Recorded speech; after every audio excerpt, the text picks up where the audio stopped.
Prologue. Hannah Russell loved the rented cabin she and her colleagues were staying in. It was exquisite.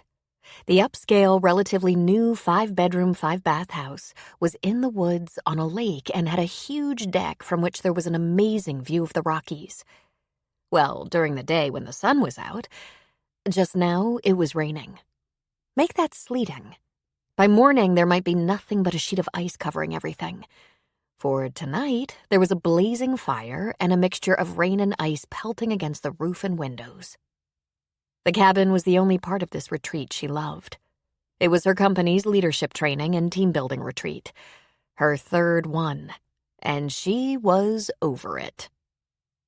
Hannah's boss was really into organizing these professional growth retreats off campus, far away from their daily grind. Of course, he didn't attend, but he sent his executives and their teams. Their cell phones and laptops were collected upon arrival. The TVs were not turned on, no radios allowed, no contact with the outside world. They were forced to communicate face-to-face and leave their workday worlds behind. Dave, director of marketing, said, "I had less withdrawal and drug treatment." Then there were a series of group sessions and exercises. "Hannah, you're going to fold your hands over your chest and let yourself fall backward, trusting Tim to catch you." This was quite challenging, as she didn't trust Tim to respond to an email in a timely manner. And when he finally did, it would lack accurate information. The only thing about Tim she was sure of was that he would take her job if he had an opportunity. Of course, Tim didn't catch Hannah. "I think I broke my tailbone," she said, rubbing her behind. "I'll need an ambulance. Someone call an ambulance." "We're not allowed to use our phones," Tim said. There had been a time or two, she had to admit, she actually got something out of one of the retreats, but it was usually no more than she could get out of a book, blog, or TED Talk. It usually depended on the effectiveness of the moderator. If the moderator was motivating, inventive, experienced, and encouraging, there could be some bonding and a few principles to take back to the job, helping them work together more efficiently. That was almost a bad thing. If their sales numbers went up, Peter, the CEO, thought the retreat made the difference and would instruct HR to schedule another one. But if their moderator was a 30-year-old former beauty contestant in tight jeans who flirted with all the male employees, like this one did, it was doomed. This particular retreat was scheduled to last 5 nights. Hannah and the moderator, the only women, each had their own bedrooms, while the men doubled up. The large 2-story house with a loft also had a library, a bar, and a wine cellar. The bar and wine cellar were locked. On the second night, Todd, Wayne, and Dave were in one of the bedrooms passing around a couple of joints, while Tim quite noisily banged the moderator in the master suite. The timing of this retreat wasn't good. Not only did Hannah have a lot of work she'd like to catch up on, her relationship with her fiancé had been strained lately. Wyatt was a little prickly for unknown reasons. They were planning a wedding that would take place in 6 months and seemed to disagree on everything. She was starting to wonder how couples survived wedding planning. But right now, she had a free weekend. She should spend it with Wyatt, injecting their relationship with a little love and attention. See if she could find out what was irritating him so much. If she had to travel for work, which she frequently did, she would at least be able to talk to Wyatt on the phone. This trip pissed her off. She told Peter it was a bad time. Peter told her to take one for the team. The team appeared to be getting high and getting laid while Hannah was becoming increasingly annoyed. She decided to pick the lock on the hall closet door to find her laptop and phone. She packed up her things. Now would come the challenging part. Aside from some hiking they had planned that the weather had ruined, they weren't going on outings. A van had brought them from the Denver airport and would return to pick them up at the end of the retreat. She wasn't going to be walking anywhere. But she now had a phone. And a computer, though no Wi-Fi password. Tim and the moderator were still going at it, and the other guys were killing the Doritos and potato chips, after which they would sleep the sleep of the stoned. She looked at her old itinerary on her cell phone, called the car service that had provided the van, and arranged to be picked up at 6 a.m. She didn't leave a note. Let them think a bear had gotten her. She sighed a big sigh as she made her escape. She instructed the driver to take her straight to the airport. A few miles into the drive, she saw a campground with a store on the other side of the big lake. The campground looked vacant, but there was a light on in the general store. She said to the driver, "Stop over there. If they have coffee, I'll buy you a cup." "You'll be charged for a stop," he said pleasantly. "It'll be worth it," she said. "How do you like your coffee?" "Just black, ma'am." The sign on the door said the hours of operation were from 9 to 5, but the door was unlocked and a bell jingled when she swung it open. "Hello? Anybody home?" she called out. "Well, what have we here?" a man said. "Only the ducks are out in this weather." She walked toward the back. "It seems to have stopped raining," Hannah said. "Are you open? The sign says—" "Barely, but I lit the stove and I have the coffee ready. I was worried about the trees. That was some ice storm last night. If they're covered with freezing rain, they can break off in big chunks. It's awful. Where are you coming from at the crack of dawn?" "Oh, I was at an Airbnb on the other side of the lake, and I'm running away. But I won't get far without coffee. I hired a car to take me back to the Denver airport." "What's the matter, girl? Didn't that air thing work out?" She laughed and said, "The place is beautiful and comfortable, and the views are stunning, but I was with a bunch of men at a corporate retreat. They confiscated our laptops and phones and forced us to play psychological games aimed at making us better corporate team members. A worthy thought, but next time I think some of my staff should have a retreat teaching them how to get their work done. That would be so much more helpful." "Cream or sugar?" "I think both. I'm celebrating my escape. And 1 black for my driver." "If you're celebrating, you should have a sweet roll or muffin," he said. The door opened and a woman rushed in. "Sully, there's a big black SUV parked out—" "Oh," she said. She patted down her hair and pulled her hoodie closed. She seemed to be wearing her pajamas and boots. "We were just getting acquainted, sweetheart. I'm Sully," he said, sticking out a hand to Hannah. "This here is Helen, who I left asleep when I snuck out." "I'm Hannah. I was telling your husband I was at an Airbnb on the other side of the lake for a corporate retreat. Me and a flirty female moderator and a bunch of men. And I decided last night I've had enough." "Was it dreadful?" Helen asked. "Yes," she said. "Plus, I have a fiancé at home. I'd rather spend my time with him than 4 men who all think they should have my job." "And if you don't mind, what is your job?" Helen asked, pouring herself a cup of coffee. "Don't take offense at Helen, girl. She's particularly nosy. If you'd rather not—" "I sell hospital equipment for a major distributor. Not bandages or bedpans, more like everything from MRIs to prosthetic joints. I'm a sales manager, which means I have a team working for me." "I bet you were at Owen's place," Helen said. "He must be traveling again." "I honestly don't know whose house it is, but I'd love to stay in that place when there aren't any work-related people on the premises. What a great place it would be to recharge." "Let me ask you, were there a lot of stunning, artsy photographs and lithographs on display?" Helen said. "Yes. You know the owner? Well, he's a neighbor, a well-known photographer. He's won awards for his work, but he travels so often he finally found a way to make his trip slightly less economically painful. He rents out the house. Look him up sometime. His name is Owen Abrams, and he does astonishing work." "The house is stunning," Hannah said. Sully provided 2 coffees in to-go cups. "Now you want a little pastry to go with that?" he asked. "A couple of muffins, please. It was very nice meeting you both. What do I owe you?" "Consider it a treat. It's so nice to meet you. Come back and see us in your leisure time," Helen said. "Sully has cabins for people not inclined to camp or rent a big house."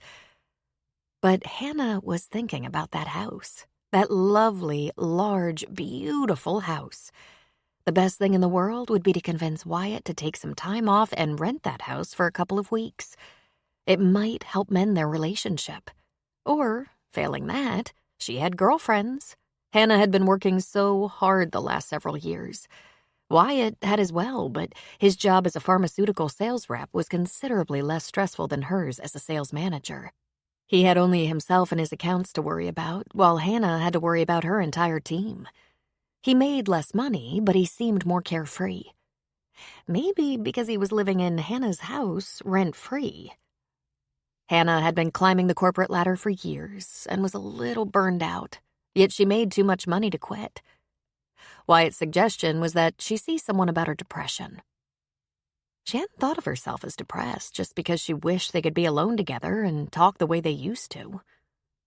Then she got home. She hadn't called Wyatt. She expected him to be home. It was Saturday and it was still early. She heard voices and scuffling.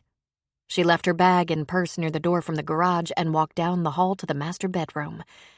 And in her bedroom, she found Wyatt and Stephanie frantically scrambling to grab their clothes. "Seriously?" was all Hannah could say. Wyatt was sleeping with Hannah's assistant, while Hannah was at a retreat with her colleagues. Rich. Stephanie looked at Wyatt in a panic and burst into tears. "How am I going to get home? Are you going to take me home?" "Get an Uber," Hannah said. "Oh, and you're fired." To climb steep hills requires slow pace at first. William Shakespeare. Chapter 1. Owen and his Great Dane Romeo walked around the lake and up the road to Sully's store. Sully was sitting on the porch with his son-in-law, Cal Jones. His little granddaughter was sitting on the porch steps. The moment 3-year-old Elizabeth saw them, she clapped her hands and yelled, "Romeo!" The Great Dane paused, turned his big head to look up at Owen. "Okay," Owen said. Romeo took off at a gallop, looking like a pony, loping across the yard to his welcome party. Sully's yellow lab Beau met Romeo at the porch steps, and the two dogs treated themselves to a trot around the yard. Owen leaned his walking stick against the porch, doffed his backpack, and ruffled Elizabeth's hair as he took the steps. "Hey, neighbor," Sully said. "How's the shooting today?" "I only see the good stuff if I leave the camera at home," Owen said. He shook Sully's hand, then Cal's. "Looks like the campground's filling up." "It's always spring break somewhere," Sully said. "At least I get the outdoorsy types instead of the drink-till-you-puke types." Owen laughed. "Good planning, Sully. Is it too early for a beer?" he asked, looking at Cal's beer. "I hope not," Cal said. "Maggie's in Denver. I'm holding down the fort with Elizabeth's help." "Your secret is safe with me," Owen said. "That's nice, but unnecessary. Now that Elizabeth can actually talk, nothing is sacred." "What's so sacred, Daddy?" "I'll tell you later," Cal said. Owen got himself a cold bottle of beer from the cooler inside, left a few dollars on the counter, and wandered back onto the porch. He sat down, stretched out his very long legs, and took a long pull on his beer. Romeo and Beau wandered back to the store porch. Romeo treated Elizabeth to a full face wash, cleaning her off with a few hearty licks. She squealed with delight and said, "Oh, Romeo, I love you too." The men all laughed. "Why can't the weather be like this all year?" Owen asked. "Because we need that snowpack," Sully said. "Don't need those summer fires, though. You just coming home or you getting ready to go away again?" "I've been back a week," Owen said. "Next is Taiwan in about a month, but they've been having some serious weather issues right where I plan to shoot. I'm keeping an eye on that." Owen, a photographer, was a freelancer. When he was younger, he did a lot of portraits, school pictures, weddings, family Christmas cards, that sort of thing. When he was in his 30s, he began doing more artistic photographs and sometimes more political photos, war-ravaged villages, citizens of impoverished countries, the poverty or decadence in his own country, as well as interesting or beautiful landscapes, mountains, wildlife. Then he wrote accompanying essays or blogs for his photos and became something of a travel writer, with a twist. He would expose the blunders, chaos, humor, and turmoil in his own little world of professional photography. And he became famous, reluctantly. He snuck into the kitchens of five-star hotels, backstage at concerts, into locker rooms at sporting events, and behind the scenes at dog shows. Anything that seemed interesting and where he could potentially expose a secret or insight or revelation. A few books of his collected photos and essays were published, and for some crazy reason, people bought them. What he was most interested in was art and travel, experiencing other cultures, and solitude. He always traveled alone. "I'm spending a couple of weeks in Vietnam in July.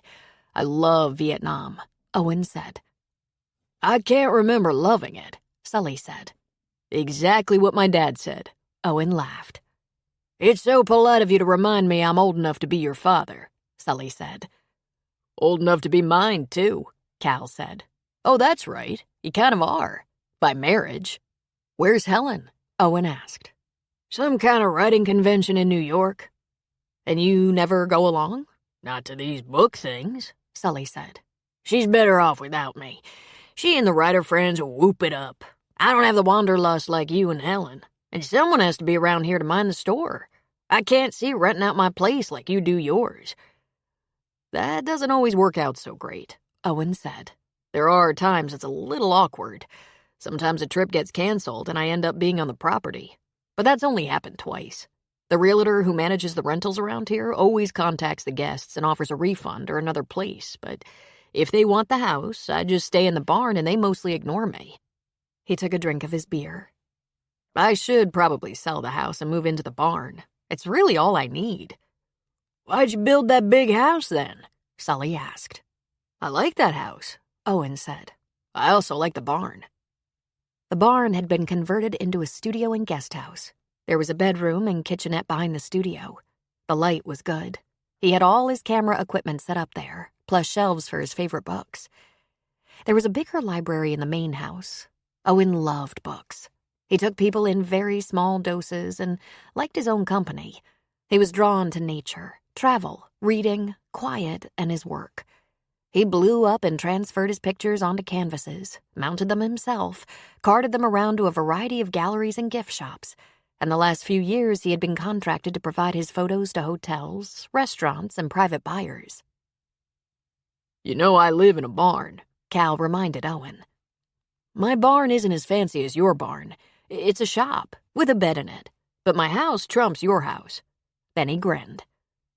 "What do you do with all those bedrooms?" Sully asked. "Nothing except when I rent it out. In a few years I might sell it. I don't know. I like the location, and sometimes my sister and her kids come. Plus, I have friends." "You do?" Sully asked. "Well, yeah, some. Not too many. I don't want too many. How many have you got?" "About 6, Sully said, smiling. "In a town. Plus the Jones clan intermarried with some of my friends, so now I have a big family, and, whew, I never saw that coming." "Neither did the Jones clan," Cal said. "Is your whole family here now?" Owen asked Cal. "All but my parents and my sister Sedona. She's still back east, but she turns up regularly for visits. Sierra and Connie are neighbors now. Dakota just took a teaching job right smack between Boulder and Timberlake, so we see him and Sid a lot. Sid's brother and his wife live in town. It's a complicated web. I could make you up a chart." "Is there going to be a test?" Owen asked. But he was thinking he had far fewer connections, and he wondered if they found him odd. But of course they found him odd. He was 6'5" and thin, seen wandering around the trails with his backpack full of cameras and his giant dog named Romeo. His big house was full of unused bedrooms that he let strangers borrow. He explained away his solitary ways as a life of art, when the truth was he was afraid of close relationships, and he distracted himself with travel. Women hit on him a lot. They probably suspected he was rich.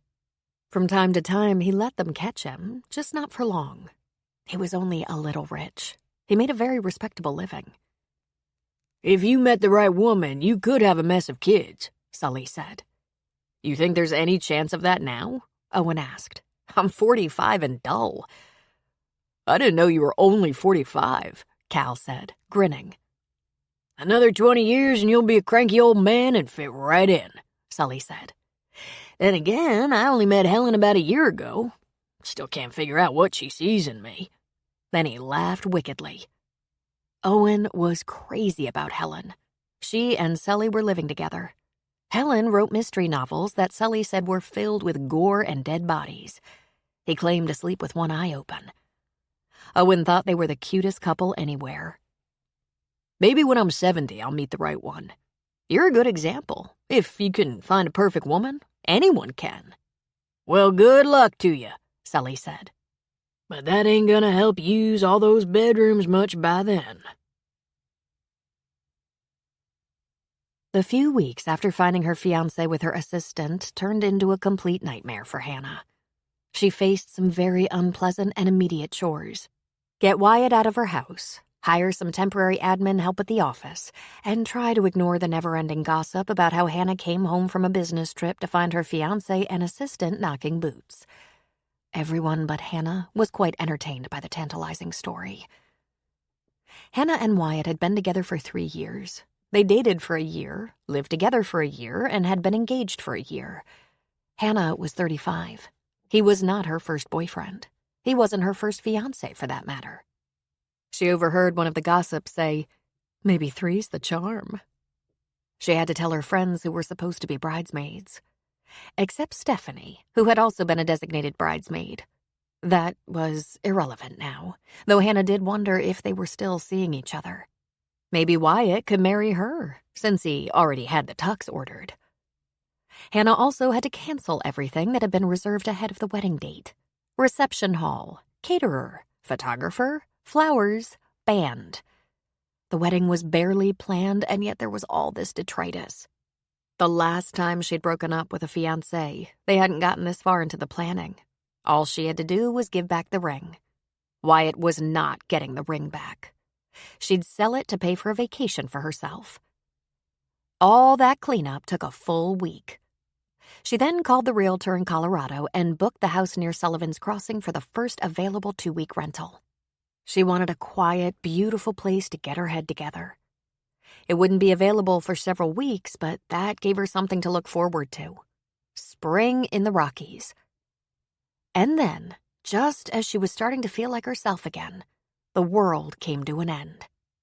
Her college roommate and best friend, Erin Waters, was consoling her on the phone, telling her it wasn't her fault, that no, she didn't attract losers, that everything was going to work out for the best.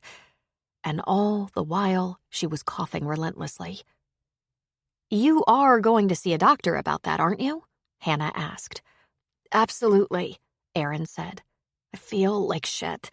I've been trying to sleep it off, but I guess I need drugs. I can't remember ever being this sick." "And is Noah all right?" Hannah asked, speaking of Erin's 5-year-old son. "He's fine. I'm giving him extra vitamin C just in case. I have a doctor's appointment this afternoon, and he'll be with Linda." Linda was Noah's regular babysitter, and Noah and Erin were very close to Linda and her family. "Then you better stay home and rest." "You know I will. I'm no martyr." "Call me when you're back from the doctor. Let me know how it went, what he said." "Sure," she said. Then she coughed hard and they ended the call. Erin didn't call back. Instead, it was Linda who called a few days later.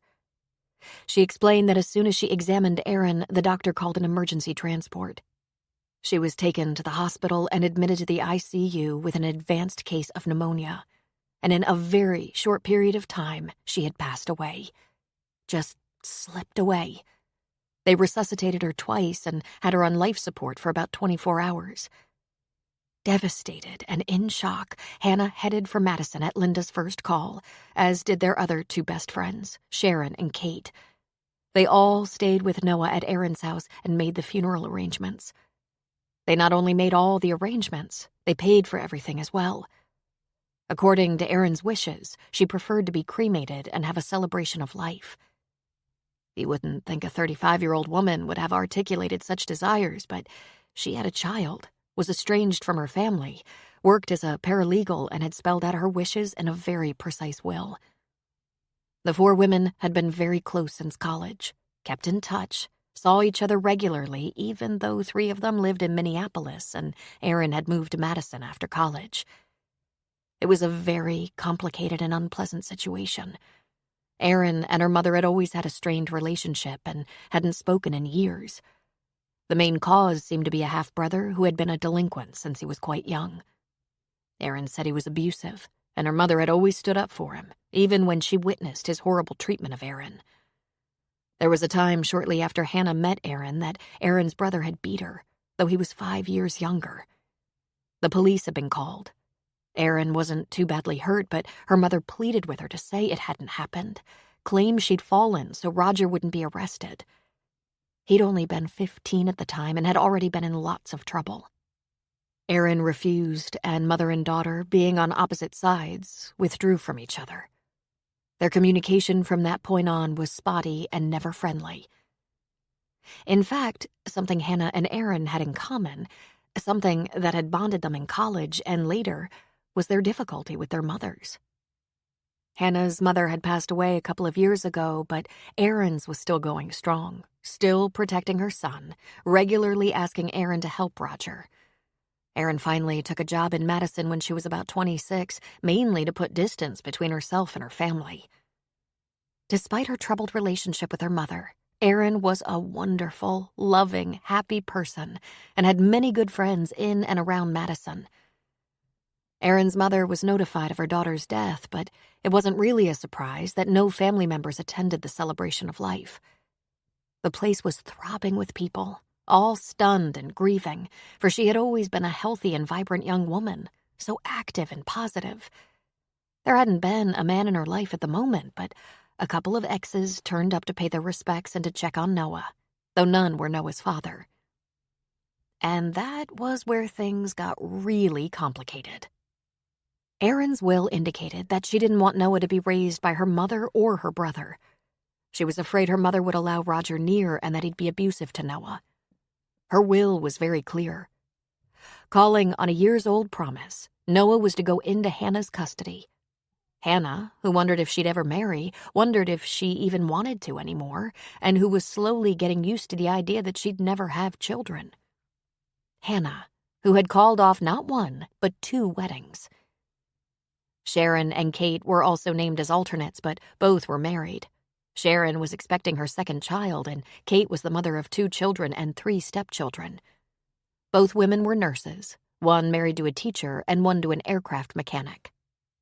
They were working mothers with very full and busy lives, and Aaron had made it clear she wanted it to be Hannah. "I have no idea how to raise a child," Hannah said. "Neither did we," Kate said. "I feel your pain. I inherited 3 stepchildren who hated me on sight. At least Noah loves you." "We've lived in different towns. We haven't spent that much time together. He knows us all mostly because his mom was close to us." Because, as young women will do, when they did get together, they tried to leave the kids behind. There were the occasional holiday gatherings, kids included, but as Hannah didn't have kids for Noah to play with, she felt they hadn't really bonded yet. And Noah had a couple of health issues that Hannah wasn't up to speed on because, while she paid attention when Aaron talked, she wasn't dealing with his condition every day. He had a very mild case of cerebral palsy that caused weakness in his legs, and for that he wore leg braces, used forearm crutches, and spent a lot of time in physical therapy.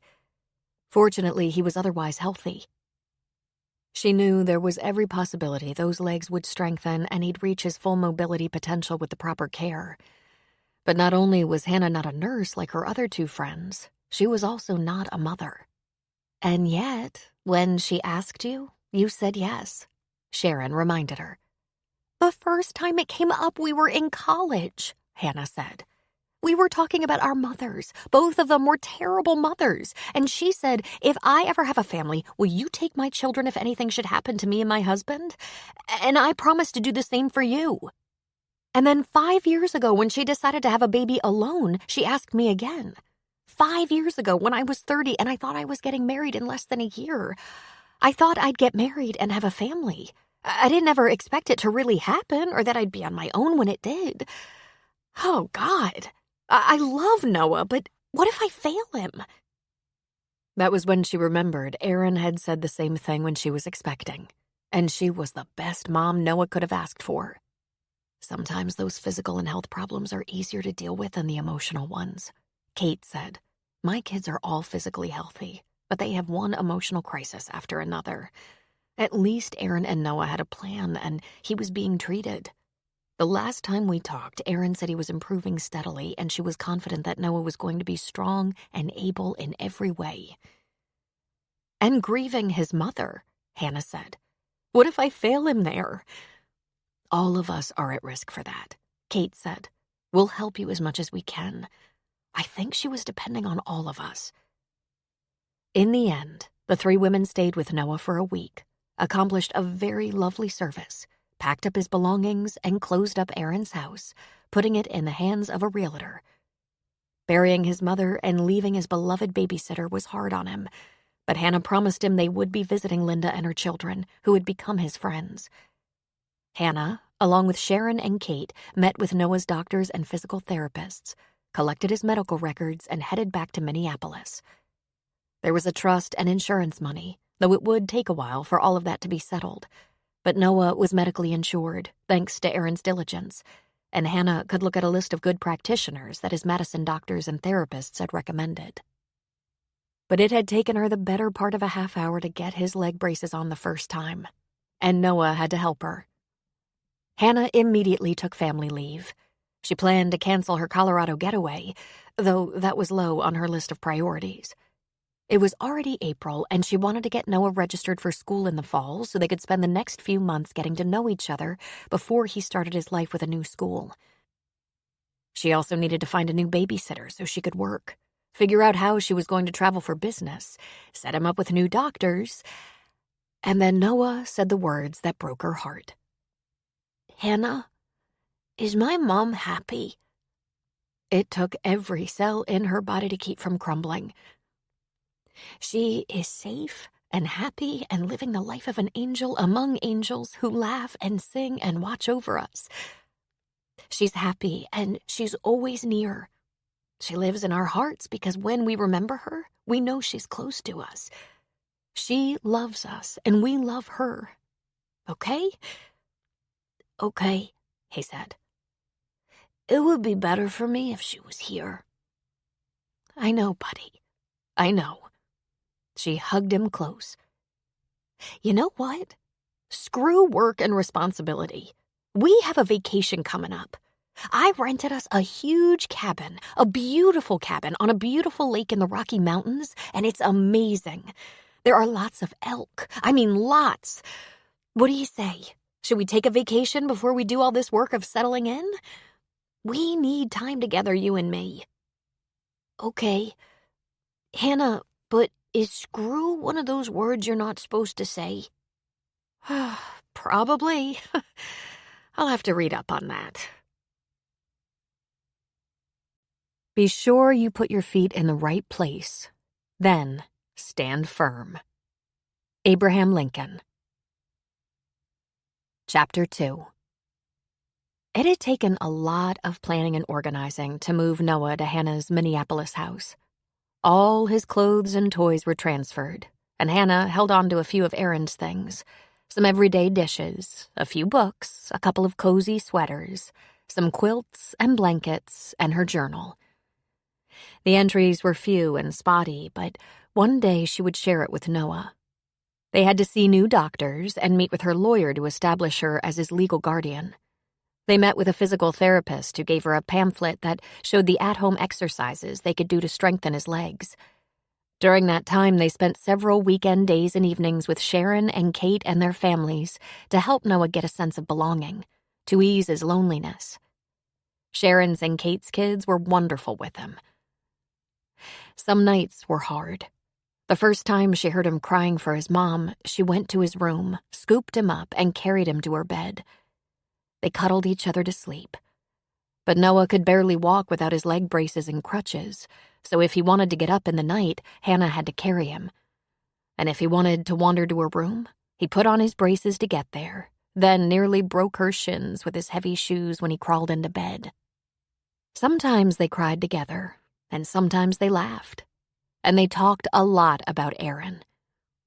There was nothing on earth better able to drive the thought of Wyatt and a failed relationship from her mind and heart like the company of a little boy. It was only days before she thought she wouldn't be able to live without him. Hannah was emotionally and physically exhausted and worried about a lot of things she couldn't control. But she was so happy to be packing for a real retreat. She was grateful she'd been too busy to cancel that rental. She thought she'd be going alone, using the time to heal from her breakup with Wyatt. But now she and Noah would have each other. They could explore, read, watch movies, go fishing, get to know each other better. Then the phone rang and the realtor who had booked the beautiful house said the owner's trip had been canceled and he would be staying in his studio on the property. If that was not acceptable to Hannah, she could look around for another place. "He'll be there?" Hannah asked. "Yes, this has happened a couple of times. He has a spacious shop and guest house where he works and says he has no problem with renting you the house. He won't access the house while you are there. He won't be a bother.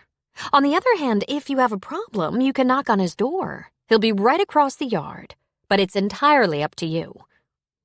"I feel awkward taking his house," she said. The realtor laughed. "Oh, Ms. Russell, you're paying top dollar for that beautiful house. The owner doesn't mind, but the final decision is yours. I can try to find you an alternate residence, or I'd be happy to give you a refund." She had longed for that space, and now she had Noah and a need to escape to help them heal and bond. "I have a 5-year-old son," Hannah said. It was the first time she had claimed him thusly. "Can you vouch for his character?" "Absolutely. Owen Abrams is a fine man. He's well known around the lake and town. If this worries you, remember you can call my cell day or night, but I don't think you'll have a single problem. In fact, if you do have a question or problem, like the Wi-Fi is out or you can't find the remote for the TV, he's right on the property. Owen is very hospitable." "Owen," she repeated. Yes, that was the man Helen mentioned. She pictured an older person, maybe around Sully and Helen's age. Maybe Owen would be grandfatherly toward Noah, which would be so welcome since he didn't have any experience with a grandparent. Aaron's mother had never spent any time with Noah. Hannah wasn't sure if Noah even knew she existed. At the thought of seeing Sully and Helen again, her decision was made. "Am I going to school from your house?" Noah asked Hannah. "Eventually, but we have the whole summer first, and we have so many things to see and do." "It's okay if we don't do anything," he said. That's probably what depression or grief sounds like in a 5-year-old, Hannah thought. "We're going to do all kinds of stuff," she said. She knew the fresh air and sunshine and lake would be good for both of them. "First, let's get our clothes packed, and then we can decide what toys and electronics to take. The house has TVs all over the place, but we're not going to sit in front of the TV. And there's Wi-Fi, but no computers, so we'll take my laptop and tablet. We're going to want to buy fishing stuff when we get there. We should buy new bathing suits before we go." She made a face. "I suppose I'm going to have to learn how to put a worm on a hook." Then she shivered all over, making a terrible face. And Noah laughed. So there was the lesson. Just look like a ridiculous fool and it would tickle him. She sighed. It was going to be a very long summer. They packed everything up and started off in the car. If it were just Hannah or Hannah and a girlfriend, they'd push it, make it in a day and a half or less. But with a 5-year-old, there were many stops. If it were just Hannah, the radio would be blasting out the latest tunes. But instead, she kept the volume down and played an audiobook or podcast. Noah put on his headphones and watched a movie or two. They ate ice cream in the car. "My mom never let me eat in the car," he said. "We're on vacay," she replied with a big smile. Sharon called during the drive, and Hannah answered with, "You're on speaker." "How's the trip going so far, Noah?" "It's okay. We eat ice cream in the car." "Fabulous. Are you seeing anything interesting?" "No, it's only cornfields. Cornfields forever." It was toward the end of the first day of driving that Noah said, Hannah, will you tell me things about my mom? What kind of things, honey? I don't know, he said. The regular stuff. Just how she was. So I don't forget the regular stuff. You know? She did know. He might not be able to articulate it, but he wanted to be reminded of her, the woman who was his mom and her best friend, the ordinary things that made her a whole person. She always smelled so good, a little like flowers and soap and maybe some lotion. Purple was her favorite color. There was so much purple in your house. She was left-handed. Do you remember that? So sometimes when she was chopping up stuff for dinner, she was terrifying. It looked like she was about to cut her fingers off. She ate tomatoes like apples. She'd lick the outside skin, sprinkle a little salt on the wet spot, and go after it. Lick, sprinkle, bite. I remember when she decided to knit a sweater. Hannah said with a laugh, "Oh, God, that was hilarious. She had the biggest naughty mess going on there, and she was so determined. She actually finished it. One sleeve was 3 inches longer than the other. Horrible." Hannah giggled, and Noah joined her. Now that I think of it, she had a number of half-done crafts around the house. She hooked half a rug. She did half a cruel picture, a couple of petite points that would never become throw pillows, and she collected a lot of fabric for a quilt that she just didn't get around to. She liked to read, talk on the phone, always had her laptop open on the coffee table. She sat on the floor a lot. I hate the floor. I want something soft under me, a nice soft couch. And she was a girly girl. She liked ruffles and lace and flowers and lipstick. She always got her nails done. Fingers and toes. She said people at work noticed her hands because she was at the desk, moving papers around. He put in. That's right, because she worked in an office, gestured with her hands while she talked. She had a cowlick, he said. In front. I have a cowlick in back. He pointed to his crown. I didn't know that, Hannah said. Did you know about the tattoo? He asked. I did, she said with a laugh. I thought she was crazy to do that. She was gonna do one more, he informed her. One you could see without pulling her pants down. It was gonna be for me. Awesome, Hannah said. Just knowing that she wanted to do that is almost as good as if she did. Almost, he said quietly. She read all the time, late into the night. She didn't watch too much TV. If it was a good book, she would read at stoplights. She would tell me about every book she was reading, and she couldn't fall asleep until she did one more page. One more page. One more page. I do that too. Do you love to read? He shrugged his shoulders as she watched his reflection in the rearview mirror. My mom used to read to me. We're going to do some reading together this summer, okay? We'll find amazing, wonderful books about adventures and stuff, and we'll read together. We could go to the nearest library. Maybe you'll catch the bug. But for right now, watch for McDonald's. I'm thinking fries. Yeah, I could think that, he said. And Hannah said a silent prayer. Oh, please, God, help me with this. I am not good enough for this boy. At least, not now. He deserves better. Their first day of driving was long, and the second day they got up early, had a big breakfast, and hit the road running. Noah spent a lot of time with his headphones on, watching movies or falling asleep, and they didn't stop as many times as they had the first day. When they were within an hour of the house, Hannah pulled into a grocery store lot. Almost done for the day, kiddo, she said. We'll need some groceries, and I need your help because I'm not sure what all your favorite foods are. 'Kay, he said, unstrapping himself from his safety seat. She went around to help him out of the SUV's back seat, but he brushed her hands away and managed to get out on his own. He might be slow and stiff-legged, given the braces, but he was confident and self-sufficient. They loaded up on groceries and headed for the house. I hope you like this place, she said, buckling him in. It's beautiful. It has lots of books, and we have Netflix, so maybe tonight we can watch a movie. 'Kay, he said. You pretty tired, buddy? Yeah, he said. I always wish your mom could come. Me too, Hannah said. But we'll have fun, I think. There's a campground on the other side of the lake, and I met the people who run it. We'll check it out. Maybe there will be kids there camping with their parents. Maybe you'll make friends. Maybe, he said. Usually, I just have Linda's kids or the teachers because... He stopped and shrugged. Because, she pushed. I'm not very fast, he said. You're getting stronger and better every day. We'll work at it, Noah. Your mother said you wouldn't have to wear the braces forever. She said your condition is mild and that you'll be walking without braces before you know it. I'll know it, he said. Let's buy all of our supplies and then we'll get set up at the house and plan our adventures, she said.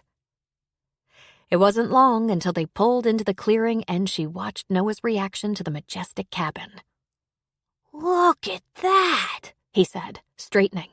It's like a castle, made of logs. Isn't it beautiful? She asked, thrilled to her very marrow that she had somehow pleased Noah. There it sat atop a long lot that sloped ever so slightly toward a crystalline blue lake, a wooden dock stretching out from the shore.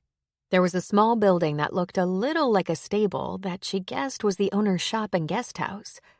Wait till you see it inside. And look at that lake, he said. Are there horses in that barn?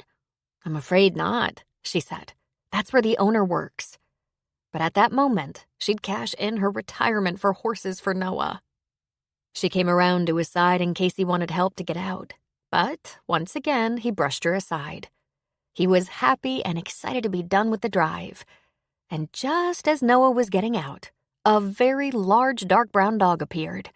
His ears were upright and pointed, his legs spindly, and his head was square with a wet pink tongue hanging out of his mouth.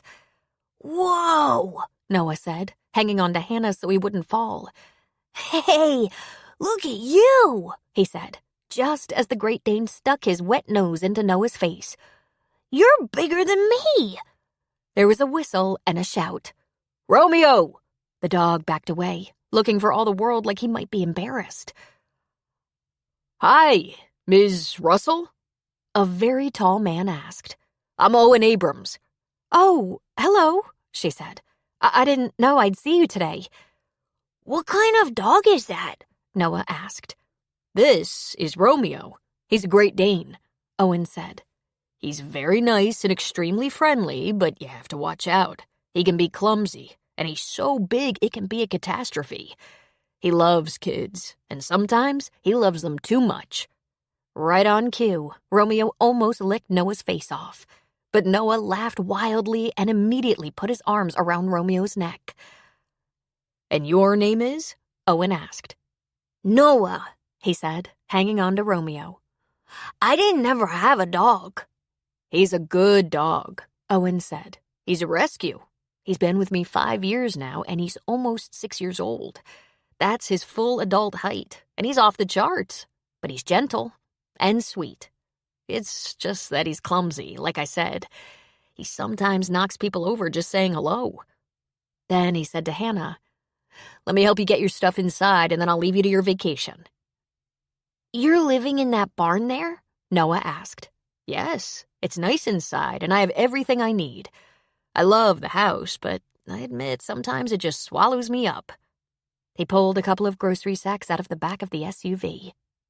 Come on, Noah. Let's get you up the stairs onto the porch while I unload, Hannah said. You can call Romeo to come with you if that's all right with Owen. Once you're up the stairs. Then she handed him the crutches. Glancing over her shoulder, she saw Owen was frozen, watching Noah walk stiff-legged toward the stairs. He frowned and met her eyes. She smiled at him.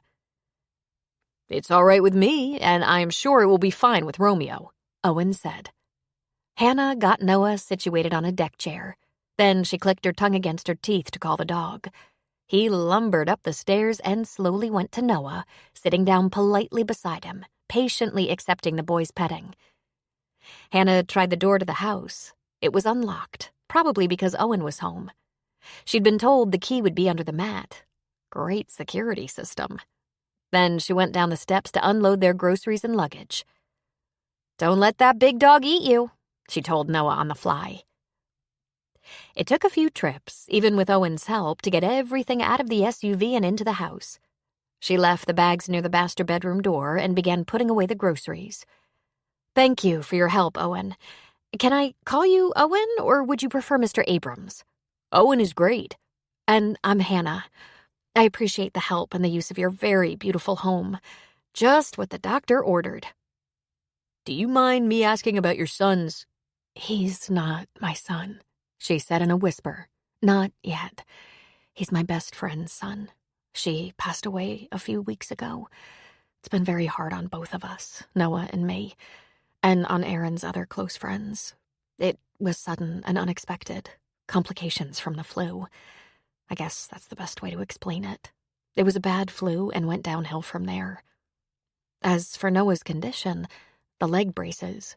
He has cerebral palsy, a very mild case, and with good medical care and therapy, he will overcome most, if not all, of the problems associated with it. He's getting stronger every year. Oh, he's the best kid. Right now, we're really missing his mom." "I'm sorry for your loss," he said. "Is there anything more I can do to help you settle in?" Hannah grinned. "Can we borrow the dog for a couple of weeks?" That's the biggest smile I've seen on Noah's face in weeks. "I'll be around," he said. "And when I'm around, Romeo is around. Just be careful, because he's—" "I know, clumsy." He pushed his shaggy hair back with a big hand and smiled shyly. The man was so tall, Hannah was staring into his chest. "I can relate to the poor guy's problem. I'm a little clumsy too," he said. One of the issues with having a trauma buried in your past was obsession. Owen was at his computer for hours while Hannah and Noah settled into the house. He researched her car license, her name, and while he didn't know Noah's last name, he soon found it. Erin Waters of Madison had been survived by her son Noah, her mother, Victoria Addison, her half-brother, Roger Addison, many friends. Hannah's name and Noah's turned up in the obituary. It also turned up on LinkedIn. Hannah's name popped up here and there in business-related stories, and while there was no media coverage of her taking custody of a little boy, he became comfortable with the idea that she was legit and he wasn't dealing with a kidnapping. But he'd watched the situation closely. He had that undercover agent, Romeo. If anyone could make a kid talk, it was a big Great Dane. Then he read for a couple of hours about cerebral palsy and what appeared to be diplegia. He read about physical therapy, about prognosis. It was quite hopeful. The next thing he knew, Romeo was whining to go out in the early morning before it was even entirely light. Owen held him off as long as possible. When he did open the door, Romeo ran barking onto the lawn and chased a couple of does. When he came back a moment later, he looked like he was grinning. "That was just plain rude, Romeo," Owen said. "They were girls, for one thing, and they weren't bothering you." "And one of them looked very preggers," came a voice from across the yard. There sat Hannah on the porch, a cup of coffee balanced on the arm of her chair. He walked over to her. "She was pretty quick, though, wasn't she?" "Oh, she skedaddled. Would you like coffee?" "You've got a pot on?" "I've been up a while. How do you take it?" "Black, thanks. That's very neighborly of you, especially since you weren't expecting me to be hanging around." "That dog is going to save my life," she said. Romeo came up on the porch and nudged her. "Yes, you are a handsome dude." Then she went inside to fetch the coffee. "I take it Noah is sleeping in," Owen said, accepting the cup. "He had a restless night, and now he's fallen back to sleep. Sometimes there are things like muscle spasms or contractures, tightening. Sometimes his legs hurt and jerk. A little massage helps." She sipped her coffee. It helped more when his mom did it, but he stuck with me. "This must be such a hard transition, for both of you." "It's gonna take a lot of getting used to. But he's so brave and good-natured. If I toss and turn, I wake up mean as a bear." Owen grinned. Were you ever married? He asked. No, wait, that was personal. I apologize. You're okay. No, I was engaged twice. I'm glad I discovered it wasn't a good idea before the vows. You? I went through a divorce 10 years ago, but I'm still on friendly terms with my ex, though she remarried. That must be a little awkward. Nah, it's okay. We didn't want any of the same things, but she's a very good person, a good friend. We rarely see each other, but she checks in sometimes, asks me where I've been lately. I check on her sometimes, less often. I'm not as outgoing or social as she is. She married a man who loves being around lots of people, and I live on a lake in the mountains and travel alone. You're not that antisocial, she said. You're sitting on the porch with me and it's not even 7. We're having a coffee clatch. She pulled her feet up and held her cup with both hands. And while you didn't intend to impose, I'm very happy for the company. If you ever need space, just say so, he said. Oh, I will. I'm not some withering flower. But honestly, with the situation as it is right now, having another adult to talk to is, I don't know, fortifying. A little later today, I'm going to run over to the crossing and say hello. As I was leaving your place last time, I stopped there for coffee and met the owner and his wife. Nice people. Helen and Sully are a couple, but not married. Wonderful folks. You said something last night about your girlfriends? About Noah and your girlfriends? I'm not sure I got that reference right. We went to college together, 4 of us. Me, Erin, that's Noah's mom, Sharon, and Kate. We met freshman year and hit it off. We were actually a few of the poor kids. We couldn't afford to live on campus or join sororities. We all had jobs and as many credits as we could carry, not to mention loans.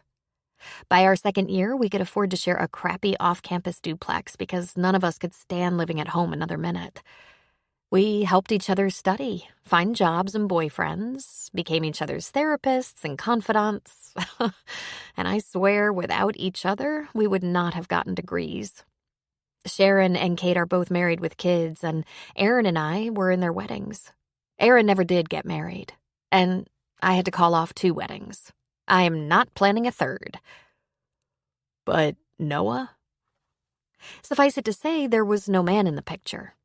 And she closed the door on that topic. But Owen was stubborn. Where's his male influence? Grandpa? Uncle? Erin had many good friends, and if you'd known her, you wouldn't be at all surprised to learn that there were even a couple of really nice ex-boyfriends at her memorial. She was close with a lot of people from work, from her neighborhood. She was active in the community. She was involved with the Cerebral Palsy Foundation and a couple of other support groups. Noah had been with the same babysitter for a long time, and she has a lovely husband and a few kids. Saying goodbye to her was almost as hard as saying goodbye to his mom. But at least we can Skype and visit Linda and her family.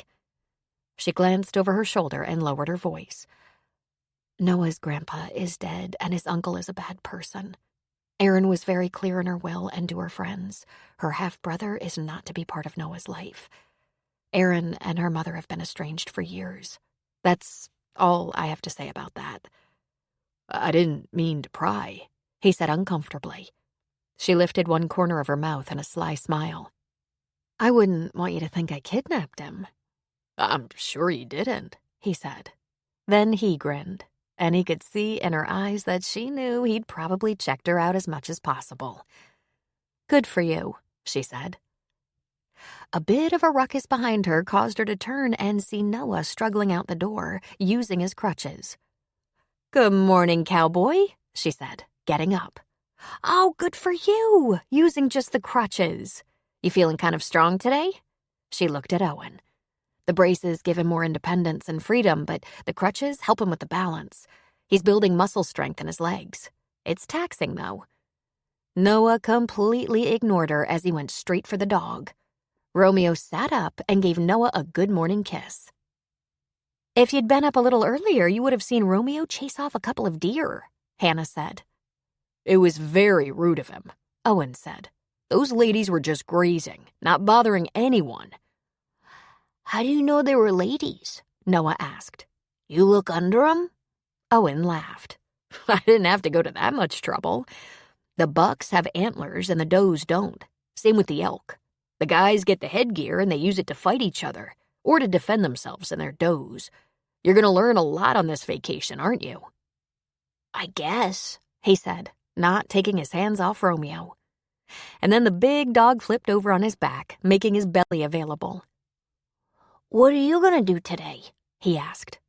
Well, I'll take Romeo for a hike. I'll work in my shop a little while. I might fish. You like to fish? I only did it once, he said. If you're not busy later, we can go out on the dock. About that dock, you have to be with Hannah or me. The water's pretty deep. If you lost your balance and fell in with your braces on, you'd sink. A life jacket would be a good precaution, but even that might not be enough. You can't flap your feet with the braces. You have to be with an adult who can swim. Noah, did you get that? Uh-huh, he said, scratching Romeo's belly. What did I say? Owen pushed. I can't go on the dock without you or Hannah because I could sink and drown. That's good enough, Owen said. Want some breakfast, buddy? Hannah asked. Can Romeo have some breakfast?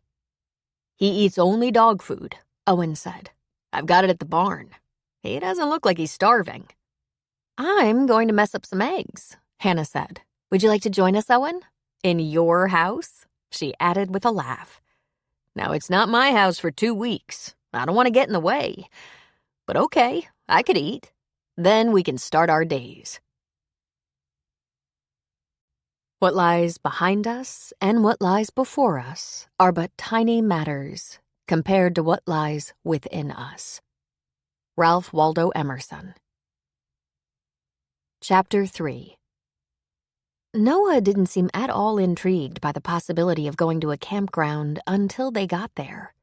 Hannah had completely forgotten about Bo, Sully's yellow lab. Well, howdy do, Sully said when he saw Hannah.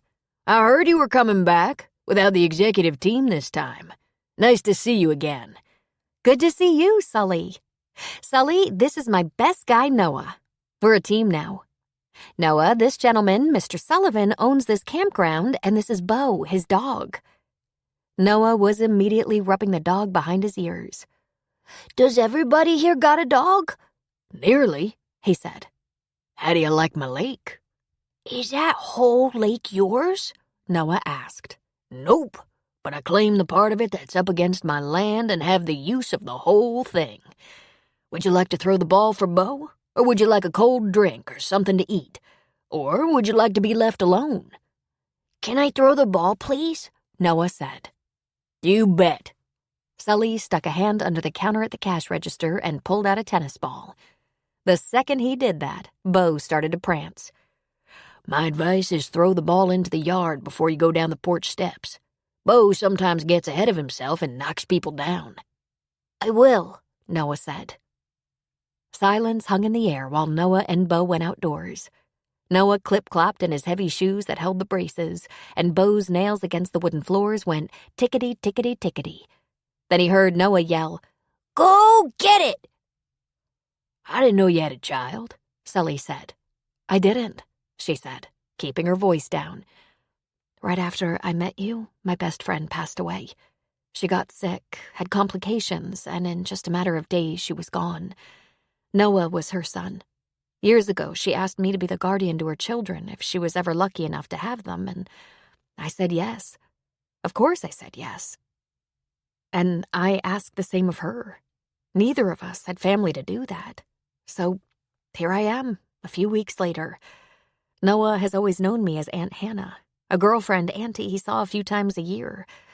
I woke up one morning and my whole life had changed.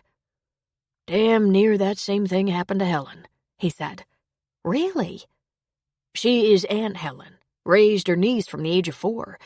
Her niece is Lee Shandon, the town doctor at the urgent care, so it all worked out in the end. I'll get her to come over on her break. She's writing on the porch. He pulled his cell phone out of his pocket and texted Helen. Want to get a drink and sit on the porch where we can keep an eye on the boy and his dog? Excellent idea, Hannah said. She reached in the cooler for a Diet Cola and followed Sully. By the time she was sitting at the table with him, Noah was working that dog like a trainer. When Bo returned the ball, Noah had him sit, stay, Fetch. Then Bo returned the ball again, and Noah rewarded him with many hugs and petting. What's up with the braces? Sully asked.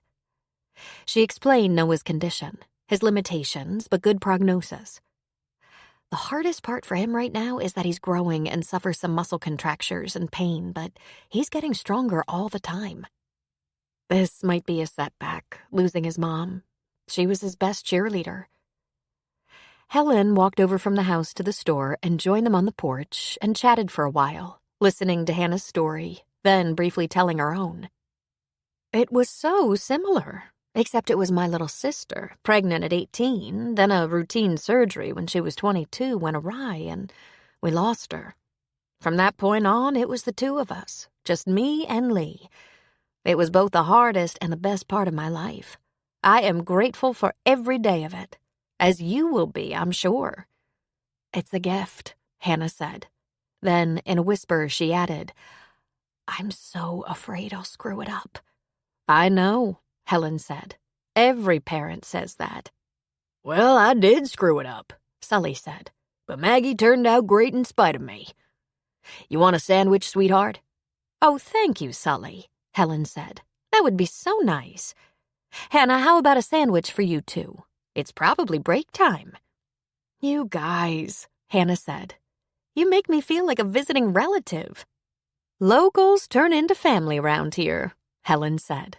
That's how Sully made me love him. He wooed me with lunch and other things. When Sully brought a plate of sandwiches out, Hannah called Noah to come. Just a little while longer, Hannah. Please? Come and eat, Sully said. Bring Bo with you. You can play again after lunch. I can't have you wear out my dog. 'Kay, he said. As they were walking toward the porch, Bo was jumping at the ball and Noah just gave it to him. When he got to the porch, he said, It's better if Bo carries the ball, I guess. I'm not gonna make him fall down. By the time they got back to Owen's house, Owen was on the dock, sitting in a canvas deck chair. A couple of fishing rods were standing up, balanced in the slats, their lines out. Noah went nearly running to the dock, and Romeo got up, wagging in anticipation. Owen, what you got there? Noah said. I'm doing a little fishing. You want to try? Is it okay? Of course. I invited you. Noah fished for an hour before he caught anything and giggled at the way Romeo barked at the fish. About a half hour later, Noah got up to go ask Hannah for some drinks. Romeo jumped up with excitement and accidentally knocked him off the dock and into the water. With lightning speed, Owen reached those long arms down into the water, grabbed Noah's collar, and hauled him up onto the dock before he could sink. Hannah, hearing the commotion, came running, her feet pounding on the dock. But what she saw was a soaking wet Noah, sitting on the dock, laughing so hard he snorted. Oh, Noah, did you fall in? I wouldn't say that, Noah said between giggles. More like some big horse knocked me in. I told you he's a little clumsy. You need dry clothes right away. I don't want you getting a chill. I'm not getting a chill, and I only got one fish so far, and Owen threw him back. I have an idea, Owen said. It's after 4. Get cleaned up and dried off, and I'll take you out to dinner.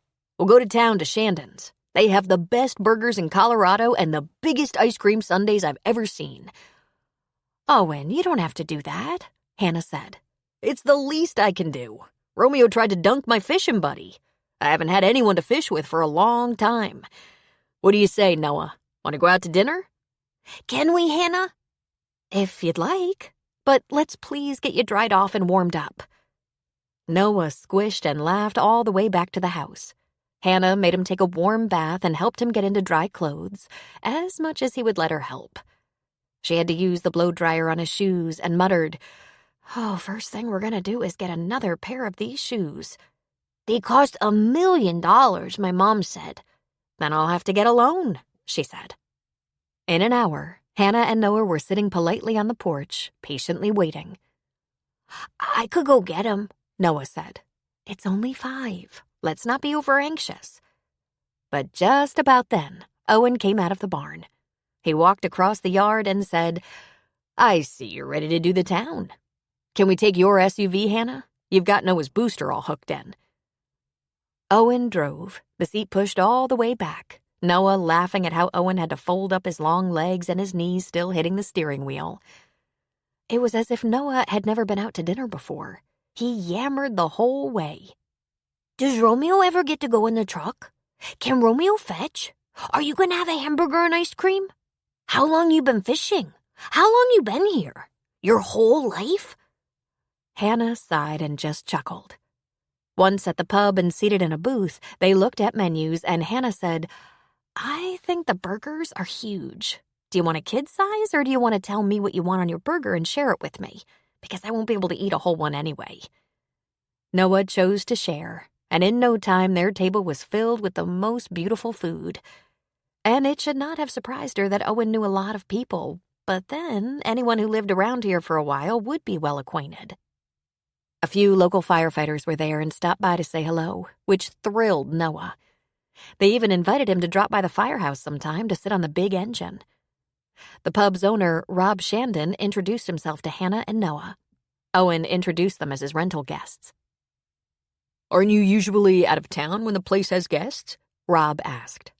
Owen explained his trip had been canceled, but he was glad of that because he now had a fishing buddy. Anyone who stopped by the booth to say hello to Owen was introduced to Hannah and Noah. Noah had barely put a dent in his burger when it was time for ice cream sundaes. When they came to the table, Noah actually sighed, making Hannah and Owen laugh. On the way home, the sunset still an hour away, Noah was nodding off in the back seat. "Someone had a big day," Hannah said. "Need me to carry him in for you?" "Nah," she said. "I'm getting some pretty good upper body muscles." "I'm going to let Romeo out for his evening romp. If you're not too tired, would you like to sit on the porch for a while?" "I'm not the tired one," she said, giving a grunt as she hoisted Noah into her arms. When she got him inside, he flopped back on the bed, his arms and legs totally limp. She got rid of those heavy shoes first, then the braces, the socks, then tried to sit him up to pull his shirt over his head. He put his head on her shoulder and didn't help a bit. "Give me a hand here, buddy. We'll get your pants off and you can just wear your t-shirt and some flannel bottoms, in case you get cold in the night." "Hannah," he said in his tiny voice, "I knew we were having a vacation, but I didn't know I was gonna like it." "We're just getting started, honey." She kissed his brow. "Snuggle under, snug as a bug. I love you, Noah." "Love you too, Mama."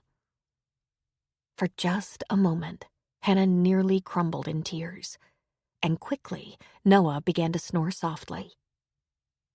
He'd been with her for just a moment, his mother. She found herself hoping he would remember that in the morning. "Hold him tight, Aaron," she whispered. Owen leaned back and put his feet up on the porch rail, admiring the moon glistening on the lake. When Hannah stepped onto the porch, she was looking somehow bedraggled. He should have insisted on carrying Noah. She sat down with a sniff. "Uh-oh," he said. "Something's wrong." "It's just one of those things that I suppose could happen a lot. He just said, 'I love you too, Mama.'" She inhaled a jagged breath. "Poor guy. And I miss her so much too." "Of course you do," he said. "You know what would be good?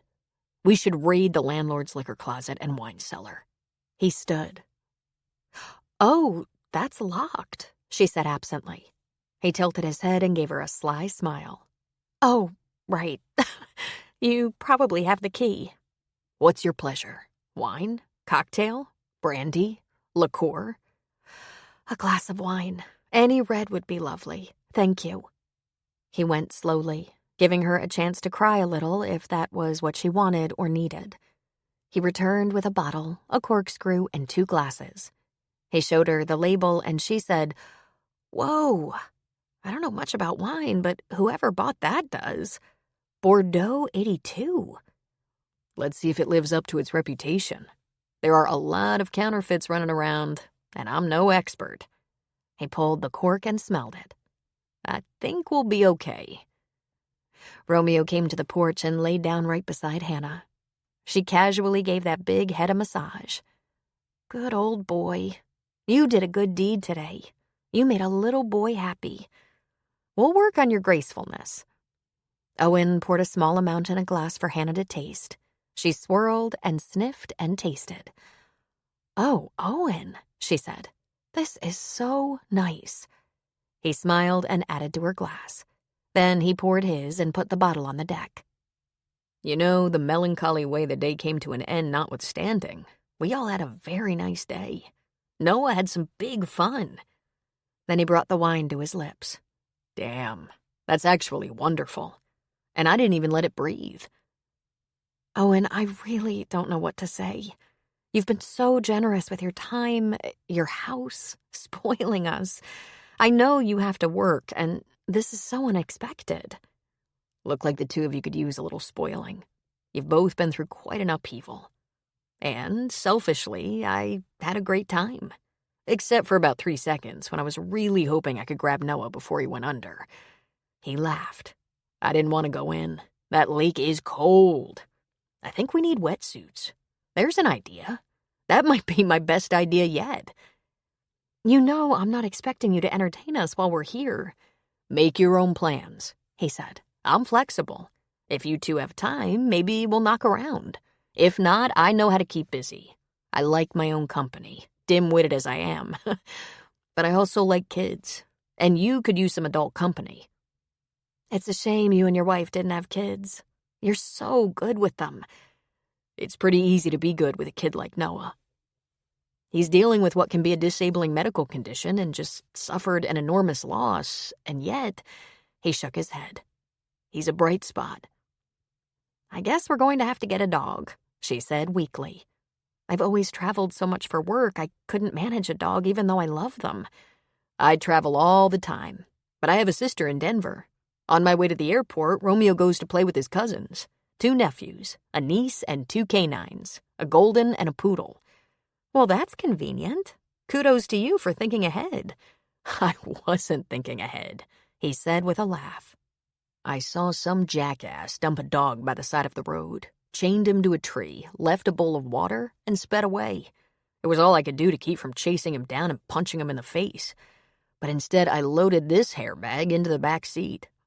I wondered what kind of dog this was. I thought he was full grown. The vet pronounced him a 5-month-old Great Dane who would double in size. He probably ate his first owner's house. He tried to eat mine. But it took me about 2 days to know I'd never give him up. Romeo has a good soul. He's talked me through many a rough patch. He's so sweet, she said, her hand on his big head. So, your job? Oh, it seems so long ago already. I'm in sales for a medical equipment and supply company. It's highly competitive and fast-paced, and I was getting a little burned out. The last time I was at your house, it was with a few salesmen. It was a team-building retreat that went south fast. We failed at team building, and I defected. I went home to a breakup with my fiancé. I had barely cleared him out of my house and canceled all the wedding plans when we lost Aaron. Inheriting a 5-year-old involves a lot of reorganizing, moving, legal paperwork. And you've been off work this whole time? I took family leave. It was my only option. I may not have given birth, but I did become a mother. How much time did you get? Up to 3 months paid. Up to 3 more months without pay. If I need it, I can push that to 6 months. Our other 2 best friends have offered to keep Noah when I have to leave town, but there's a lot of other stuff to figure out. They're working mothers. A vacation is one thing, but we have to get established with a new medical team and physical therapists, and school will be a challenge. I want to be available for him if I'm needed. Am I going to have to go the private school route? So I'm thinking about what kind of career adjustment I can make so I don't travel as often. The future still looks pretty foggy. Owen leaned forward. I have a feeling you're the kind of person who can figure things like that out pretty easily. Efficiently. She laughed. Efficiency. The bane of my existence. I find myself thinking things like, I better eat something now so I don't forget later. Or, I should hurry and fall asleep so I can get up and start working again. That would be efficient. You never leave work on your desk? He asked. And you know what that usually gets you? More work. They give it to the person who can get it done. And that's not always synonymous with who gets the promotion. That's old news, he said. It's always been that way. Do you have a boss, Owen? She asked. I have obligations, he said. I've signed contracts for which I have to produce work on a schedule. But I'm a lot like you. I do the work that has to be done. I'm not driven, but I'm motivated. And my only boss is me, if you don't count Romeo. He has needs. Romeo, relaxed, had sprawled on the deck, rolled onto his back, feet in the air. A huff of laughter came out of Owen. He leads a very stressful life. I bet when you have your room, he sleeps on the bed with you. Owen stiffened. Was your comforter dirty or hairy? No, she laughed. Everything is perfectly clean, sterile. That's Mrs. Bourne. She and her daughter and daughter-in-law do the cleaning. They're amazing. Except they have no concept of time zones. Even though I tell them where I'll be, it isn't unusual for Mrs. Bourne to call me at 3 a.m. to ask me if I'm ready to have the duvet washed or the refrigerator emptied out for the next round of guests. They could call the realtor who manages the rental schedule, but no. They sure do a great job on the house. Do you ever live in it? Oh, yes, for weeks or months at a time. I only rent it out about 12 weeks a year when I'm away. Mrs. Bourne takes care of the barn, too. I have become an extremely lazy man. I bet you're not, she said. Tell me what you're working on now. I'll show you tomorrow if you have time. If I have time? She asked with a laugh. I'm here to do nothing and I'm already exhausted. Tell me about it. I'm working on a few things. I love collections. Sometimes they become books with accompanying essays. I did one on trees. Who cares about trees? It turns out a lot of people. And in chasing them down, I've learned of cultural regard for trees, mystical beliefs, spiritual relationships with trees that covered 10 generations with their branches, trees that were murdered for money and the land beneath them died and went fallow. There are places in Mexico where maidens marry trees to fight back deforestation and to protest illegal logging. Who knew? Right now I'm collecting pictures of homecomings. Military homecomings, refugee reunions, people returning home after incarceration, even people reunited with their pets. I think it's going to be a wonderful collection. It will make people cry. And have you noticed people love to cry? As long as they're not in pain. If they cry at reunions, those are happy tears. And every reunion has a story. He laughed. I hated every writing assignment I ever got in school because I wanted to see pictures. And now the writing that accompanies the picture is so much fun for me. Do you cry while you're finding the pictures and writing the essays? She asked. He laughed quietly. I'm a softie. I'll cry at the drop of a hat. It's embarrassing. I think it's wonderful, she said. Then she lifted her empty glass toward him. Just half, she said. They talked through the entire bottle of wine. Owen told her about beginning to take pictures in junior high and high school, studying photography and other things in college before quitting so he could concentrate on pictures, then taking any job that included a camera, until about 10 years ago, finding surprising success in the mountains of Colorado, shooting his travels, his collections, writing his essays. She started to tell him about her college days and ended up telling him about breaking up with 2 fiancés, both apparently in need of more than one partner. One when she was 30, the next at 35. Was your heart badly broken? He asked. It was bruised. My pride was broken. But before I could wallow, Aaron died, and there was a little boy with a broken heart, putting all my problems in their proper place. He had a good life in Madison, and I had to take him away. The one bright spot is that no one knows us, me, Sharon, and Kate, and we're all in the Minneapolis area. Kate's kids are a little older, and they're very sweet to Noah. That will help. And I pray I can find a babysitter or nanny half as good as his Linda was. Linda was like a grandmother to him. Her whole family embraced Noah. You said Noah's mother's family is not good, Owen said. I'm trying not to think about what that might mean. One of the things that made Aaron and me close was our similar family situations. We had kind of hard childhoods. Not hungry or homeless hard, but emotionally difficult. We were both abandoned by our fathers, and we were left with mothers who seemed to resent us. In my case, I was adopted. I'm told I was a terrible baby, cried all the time. Or maybe I had a mother who wanted a baby but was unprepared for what that meant. My father left, my mother remarried and had 2 daughters in that marriage, and I knew that I was not the favorite child. There was even a time in my teenage years when one of my sisters pointed out that they weren't really related to me in any way. When I went to college, I didn't get any help from my family, and it was obvious they didn't miss me. The only time they called was when they wanted something. I made a new family with my friends. Erin's situation was worse. She never knew her father. Her mother remarried after being deserted by Erin's father and immediately had a son who she worshipped. He was 5 years younger than Erin, but he was a terrible brat. He was constantly in trouble and eventually served time for robbery, theft, assault. And he was accused of far more that he wasn't convicted of. Erin stopped speaking to her mother years ago, and it was over her brother. Erin had loaned him money that, of course, he didn't repay. Then Erin's mother wanted Erin to come up with bail money, and when Erin refused, that was the last straw. They were estranged long before Noah came along. In fact, Victoria didn't even come to Erin's celebration of life. I was relieved, to tell the truth. All of Erin's friends, and especially Linda, the babysitter, knew that Noah was to be protected from the Addisons at all cost. Probably because of her brother. Erin's will is very clear about that. Erin was a paralegal, and her boss was also her lawyer. He knew the facts. And not only do I have a lawyer representing me in this matter, Noah has an attorney ad litem. Roger Addison is a bad seed, and his mother has a blind eye. Roger has had problems with addiction and crime. Erin didn't trust her mother to keep Noah and his estate safe. It's going to take a while to settle everything, from the sale of Erin's house and other estate matters, but I've been granted legal guardianship. When Noah's had a little breathing room and has had time to grieve, I'll talk to him about adoption.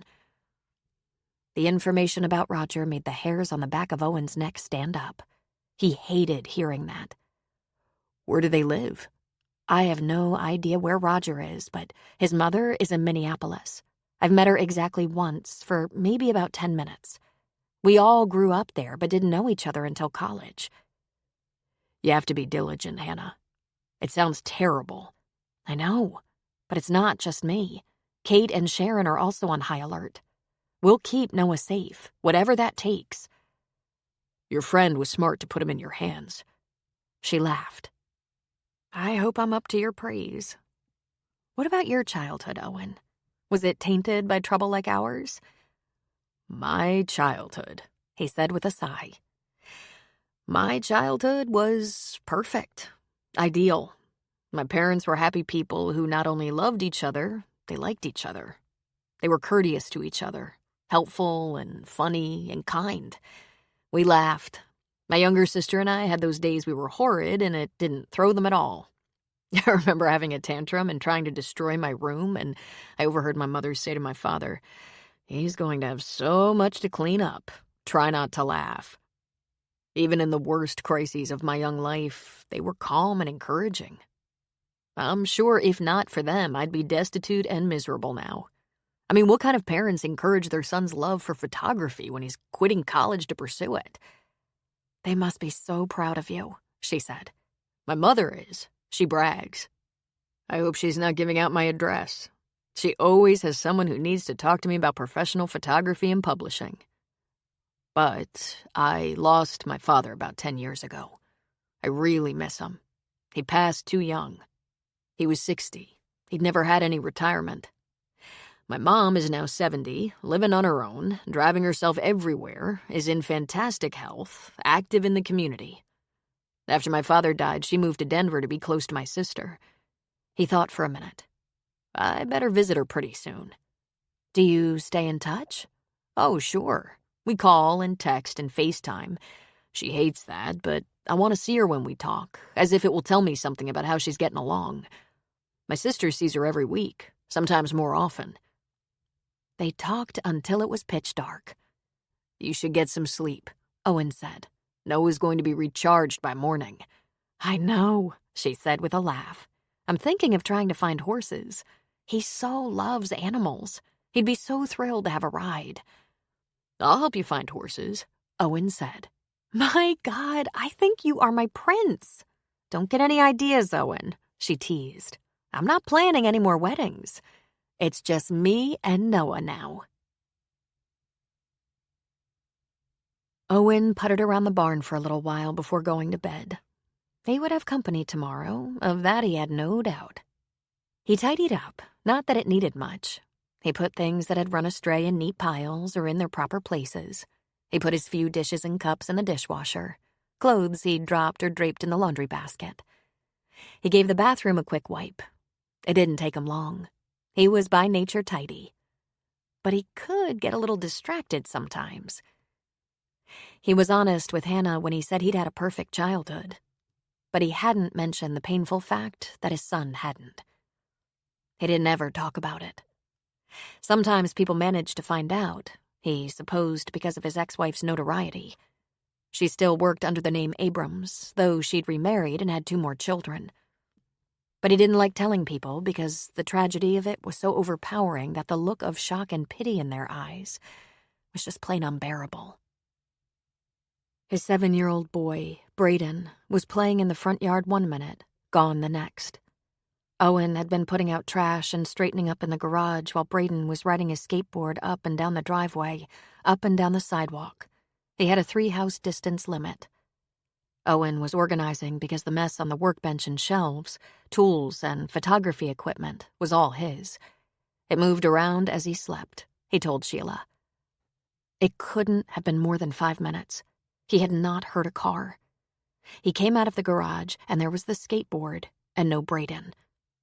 He'd heard other parents who'd experienced such travesty talk about how everything was a blur, a haze. Not so for Owen. He remembered every detail.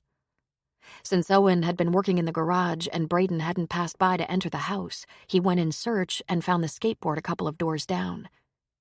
He called out to Braden, and there was no response. Then he knocked on a few doors. Only one family had kids Braden's age, and they weren't home, but none of the other neighbors had seen him. He checked, yelling into the house, but his wife said he hadn't come in. Sheila was making dinner, so he raced up and down the street, calling Braden's name. It only took a short block and a half for him to know. This was not going to be okay. The police were called. There were hours of questioning while they assured Owen and Sheila that other officers were looking everywhere. Playgrounds, schoolyards, strip malls, empty lots. They gave the police a picture. There was an Amber Alert. Days passed, days of not sleeping, days of crying, trying to comfort his wife, hearing about small leads that went nowhere. At first, Owen and Sheila were treated like suspects. The FBI was called. There was no ransom call.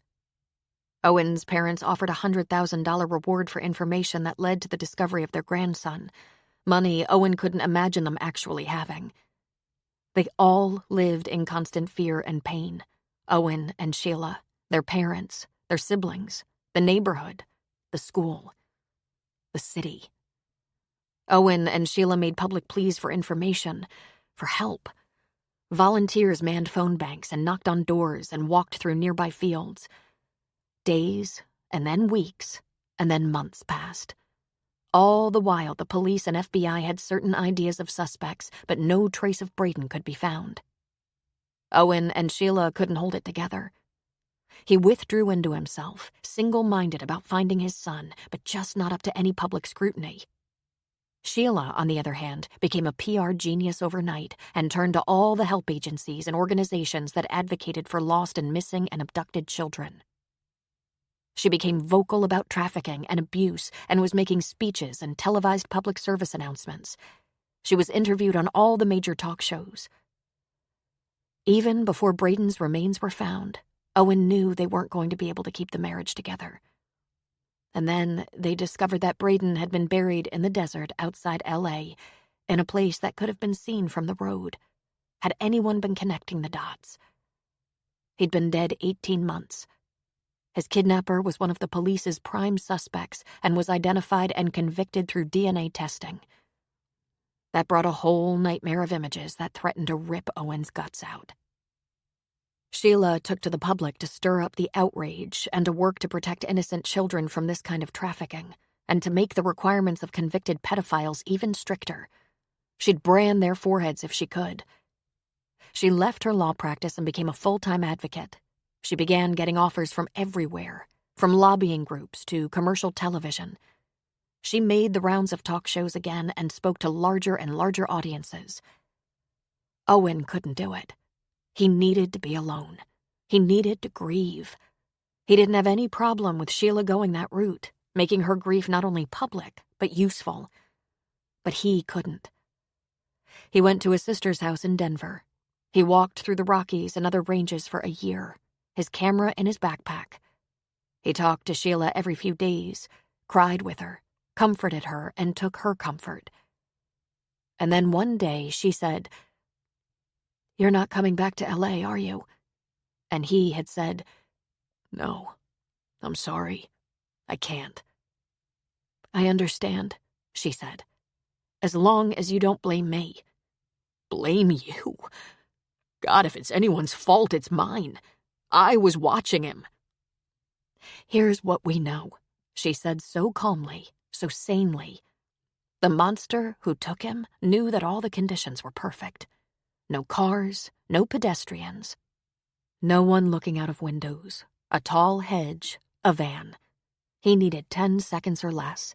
And since no one on God's green earth can promise never to look away for 10 seconds, I'm going to do everything in my power to make it harder for the predators, to keep at least a few children from going through this. And a few parents, he said. He admired her so much. Please tell me you can forgive me that I can't go on this crusade with you. Owen, I love you, and I'm going to do this with or without you. But understand something. I never thought I had this in me, but I do, and it matters. It can do good things. It matters, he repeated. It will do good things. Thank you. I'm proud of you. There was one more casualty before life could move forward. Owen's father, Ben Abrams, died of a heart attack. Braden hadn't been gone 2 years, his remains barely found, and Ben's heart had been in tatters. From the time Ben's firstborn grandchild, Braden, went missing, the victim of a violent crime, Ben had been suffering. His tears had been harder on Owen than his own. Ben had been the sweetest man to ever live. Never a temper, rarely a frown. He'd been married to his wife for almost 40 years, and in that time there had been so much love and laughter, until a monster with no conscience had interrupted their lives. Owen held his mother tight and said, "Please don't leave me. I need you.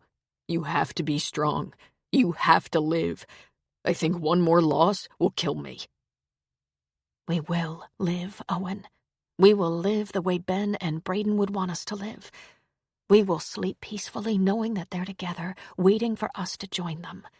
And they'll be happy to wait a long time." So it was that 12 years after losing his son, the joy of his life, the great rains and floods of Taiwan kept him home from his trip, where he met a pretty and funny woman and her little boy. The boy in leg braces who needed a man and his dog because they were also suffering a terrible loss. It wouldn't be a life-changing event for him. His life wasn't changeable. But he had a couple of weeks to make their lives a little better. Love comes to those who still hope even though they've been disappointed, to those who still believe even though they've been betrayed, to those who still love even though they've been hurt before. Author unknown. Chapter 4. It wasn't yet 7 when Hannah sat on the porch with a cup of hot coffee and watched as Noah moved across the yard to the barn. She had told him very sternly that Owen and Romeo might not be awake and he was not to knock. No knocking. And he'd said, "Okay, I can be really quiet." Noah crept up to the door and pressed his ear against it and was completely still, listening. Then he shouted across the yard, I think they might be awake in there. And Hannah laughed so hard she was surprised she didn't slide off the chair. Within moments, Owen opened the door. He was wearing his sweatpants, a long-sleeve t-shirt, and slippers. Yes, old man slippers, the leather kind that grandfathers on television wore. He held a cup of coffee. Romeo almost knocked Noah over in his happiness to have a visitor. Let him take a minute to go to the bathroom, Noah, Owen said. He's probably about to explode. Okay, Romeo, do your business. Noah raised a crutch and gestured at the yard. As if he understood, Romeo walked out there, sniffing, looking for just the right spot. Did you sleep well? Owen asked. I did, he said. Hannah said I was worn to a nub. You did have a pretty big day, Owen said, ruffling his hair. You ready for another one? Okay, without the getting knocked in the lake part. I feel you, buddy, he said. He walked up onto the porch and smiled at Hannah. I'm sorry, she said, but her eyes were full of glee. I told him to be very quiet. He sat down on the porch chair. That's what happens when you make friends with a 5-year-old. Did you sleep well? Oh, yes, she said. And Noah slept through the night for the first time in a long time. I think all that activity is good for his muscles. Have you had breakfast? Owen asked. I could make us some. Noah has already had cereal. As you probably witnessed, keeping him in till a reasonable hour was pretty tough. You want some eggs? Since Noah has eaten, we can have another cup of coffee, comb our hair, lock up Romeo, and go to town to the diner. Best breakfast anywhere. Is that what you normally do? She asked. I'm known to make an appearance now and then, but after breakfast, I'd like to go to an aquatic shop in Colorado Springs. We're going to get wetsuits, me and Noah. I was reading about diplegia. Swimming is great. We could find a pool, but look out there. We have the best pool. She was speechless. He leaned toward her. That lake doesn't warm up until July, I swear. And we can't get in there and learn swimming and come out with nuts. Well, I suppose you can. Then he smiled boyishly. Sounds like another very big day, she said. When are we going to see your pictures and what you're working on? After a little breakfast and a shopping trip, he said. She stood. Ready for a little more coffee? And incidentally, my hair is combed. It looks beautiful, he said. I meant to add that. When she brought back the coffee, he asked, Did you think about what kind of things you wanted to do while you're here? Besides bond with my new partner? I'd love to do a little hiking, but that might not be feasible. I'm not sure Noah is up to a lot of hiking. The trails are sometimes uneven terrain, he said. But we can pick some easy ones, and I can piggyback him when he gets tired, if you'll carry my backpack. What's in the backpack? Guess, he said with a grin. Of course. You never go anywhere without a camera. Everything looks like the shot of a lifetime when you don't have your camera. I had visions of reading in a hammock. I'll put up the hammock, he said. What made you come here? Build here? I was visiting my sister, and I did a lot of hiking and some camping, though not so much of the latter. Poor woman. I told her I wanted to come for a couple of weeks, and I never left. But I had taken over her basement game room. I needed a shop. I stumbled on this land for sale. It was a nice plot with a barn on it. The barn was still in decent shape, and I thought I could make it an apartment. It was perfect. Then, 3 years later, I built the house. Don't ask me why. Because I could. It's an investment. I should probably live in the barn and sell the house, but I just can't. Why? She asked. Well, I like it a lot. But the bigger question is, what if I sell it and don't like my neighbors? She just shook her head. You're a very strange man. I know it, he said. I'm going to go put some jeans on. I'm hungry. Does Noah have to change? No, but I do. I'll be right with you. Before they left, Owen put Romeo in the barn. I'll be back in about 4 hours. Then he closed the door. Noah was standing there, open-mouthed. Romeo can tell time, Owen said. Know how I know? Noah shook his head. If I'm late, he gives me the cold shoulder, like he's mad about something. Really? That's what I think, Owen said. Let's get going. I shouldn't be late getting back. Breakfast at the diner was very successful. Hannah was stuffed. It was so good she kept eating long past the need. She had some kind of breakfast sandwich. Eggs, cheese, peppers, onions, and sausage inside thick bread that was grilled. It was amazing, and she moaned for a half hour afterward. The trip to the aquatic supply store wasn't quite as successful. Owen, at 6'5", wasn't able to find a wetsuit in his size, and Noah, at 5 years old, couldn't find one. Only Hannah, who hadn't been convinced she should have one, found a wetsuit that fit. But the manager measured them and said he could find wetsuits and have them shipped to Owen's address.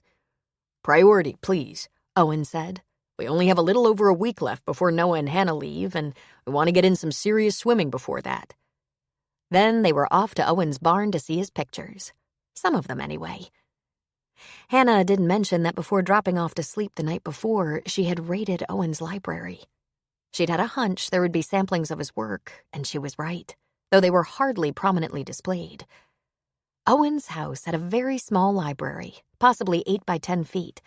There were floor-to-ceiling shelves, and one overstuffed leather chair and ottoman with a standing lamp behind it, and a small table at the right hand. But it was chock-a-block full of books, and she found his lovely narrated photo books tucked neatly into one corner. Trees, flowers, exotic food, native costumes, weddings around the world, and, of course, the landscape and wildlife of Colorado. She carried them off to the bedroom to page through them. The library had one small sign on a shelf that said, "Be so kind as to return books to the shelves and not to your suitcase so that the next guest might enjoy them." The books were beautiful, but even more beautiful was Owen's voice. She could hear him on the page, telling each picture's story. Nothing serves as a greater illustration of our own existence than the tree, boughs spread wide and curiously reaching, roots deep and firm. There were pictures of lush, healthy forests, as well as brutal logging and fires that left hillsides bare. There were images of Mexican maidens who'd married trees in Oaxaca, as well as tree huggers chained to trees to protest illegal logging in the Pacific Northwest. People across the globe planted, chopped, destroyed, replanted. Birth, death, rejuvenation. Conservationists rail about the killing of the planet as if they don't know. The planet will survive. It always has. It always will. Left alone, it will scrub the poison out of its air. Vegetation will replace the death of an assaulted earth. Animals will breed and populate. It is we who will die and disappear. There was a melancholy in that voice, a sweet, soft vulnerability that probably wooed women everywhere, just as that narrative voice wooed her. She suspected a deep wound. His failed marriage, perhaps. He said they were still good friends, that they stayed in touch. When Noah woke her in the morning, she was sprawled out on the king-size bed, lying atop books and dreams. She quickly gathered them up and put them away. Noah had no concept of discretion. He told everything he saw. But that visit with Owen's amazing talent made her even more anxious for an afternoon spent in his shop, looking at his pictures and learning his process. The barn wasn't huge. Half was his shop. Computers, large widescreen monitors, cupboards, shelves, countertop, easels, storyboards, reams of photo paper, cutters, tools of all types. An archway led to a small one-room apartment behind his shop. He had a bed, sofa, shelves with books, a table and 2 chairs, a galley kitchen, and a large bathroom with a big shower. In his walk-in closet, there were drawers as well as rods for hanging clothes and a small stacked washer and dryer. This is amazing. From outside, it looks like a small barn, not much more than an oversized shed, Hannah said. It once held a tack room, supply closet, and 4 horse stalls. Cal Jones has a barn, huge barn. He gutted it and turned it into a big, beautiful house. 5 bedrooms and an office, 4.5 baths. He works out of his home. If I can think of an excuse, I'll take you to see it. Amazing remodel. You could live here comfortably forever. I know. That's why I flirt with the idea of selling the house. It feels so self-indulgent for one man. "Noah, honey, don't touch that," she said, noticing Noah's hands curiously checking out some big lenses. "You're okay, Noah. That's a telescope. One night when we have a clear sky, we'll get it out and look at the moon and stars." "Really?" he asked. "Really? How'd you like to take some pictures?" "Huh? Can I?" "Sure. Let's find a camera more your size." And the hours were eaten up by browsing through pictures, both printed and matted in oversized file drawers and on his monitors, and with Owen showing Noah how to point, focus, and snap pictures. Noah's favorite model was Romeo. Big surprise. Then Noah asked if Owen had any peanut butter and jelly. "Oh, Noah, it's after 4, Hannah said. She'd been sitting on the floor near the bookcase, paging through some of Owen's books. His and those of other photographers. "Good thing you had 2 breakfasts. We missed lunch. Oh, I'm a terrible mother. Come on, let's go over to the big house and I'll make you something." "I have a better idea," Owen said. "Let's all go and throw together some dinner. I think it's almost wine time." "What can I make?" she asked, trying to think of what she had. "Let's have a look through your refrigerator and see what's there. I'll cook," Owen said. It turned out a little help was needed from Owen's kitchen in the barn. He concocted some chicken and pasta dish with a creamy pesto sauce, spinach, sun-dried tomatoes, and mushrooms. Hannah was nearly drooling, but she was sure she'd have to make Noah a grilled cheese. But of course, Noah loved it because Owen made it. And he told them, "My mom used to put spinach and other vegetables in everything. This is so good. It's reminding me of her." After dinner, Noah played with Romeo in the yard while the May sun hovered just above the Rockies. Owen and Hannah sat on the porch trying to digest another wonderful meal. Then Noah came up on the porch and slumped against Hannah, yawning. "Oh, no, you don't, young man. You're not falling asleep without a bath again. Let's get you cleaned up, teeth brushed, and in your pajamas." "I can't," he said with a whine. "We're getting it done even if I have to hold the toothbrush," she said, lifting him. "You gained weight today." "I'll clean up the kitchen while you get bedtime rolling," Owen said. Noah was so tired Hannah had to practically hold his head out of the bath to keep him from drowning. She did have to hold the toothbrush, but she got him into clean jammies and into bed. He was yawning big before she kissed him. "I love you, Noah," she whispered. "I love you too, Hannah," he said. Then he was out. When she got back to the porch, Owen held up a bottle of wine. "It's not your bedtime yet, is it?" Late that night, much too late, she texted Kate asking if she was awake. Her cell phone rang immediately. "Everything okay?" Kate asked. "Oh, Kate, this is the best thing I've ever done. Noah is so happy, completely worn out. His cheeks pink from sunshine, his laughter is quick and crazy. There is this wonderful man here with a big lovable dog named Romeo who adores Noah. The dog, I mean. Although Owen loves him too. He took us to get wetsuits today because swimming will be good for Noah and the lake is too cold and he's so nice." "Oh, boy," Kate said. I'm okay," Hannah said. "It's not romantic. But I've never met anyone like him in my life. I can't wait to tell you about him. He's sort of famous. Also, he's kind of shy.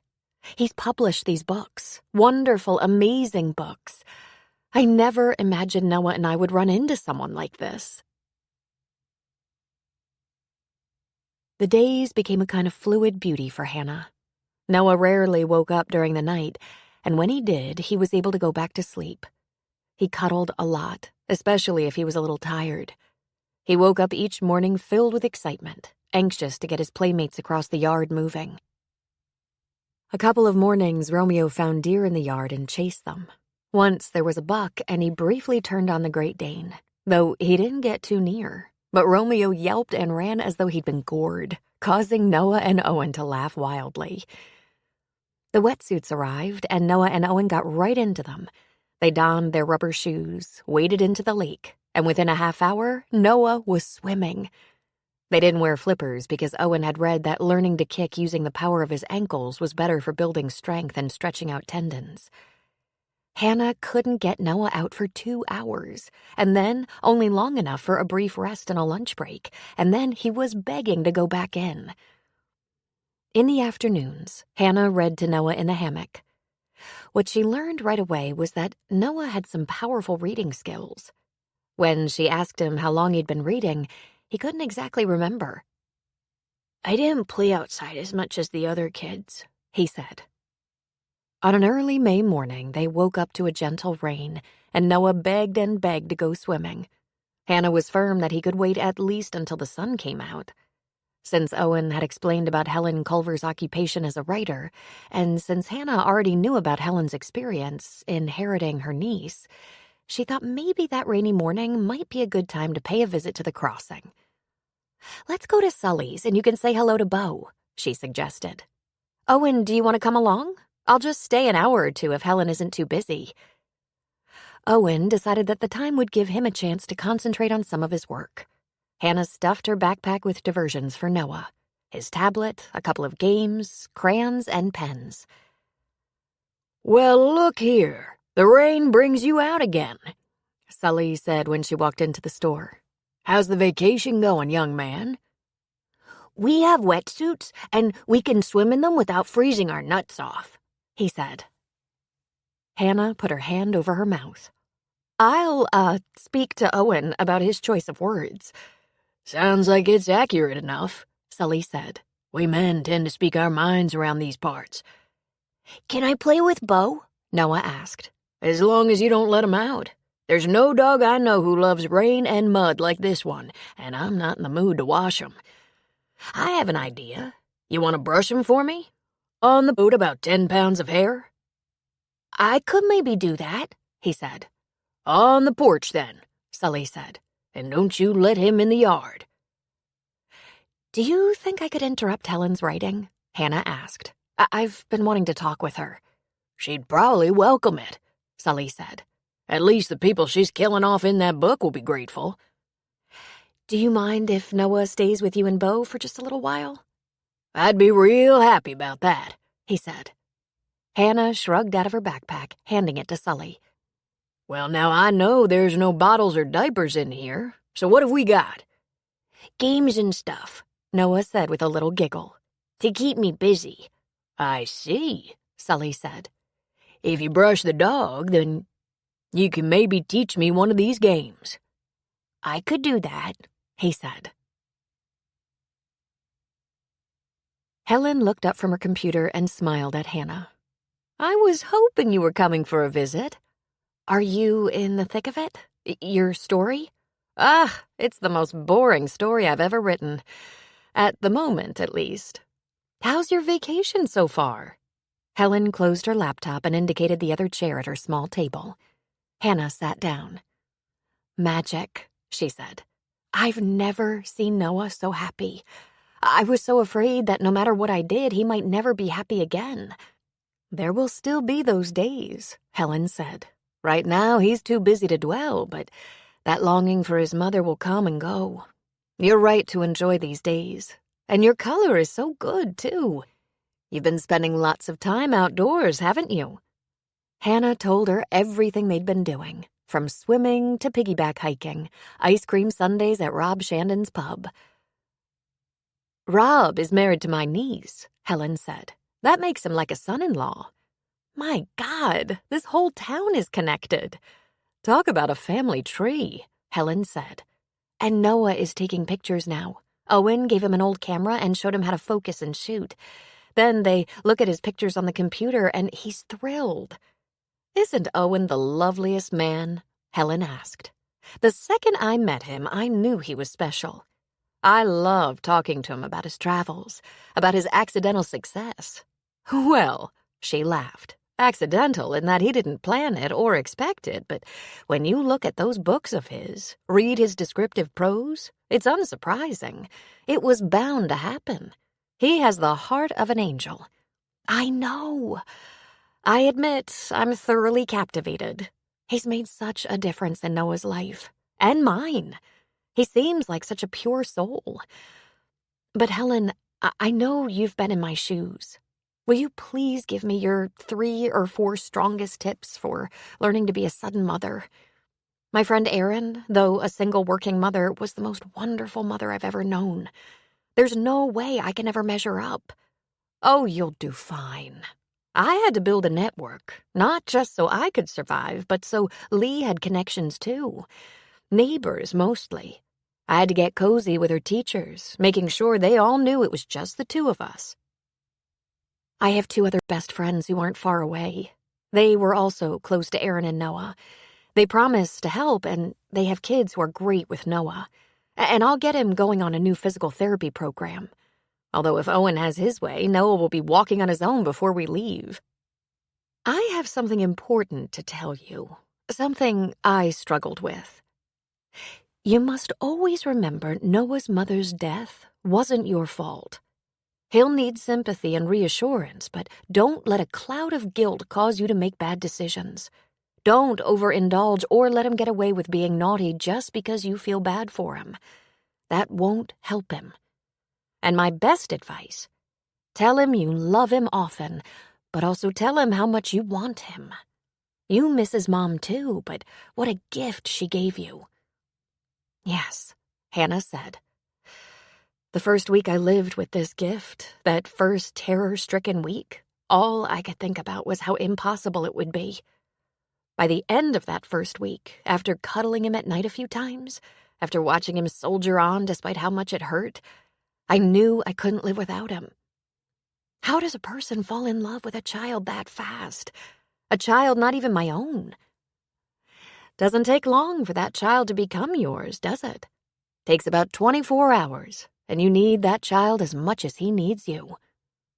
I didn't realize. Sadly, that's not always the case.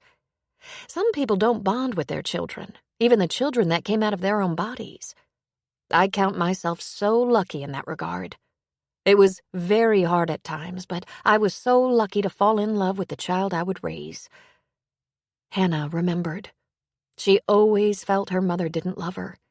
There was a coolness about her when she dealt with Hannah. She always felt it was because she was adopted and didn't look like her sisters.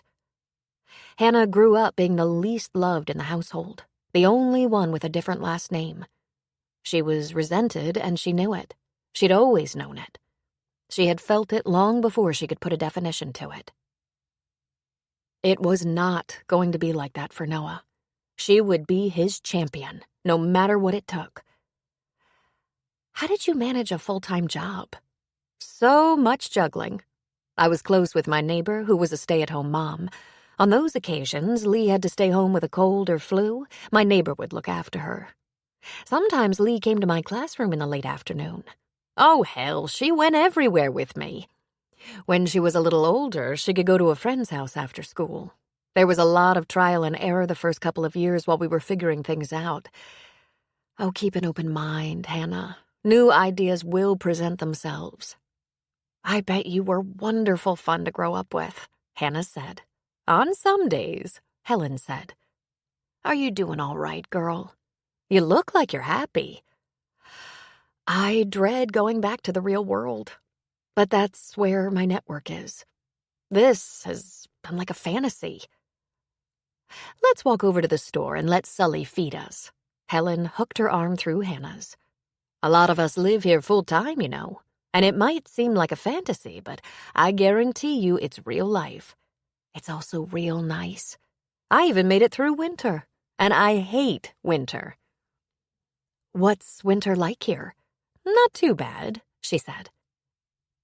Don't tell Sully I said that. It will take all the starch out of my complaining.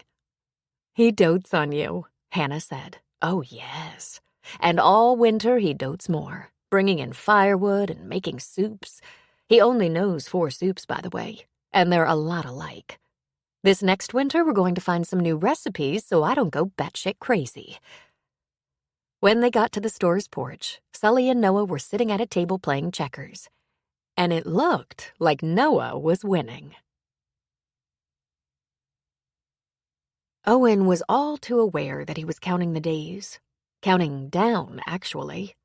At first, he was thinking they had 10 days left, and that seemed like plenty. Then it was 7. Then it was 5. From the first moment he saw Hannah, he was smitten, and the more time he spent with her, the more he was intrigued. Her skin bronzed up at once, glowing in the warm Colorado sunshine. She had some freckles on her cheeks that made her look fresh-faced. She wore no makeup and pulled her hair back in a simple ponytail, and when she let it loose, it fell below her shoulders. She was beautiful, long-legged and athletic. Her smile was contagious, her laugh loud and unrestrained. Every day they swam, hiked, took pictures, looked at the pictures they'd taken. Hannah and Noah read together every afternoon, often in the hammock. They all went to the market together and got ice cream. They had breakfast, lunch, and dinner together. Then he would sit on the porch with Hannah after Noah went to bed. He wasn't sure what part of each day and night he loved the most. Sheila called him late one night just as he was getting ready to turn in. How was Taiwan, Owen? Oh, Sheila, I guess I should have called you. I never thought... My trip was canceled. Severe flooding. At first they wanted to delay it 5 days, but I couldn't see making the effort then. I'm sorry to hear that, she said. Did it cost you a fortune? Nah, I've learned to always insure the trips. The places I like to go are sometimes isolated and inhospitable. What's your next trip then? She asked. This is the best. Hang Son Dong, the largest underground cave in the world. Vietnam. I'm going on an expedition. I'll be gone 2 weeks, about 1 week in the cave. Look it up sometime. It's amazing. Didn't you have someone renting the house? I didn't cancel them, he said. I've been staying in the barn, and I'm glad I didn't cancel. They needed this place. It's a young woman and her boy. They're in a challenging place. His mother was her best friend, and she passed away suddenly. They've known each other, the boy and Hannah, but he's only 5, and on top of that, he has a mild case of CP affecting both legs. Smart as a whip, this kid. Romeo has been helping him adjust to what will be a new life. And are you helping them adjust, Owen? She asked. He's a brilliant, hilarious kid, Owen said. Kinda reminds me of someone, you know? We'll always miss him, she said. That's something we'll live with forever. He laughed, though not with humor. You do it so much more gracefully than I do. I buried myself inside myself. I don't know that I'd consider my coping graceful. I became a roaring dragon. As for you, it sounds like at the moment you're not buried, she pointed out. Rather, you seem to be surfacing a bit. Noah probably brings that out, he said. He's so alive, so funny and engaging. Despite his vulnerability, his neediness, he might be the strongest one of us on the property. I'd say we've come a long way, both of us. And what's she like, Owen? Sheila asked.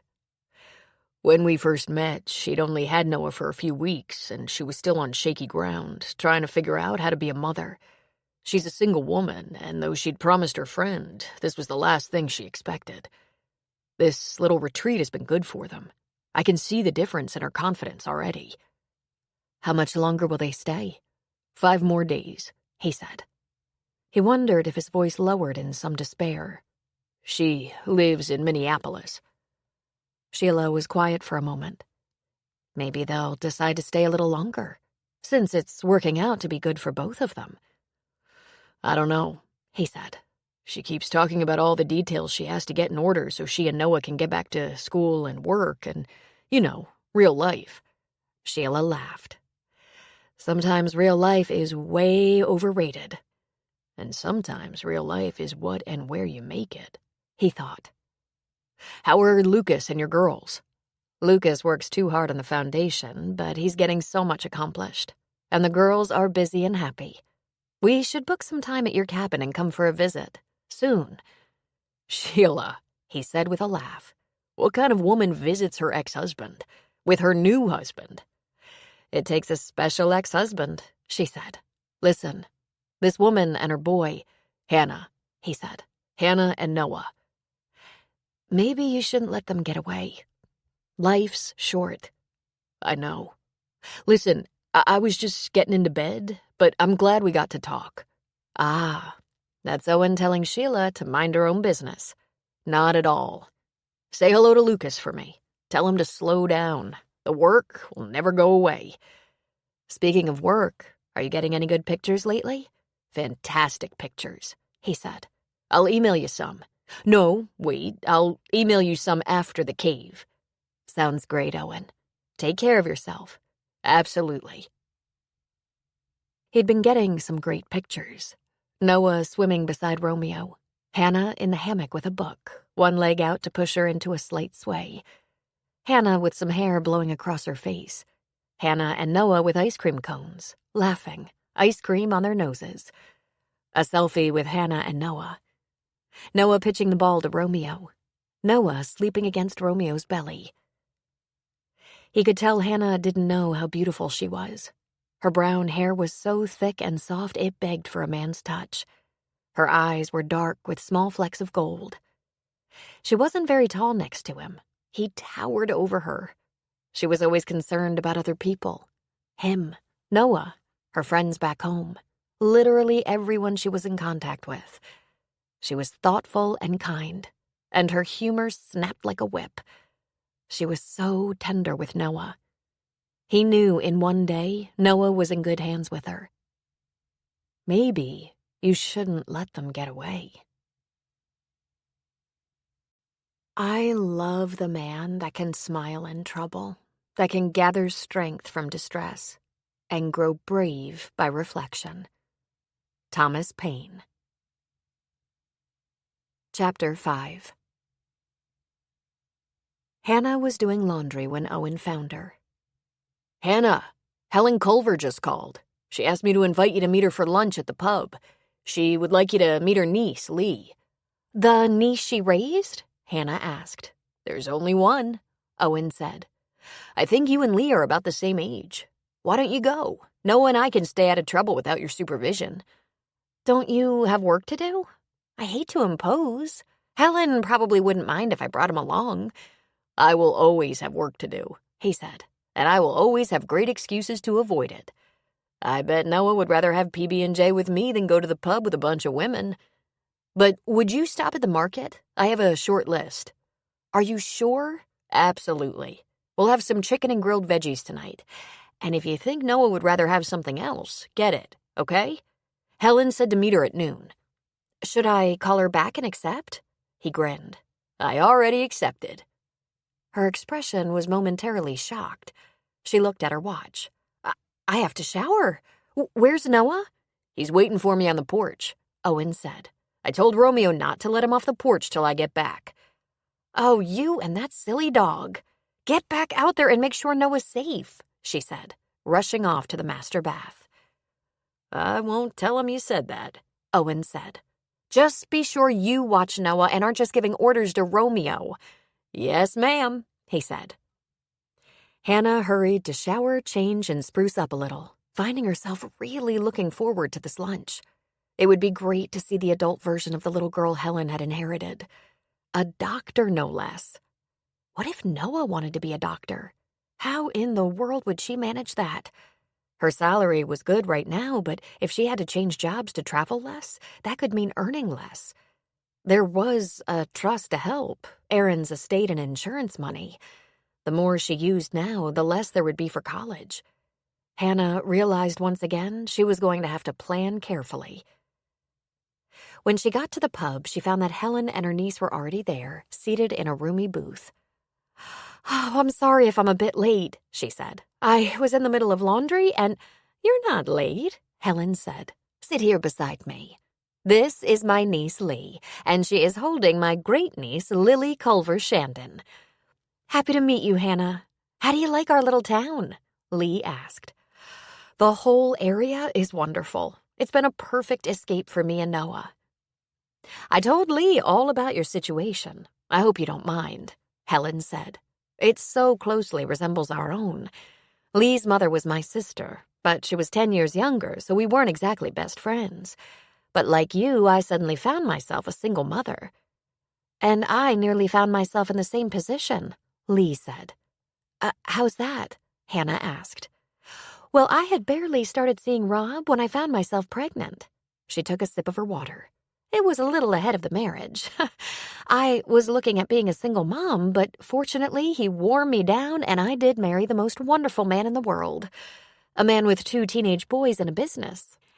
And I'm the primary care physician at the local urgent care.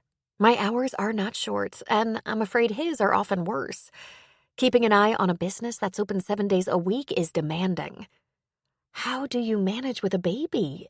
Does Helen help out a lot? No, they both said in unison. Then they laughed. I help out a little bit, but I have a job, Helen said. I told Lee to start interviewing babysitters. Right now, while Lily is still so young, we're shuffling her back and forth. She's very portable. Rob is home in the mornings. She comes to the clinic with me some afternoons, and her brother Sean, a junior in high school, helps out when he can. Sean and his older brother Finn will not admit it, but they're putty in her little hands. When she's moving around faster, we're going to have to make adjustments. The hardest part is trying to remember to enjoy these days when you're so busy just getting through them, Helen said. Who is your support, Hannah? Lee asked. Right now, it's Owen. Well, he's wonderful with Noah, and I'm sure he's enjoying every second.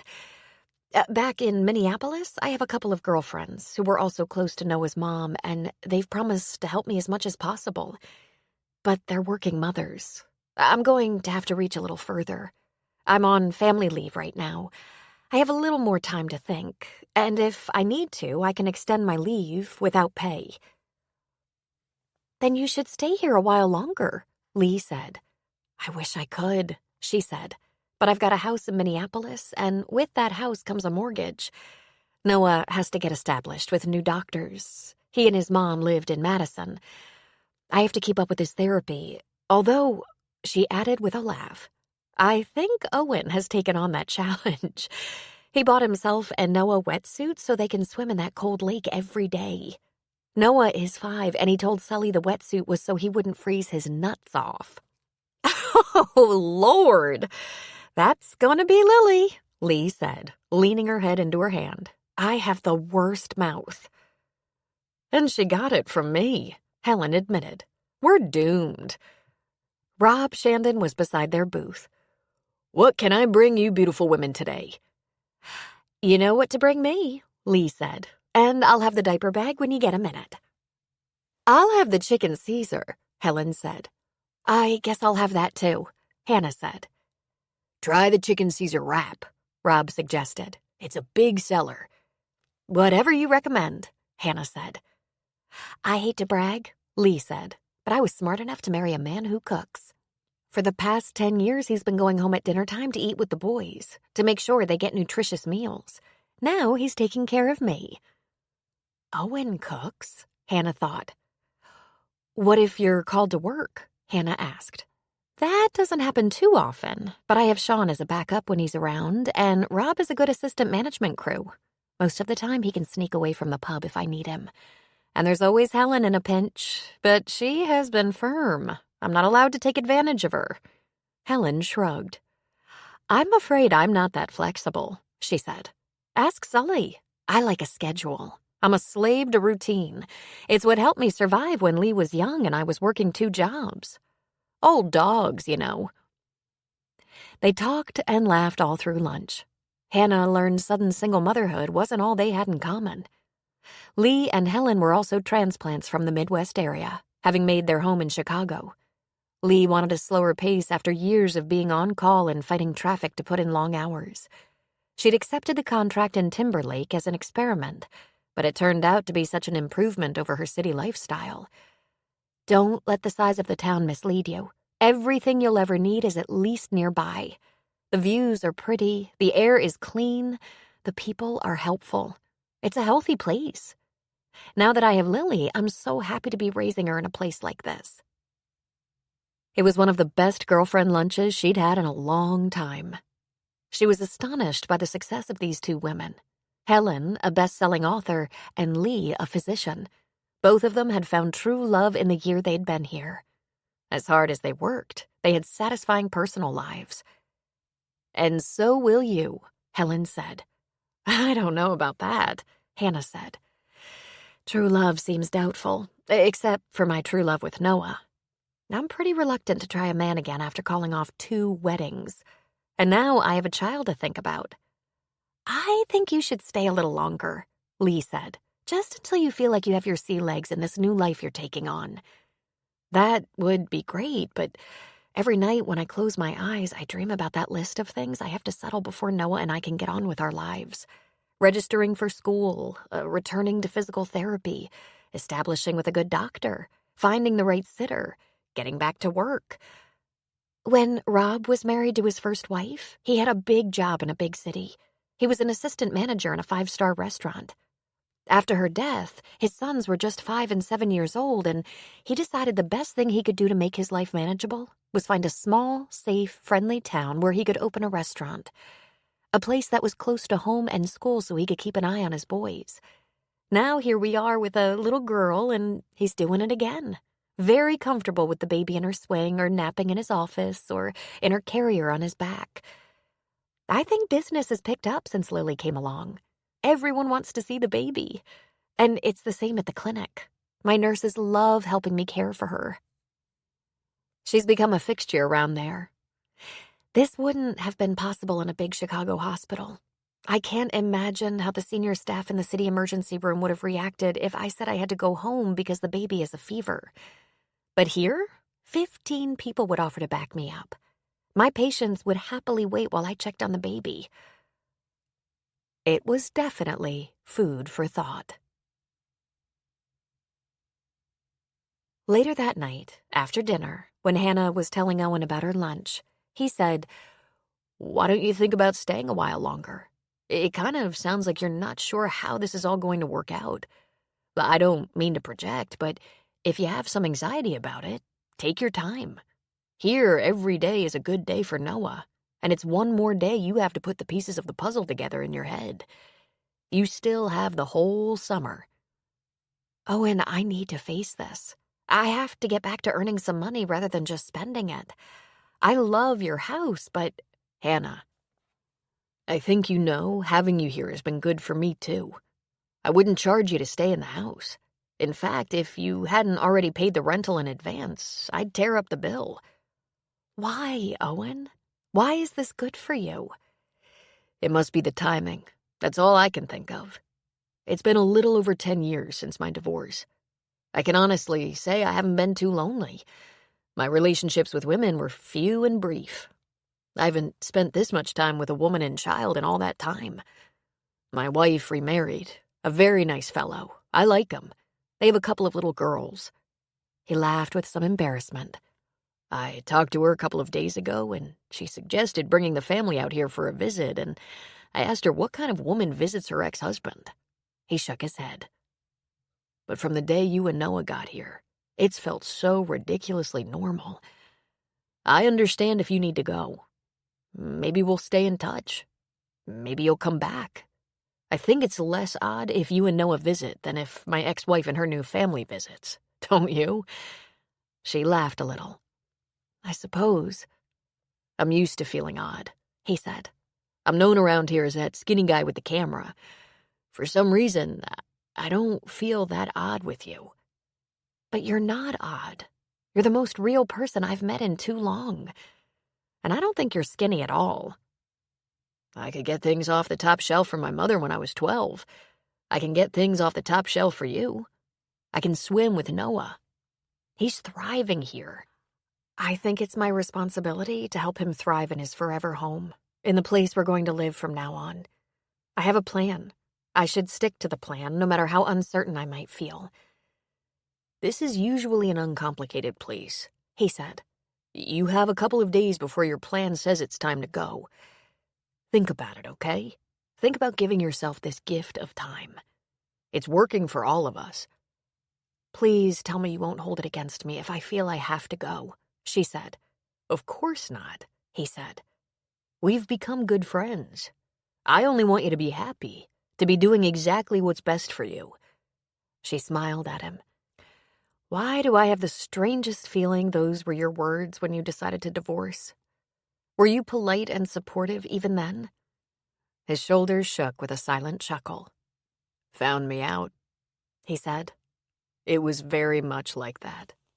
Poor Sheila. She has so much energy, has so much to say, so much to give. She's a total people person. She said that sometimes I was quiet for days. I never thought it was that bad, but I didn't crave large groups of people. It's true, I began seeing more of my world through a lens. I'm afraid I enjoy quiet dinners, sunsets, long walks, campfires, people who don't have 500 friends, but only a few good ones, and count me as one of them. I walked around the Colorado countryside for months, and then stumbled on this place, where I could be as quiet, slow, and easy as I wanted to be. But you travel to so many exotic places, she said. I know. I have an insatiable curiosity about things I haven't seen, and I do have to make a living. Not always in exotic places, though. I've traveled to many ordinary towns to witness a soldier coming home from deployment or being released from a hospital on his new legs. I shot some amazing soup kitchens and some real raw homelessness. But I love places few people get to go. I think that, like you, there's a puzzle in my head, and I'm putting the pieces in place. I don't know how I can ever thank you for your kindness and generosity to me and Noah, she said. It's been such a privilege to see some of your work. Now you're just flattering me, he said. Ha! Not at all. I envy you that talent and drive. I have no idea what to do with my life. My job is a good job. The company is a good company. It pays well, but it's only rewarding to me in the area of income. Everything else about it has worn me down. Hannah, that happens to most people, I think. No matter what field. I was a different kind of photographer before my divorce. I shot weddings, ball games, school photos, babies, and Christmas card photos. Then I had this uncomfortable freedom, and I started to change. Did I tell you when I was here last? Did I tell you about our team building exercise? Well, that you were here for a company retreat, right? I was away. She told him about the trust exercises, about the sexy moderator, about her male colleagues getting stoned, about going home to find her fiancé boinking her administrative assistant. And he laughed. Oh, my God. I apologize. That wasn't really funny, was it? It's getting a little funnier as time passes. By the time Noah is older, I might tell the story at his wedding. I hope I'm there, Owen said. That sounds like something in a sitcom. I picked the lock on your closet door to get my phone and laptop, she said. The moderator took our devices away so we'd have to communicate the old-fashioned way. I should have picked the lock on the wine cellar. Ah, but then you wouldn't have caught the fiancé and the admin. They looked at each other and burst out laughing. They enjoyed another glass of wine. When they said goodnight, Owen kissed her on the forehead. This is a slow, safe place. If you think it would be good for you and Noah, you can stay longer. You're such a kind man. Sometimes I'm a little bit selfish.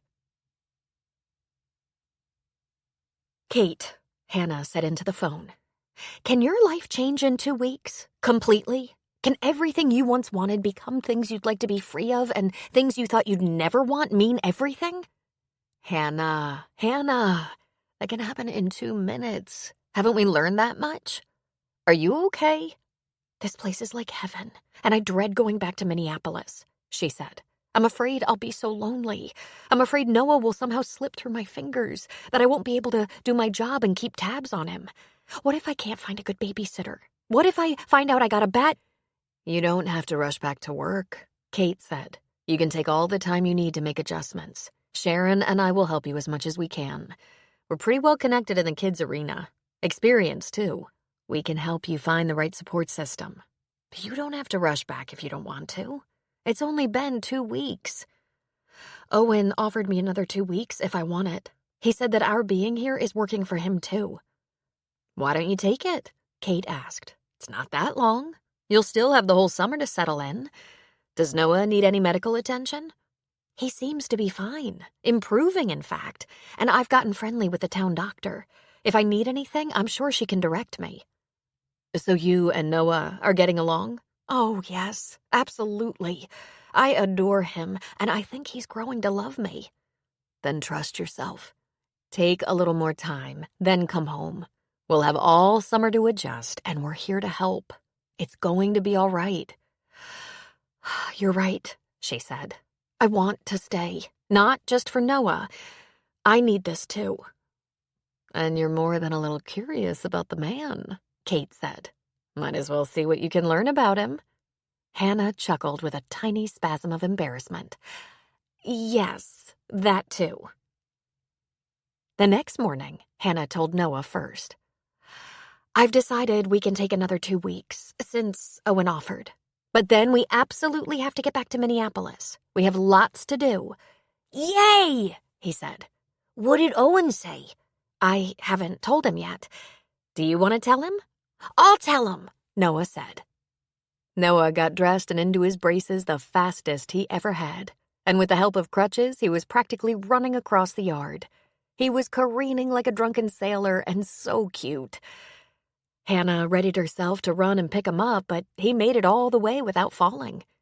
From her place on the porch, she could hear Noah yell, "We're staying longer!" And she saw Owen pick Noah up and toss him into the air. One of Noah's crutches hit Owen in the head. He winced and laughed. For just a moment, she worried that by taking 2 more weeks, she had worsened the problem, making leaving even harder. Owen carried the boy across the yard, his crutches dangling from his arms. Romeo was prancing along behind, taking a detour for his morning constitutional. Owen's smile was wider than she'd ever seen it. "This was good news to wake up to," he said. "I hope this doesn't make it worse, like if Noah and Romeo bond even more." "Don't be silly," Owen said. "They couldn't possibly bond anymore." You do understand that's all I have. 2 more weeks. After that, I'm almost into my unpaid family leave. I get it. And you'll be leaving before summer really hits, he said. You'll still have plenty of time to establish your routine. That's right, she said. So, now what? We have many things to do. Swimming, fishing, visiting neighbors, taking pictures and taking walks. Maybe we should take a road trip or 2 and visit some of the small towns around here. Check out their pubs and diners, galleries, bookstores, everything. Don't worry. I think we'll be busy and have great fun. So let's not burn daylight. Owen was back to counting days. At first, with the gift of 2 more weeks, it seemed he would have forever with Hannah and Noah. The May wildflowers were popping up along mountain roads and around ranches and houses. They planned a full day every morning. They chose where they'd have their meals, some days staying home all day. No matter what they did during the day, each one ended on the porch, where Hannah and Owen talked and talked. Their routine was full, exhausting for Noah. The little guy had an hour or 2 nap most days. There had never been so much life in Owen's home before. Then he was down to a week left. Then a couple days. You know, you can stay longer if it will help things, he said to Hannah. Thank you. That's very sweet. But staying on any longer is like running away from a reality Noah and I really should face. Are we invited back for a visit? Many visits, he said. You are always welcome. She was feeling so comfortable and content that it all seemed too good to be true. Then there was a strange occurrence. She saw a missed call on her phone. Wyatt. There was no message, no text. She decided it must have been a pocket dial, but it brought back that uncomfortable feeling. Maybe I'm no good at knowing a good man when I find one. A couple of hours with Owen made her stop worrying about that, or stop caring. She wasn't sure. She went to bed night after night, telling herself it was time to go. And then it was. She told Noah they had 1 more day. The next morning, Hannah woke up to the sound of drizzle. It would be good for the flowers and vegetables in Sully's garden, but it was a shame that on their last day with Owen they'd be driven inside. On top of that, someone woke up on the wrong side of the bed. I said I'm not hungry, I don't want stupid cereal, Noah said angrily. Hannah was stunned. The perfect child had gone sour. Would you like eggs? Toast? Pancakes? I think we have some.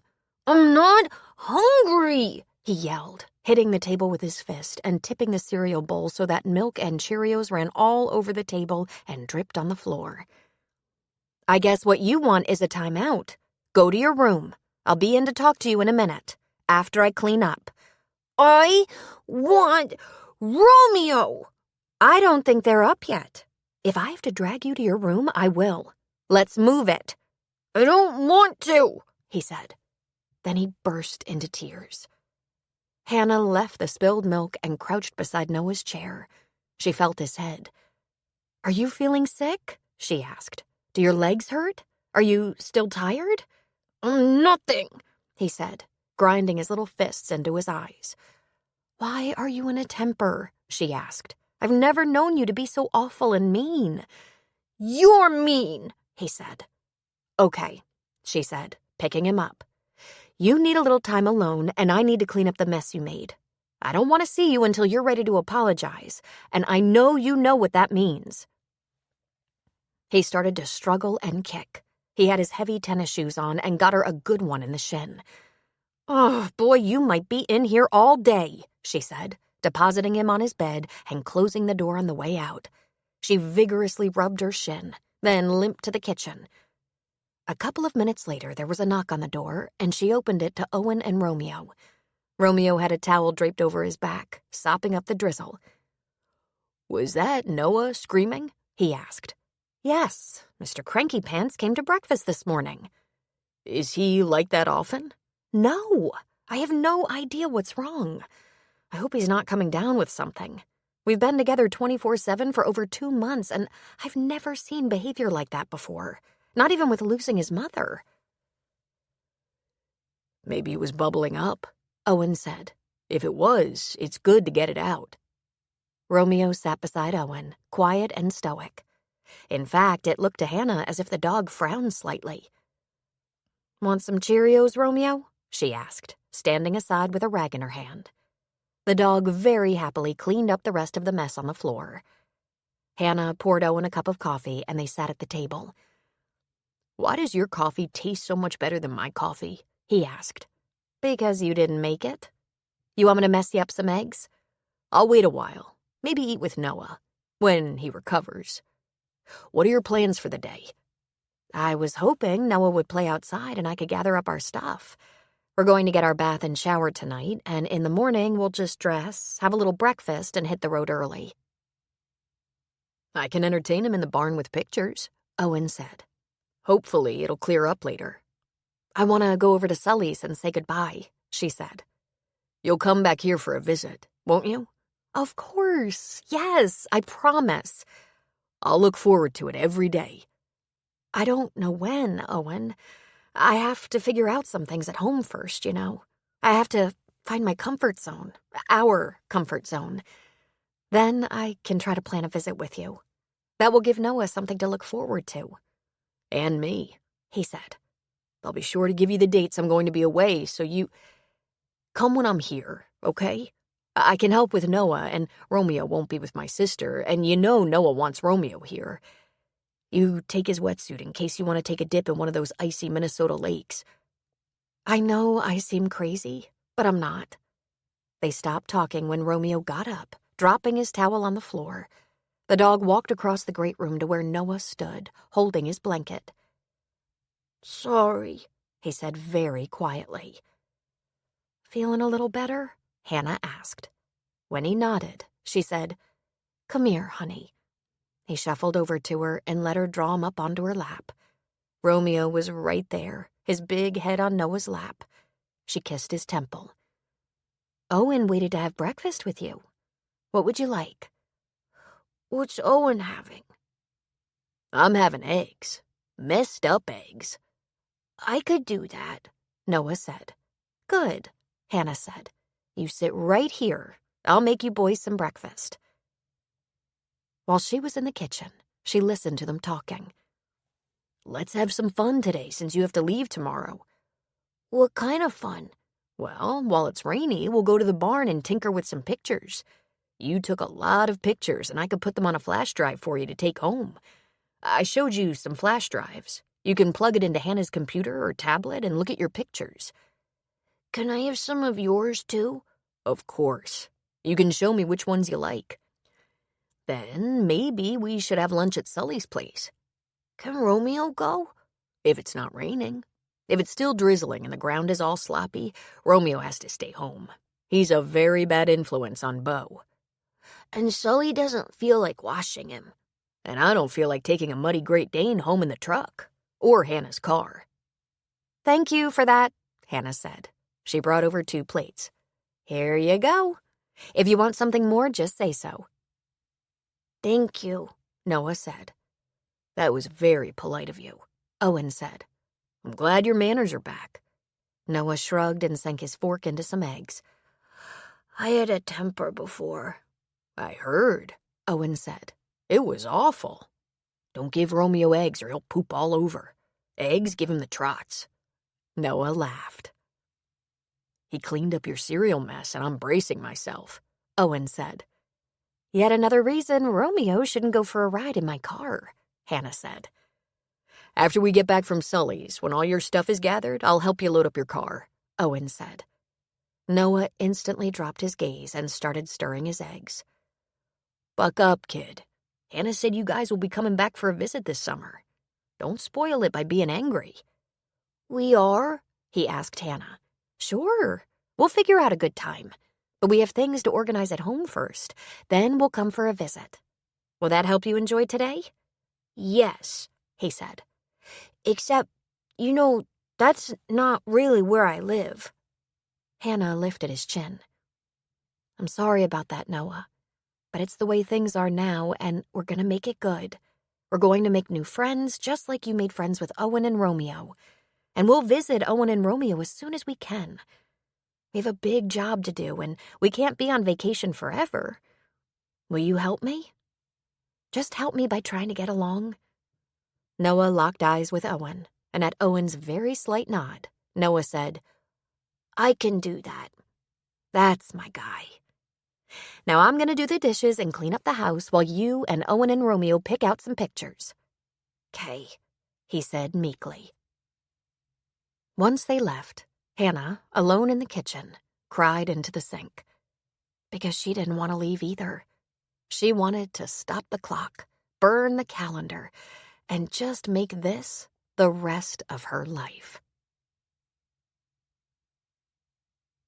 Hannah and Owen were so forcibly cheerful, she was certain no one noticed it wasn't real.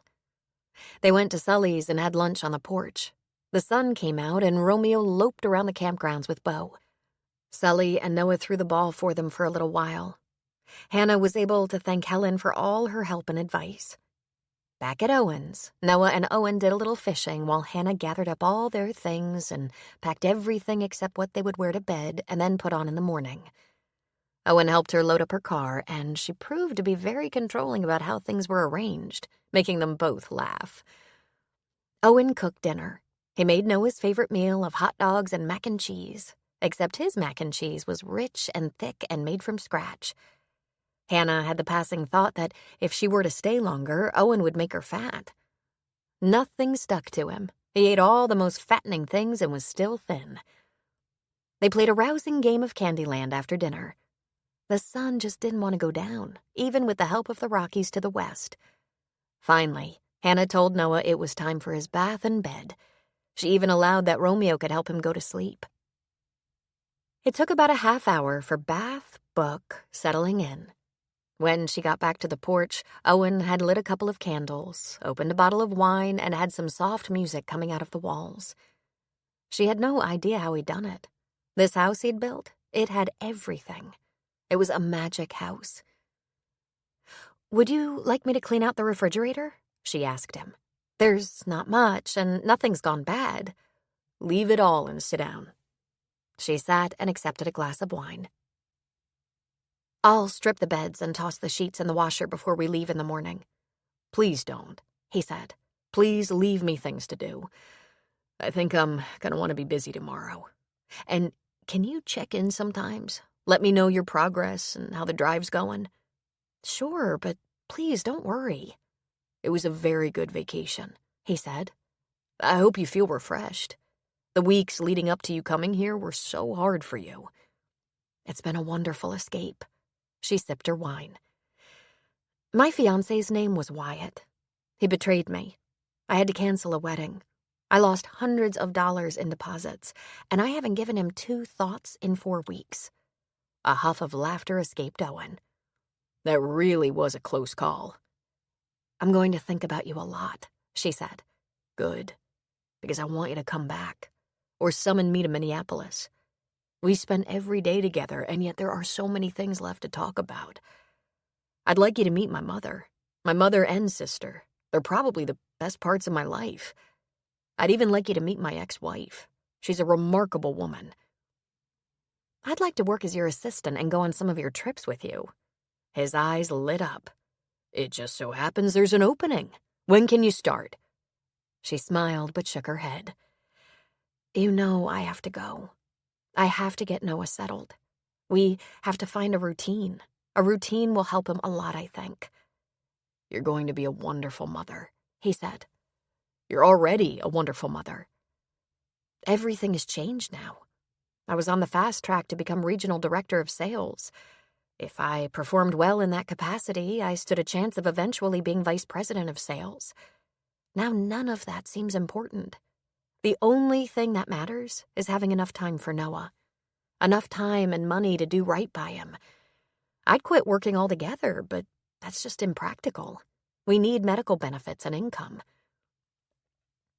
I think I'm going to look around for a job with more flexible hours and far less travel.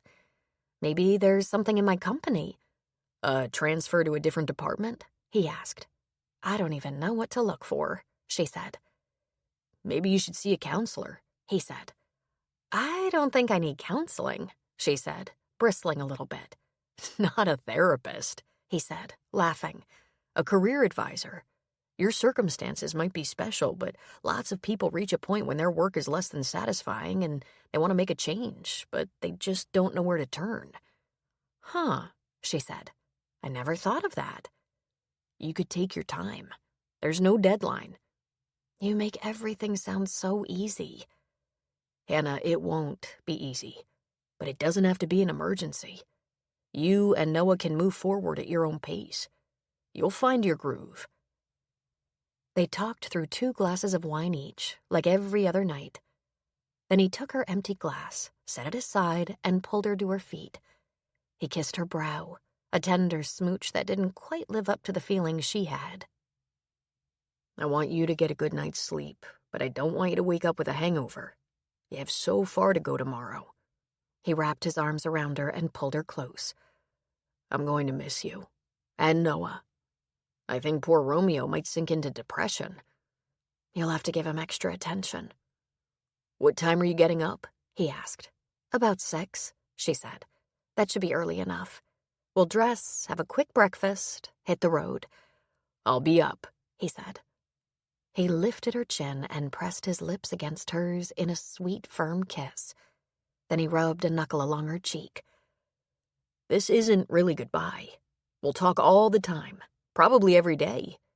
We'll see each other again soon. Sure, she said. Sleep well. See you in the morning. The family is the test of freedom, because the family is the only thing that the free man makes for himself and by himself. Gilbert K. Chesterton.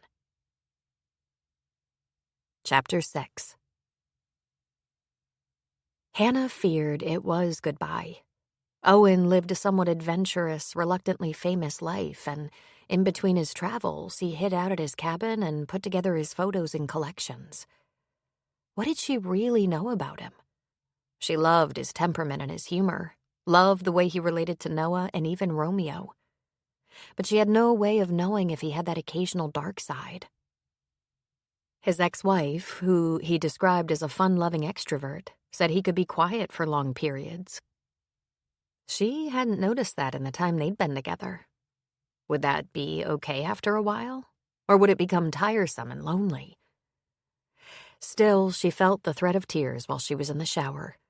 She had to be so careful. It wouldn't take much to get Noah going. He was already grieving the end of his vacation, already missing Owen and Romeo. The poor little guy had done so much grieving lately. But the press of Owen's lips had left an impression. The safety she felt in the circle of his arms was so promising. Being near that calm, strong confidence was inspiring. He wasn't like any other man she'd ever known. It was true. She had hardly thought about Wyatt.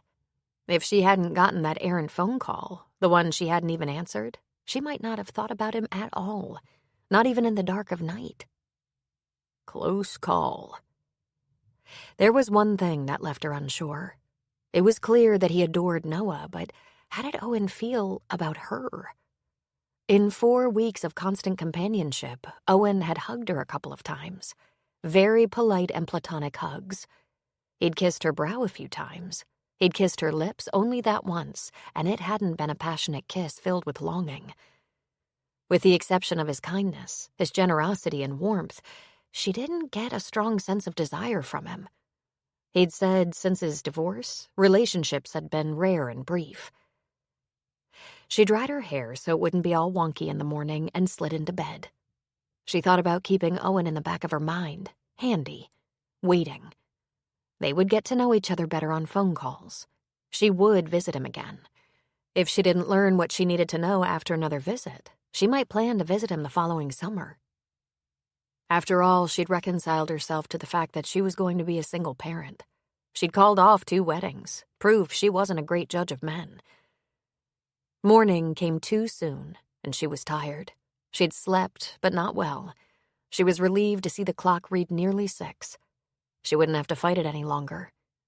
She got up, dressed, put on the coffee, stowed away her pajamas and yesterday's clothes and her toiletries. She put her suitcase by the door. She roused Noah, and he groaned miserably. "Get up and put on your happy face. I'm going to want you to take pictures of our road trip so that you can send to Owen. He'll be coming over for breakfast, so let's get moving." Do I have to? Well, I can carry you to the car in your pajamas and you can get dressed later. But don't you want to see Owen and Romeo before we leave? He muttered. She helped him get dressed and get his braces on. While he brushed his teeth, she stripped both beds and put the sheets in the washer, but she didn't start it. She made a neat pile of blankets, comforters, and pillows, and her nose told her the coffee was ready. She gave Noah a bowl of Cheerios, poured 2 cups of coffee, and opened the door. That was their signal. Romeo came bounding inside. "Here, boy, here," Noah called, and the Great Dane ran to him and licked his face. She carried the coffee to the porch, and there he sat in his favorite chair. "How long have you been waiting?" she asked, handing him a coffee. "Just a little while," he said. "Aw, you're looking a little bit tired," she said. "It's going to be all right. You'll see. I have it all worked out in my head. We'll talk on the phone, we'll FaceTime and text and get to know each other even better. We'll have another visit before the end of summer. Maybe you'll come to Minneapolis. Even though, for a man like you, that can't seem very interesting. But this has been wonderful, Owen. You're wonderful. Thank you. I think it was the best month of my life." "Mine too." "Can Noah borrow that camera you showed him how to use? He can take pictures from the car and we can email them to you. I'll send the camera back." "You don't have to send it back. He can have it. Tell him to take pictures of you too. And I'll take pictures of Romeo." "Why do you call him Romeo anyway?" He smiled. "He was just a pup when I found him, but that didn't keep him from flirting with every animal in sight. I even caught him trying to have his way with a fawn. Thank God that didn't work out for him. Can you imagine the ugly beast we'd have gotten?" "You're making that up." "I wish I were." "Do you need help gathering things together?" "Nope, we're ready. The snack pack, little cooler, and Noah's backpack with his tablet and toys go in the back seat. My little overnight bag can go in the front seat with my purse." "Have you eaten?" She made a face. "I don't think I can, Owen. I might have a little travel tummy. But let me mess you up some eggs if you want." "Nah," he said. "I'll do that later." A small voice came from inside the cabin. Take care of Owen and Bo, and don't be a bad influence. Be very good. Owen can show you my face on the phone when I call. I love you more than anything." Hannah put her hand over her mouth. Her eyes watered and she fought tears. "We need to go. We need to not drag this out. Please understand." "I understand," he said. "Let me rinse the cereal bowl." "Hannah, I'll get that. Just come here." He wrapped his long arms around her and said, "Let's be grateful for how this worked out and not make it negative. It was incredible. I can't wait for the next time." A hiccup of emotion escaped her, and she got on her toes to kiss his cheek. "How does it feel to be the second best man in my entire life?" He grinned. "Very good. That's how it feels." He walked into the kitchen, grabbed Noah, and lifted him. "Come on, cowboy. Let's get you situated. Hannah will get all your backseat stuff. Do you have to go to the bathroom?" I went. Owen settled Noah into his seat and kissed him on the cheeks. "Thank you for visiting me. Please visit me again soon. I'll miss you, so I'll call you." "'Kay." Owen took the things Hannah carried and put them within Noah's reach. She came back a second later with her small bag in her purse. She hugged him again and slid into the car. "Have a wonderful time in your travels, Owen." "Thank you. Be very safe and careful." "Of course. You too." He closed the door, and she pulled out of her space by the house and drove down the road. She gave the horn a little toot and heard Romeo bark. And she thought, "Thank God we don't have to face goodbye anymore." She checked the rearview mirror and saw that Noah had tear streaks down his cheeks. "You okay, buddy?" she asked. He nodded. "I wish I didn't have to go away from everyone I like." She felt the dampness of her own cheeks and decided it was best just to say nothing. They were entitled to a little cry. She drove toward Leadville. Owen had another cup of coffee on the porch. Romeo kept putting his big head in Owen's lap. "We're bachelors again, Romeo," he said, scratching Romeo's ears. "We'll be fine." After all, he'd been fine for years. He'd had no one to answer to. He'd developed some wonderful pictures and collections, and it was time he focused on that again. He'd also liked their company. He'd been so surprised. You'd think in 10 years he'd have met someone that made him feel connected again. But no. It wasn't until Hannah and Noah. Either they were special or he was just ready and they were in his crosshairs. He hadn't wanted them to leave. Of course, he couldn't make them stay. He'd said, "Stay longer. Take your time. You have family leave. You can sit and think." Had he said, "Please don't go"? Probably not. Owen was always hesitant to push his affection, or worse, his needs, on another person. Had he told her she was beautiful? He supposed not, since he was a little shy. Shy and sometimes uncertain. And he hadn't told her he'd been a father. Telling anyone about that part of his life always sent him into a panic. He could see the horrified look in the eyes of the person he told. Because it was horrifying. Not only could other people not imagine how anyone could survive that, Owen had trouble imagining that himself. He should have told Hannah there was a reason why he picked up on Noah's vulnerability. Their losses fit together like puzzle pieces. Not just Noah, Hannah as well. She'd lost so much and yet managed that with such grace and strength. She was clearly struggling to figure out what her life with Noah should look like, feel like. Ugh, he was a lame brain. Would he ever learn to tell people how he felt? Sheila used to tell him, "Just say how you feel. That's all you have to do." He rinsed the dishes, wiped the table where Noah had slopped, looked in the refrigerator to see so much good food was left that he was certain he wouldn't be able to eat. He went to the bedroom. She'd stripped the bed even though he told her not to bother. He picked up a pillow and held it to his nose. Oh, God. How long could he preserve the scent of her? He went back outside and sat on the porch. What if I tell her how I feel and she falls for it, gives me a chance, and in due time she discovers I'm a dark, quiet, solitary person and she can't live like that? What if it's only a year and she can't take me and my preoccupation in silence? I don't know, Owen, he said aloud, answering his own question. Do you still get the year with her? Because right now, a year seemed like enough time to learn to be more open, more loving, and emotionally available. I'm such an idiot, he thought. He pulled out his cell phone and called her. Owen, I'm fine, she said. Are you okay? No, he said. Where are you? I'm almost to Leadville. There's a rest stop and park right before you get to town.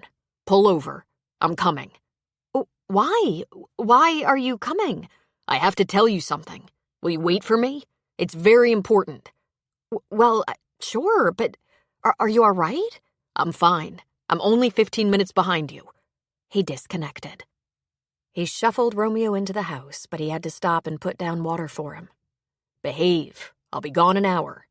He jumped into his truck and began to drive. When he saw the speed he was going, he eased off the gas. Dying would be inconvenient. He practiced what he would say when he caught up with her, and everything sounded so stupid he had to stop. She was going to think he'd lost his mind, and if she ever had a reason to run back to Minneapolis, his lunacy would be it. Then he began to rehearse how he would behave when she explained she just couldn't stay with him. She had things to do, things to put in place so she could be a single working mother. He would say, Okay, but I had to try. By the time he got to the rest stop, he was totally jumbled. He pulled up right behind her car and honked his horn. He put the truck in park, jumped out, ran to her car door just as she was getting out. She had a mystified look on her face as she stepped out of her car. Owen cradled her face in his hands, threading his fingers into her hair, and covered her mouth in a powerful kiss. Her lips parted, inviting him in, and he devoured her, so hungry. He couldn't let her go completely. Against her lips, he said, I want a chance to fall in love with you. I need you. You're the best thing that's ever happened to me. Noah is the best thing, too. I want you to stay. Please stay. Stay this summer. Let's see what we know after summer, and if you don't think we're a good idea, okay. I give up. But I think if we give it the summer, we'll fall in love. I'm probably already in love. I must be. I've never felt so awful before. Awful? She asked in a whisper. You leaving gutted me. Please stay. But Noah, he kissed her again, long and deep. She wrapped her arms around him. We have everything he needs. We have doctors and dentists and neurologists. Okay, maybe not, but they're close enough. Physical therapists, schools, babysitters, one Great Dane. You don't have to worry about money. I don't mean to say I don't want you to work. Oh, shit, I've never been good at this. Good at what, Owen? She asked, but she was smiling. Begging. She held him close. Yes, this is what was missing. Then she got up on her tiptoes and kissed him, long and lovingly. He lifted her off her feet. Will you give it the summer, to see if you can stand me, to see if we three belong together? Because I know firsthand how suddenly happiness can be snatched away. And since you've been here, I've been so happy. If you're happy too, I've been happy, she said, her lips still against his. So happy. The summer, then, he said. For starters, let's at least give it the summer. I think that's perfectly reasonable.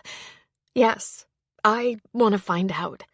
Oh, God, he said, clutching her tightly to him. Oh, God. And then a small voice said, Hey, what you doing out there? Owen wanted to be the one to tell Noah. He opened the car door and said, Noah, you and Hannah are going to come back to my house, hopefully for the whole summer. How long is that? He asked. Long, Owen said. Months, till it stops being summer. Can you live with that? Noah's face lit up in a huge grin, a light shining from inside the little guy. I could do that, he said. Does Romeo know? You can tell him. Noah was full of questions on the way back to Owen's house. Why do we get to go back? How long is summer? Is it almost a year? Can I fish today? Can I swim? Do I have to have quiet time again? Should I tell Sully? We could call him or we could go over there. We're taking all this stuff back in the house, right? We won't have to leave it in the car for summer, right? Hannah was laughing, but she was also driving. Summer is a long time. Yes, we're going to take all our things in and put everything away in the drawers and closets. Play a game while I drive. Owen carted all their belongings back into the house, and while the boys hung out, fished, threw the ball for Romeo, and read in the hammock for a while, Hannah was busy putting things away and calling her girlfriends. I'm staying for summer, she said. I'm staying to see if I love him. I'm giving it a chance to see if I love him like I think I do. I had a feeling, Kate said. I'm not crazy. You'll meet him and you'll know. I don't fall in love fast or easy. I may have picked a couple of bad apples, but not because I was impetuous, because they were wrong. Owen is right, she thought. I have to know. We're happy here. Are you sure this is a good idea? Kate asked. Yes, Hannah said. I'm not sure of the outcome yet, but it's what I want. I wanted so much for him to say, let's see if we're right together. Oh, when you meet him, you'll understand. He's amazing. Will this be okay for Noah? Sharon asked. I think it will be the best thing for Noah, but you shouldn't worry about that. I will always put Noah first, and if it ever becomes a negative for Noah, I can have that car loaded in 30 minutes. But Noah loves Owen even more than I do. You said love, Sharon said. I'm not getting ahead of myself, Hannah said. I'm not sure it's true love, but it feels like it. That's why we're giving it the summer. Before the leaves change color, we'll know if we should be together. Hannah, you should wait. Don't move in together so fast. Take your time. Hannah laughed. I waited a year with my first fiancé. I waited 2 years with my second. Both were excruciatingly bad choices. Neither felt like this feels. How long should I wait? Owen makes me feel better about myself than both of those fiancés put together. And Noah is too young and sweet to have to leave behind another person he loves. We're going to stay with Owen for the summer, and if we belong together, it will be longer. I have shortcomings of all kinds, but you must believe me. I will protect Noah. I love him to the moon and back. We're going to have to come and visit, Sharon said. By all means, Hannah said. But when you fall in love with this place and the man, don't think you get the whole summer. It was a slow and languid day because everyone was tired. Apparently, the stress of knowing they had to leave and all the getting ready wore everyone out. The sun was trying to sneak behind the Rockies when Noah was snuggling on Hannah's lap, yawning.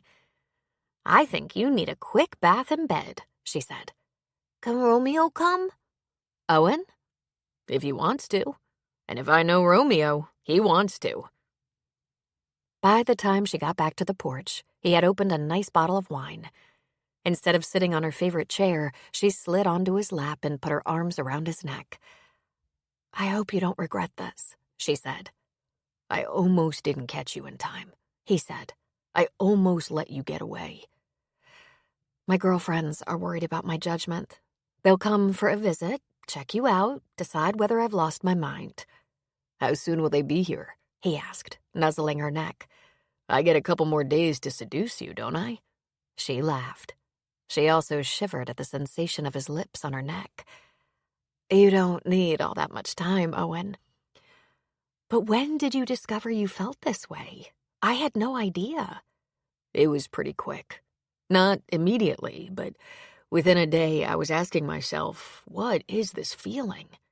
I couldn't risk scaring you away, so I made myself slow down. You guys had been through a lot, and the only thing I wanted was for you to feel safe and happy here.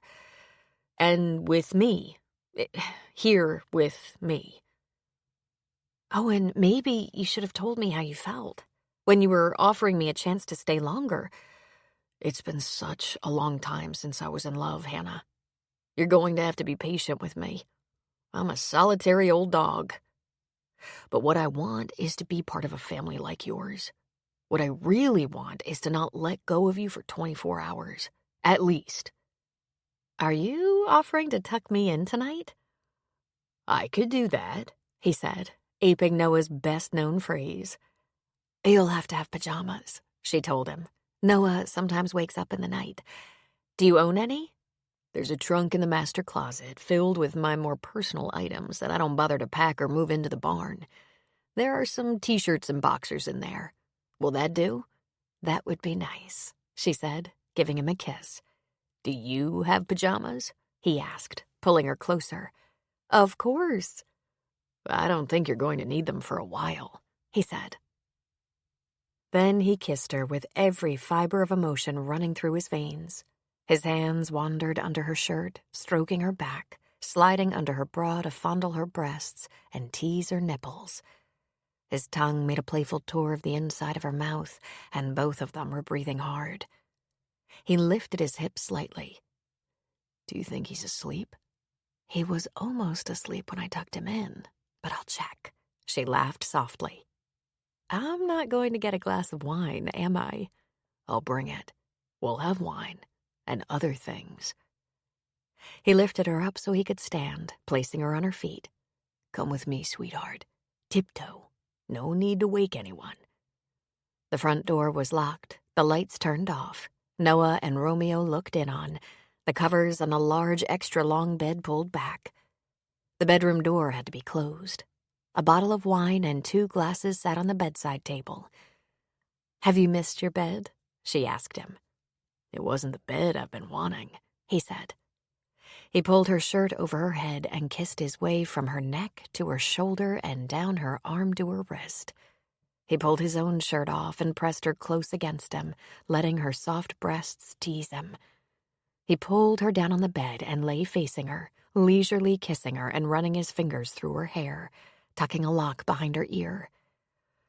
I was afraid this might never happen. You were so insistent that you had to get back to Minneapolis. I have a cute little house there, she said. It comes with a cute little mortgage. I was so proud when I was able to buy it. My life has changed 10 times since then. I hope from now on your only changes are welcome. He slid her shorts down and flipped them away. Starting here, he added, sliding a hand over her belly and down. His long fingers glided toward her most private places, and she opened her legs for him. She unsnapped his shorts and slid a hand inside. Starting here, she added with a soft, wicked little laugh. Her hand slid over his erection, and he moaned.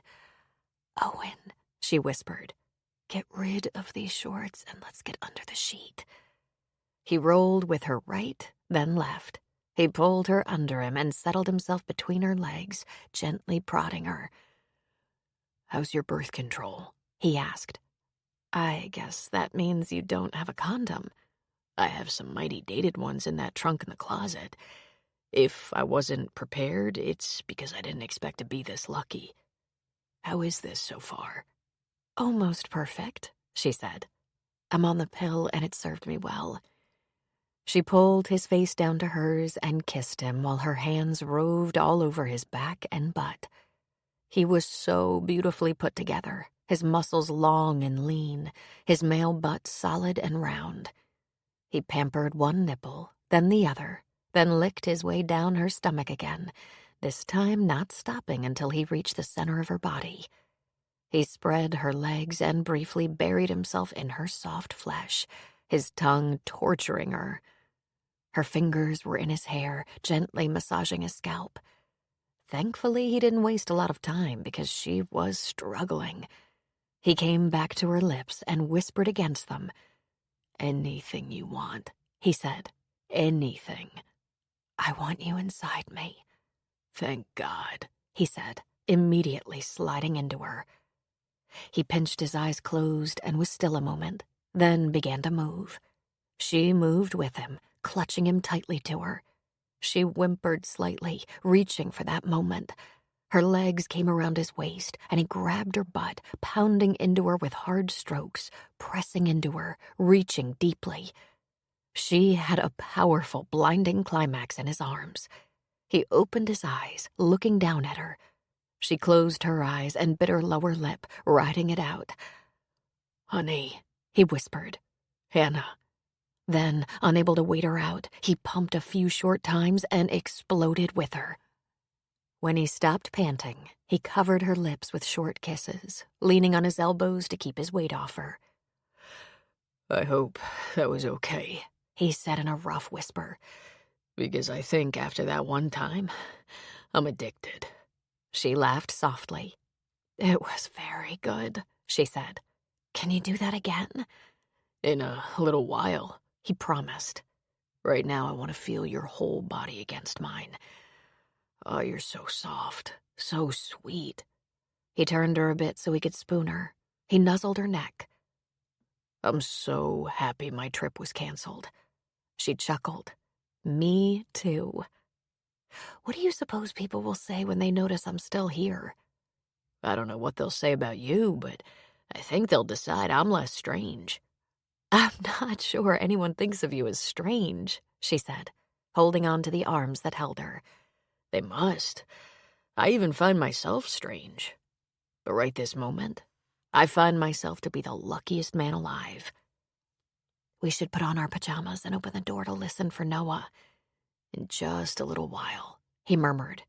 He turned her toward him and pulled one of her legs over his hip. "We can take a little more time." "Oh, Owen, I do love the way you touch me." "Good. I'm going to touch you every chance I get." Hannah, you make my heart feel so full." "So far, this is an excellent idea. I think photography isn't your only gift." A couple of hours later, still cuddling but pajama-clad, Hannah opened her eyes to see Noah at the side of the bed. Hannah? "Noah, did you have a bad dream?" No, but I was done sleeping." He yawned. "For now. You can come in the bed, but let's take your braces off." "'Kay," he said. "Hannah, is that Owen right there? What is he doing there?" "Well, this is his bed I've been using, so I imagine he'd like it back. And I don't mind sharing," she said, sliding off the braces. "Come here on my side." "No, Romeo, you have to lie on the floor. There you go. Snuggle up, Noah. Close your eyes, please. I'm not done sleeping yet." "'Kay. Sure do fit a lot of people in this bed." "It's better when it's not too many," she said. "Shh." Helen said she was relieved and not at all surprised that Hannah and Noah stayed. "I figured you for a smart woman," she said. Lee Shandon said, "I'm growing a nice little group of women friends. Maybe I'll start a book club." At the thought of books, Hannah remembered that great shelf in Owen's library of children's classics, each one too long to finish on a short vacation. Treasure Island, Swiss Family Robinson, Alice in Wonderland, Watership Down, Where the Red Fern Grows, Peter Pan, all the Harry Potter books. Since they were only going to be here for a couple of weeks, she'd been reluctant to get into too many of the classics, though she fell in love with them. Beautiful paper, illustrated, leather-bound. Because she thought time was short, she'd done most of the reading. They were reading Treasure Island. "Help me read a little bit, Noah," she said. "I can do that," he said. Noah was able to read whole sentences even from this complicated book. He had done this before when he'd been reading his own books, but she assumed his books were so familiar to him that he did a lot of it from memory. "Noah, you're a very good reader." "Sometimes," he said. "Not the real hard words." "Who taught you to read?" "The teacher, and Linda, and Mom." "Wow, you're amazing." He just shrugged. "I'm not that active." "You're sure active here," she said. "I think it's 'cause there's no other kids," he said. When there are kids, I'm the slowest one. That stopped her for a second, but then she said, "That's going to change too. And when you catch up to the other kids, you're going to be able to read." A little bit, he said. "Read me what you can of this page," she said. He barely stumbled. He sounded out phonetically the words he didn't recognize. Sometimes they had to talk about the meaning. Owen came from his barn to sit on the porch and listen for a while. He smiled and nodded at Noah. After about 10 minutes, Owen went back to the barn and Noah read with Hannah. The temperature dropped, it rained a little, and Owen made beef stew with biscuits for dinner, ice cream for dessert. Instead of sitting on the porch, they found a movie and lit the fire. When Noah was in bed, Hannah snuggled up against Owen in the great room. "Did you hear how brilliant Noah is?" she asked him. "I don't know anything, but I bet he's reading at a 4th or 5th grade level. He'll turn 6 before the end of the year, but come on, he's only 5. You are so smart to have some kids' books. I guess that's for the families that rent your house." He was quiet for a moment. "I didn't buy them for future rental guests. I bought them for my son," he said. She slowly turned her head and looked up at him. "I have some things to tell you," he said. "Some things that are going to be hard to hear." New beginnings are often disguised as painful endings. Lao Tzu. Chapter 7. His name was Braden, and he was the victim of a violent crime when he was 7 years old. He was kidnapped from the sidewalk in front of our house. Well, 2 doors down. I was in the open garage. I never heard a car. He never yelled. His body was recovered 18 months later. That's when I left California, and I haven't been back. "Owen," she whispered after a long moment of silence. "I know. It's horrendous. I know." "It must be so hard to talk about it," she said, giving his cheek a gentle stroke. "I can talk about it. What's hard is watching someone hear about it, especially someone I care for. I usually talk about it with people who already know. My mother, my sister, even my brother-in-law. I know it's shocking. It's heartbreaking," she said. I don't know how you survived it. Do people around here know?" No one has mentioned it, nor has anyone asked me. This is a long way from L.A., but the case of Owen Abrams missing, found murdered, then his killer's arrest, all of that was at least regionally famous. And my ex-wife is still nationally known as an activist in child advocacy. She's still called Sheila Abrams, even though she's remarried. Not for me, but for him. For Braden. The short answer is I don't know who knows. I haven't told anyone around here, for the reasons I explained. It changes the landscape of the friendship. Things become so awkward. Not for me. I live with that awkwardness every day. "Is that why you took to Noah?" she asked. No. I can honestly say no. I like children in general. I used to take pictures of kids. Portraits, family pictures, school pictures, all that. From babies to graduating seniors. I've always gotten along better with kids and dogs than adult humans. Sheila said it was because I'm immature and hard to train. I hope she was kidding, but it's possible. Well, I think you know. Noah is special. Your friend must have been the most wonderful parent, and you're wonderful too. "I guess that's why your marriage didn't survive," she said. "Whose could?" "That's a little more complicated," he said. We approached our loss in different ways, opposite ways. We were both devastated and, until he was found, terrified. I withdrew into myself. I hounded the police, studied other kidnappings, and searched. I looked everywhere, on playgrounds, malls, diners, alleys, and dumpsters. I didn't work. I roamed. Sheila went public, spiking awareness, bringing attention to the danger, the problem, the vulnerability of innocent children, and she was brilliant at it. To be fair, she'd always been brilliant in front of an audience, and I've always hidden behind the camera, an observer. Sheila is a lawyer, and she's incredible. And I've always been like I am. Someone who watches. She wanted me to join her in her crusade to bring awareness to the problems so that something positive could come of it, even if it saved only one child. But that wasn't my path. Grief is a poison, and every human being has a unique approach to purging that poison. I wanted to feel that same fire Sheila felt, but all I felt was despair. Sheila is now one of the most well-known advocates for lost and stolen children in the country. She's a highly paid speaker, a media personality, a lobbyist. She's testified in front of Congress and written laws. I can't describe how much I admire her. You still love her? Hannah said. I will always love Sheila, he said, but I'm not in love with her. I'm in love with you. She held her breath for a moment. You can't be sure of that. I didn't say that so you'd say you love me too. It took me a long time to even be open to the idea of loving someone. Sheila was stronger and better at moving on. She married an attorney who was much more like her. He's a former cop, a smart and socially conscious man. They worked together, fell in love, married, had a couple of kids. One of them will eventually run for office. I'd bet my kidney on it.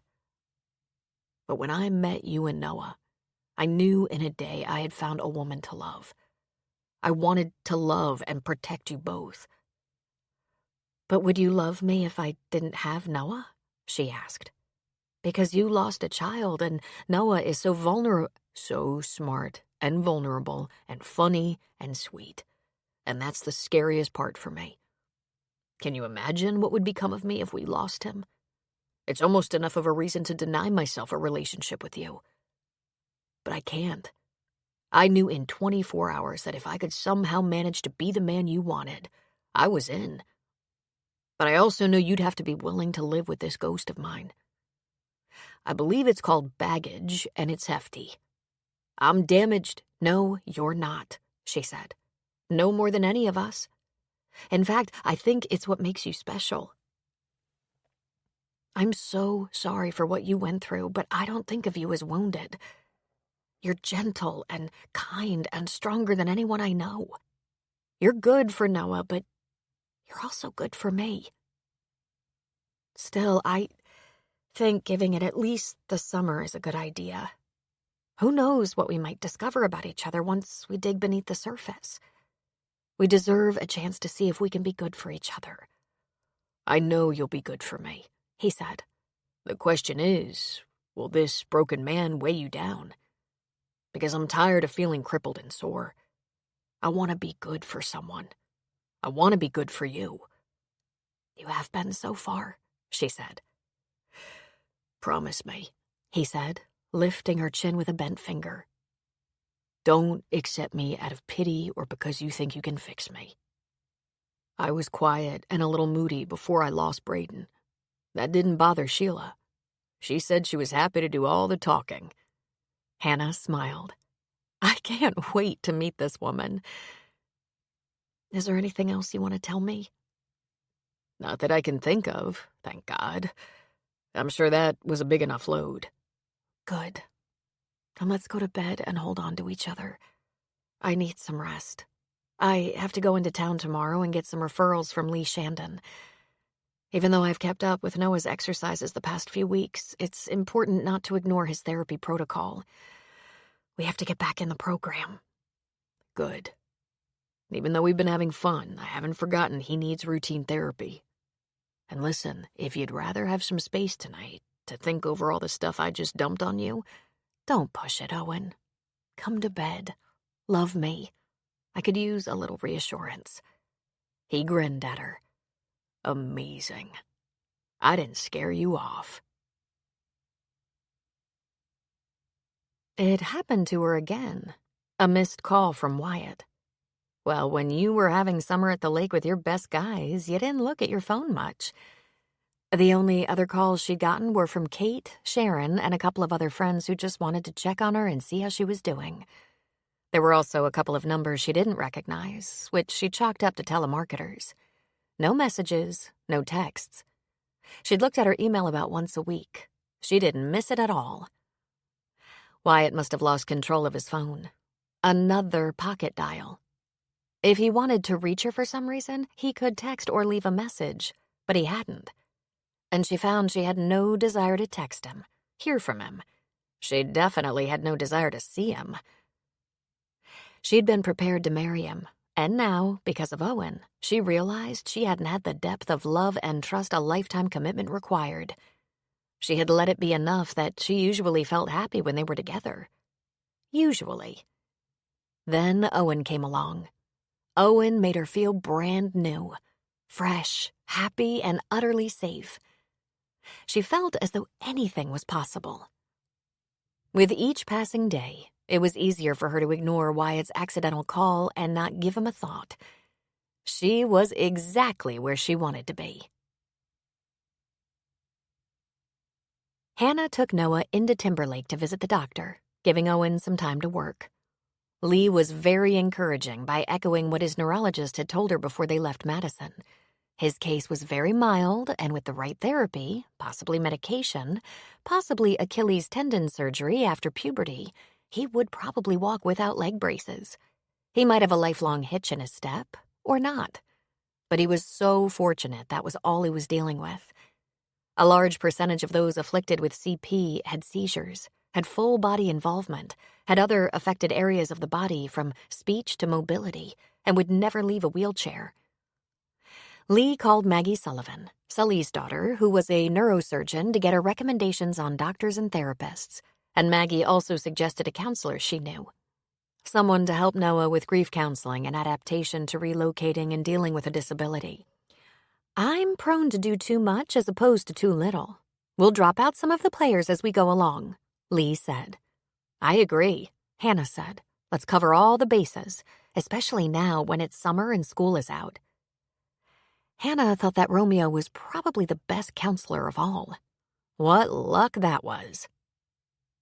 For the first few weeks Hannah was on leave, there had been a never-ending stream of emails asking her questions about accounts and business associates, but that had dwindled considerably since. She kept in touch with her boss, though just a bit, and only because she wasn't ready to burn that bridge. She sent pictures of Noah, Romeo, and even Owen to her girlfriends back home, corresponded with her lawyer and Aaron's former boss, who'd helped Aaron with her will. And when she had a little time alone with her laptop, she looked up Owen. Of course, he was very well known in both photography and book circles, and there were a couple of brief references to the fact that he'd had one son who died at the age of 7. But it was Sheila Abrams whose internet references were too many to read. Her advocacy work was global. Sheila Abrams was stunning and widely respected. She spoke not only at rallies and advocacy gatherings, but also graduations and conventions. Hannah watched interviews she did on Oprah and on Ellen. She was so well-spoken, powerful, and so brave. There were pictures of Braden as well, and even a little bit about his killer, who traded information about other victims to take the death sentence off the table. Not that it did him any good. He confessed to killing 4 children, was sentenced to 142 years in prison without parole, and was killed in prison before he could file his first appeal.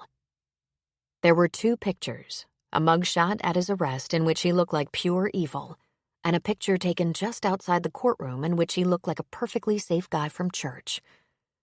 It was strange. She could see Owen and Sheila together, yin and yang, the quiet and stoic observer and the lion queen. The thing that made Hannah happiest was knowing how much Owen respected the choice Sheila had made. It was perfectly understandable. Some people were born to lead with a strong voice. Owen was born to capture the world and its people in all its beauty and unpleasantness, subtle and bold. Their hurt was probably equal, but, as he had said, they took different paths. They worked and played through the first couple of weeks in June, seeing the doctors and therapists, making progress. The combination of playing with that rambunctious dog and swimming almost every day was telling on Noah. He was nearly running. The days would start out energetically and end with Noah exhausted, sweaty, and smelling gamey. Owen put a rubber mat on the shower floor and installed a grab bar on the wall so Noah could shower. Like a guy, Noah said, ecstatic. Now Hannah doesn't have to wash me. I will still check behind your ears. Of course, the first solo shower he fell, and Hannah ran for the bathroom door. Owen grabbed her arm, stopping her. You okay in there, Noah? Owen yelled. Okay, He yelled. Need help? Owen asked. I got it, Noah yelled. What if he hurt himself? What if he's bruised? She asked. Ask him if he checked to see if he has a bruise or a sore anywhere, Owen said. Hannah, he falls a lot. It's one of the complications, but he's getting stronger by the day. I know, but I like to check, she said.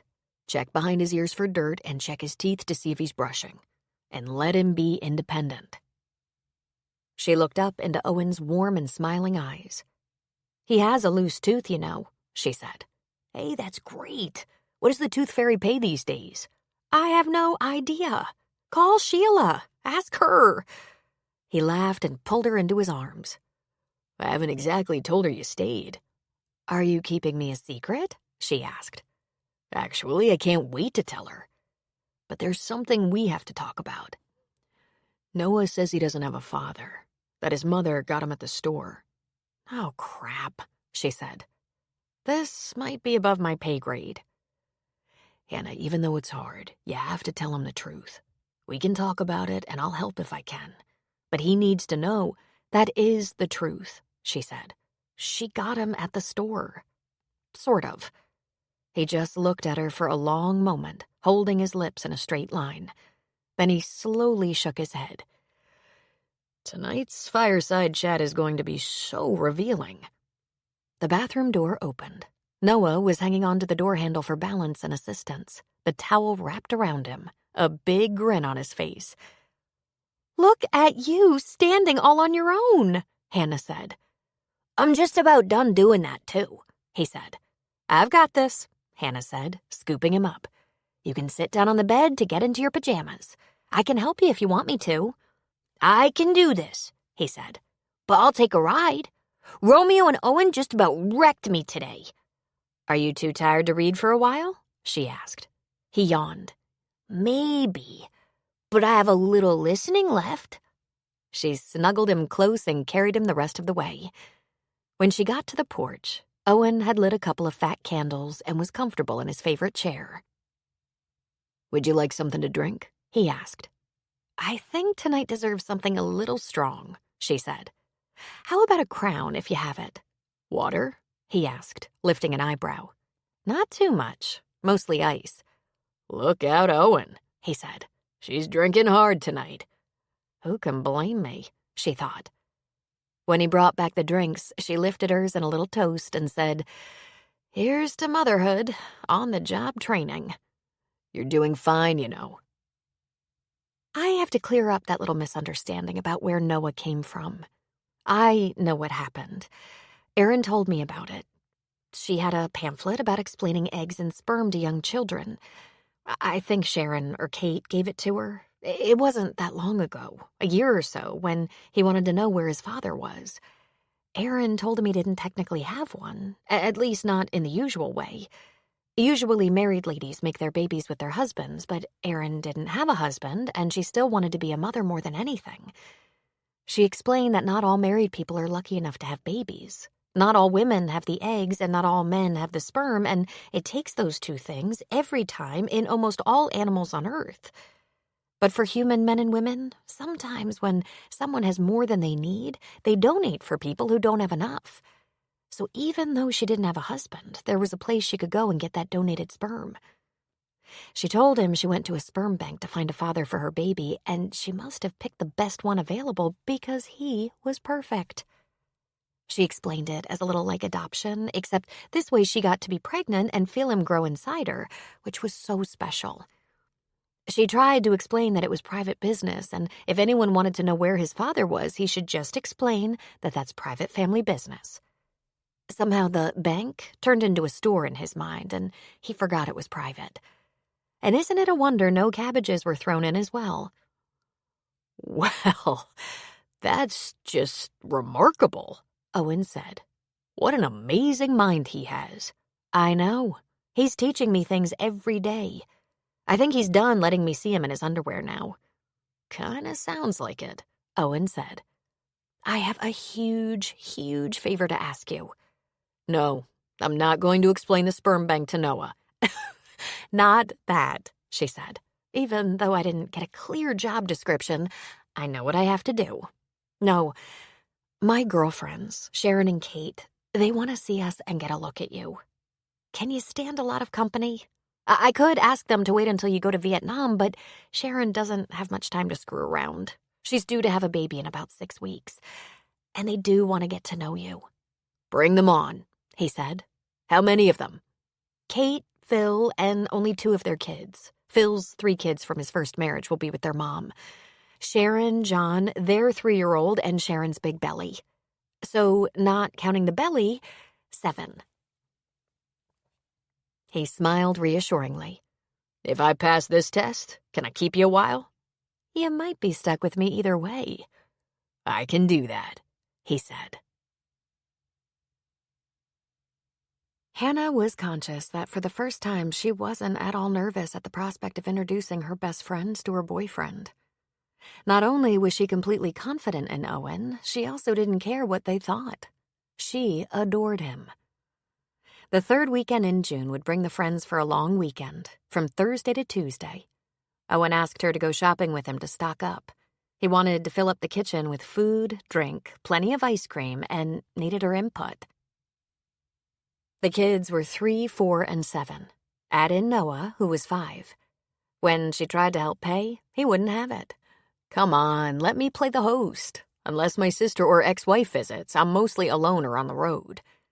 You must make sure Sheila and her kids come soon, Hannah said. I can't wait for that. I have a feeling the 2 of you will roast me. But not badly. He also wanted to make sure there were plenty of fishing poles, life vests, floaty toys, and games. He dragged out cornhole boards and bean bags for pitching games, the small fire pit with a screen cover for safety and to keep sparks at a minimum, some fireworks and sparklers. Are you going to buy a boat? She asked him. I wish I had a boat, he said. The truth is, I have no interest in a boat, but just now, I wish I had one. He complained that he'd gone through a lot of wine since meeting Hannah, and he usually ordered his wine from various vintners. But this time he had to make do with a case from the liquor store, along with beer and sodas. There were plenty of towels, since he was set up as a rental home. Mrs. Bourne, with her daughter and daughter-in-law, came to give the place a freshening, and Hannah couldn't help herself. She pitched in, cleaning with them.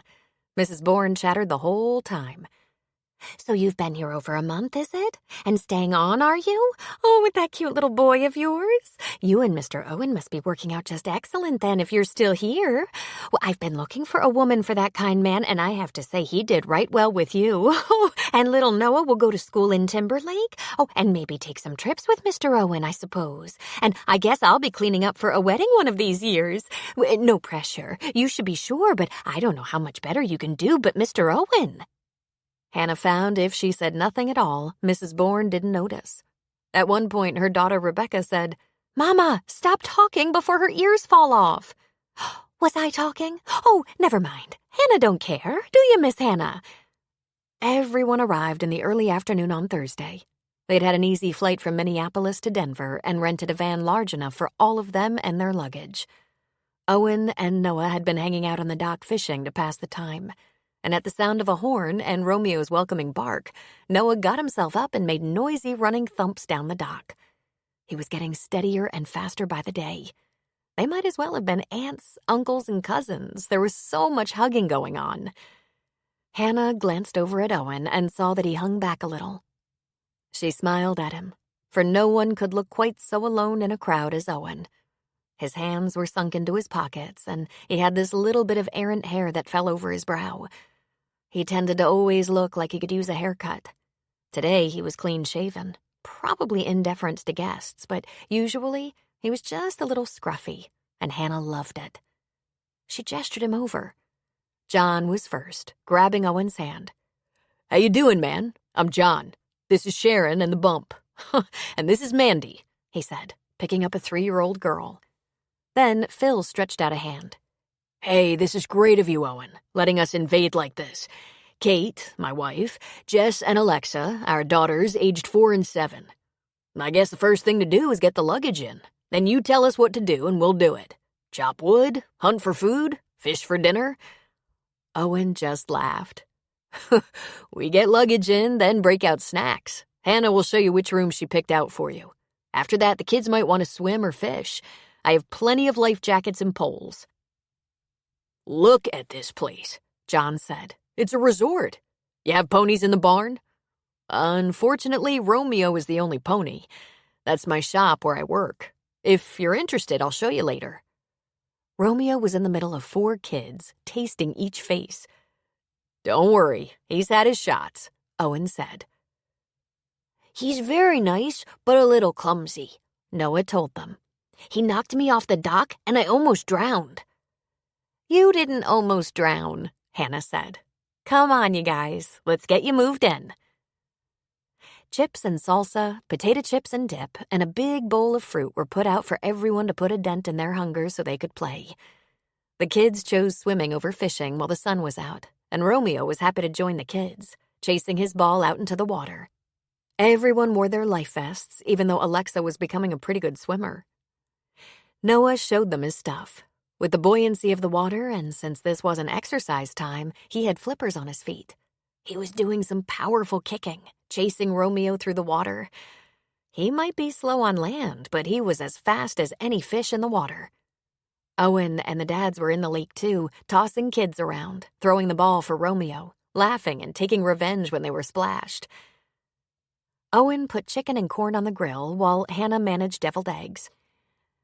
There were what Owen called high-density beans in the slow cooker, baked beans doctored with onion, peppers, bacon, and mystery meat, which turned out to be leftover flank steak from the night before. With plenty of brown sugar and barbecue sauce, they were guaranteed to produce tons of calories and gas. Oh, man, we're all going to know each other very well by bedtime, John said. How about an after-dinner libation? Owen asked. Ladies? I'll have a glass of any red you like, Hannah said. And I'll just take the whole bottle, Sharon said. Oh, that's right. I get nothing until the bump arrives. Here's to Sharon and her many sacrifices, Kate said, raising a glass. And they all said, Hear, hear. You're too kind, she said, glowering at them. The kids were bathed and settled in their beds, exhausted and asleep in no time. The adults enjoyed a soft summer night on the porch with the lapping of the lake and breeze through the pines as background music. Owen pulled out the fire pit and lit a log, and Romeo lumbered into the house to find Noah and curl up with him for the night. The adults stayed up talking, learning about each other. As many questions as the men had for Owen, he had as many for them, interested in their work as a teacher and airplane mechanic. Sharon was the first to head for bed. Owen was the last. He curled his long body around Hannah and said, Your friends are great. It's comforting. If for some reason I can't watch over you, I know they will. They're good people. They love you and they're committed to Noah. You're good people too, Owen. You've made them feel very welcome. As had become typical, Noah was awake first, raring to go.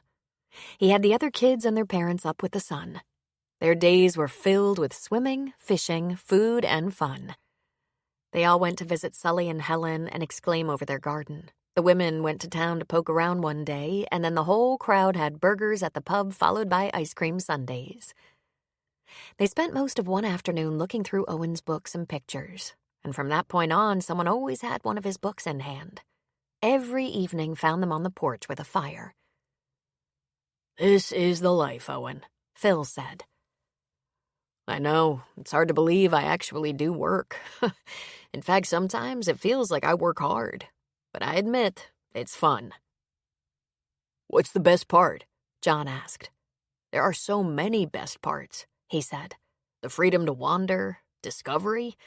Every time I go after some shot, some scene, some experience, something I never expected pops up and usually sets me off in a whole new direction. The reunion collection started when I saw a clip on the news of a wrongfully convicted prisoner released from prison, his entire family waiting outside for him. I can't even remember the details, but he served something like 20 years, and then new DNA testing proved his innocence, and I wondered, was his family there because they never lost their belief in him? Or were there some in that big crowd who would ask forgiveness for not believing in him? I thought there are a million stories of reunions waiting for me. One 60-second film clip, and I put a lot of miles on. It grew like moss on the back of a tree.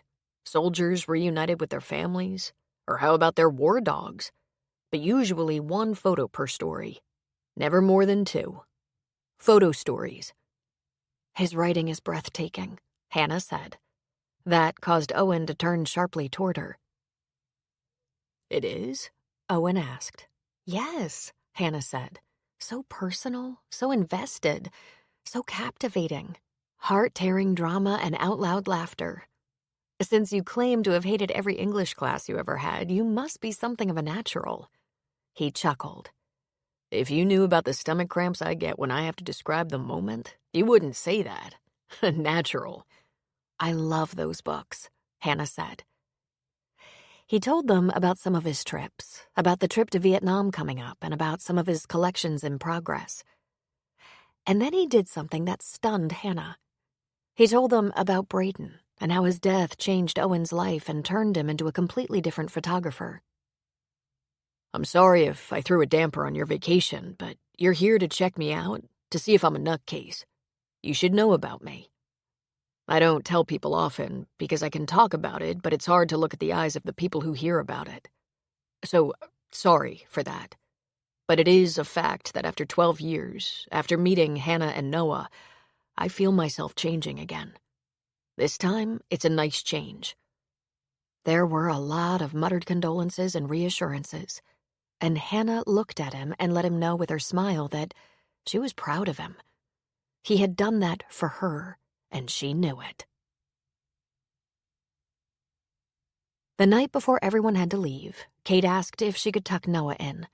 She kissed him on the forehead and said, "I think you have yourself a good situation here, Mr. Noah, and a great pal with Romeo." "I do," he said. "I think we should stay." "I don't blame you. But you know that's up to Hannah and Owen, right? Because Hannah has to choose the best place for work, school, medical support, and all those things.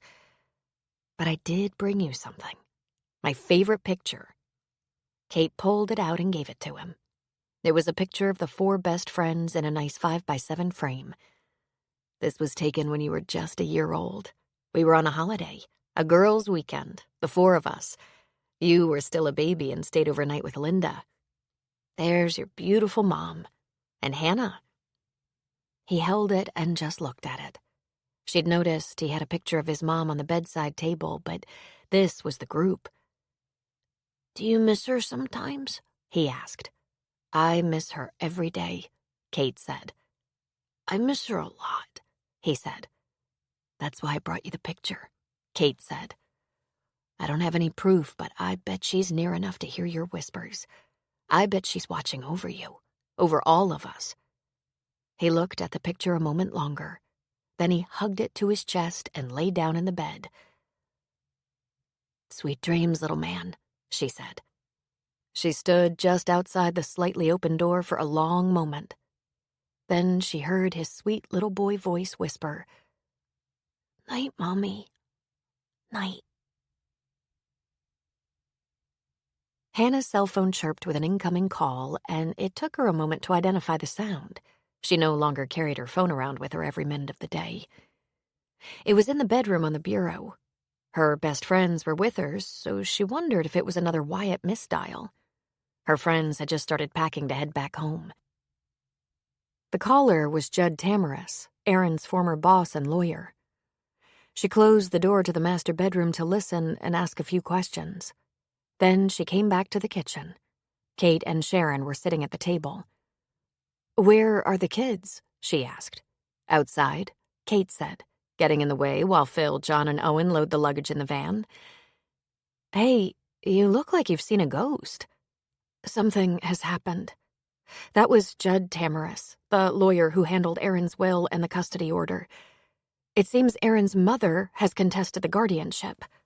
They were unsuccessful in serving me a subpoena because I'm not at home, so they contacted Aaron's attorney."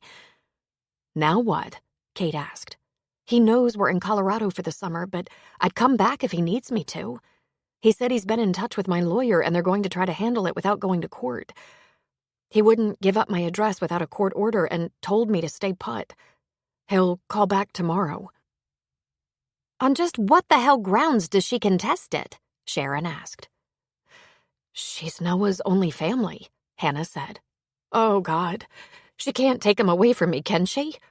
"What does the lawyer say?" "He says there's nothing irregular about Aaron's wishes. He's well aware of the family situation. I don't know where Aaron's half-brother is, but Aaron said that he often went home to his mother, and despite his issues, she'd take him in. This isn't good." "Hannah, there's a trust, isn't there?" Kate asked. She nodded. "Her insurance money, her vested retirement fund, and eventually the proceeds from the sale of her house. It's a tidy sum, but stretched out over his lifetime, college, and other expenses. It's not a fortune. Just the other day I was asking myself, what if he wants to go to medical school or law school?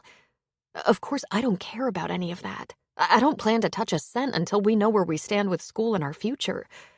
And I'm not the only person named in the will, as you know. Should anything happen to me, Sharon is next in line, then you. Probably that order, because you already have 5 kids with your stepchildren." "Since the Addisons had no relationship with Aaron or Noah, I have to believe that's some of the incentive," Kate said. "Her stories of her home life were so sad. That brother of hers is the devil." "What should I do?" Hannah asked. "Stay calm," Kate said. "Get the facts. For God's sake, don't take any calls from the Addisons. I don't know that they have my number. Aaron's been gone a few months. Have any of you heard from Victoria Addison?" "Not me," Sharon said. "Not me," Kate said. "It was Linda, the babysitter, who called Victoria. She showed no interest. It was Linda who told Victoria that Aaron had chosen a guardian for Noah, and Linda was keeping Noah until we 3 got to Madison." "I didn't think she cared," Hannah said. "I smell a rat," Kate said. Great works are performed not by strength, but by perseverance. Samuel Johnson. Chapter 8. After a long talk with Owen and another conversation with Judd, Hannah made an appointment to see Cal Jones. She brought her leather folder with all the legal paperwork she'd acquired from Judd. Right after Aaron was laid to rest, Judd had expedited the process of Hannah's legal guardianship through family court in Madison, so there would be no interruption in Noah's care and he wouldn't suffer through any kind of fostering environment. "Can you tell me how this guardianship came about?" Cal asked. "When did you and your friend decide you would be Noah's legal guardian?" "We talked about it back in college when we were only girls. But then it was only girlfriend talk, fantasy talk. We promised that if we had children, we'd take care of each other's in such an emergency. We vowed to be better mothers than our mothers were. It was amazing how alike our upbringings were. We both had mothers who clearly preferred their younger children and often treated us like we didn't matter, didn't belong. They didn't beat us or anything. They were just emotionally unavailable to us. My half-sisters got braces and tuition while I had to work my way through school. Aaron's mother was constantly standing up for her son, Aaron's half-brother, even when he was at his worst. It's no wonder that Aaron decided to have a child alone. When she asked me in earnest, of course I didn't hesitate. But who ever thinks something like this will come to pass? Aaron was very specific in her will and even wrote a letter to the court to accompany her legal documents, explaining in detail why she wanted Noah taken care of by me and not her mother or half-brother. I have copies of everything. I believe it's there in that folder, she said, pointing to the letter. She also specified alternative options if I predeceased her or if some other reason I couldn't take him, like if I was sick. We have 2 other best friends listed as co-sponsors and alternate guardians. We've been very close for 17 years. And her family was abusive? She nodded. Her father left them. Her mother remarried and had a son. She separated from that husband years and years ago, and he died before Aaron and I met in college. Roger, her stepbrother, has been in trouble since he could walk. He used to beat up on Aaron. He's been in prison. Aaron said her mother could have paid for a Harvard education on the amount of money she spent funding his drug treatment and bail. Victoria didn't even come to Aaron's funeral. And Victoria is contesting my guardianship, though she has yet to ask about Noah. She's not exactly contesting, Cal said. I guess it could be interpreted that way. She's asserting grandparents' rights. She would like custody. She's asking for regular visitation at the least. She has an uphill battle on both. The court documents are filed in Madison, where Aaron and Noah lived. Mrs. Addison filed her legal paperwork in Minneapolis, and at the moment, you and the child named are in Colorado. An interesting triad. Hannah scooted forward in her chair. Do I have to take him back to Minneapolis? Cal shook his head. You're his legal guardian. You don't need permission to travel or vacation with him. Can I get some kind of restraining order? At least preventing Roger from getting close? Again, Cal shook his head. He might have a history of abuse, but he hasn't abused or threatened you or Noah. You can't just sign out a restraining order because you don't like someone or because you've heard bad things about them. That being said, I plan to look into his history with the law and find out what I can. If he's a dangerous felon, we need to know. Noah has cerebral palsy. He manages with leg braces and crutches. He's in really good shape. He's pretty strong and nimble. But Cal, he can't run away if someone is after him. He's smart and happy and otherwise healthy, but he needs health care supervision, physical therapy, and a medical protocol. It's amazing how well he's doing after just losing his mother. He has his moments, she added with a shrug. His grief comes through, but Owen and Romeo help so much.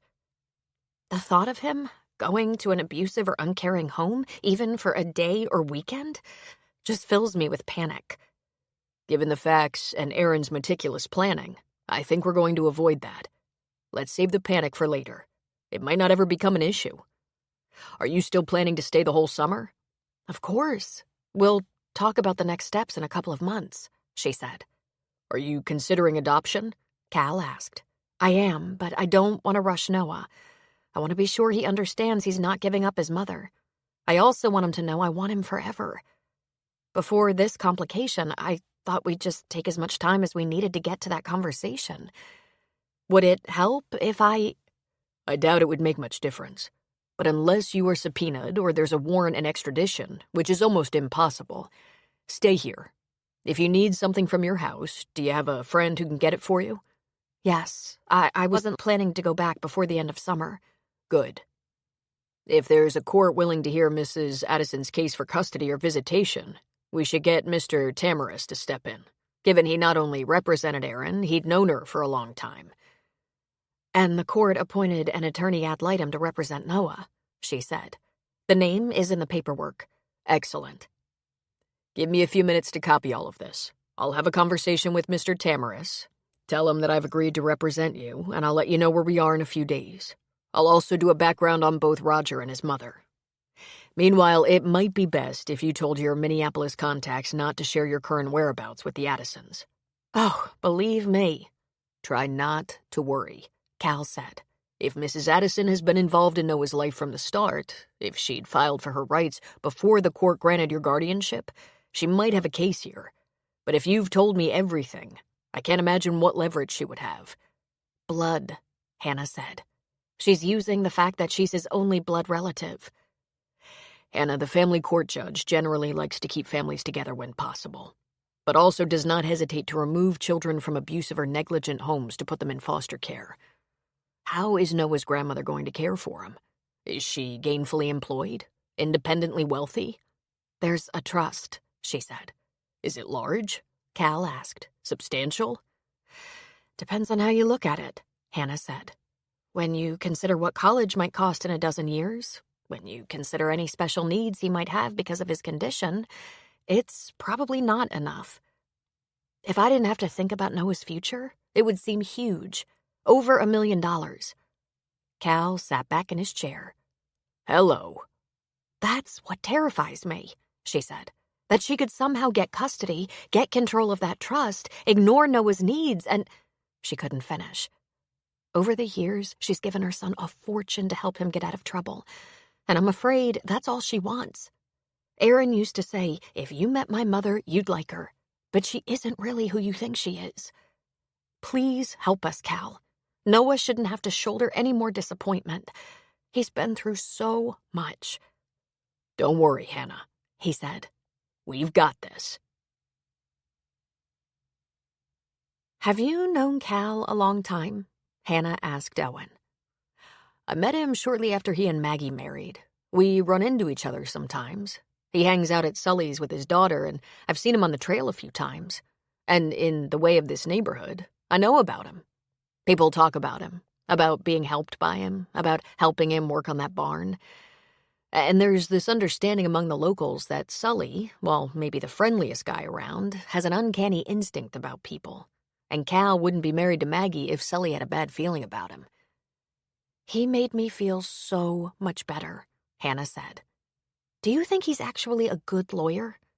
There's been talk that he's a semi-famous defense attorney from Michigan, Owen said. Maybe we should look into that. After Noah goes to bed, she said. How about some dueling laptops tonight? He pulled her close. You really know how to turn a guy on. After Noah had gone to bed, Owen and Hannah sat on the couch, each holding a laptop, researching California Jones. Before long, Hannah was snuggled up against Owen, staring up at his screen, and he was reading aloud to her. There was a bio online that either Cal or his firm had produced that listed his degrees and licenses. Then there were a couple of articles written about him that were more human interest pieces. And there was an obituary. It seemed while Cal lived and practiced law in Michigan, he'd been married to a woman, also a lawyer, who developed scleroderma and died. That had been about 6 years ago. There were no details to describe how he managed to meet and marry Maggie Sullivan a couple of years after his first wife's death. There were a few newspaper pieces about seemingly impossible cases he'd tried and won in Michigan, but nothing newsworthy in Colorado. I think we should have Cal, Maggie, and Elizabeth to dinner, Hannah said. I'd like to get to know them better and learn more about how Cal landed here. A couple of years ago, when we first ran into each other at Sully's, he mentioned that once when he was going through a lot of indecisions in his life, he did a lot of hiking and things started to shake into place. I told him the same had happened with me. Like men will, we got away from the emotional aspect as fast as possible and started to discuss whether the altitude was healing. Like men will, she said, just shaking her head. She ran her fingers through the longish hair at his temples. It was threaded with a little gray. No wonder Cal and Owen took to each other, seemed to be ready friends. They'd plowed their ways through difficult losses and not only survived, they'd come through very well. I would love to have them to dinner, but I can only seem to cook hamburgers and mac and cheese. I know, he said. You're very good with salad. Maybe you can add that, and I'll do the rest. Owen took it upon himself to choose a day with Cal that Maggie would be in Timberlake so the two families could get together. Until then, Hannah and Noah were resuming their schedule, 4 mornings a week. Twice they would go to Aurora to the physical therapist and twice to the counselor. With Hannah and Owen continuing the PT at home the rest of the week, the therapist thought Noah was in excellent shape for his condition. And the psychologist pronounced him to be very stable for a child who'd just lost a parent a few months ago. Of course, he was still dealing with grief, but he was doing so in a loving family. It wasn't lost on Hannah that Owen was busy in his shop when she was returning with Noah. He always made time to play. To swim, hike, throw a ball, whatever activity Noah wanted. But clearly he had work to do. Let me see if I can help you a little. Then we'll play, Hannah said. I don't think there's any way for you to help, but thanks. You never know, she said. What's going on? I'm transferring some photos onto other mediums for a gallery. Canvas, wood, glass. and I'm going to try one large transfer that I'll do in pieces. Okay, I'll empty trash, clean up, and do whatever you want me to do. Noah, come over here a little out of the way and go through your pictures or color on your computer. I've got a couple of transfers that are dry. I'll show you what to do, and you can rub off the backings. It's very tedious, he said. Sounds like work I specialize in, she said with a smile. At some point while they were working, Noah went to lie down on Owen's bed and Romeo curled around him. They both fell asleep. Hannah cautiously and meticulously rubbed the paper backing off a photo transfer onto canvas while Owen was going through photo collections on his computer. He asked her opinion a couple of times and she fearlessly gave it. Once he said, "Yes, right," and once he said, "Nah, not that one." Whether or not he took her advice, she was thrilled to be asked. Later that night, when they were watching the moon rise over the lake from the front porch, she told him how much she enjoyed working in his shop, helping him. "You must promise to tell me if I'm in your way and less than helpful. You're used to working on your own without anyone else in your way." Then she suggested transferring one of his trees onto a tall, slim pottery vase, and he loved it. The tree was black, leafless, spindly with branches like long fingers, and it was stunning when finished. It was easy, inexpensive, and very artsy. He signed it in black ink. "I think I've been working alone just about long enough," he said. And with that, Hannah took her place beside Owen in his shop, helping. Not all day, of course. She had her own chores as well as tending Noah and his regular appointments. He brought her a picture he'd drawn in his counseling session. A very tall man, a woman, a child with crutches, an enormous dog, and up in the sky above a tree, a small, smiling angel. "Noah, this is so beautiful," she said. "We're going to have to frame it, save it forever. Is that angel someone I know?" "My mom," he said. "I think she's happy. I think Romeo is happy." "I know I'm happy," Hannah said. "I miss your mom very much, but I'm still happy. Because of you, I think. You make every day special." "And Owen?" he asked. "I'm sure Owen is happy. You can ask him, though," she said. "No, you," he emphasized. "Are you happy with Owen? Because you guys kiss a lot." She laughed. "I guess it's pretty obvious, isn't it? I'm so happy with Owen. He's a very good man." "And a very good boyfriend?" Noah asked. "He's an excellent boyfriend," she assured him. "But Hannah, sometimes I want her to be here so much. I can't even talk," he said. "That's okay, buddy. That happens to me all the time, too. And sometimes I just talk to her anyway, like she's right next to me." "Out loud?" he asked. "Right out loud?" "Uh-huh. And sometimes right in my head. I think she's listening either way." "I don't know," he said, shaking his head. "She doesn't talk back. She did that one time, but only that one time." Hannah was taken by surprise momentarily, but hoped it didn't show. "And when was that, honey?" "Oh, I was taking a nap with Romeo, but I didn't get all the way asleep, and she was sitting right on the bed, petting his head. And she said, 'I like this dog, Noah. I'm glad you're friends. Be very brave and remember to always be kind.' And then she said, 'I love you. Close your eyes.' So I did, and when I woke up, she was back in heaven." "Is that okay, Hannah? That she was right on my bed?" She fought tears. "I think that's wonderful," she said in a choked whisper. "I'm so happy for you." "Maybe she'll come to your bed," Noah said. A huff of laughter came through her tears. "Wouldn't that surprise Owen?" she thought. "Or maybe it would surprise Aaron. I'll be sure to tell you if I see her or dream of her.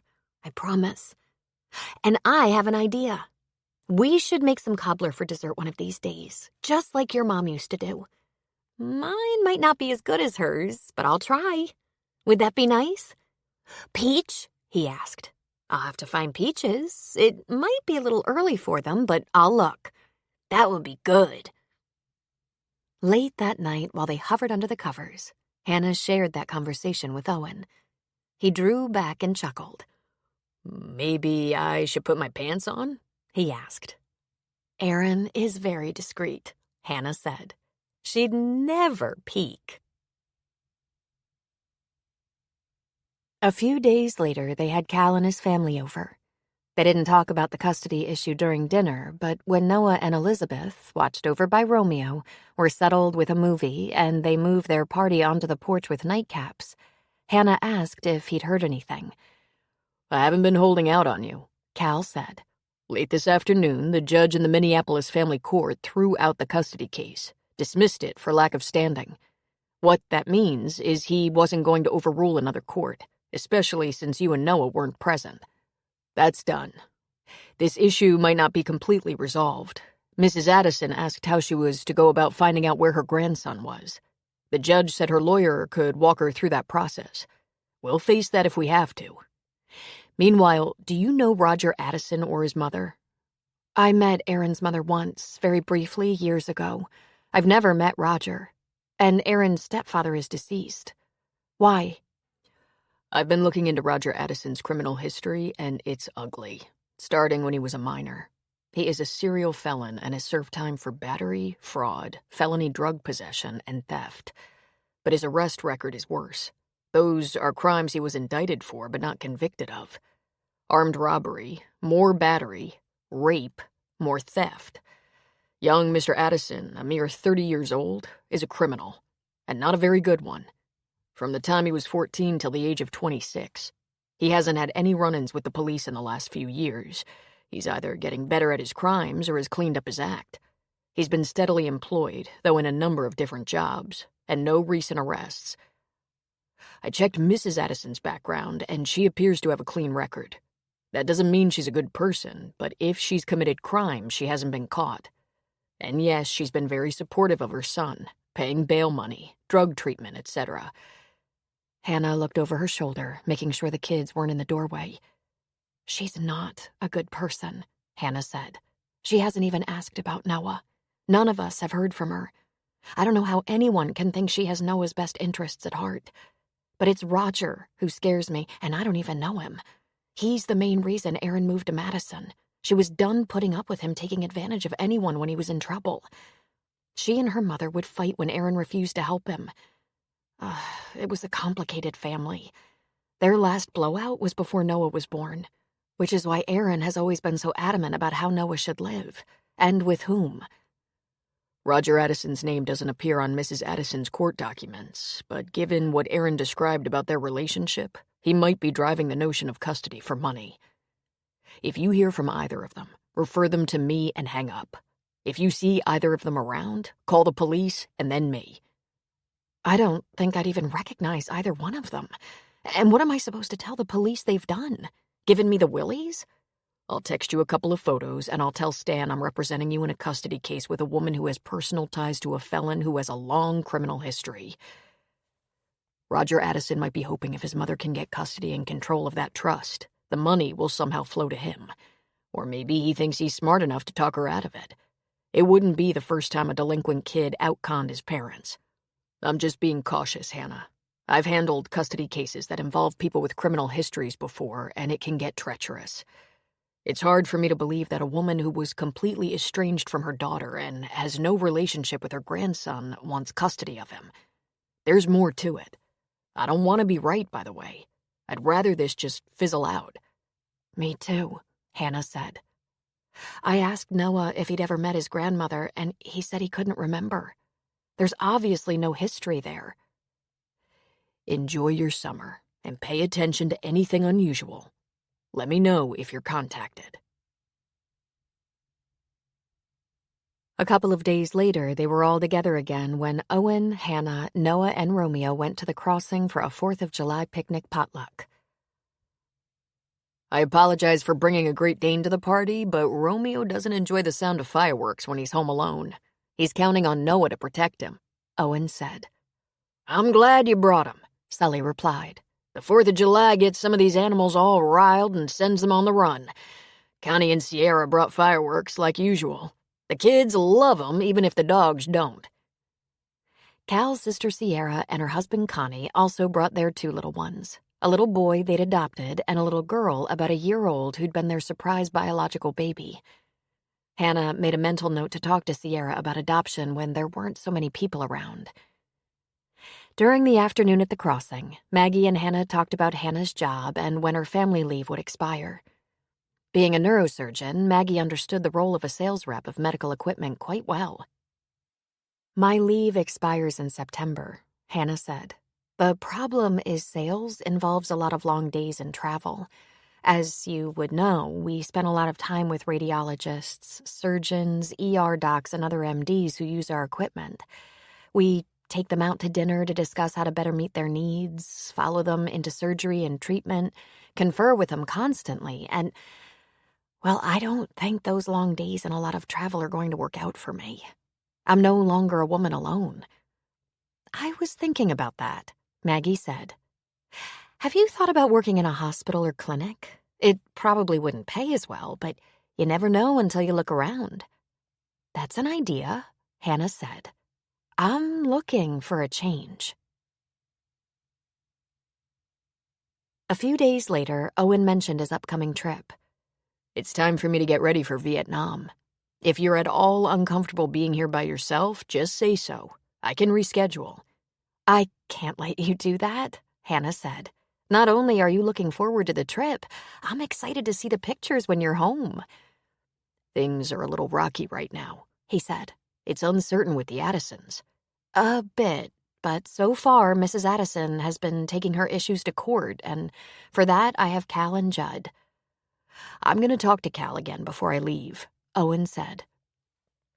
If there's any word from them, consider staying with friends for a few days. There are plenty who would welcome you. Cal and Maggie, Lee and Rob, Helen and Sully. Please don't worry, she said. I'm not going to be able to be in touch when I'm in the cave.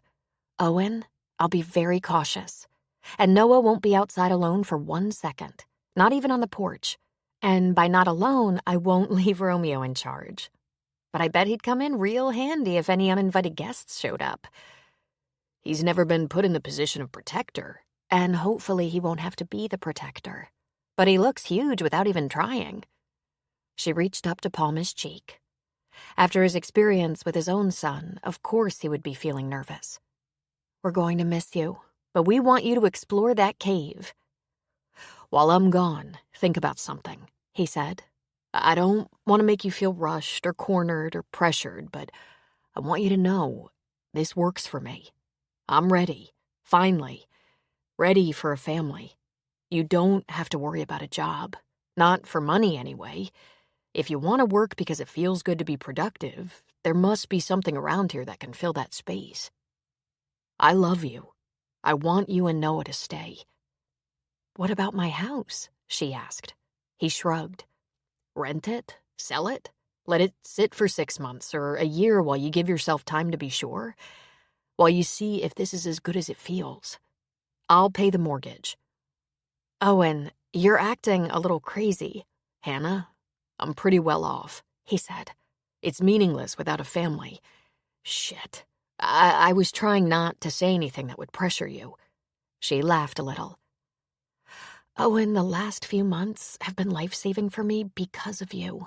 I'm facing a whole new life with Noah, and because of you, it's been sane and manageable. I worry about taking advantage of you.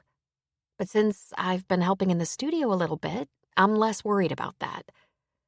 Will you think about this while I'm gone? As soon as you tell me what this is, she said. He leaned down and kissed her forehead. It's whatever you want it to be. It can be just like it is now. 2 people sharing a house, a dog, and a boy. And having fabulous sex, she added. He grinned. It can be a commitment if you want. Or when you want that, I'm not in any great rush as long as you're staying. It can be a commitment with an agreement that Noah's trust will be managed only by you. We seem to be up to our necks in lawyers if we need documents drawn to protect you and Noah. This can be us being a team that works together. Anything you say." "I will think about all of that. Yes," she said. "I want you to go to the biggest cave ever, and we'll work on this project when you're home." "Will you be lonely?" he asked. "I'll miss you just awful, but I have PT, counseling, an active boy and dog, and brand new friendships. Maybe we'll finish reading Treasure Island. I'll be too busy to be lonely." He pushed her hair behind her ear. "I think you belong here." There is no doubt that it is around the family and the home that all the greatest virtues are created, strengthened, and maintained. Winston Churchill. Chapter 9. A feeling of belonging had long been an issue with Hannah, and she hadn't quite realized it until Owen said it. Was it a place, a person? Was it a talent or a profession? A group, like the First Baptist Church, AA, or the Boston Pops? The first time she was conscious of not belonging had been when she was about 6, and her mother had the second of her 2 new daughters, and someone said, "Hannah's not even the same color, is she?" Hannah's hair and eyes were brown to their white, blonde, and blue. Her skin tone was slightly more tan and rosy than her sisters, who were ivory. And of course, Hannah was adopted. But there were good records. She was supposed to be of French, German, Danish, and Portuguese descent. Yet she'd always felt different. And why should she trust biological parents who gave her away? They might have tossed out some nationalities without knowing anything. Owen wanted her to think about staying with him. And she would. She couldn't help it. She could think of little else. But she was also going to think about belonging in a larger sense, like what she was committed to and what and who was committed to her. Owen left early in the morning, but even though the sun was barely up, he wouldn't leave without kissing Noah goodbye. "I'll be back in 10 days, he said. "Will you take good care of Romeo?" "I can do that," Noah said sleepily, rubbing his eyes. "Remember, when you leave him home, tell him how long you'll be gone." "Sure, okay," he said.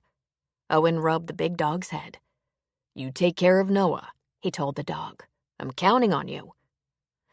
"You excited, Owen?" Noah asked. Owen shrugged. "I'd sort of like to put it off. I've been having too much fun lately, and I think I'm getting lazy." "Hannah says everyone has jobs to do," Noah wisely lectured. Owen laughed. "She's a slave driver," he said. "Am not," she said from behind him. She stood in the doorway watching him say goodbye to Noah. "Art too," he said, his lips lifting in a smile. "Noah, my car is packed. I'm going to say goodbye and get out of here before I talk myself into staying." "We'll come on the porch," Noah said, giving Romeo a pat on the rump to get him up. Noah reached for his crutches, and Owen scooped him up. "I'll give you a lift," he said. "You can sit with Romeo on the porch and try not to get in my way while I say goodbye to Hannah. I have some serious kissing in mind." "I'm starting to think you like all that kissing," Noah said. "Me?" Owen said. "Nah, I just don't want her to feel ignored." "That was a total fib," Noah said, and Owen tickled him. Noah and Romeo waited patiently on the porch while Owen and Hannah kissed and hung on to each other beside Owen's truck. Owen lifted her chin and looked into her brown eyes. "I want you to have fun. Stay busy, be around the people you like, fill your days, and if you think of it, take pictures of Noah and Romeo. And listen, if there's Wi-Fi anywhere, I'll email, but I've been told that's unlikely. But I want you to have fun so it goes by fast."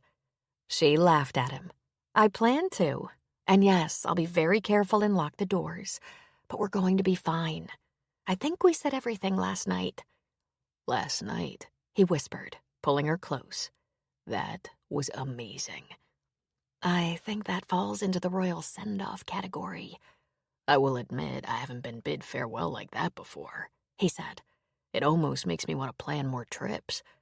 Wait till you see the welcome home party, she said, giving his lower lip a lick. I'll miss you. Please go. You're wearing me out, and I have things to do.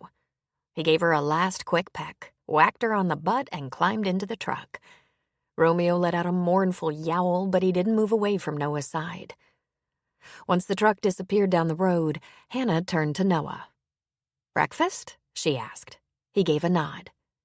Then what? I have some ideas. Let me get some of my chores done, and then we'll talk over all the things we can do while Owen is visiting the biggest cave in the world. Wish I could see that cave, he said. I think you're going to have many exciting travels in your life, she said.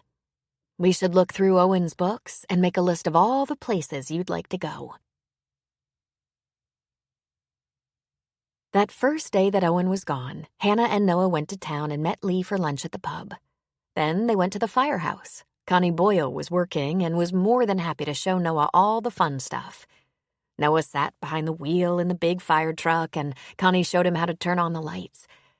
They spent some time in the kitchen where one of the guys was making cookies.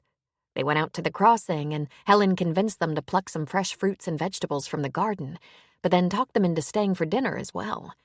Because Noah had promised Romeo they'd be back in 2 or 3 hours, first they had to go home and get him. Because he knows the time, Noah said. He could get upset. They got him and brought him back so he could have a nice romp with Beau. The next day they went to therapy, then swam with Romeo. Sully came over and he and Noah fished off the dock for a while. They went shopping one day in Colorado Springs, then dropped by Cal's house for a visit and again stayed for dinner. I guess the word is out, Hannah said. If Owen's away, I won't be able to feed myself and Noah. They swam and fished and kept their appointments all week. After almost a week, Hannah told Noah she had a surprise for him. They went to Colorado Springs to a place Connie suggested, and Hannah got a tattoo on her right shoulder blade that said Noah. It was inside a heart that was inside a flower. She showed him the picture first to make sure he approved. It's kind of girly, he said. I'm kind of a girl, she shot back. It doesn't make you girly. Are you getting one for Owen? He asked. I'm not quite ready for an Owen tattoo yet, but I'll think about it. They read, watched movies, hiked the trail behind the crossing, swam, fished, went into town for hamburgers and ice cream sundaes, visited their friends. One of the most enlightening visits Hannah paid was to Sierra Boyle, something she'd been meaning to do since first meeting her when the family gathered at Sully's place. Helen and Sully agreed to keep Noah for a couple of hours so she could have some adult time. She wanted to talk about Sierra's experience in adopting Sam, but she got way more than she bargained for. We were fostering Sam, our adoption application pending, when Sam's grandmother suddenly changed her mind and asked for him back. She wasn't that old, but she was beset by some chronic medical conditions and really in no shape to take care of a baby. She could barely lift him out of the crib. It was a nightmare. I found him sobbing, soaked and dirty in his crib. I was just about ready to kidnap him and run for my life, but I called Cal. Hannah was stunned silent for a moment. Sierra, have you perhaps heard? Noah's grandmother has recently turned up looking for some kind of connection with him. She'd like custody, but 2 courts have refused her so far. Cal is helping us. Us? Sierra asked. Does that mean you and Owen? Owen is as invested in Noah's well-being as I am. He'd like us to be a family. Now, I'm not trying to lose my head. It seems to make sense to take it slow. If it's the right thing to do, it'll soon become apparent, right? But tell me about your custody battle for Sam. It didn't take long for Sam's grandma to realize she wasn't up to the job, but there were long days leading to that realization, and I fell apart. It took me about 1 day to love Sam so helplessly that there was just no turning back. Sierra told Hannah the whole story. Connie had responded to a vehicle accident and pulled Sam from the wreck that took his young mother's life when Sam was just 4 months old. Then it was Hannah's turn to go through the events that led to asking Sierra about the minefields of adoption and how to handle the invasive presence of extended family members like Noah's grandmother. By the time a couple of hours had passed, What she would have described previously as a friendly acquaintance became a bonded friendship. Hannah couldn't wait to tell Owen all about it when he got home. That night, at 2 a.m, the phone rang, jarring Hannah awake. I had a signal, Owen said triumphantly. I don't know how long it'll last. I may lose you. Tell me quick. Is it wonderful? It's unbelievable, he said. When Noah is stronger and has more endurance, I'm going to bring you both here. I'm getting some great pictures. We've been looking through your books, making lists of places we'd like to see. Most of them are shrines or temples that involve steep climbs of millions of steps. Owen laughed. Incentive, he said. How's he doing? Fantastic, she said. We've been busy every minute, so we hardly miss you. But I promise when you get home, I'll make you feel welcome. Don't knock yourself out, he said, a laugh in his voice. I really do miss you very much, she said. And you haven't had any problems? None, she said. The weather is beautiful, high 70s, sunny, and there are a million people around. Vacationers, I think.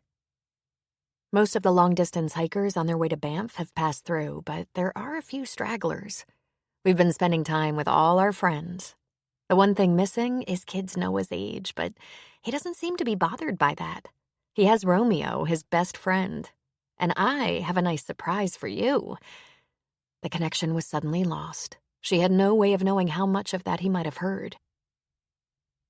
Oh, Owen, you big tease, she said to the phone. Only 4 more days.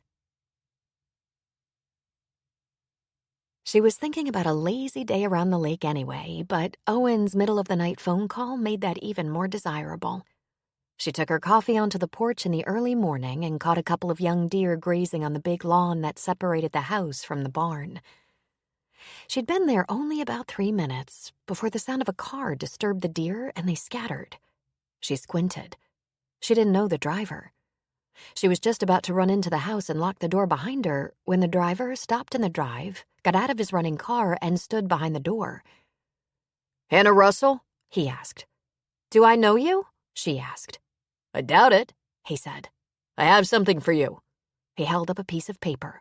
He didn't turn off his car, but took several steps toward her. He mounted the porch stairs as she backed away. He held the paper toward her, and she took it warily. He wasn't the postman, after all. "You've been served." He turned and bolted back toward the running car. To her relief, he backed away, made a 3-point turn, and headed off Owen's property. She opened the paper and saw it was a summons to family court. Mrs. Victoria Addison was suing for custody of Noah in Colorado. "Try not to panic," Cal said to Hannah. "I'll get in touch with her attorney and find out just what she's asking for. I can't imagine that she has a leg to stand on if she hopes to take Noah back to Minneapolis and raise him. First of all, custody has been established. The wishes of his mother have been carried out. Second, she has no history with the boy. Third, he's a special needs child and she hasn't cared for him for even a day since his birth, so his routine must be unknown to her. Fourth, according to this letter Erin wrote before her death, Victoria has a biological son who frequently lives with her who could be a danger to Noah. I could go on and on, listing the reasons this seems like a preposterous request. Too little too late on her part." Hannah had called Cal immediately, and Cal told her that Maggie was home, as was Elizabeth. Maggie offered to watch the children play in the great room while Hannah met with Cal in his office. "Do I have to try to explain this to Noah?" she asked. "Let me find out what I can from her attorney. He's licensed to practice here, but his office is in Minneapolis." Isn't that unusual?" she asked. "Not so much.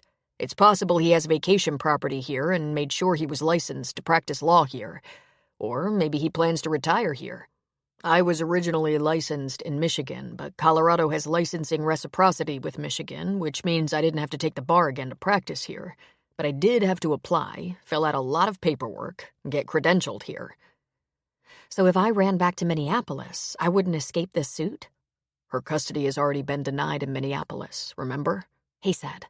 "That judge upheld the ruling in Madison. I highly doubt Judd Tamaris is licensed to practice here. But the good news is we don't need him to practice. We can use him as a witness, and he can work up video depositions from other close friends that we can use in court. Given that Aaron worked for Judd for years, he was very close to her and her situation, is the executor of her will, and he explained he and his family considered her a close friend. But defending this custody is not what worries me. What I want to know is why. Why does a grandmother who never visited her grandson now want to raise him? Is it sentimental? Something like this happened to Sierra. I know, Hannah said. I had a nice long visit with her, and she told me all about Sam's grandmother. For a few days, it was harrowing, Cal said. I think Victoria is about 65, Hannah said.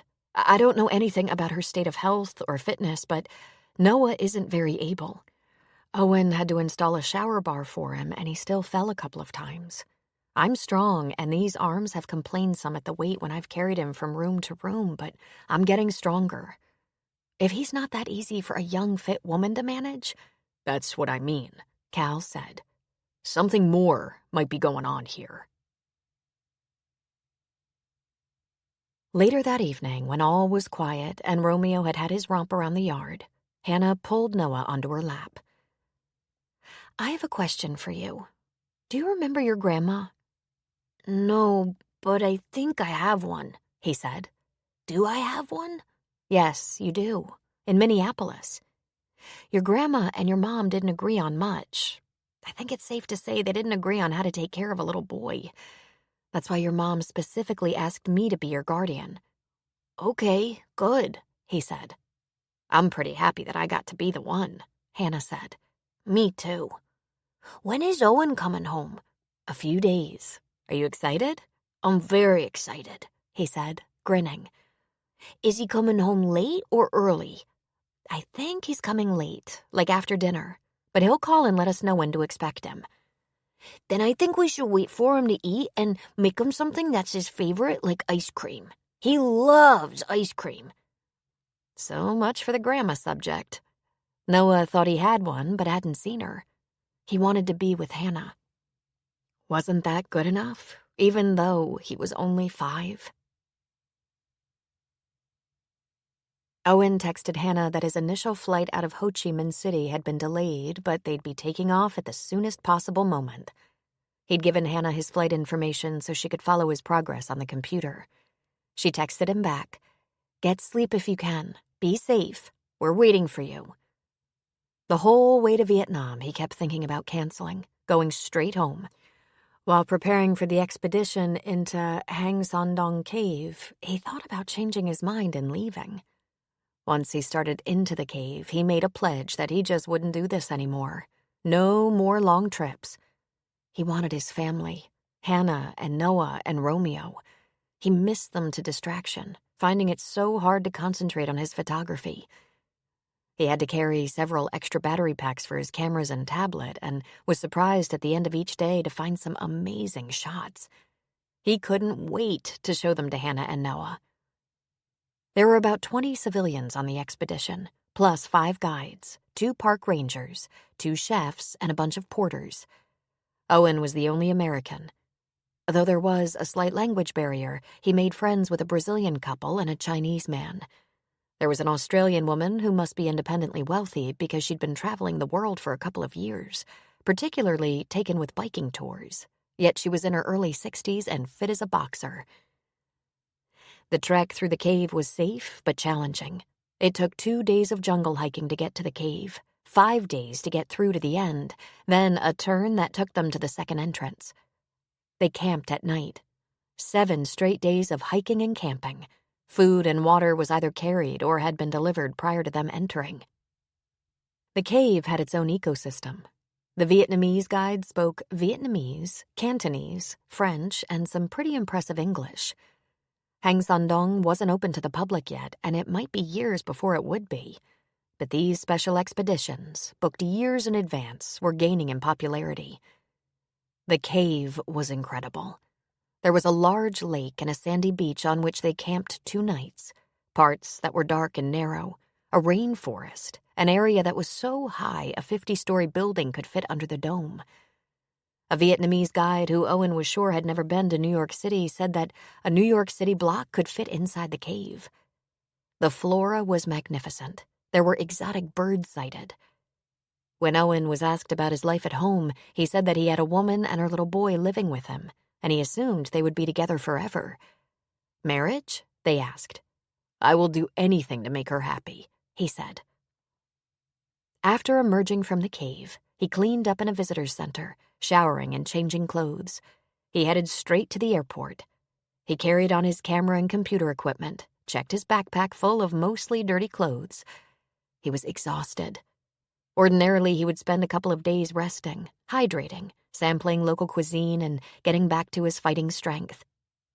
But he'd pared this trip to the bone, so ready to be with his woman again. His woman and his boy. He sat on the plane during the delayed departure and plugged one card after another into his tablet. Not the best viewing medium, and was amazed by the beauty of the photos. He'd been so unfocused, they shouldn't be this good. He couldn't wait to show Hannah. From Ho Chi Minh City to Denver was over 20 hours. They touched down at 10 at night. He didn't text Hannah. He just got his backpack, his car, and headed home, knowing they would be asleep. But when he got to the house, all the lights were on, even though it was midnight. He went inside, dropped his duffel and backpack. Honey, I'm home, he said quietly. Hannah unfolded from the couch and ran into his arms. Romeo nosed open Noah's door and joined the party. Why are you up? He asked, kissing her whole face.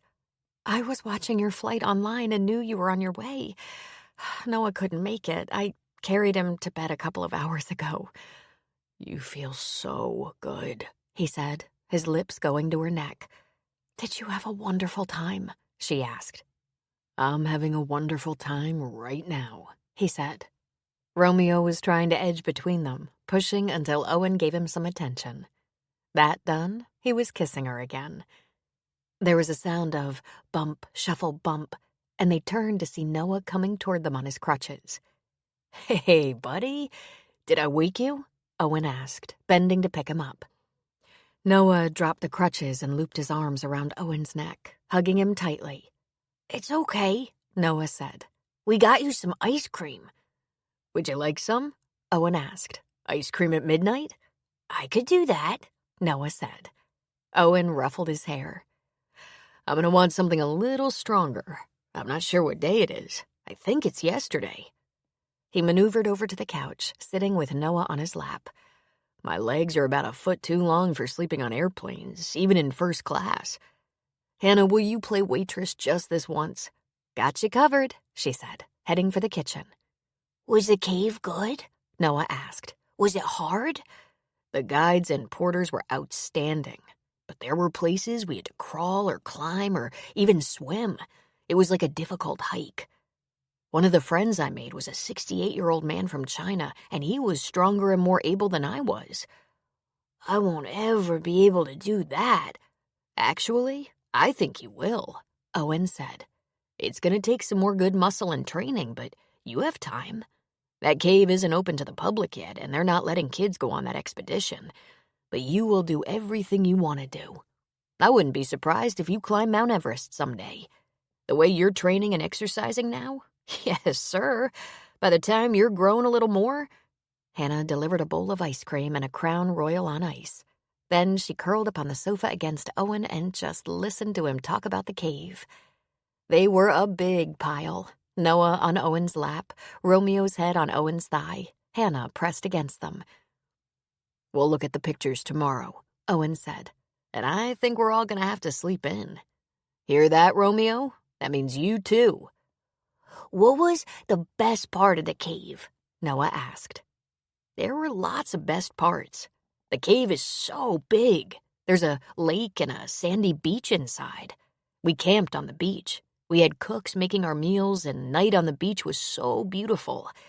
There were passages so tight we had to crawl, and places so wide open you could build a house in there. Did you have a boat on the lake? No boat, Owen said. Maybe it was too hard to get in the cave, or maybe they didn't want it in the cave. It was beautiful. Noah asked question after question while he ate his ice cream and Owen sipped his drink. It was about 15 minutes before Owen took the empty bowl out of Noah's hands and put it on the coffee table. Noah curled up, his head on Owen's shoulder, and yawned hugely. "Someone is very tired," Owen said. It's me, Noah said, yawning again. Owen shifted him a little bit, settling him against his chest, where he quickly fell asleep. He slid his other arm around Hannah, drawing her near. He proved very talented, holding Noah against his chest, his drink in that hand, his other arm embracing his woman. It is so good to be home. When Hannah didn't say anything, he just cuddled her closer. Then he heard a sound and looked down to see that her cheeks were wet. "Are you crying?" he whispered. "I just wish it could be like this always," she said with a sniff. "If we wanted to, we can make it so," he said, dropping a kiss on her brow. She turned her dark, wet eyes up to his face. "Mrs. Addison," she whispered. "She filed for custody. Here, she's gonna try." "You called Cal?" he asked softly. She nodded. "I went to see him. We're going to be gathering ammunition, witnesses. There is going to be a hearing. He says a hearing is nothing to fear." "We'll make this work," Owen said. "We won't let go. Don't worry." She touched the angry muscle in his cheek with gentle fingers. "Owen, it's not your fight. It's mine." He was quiet for a moment. "You know better than that," he said. Owen held them both through the night. Hannah could tell he didn't sleep much. He was still, but there was a tenseness in his body that revealed a carefully concealed restlessness. She woke a few times and looked at him, and he looked right back at her. "It's all right," he said. "Just sleep." Once she rose in the morning, he was up right behind her, but he tucked the covers around Noah before pulling on sweatpants and following her to the kitchen. They were quiet while Hannah made coffee. When 2 cups were brewed, Hannah sat down at the table with him. "I can't lose him," she said in a whisper. "You won't," he said, covering her hand with his. "I don't want to invade your territory, but I want to help if I can.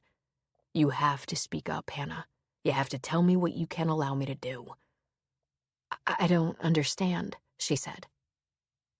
"Well, I've been away. This has happened in my absence. I'd like to talk to Cal, ask some questions, find out what his strategy is. But you're the client. If you'd like me to do that, you'll have to tell him so." "We can go see him together, if you want." "Do you want my help? Is it all right that I'm involved?" She thought about what he'd been through, losing his own son as he had. Would he be traumatized? Could he be so overprotective that his rational thinking was slipping? Or would his own experience make him even more helpful? But the objective thinking was up to Cal, who had experience in this sort of thing. "I would like your opinion, but I don't want to be a burden," she said. He shook his head. "You didn't bring trouble to my door, Hannah. You came here with your boy. I love both of you, and I want to be a part of your lives. Just tell me if I'm too involved. Tell me if I need to back away." "I will," she said. "Right now, I really do need your support. I'm scared, Owen." "Is it all right to call Cal? I'd like to hear his ideas." She nodded. He filed for a continuance to gather together the people who knew Aaron and Noah and Aaron's plans for Noah. He said he also hoped to be talking to some people who know the Addisons. He should be in touch about the date of the hearing soon, like within a day or 2.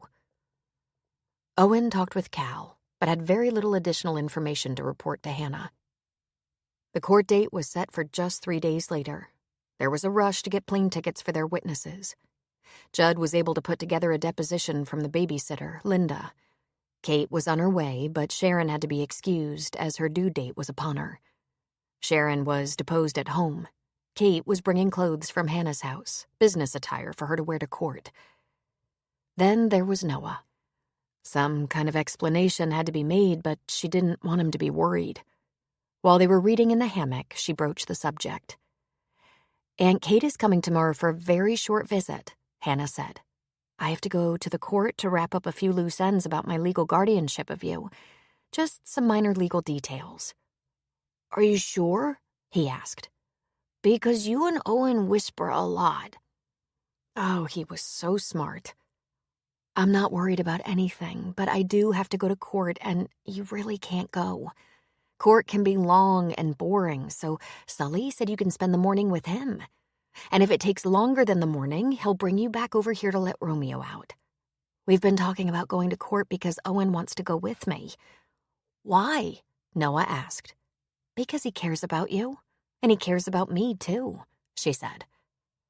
"I bet you never thought we'd go through so much legal paperwork just to be together, did ya?" "But it will be okay?"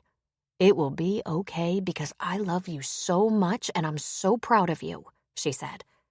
"I never thought it would be you and me, Noah. But now that it is, I can't imagine it ever being any other way." "Hannah, what if you die?" She was stunned for a moment and just held him closer. She took a deep breath. "First of all, it's highly unlikely, but I understand your worry about that. Your mom planned carefully, Noah, so if I couldn't take you, Sharon or Kate could." "And Owen? Could I stay with Owen?" "I don't know the answer to that. That sounds like another question I have to ask a lawyer. And Owen. I would have to ask Owen." "Will you then? Ask him? I know he has a lot of trips and stuff, but maybe I could stay with Cal or Sully when he has trips." "Don't you want to stay with Sharon or Kate?" she asked. "This is silly. I'm never leaving you. Nothing will happen to me, Noah." "I like Kate and Sharon a lot," he said, "but I don't want to miss Owen and Romeo." That dog better live to be 100, she thought. "We will talk about all the possibilities and make sure you feel happy and secure, okay?" "That would be good," he said. "My first choice is you." "And my first choice is you," she said. "I miss my best friend Erin every day, and every day I say a little prayer of thanks to her for giving you to me." Try not to become a man of success, but rather try to become a man of value. Albert Einstein. Chapter 10. Cal was pleased with their assigned family court judge, one Leonard Vincent, who had been on the bench for 40 years. But Hannah was a little panicked. She looked at his picture online. He was ancient. "He's sharp as a tack and has decades of experience," Cal said.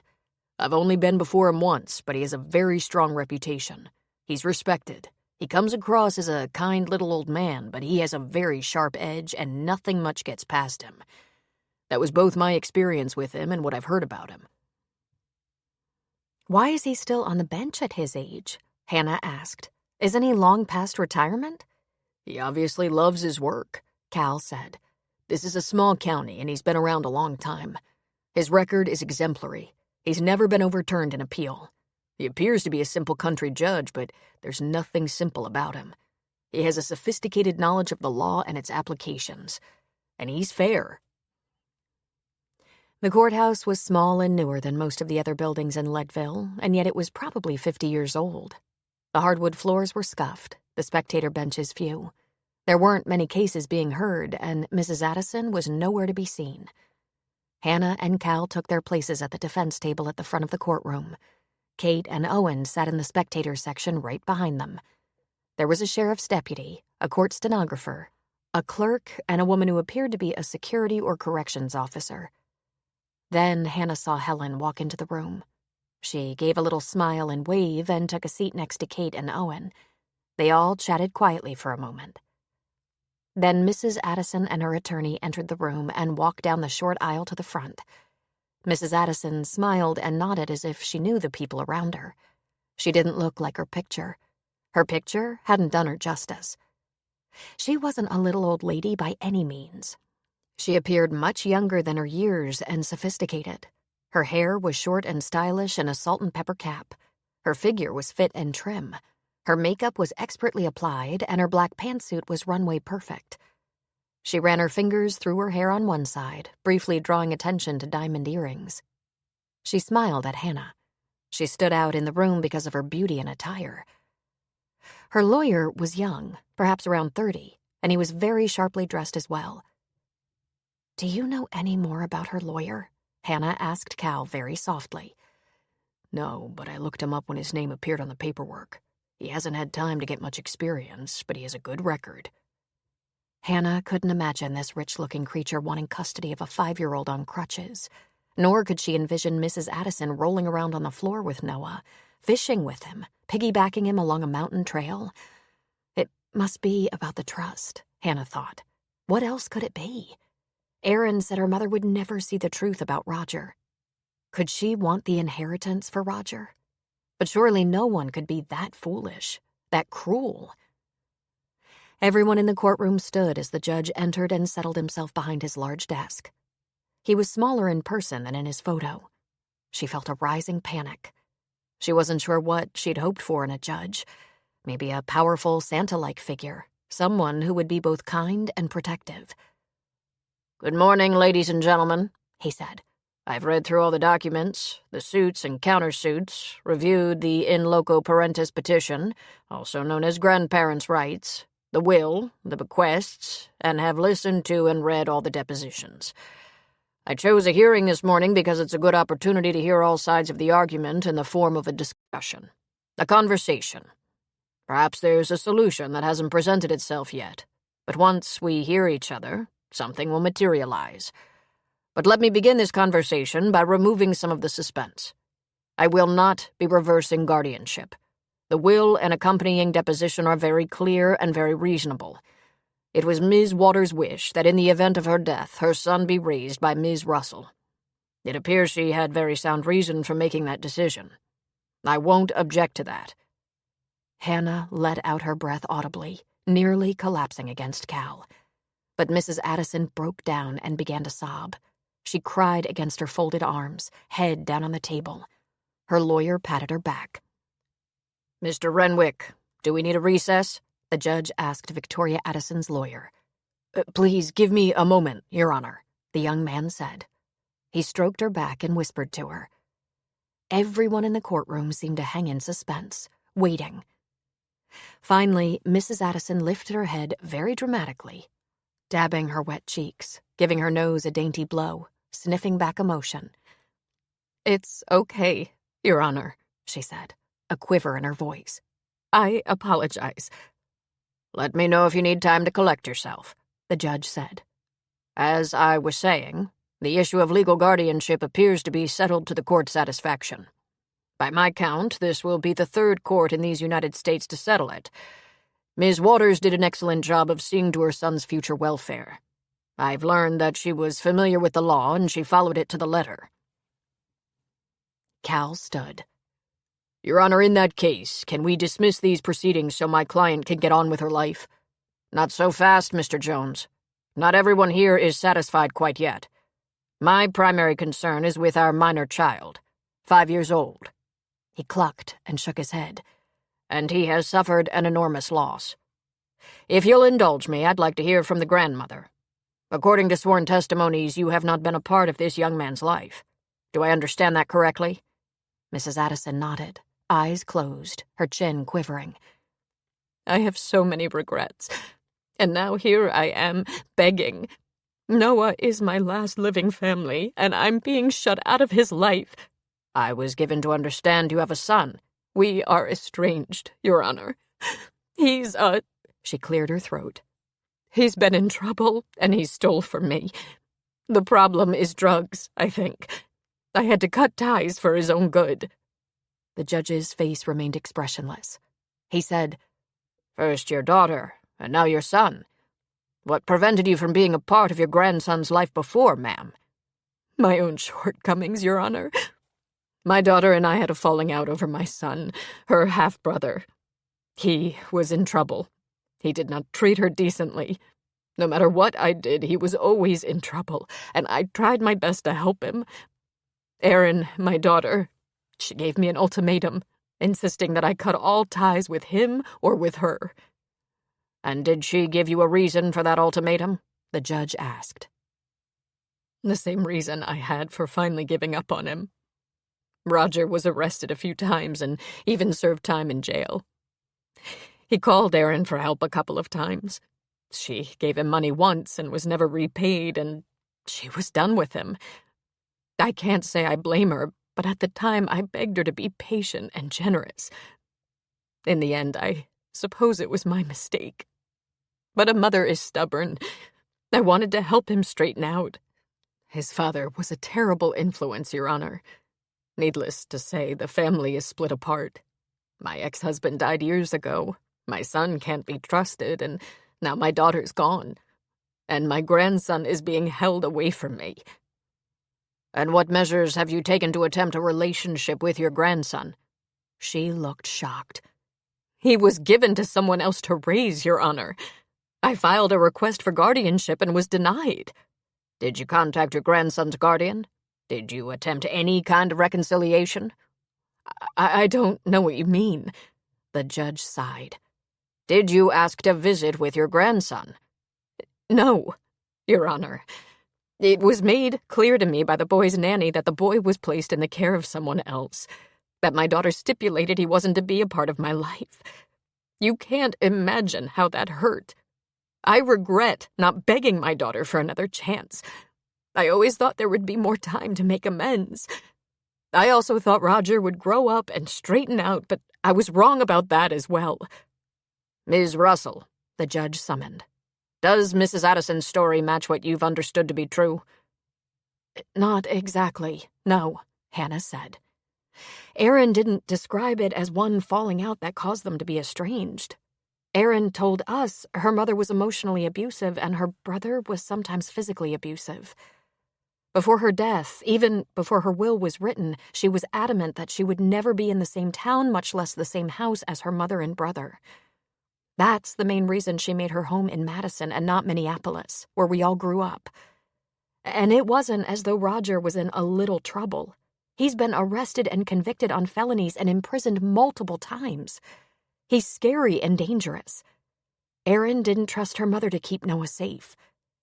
We? The judge asked. You said where we all grew up. Yes, sir. There were 4 of us from Minneapolis in college together. Best friends and confidants. We were very close. We all shared stories of our growing up years. Erin sounded especially hard. She took a breath. We've been best friends for 17 years, Your Honor. Our friend Kate came to Colorado to help with this hearing if she could, but Sharon is about to have a baby and can't be here. I believe you have her deposition. We were all together a lot. I've been close to Noah since the day he was born. You know Mrs. Addison, then? The judge asked. No, sir. I think I met her once in college, but since I don't recognize her now, I'm not sure I remember accurately.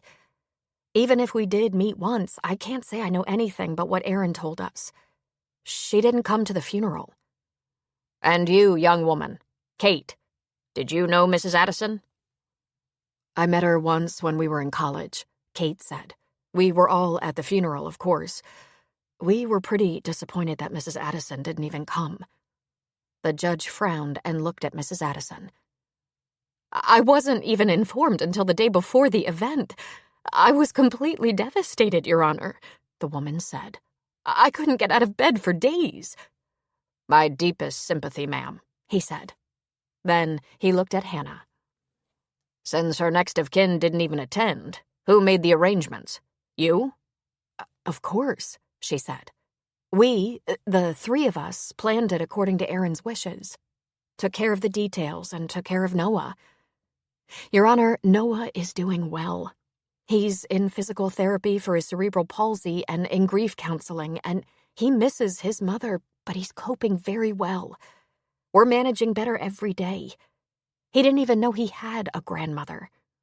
Oh, Your Honor, I would give anything for a second chance, Victoria Addison said tearfully. Any kind of second chance. Please. Mrs. Addison, it doesn't comfort me much to know you were so distraught over your daughter's death that you couldn't even attend her funeral.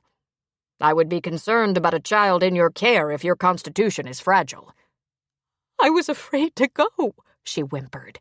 They all hate me. My daughter told her friends that I was a horrible mother, and I couldn't face them in a public setting. I admit I made mistakes, but I loved my daughter. You can't imagine the pain of not having made amends and getting to know Noah before she was gone. I'm sure you have many regrets, he said. I have grandchildren and great-grandchildren, and I couldn't bear it if they weren't in my life. He looked at Hannah. Family is important. It's also complicated and sometimes difficult. I've seen some impossible situations in this court. Since none of you actually witnessed firsthand the relationship Ms. Waters had with her mother, my scope is limited. Would you consider visitation? Let little Noah have a chance to meet and visit with his maternal grandmother? Hannah shook her head and said, "No, Your Honor." Erin was explicit. She didn't want her son mixed up with her family. She didn't trust her mother or half-brother. That's understandable, given the experience she described, the judge said. She wrote a very detailed account of the difficulties she had with her mother and half-brother. But I would suggest a couple of supervised visits. I can assure you neither his safety nor custody are at risk, but he should meet his grandmother, and she should meet her grandson. For all we know, that could be the end of it. Or they could form some kind of bond of friendship. Maybe something more positive than what we have. "Oh, Your Honor," Victoria said, clasping her hands in front of her. "Oh, God." The court can arrange for someone from social services to supervise, or if you have family or friends who... I'd be happy to supervise, Cal said. Mr. Renwick is welcome to join us if he'd like. Mrs. Addison, I'm going out on a limb here. I'm not sure exactly what kind of relationship you've had with your kids, but it sounds as if it has been very troubled. I think everyone deserves a chance, however. A very limited chance. Not a reversal of verdicts, but a chance to get acquainted. Briefly acquainted. "Your Honor, I was praying for at least joint custody," Victoria blurted. Madam, I would appreciate it if you would not interrupt. There is one thing I will insist upon. This brief visitation is only for you. Your son isn't invited. Is that clear? Your daughter was afraid of him, and it sounds like she had good reason. He is not a courted visitation, and you are not allowed to take the minor child out of this county. In fact, you can't take him anywhere without Ms. Russell's and my permission. You can visit with him at a location chosen by his guardian and her attorney. Let's say 2 visits, not to exceed 2 hours each. Then we'll meet again. "But, Your Honor, I live in Minneapolis, and Noah is here at some rented lake house with Hannah." Very well, he said. No visitation it is. He raised his gavel. "No," she said. I'll stay. I'll stay as long as I can at least see Noah." There you go, the judge said. Wasn't that easy? It didn't feel easy to Hannah. It wasn't her desired outcome. She wanted Mrs. Addison and her son to just go away and leave them alone. The judge picked a date in 2 weeks and a second date in 3 weeks, a next court date in a month. Mrs. Addison tried to convince him to get it all done in a week, and Judge Vincent said that wouldn't work for him. He stuck stubbornly to his dates, and he was firm. Cal suggested a cup of coffee before everyone headed home. He whispered to Hannah that she could have anyone she felt comfortable discussing the court appearance with to join them. Hannah invited Helen, and of course Owen and Kate were there as well. Cal directed them into a coffee shop on the main street. "Kate, I'm so sorry," Hannah said. "You came all this way for a hearing, and it might have been a waste of your time. You were barely allowed to speak. I didn't have much to offer, but I think it's clear to the judge that we were all very close for years, that Erin's wishes are being followed, and that Erin knew her son would be safe with you." "But why did he order visitation?" she said. 2 supervised visits, Cal said. I don't have the court order yet. I'll pick it up on Monday. But it's a couple of short visits. Do you think a woman who couldn't even be bothered to go to her own daughter's funeral is going to hang around in a town where she has no job and no friends to have a few hours of supervised visits with the grandson she's never known? Judge Vincent might be making the idea of having a second chance with her grandson so difficult that she gives up. He was very straightforward. It'll be brief, it'll be supervised, and it'll not change the custody arrangement. On the other hand, he might be testing her. Maybe she's seen the light and just wants a relationship with the boy and will make personal sacrifices to have that. The judge is crafty. I wouldn't underestimate him. I'm telling you, this judge's decisions stand. He might look like a sweet little old grandpa, but he's tough, respected, beloved. Do you think it's possible Victoria really does have regrets? Hannah asked. What if she's turned herself around and has become loving? Lee and I are best friends, and we are devoted to each other, Helen said. But we've had a standoff or two. If I'd lost my niece before I had a chance to work things out with her, I'd be devastated. But that being said, it would never have taken me 5 years to work through a problem. Even if Victoria has somehow become a sweet and caring grandmother, you will still be Noah's guardian. I'm afraid the woman has given up her rights by staying away too long. That's right, Cal said. You're a good parent, and this arrangement was decided by Aaron. It's very cooperative of you to put up with Victoria's visit, giving her a chance to know Noah. But that's all. We won't let you be coerced or bullied. You're going to be surrounded by people, including me, who watch every second of the visit. And I'm going to deepen my background check on her. Something is missing. She's a little too slick, Helen said, stirring cream into her coffee. She doesn't have the look of a woman who wants to be a cuddly grandmother. She looks so young and beautiful, Kate said. That's not the look I'm referring to. Beautiful and youthful women can be loving and devoted grandmothers, fun grandmothers. I didn't buy the tears or the pleas of regret, and I absolutely don't believe she was afraid to come to the funeral because she had a notion everyone hated her. Where would she get an idea like that? She didn't know you. You weren't in touch with her at all. If she wanted to know her grandson, why didn't she show up the moment she heard of her daughter's death and beg for a chance to see him, get to know him? She should have been at her daughter's house before the funeral. I would have been in the car and driving inside 30 minutes. What's the drive? 4 hours or less? Yet she wasn't even heard from. I'll tell you why. Because Aaron's death was completely unexpected, and I'd bet my next royalty check that when she heard Aaron had died, she was terrified she'd get stuck with a kid. And that's why she hid out. A kid on crutches yet.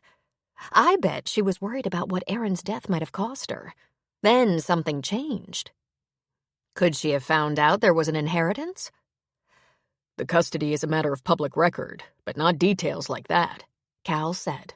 For example, it's not accessible public record how much was inherited or how much insurance was paid. We can't look up each other's bank balances. But can that information be found out? When people talk, it can. None of us would. You told me there was a trust, Helen said. But I never said how much, Hannah said. I just said it seemed generous unless Noah wanted to go to medical school or something. No worries. I haven't mentioned its existence to anyone, Helen said. But we should all stretch our brains, find out what the connections are between Victoria and Noah's future. The babysitter? Someone in Aaron's legal practice? A neighbor? Because the one thing that is undeniable, Victoria Addison didn't come out of the woodwork until weeks after her daughter's death. Something changed. It's possible what changed is she found out there was money. Cal looked at her and gave a sly smile. Helen, would you like to work for me? My mind just works that way, Helen said. It frightens Sully to death. Hannah knew all about Roger Addison's record in the criminal justice system, but she knew next to nothing about Victoria. Cal thought it might be good for all of them to know more, like how she earned her money, spent her time, and entertained herself. Some of the minor details that wouldn't make it into legal documents that were a matter of public record. He and one of the freelance investigators who served his law practice were right on it, hoping to pull together a better profile before visitation began. Hannah thought it would be a good idea to talk with Noah. As usual, he was extremely mature and accepting. I have a grandma then? He asked. I thought so. And she wants to meet you, Hannah said. In a couple of weeks, we're inviting her over. You can spend an hour or two with her. Is she nice? He asked. I don't know, Hannah said. I guess we'll find out. It's for a short time, just because you don't know each other and she wants to know you. I'll be with you and Owen will be near. Maybe you can introduce her to Romeo and show her how to fish. What if Romeo knocks her in the lake? He said, showing Hannah a devilish grin. Do you remember your mom saying anything about your grandma? Hannah asked. I think they didn't like each other that much, he said. But is she mean? I only met her for a few minutes, Noah, and she seemed nice. But don't worry, we're all going to visit with her together. She'll be perfectly nice because if she's not, she won't be asked to stay for lunch. How's that? Probably a good idea, he said. Owen better show her how to fish. Maybe I can show her how I can swim. Your swimming is impressive, that's for sure, Hannah said. Since she lives in Minneapolis, I don't think there will be many visits. But Hannah, you live in Minneapolis, he said. Hey, maybe we should just stay here. Clever, Noah. I just haven't figured out how I'm going to support us if I don't go back to my job. If I don't work, how do I pay the bills and buy groceries?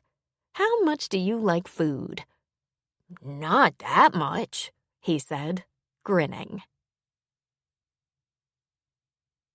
Just a few days before their first meeting, the last week in July, Owen surprised them with news of visitors.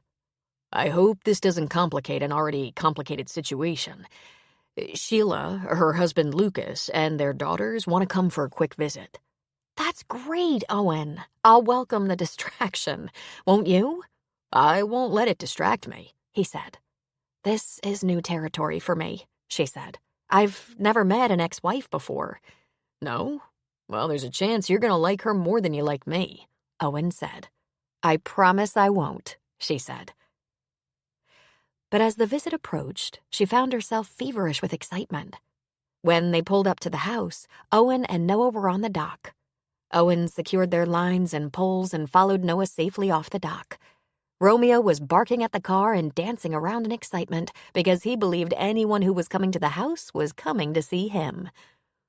It was Sheila who jumped out of the car first and ran to Owen, throwing her arms around his neck and hugging him closely. She was so beautiful. Hannah wasn't surprised by her appearance.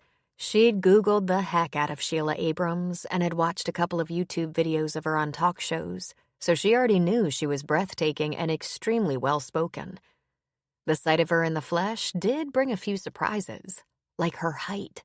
She was probably 6 feet tall. Her hair was strawberry blonde, her skin pale and freckled, and even from a distance, Hannah could see Sheila's green eyes dance. Owen whirled her around, apparently not the least intimidated by Sheila's husband getting out of the car, nor by Hannah standing nearby. Then Sheila looked him over. She put her hands on his trim waist, measuring. She said something that made him roar with laughter. Then she bent at the waist to look at Noah. Well, hello there, she said. You must be Noah. I am. Owen said it's okay to call you Sheila. Indeed it is. That's my name. And may I call you just Noah? Or should it be Mr. Noah or Sir Noah? He giggled. Just Noah. I haven't been knighted yet. A real smarty pants, aren't you? She said. I'm sure if being a knight is your goal, you will have no trouble achieving it. And where's Hannah? I'm right here, Hannah said, coming up behind her. It's so nice to meet you, Sheila. Oh, sweetheart, it's so nice to meet you. And she opened her arms and enfolded Hannah in an embrace. Even though Sheila was tall and slim, her embrace was warm, soft, and filled with affection. Hannah didn't want her to let go. It was hard to reconcile this brilliant attorney who could live in the cold world of fighting human trafficking and yet be so gentle and filled with love. Well, old man, looks like you're surviving, Lucas said, stretching out a hand to Owen. Hannah peeked to find Owen and Lucas were shaking hands and grinning like old friends. They each clapped the other's upper arm, making it almost a man hug. She realized she'd never seen any pictures of Lucas. He was Latino with thick black hair and the slightest touch of gray over his ears. His complexion was tan and showed the evidence of earlier acne. yet he was ferociously handsome. Unlike the slim Owen and Sheila, he was a man with muscles, broad across his chest, strong in the shoulders, legs like tree trunks, and big hands. "And you're Hannah," he said, taking her hand and giving it a squeeze. "Oh, you must have sisters," Hannah exclaimed, letting him hold on to her hand. His handshake was firm but gentle.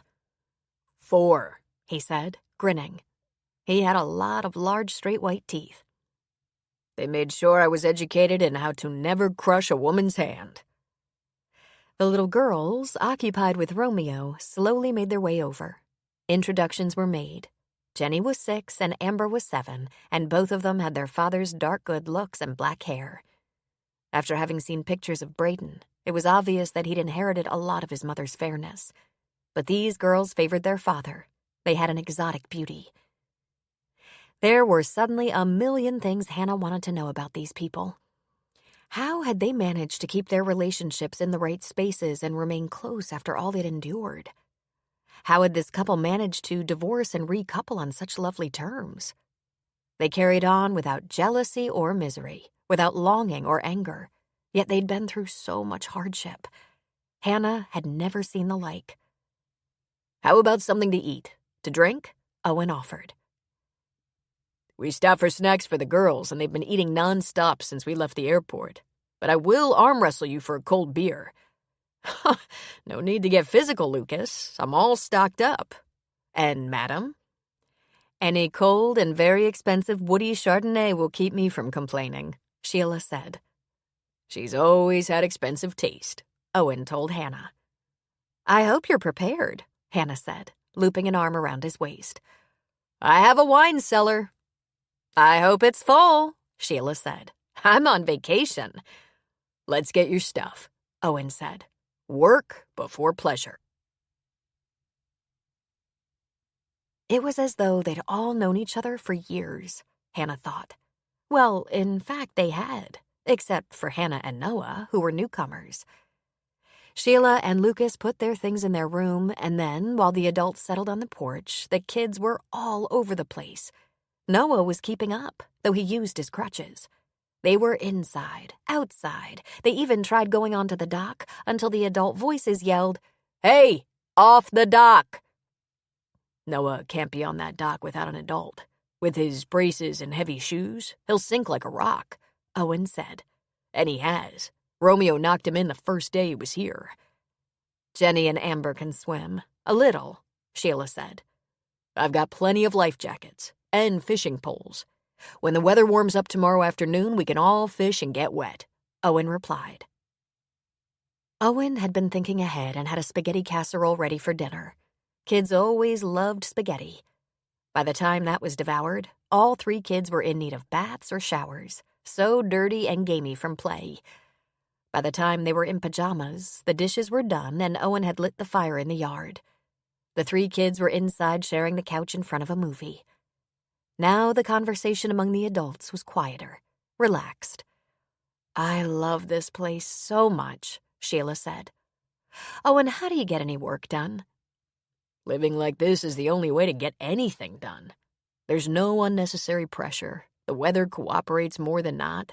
It's moderate year-round, and there aren't a lot of people to distract me.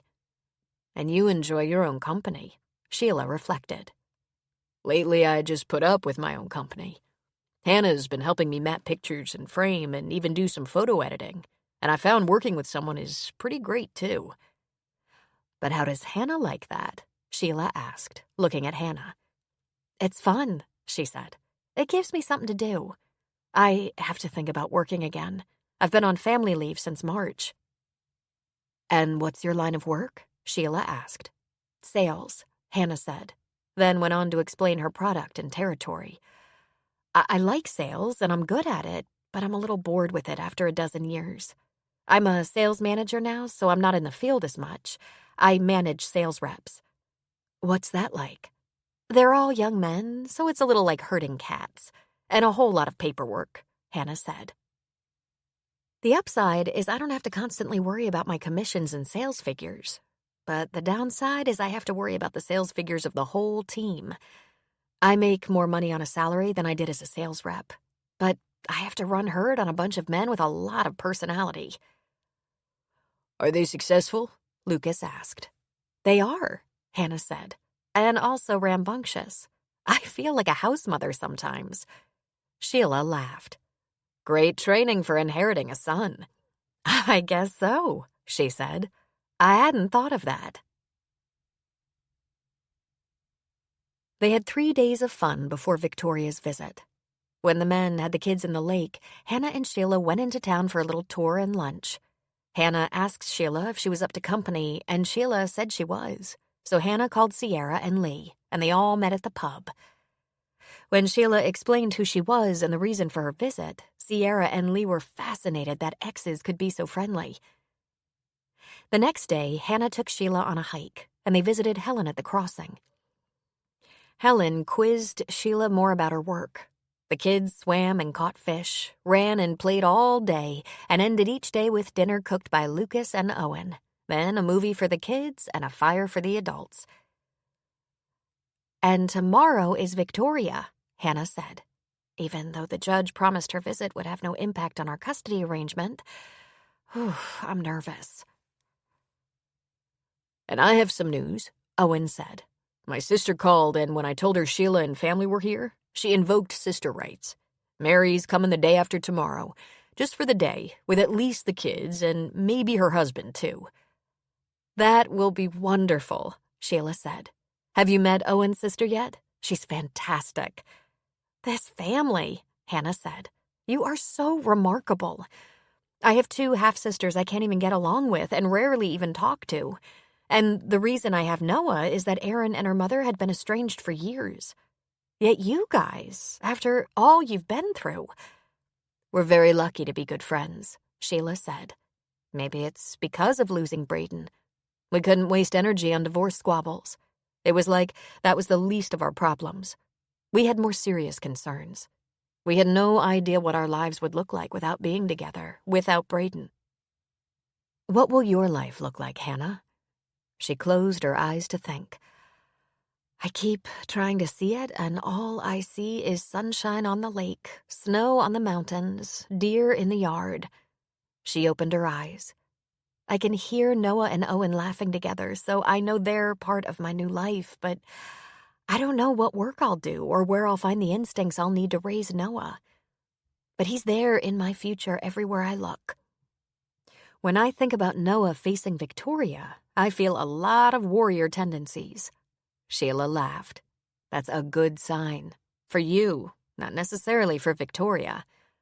I can't fail Noah now, Hannah said. You won't. Listen to that quiet inside voice and trust it.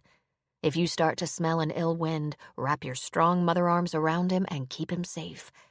When and if that time comes, you'll make the right choices. She smiled and squeezed Hannah's hand.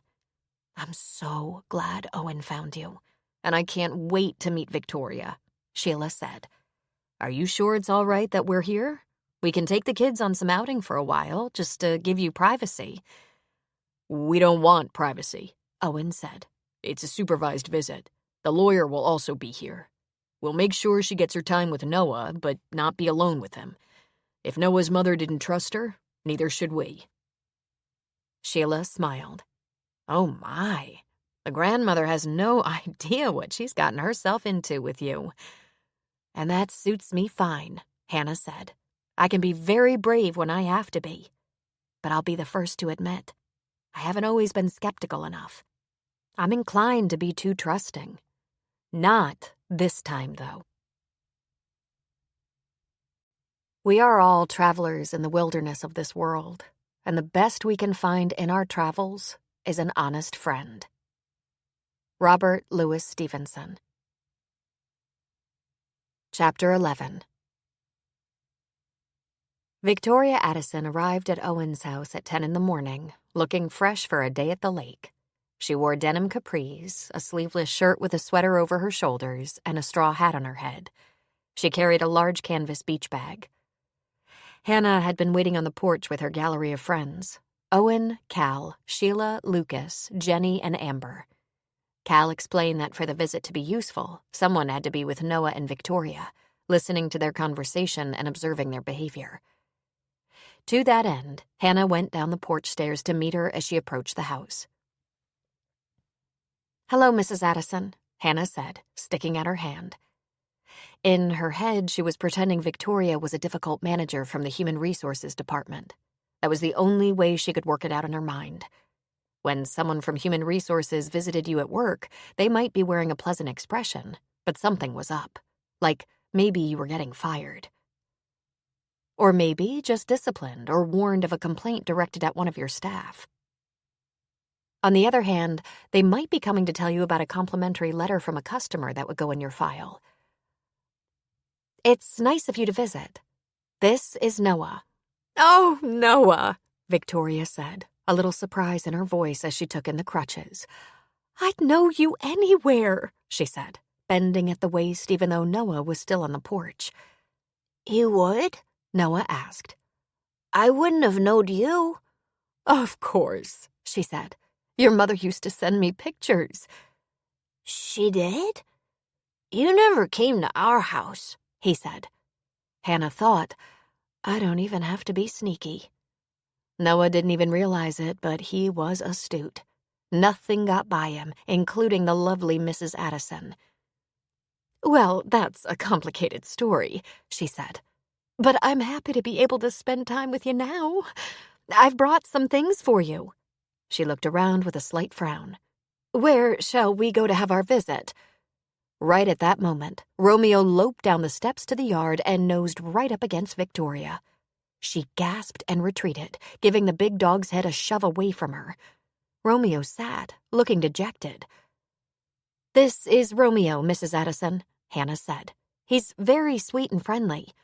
"And awfully big," she said. We don't ever push him or hit him, Noah said. He's a little clumsy, but he doesn't have a mean bone. "Of course he doesn't," she said, stretching out a hand to tentatively pat the big head. "He startled me, that's all." Wait till he knocks you in the lake, Noah said. Then you'll be surprised for sure. Victoria laughed uncomfortably. "You have quite a gathering. Am I imposing? I could reschedule our meeting when there aren't so many people." "You're not imposing. These are our friends. You've already met Mr. Jones. Lucas is going to take the girls inside. The rest of us are going to play a game of cards at the table out here while you and Noah visit on this end of the porch. You have the chairs and the swing. Can I get you something to drink? Coffee, tea, soda?" "Are we to get acquainted with an entire crowd observing us?" she asked as she came up the steps. Cal stood. "Give it 5 minutes and you won't feel awkward at all. The whole point is that you and Noah will be observed. I suggested your lawyer join us." "And I suggested he not," she said. "I wasn't prepared for this gallery." "It's a long porch," Cal said. "We won't interrupt you." Lucas hustled his girls into the house while Sheila and Owen walked to the table at the far end of the porch. "This is the only option," Hannah said. "Are you sure you wouldn't like something to drink?" Victoria ignored her and just put a hand on Noah's shoulder. "Let's go sit on the swing and let me show you some of the things I brought. Can we do that? Is that all right?" I guess so, he said. "Come on, then. I've looked forward to this for a long time." Noah said nothing. He crutched his way to the porch swing. Hannah felt as if her heart was being torn from her chest. She could feel the ache penetrating deep. Her throat hurt from fighting the urge to cry. She was probably going to spend a long afternoon talking with Noah, trying to sort things out with him. "This is a very beautiful place, Noah. I can see why Hannah wanted to bring you here for a vacation," Victoria said. We might stay, Noah said. Hannah stifled a gasp. She tried not to give him false hopes about staying. That decision was between her and Owen. She'd been honest about needing to go back to work, but that was as far as the discussions had gone. Sheila put on a cheerful smile and sat down at the table. She shuffled the cards, dealt, and made a little quiet small talk. She asked Hannah if she'd been to her friend Sully's garden lately, asked what he was growing, asked how long she'd known him. Owen and Cal were stoically quiet.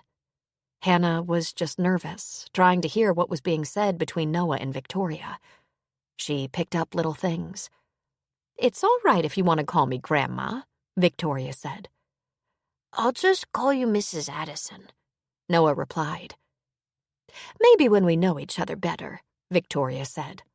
"Look here, I brought you an iPad that you can play games and watch movies on." I already have one, he said. Maybe you can give it to some poor kid. It took about 20 minutes to realize Sheila and Cal weren't missing a word, and they were purposely keeping their small talk quiet and superficial, not naming any full names, not giving away any information, talking about their cards, the weather, the lake, possible fishing later. Tell me things about my mom, Noah said. Well, when she was little, like your age, she had blonde pigtails and liked to climb trees. She didn't want to wear dresses or fancy clothes. She was very smart in school. On and on she went. Hannah frowned. Victoria could have been talking about any pretty little child. Then Victoria began pulling things out of the beach bag.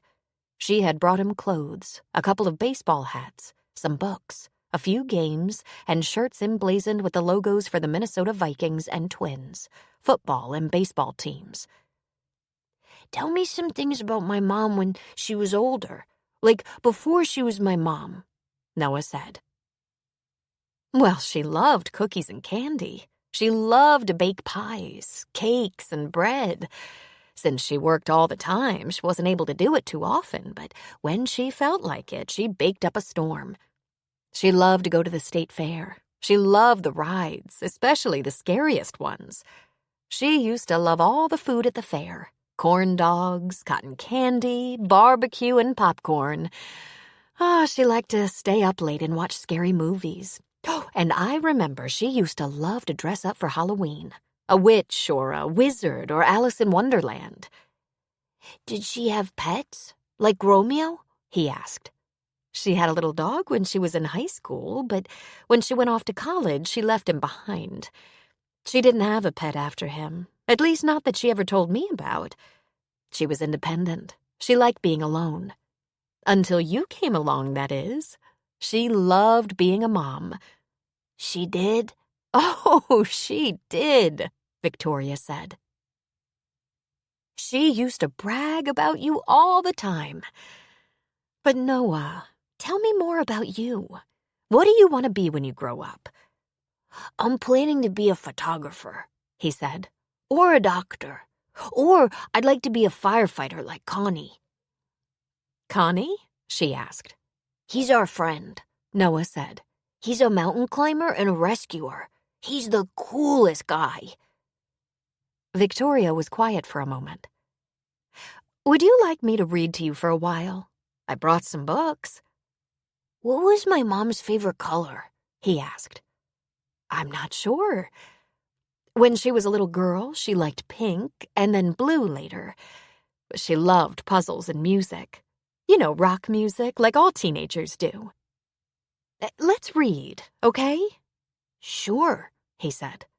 Go ahead. He settled back to listen, and Victoria pulled out a pile of large picture books and asked him to pick one, which he did. Victoria began reading a picture book that might have been sold to her as appropriate for a 5-year-old, but Victoria had no idea Noah was reading much of Treasure Island on his own, very seldom stumbling on words. Hannah lost 5 games of hearts in a row because she just couldn't pay attention. Owen and Cal tried to engage her in conversation, but she just couldn't focus. Her ear was turned to Noah. Finally, after what seemed like an eternity, Noah said, Thank you.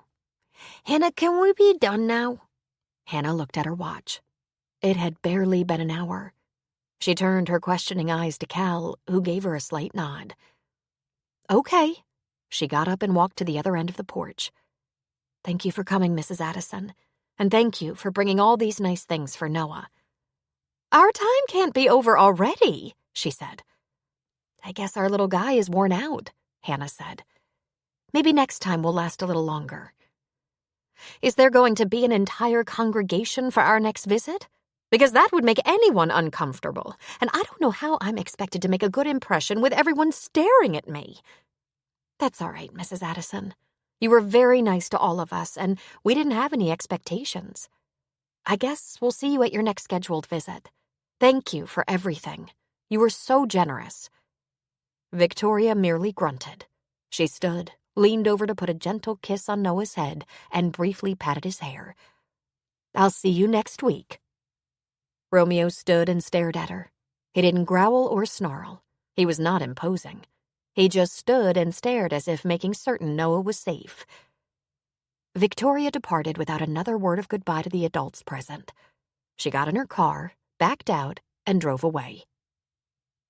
"Can I go see if they're having snacks in there?" Noah said, referring to the girls and Lucas in the house. "Of course," Hannah said. "Try not to stuff yourself with snacks. I'm planning some gourmet peanut butter and jelly for lunch."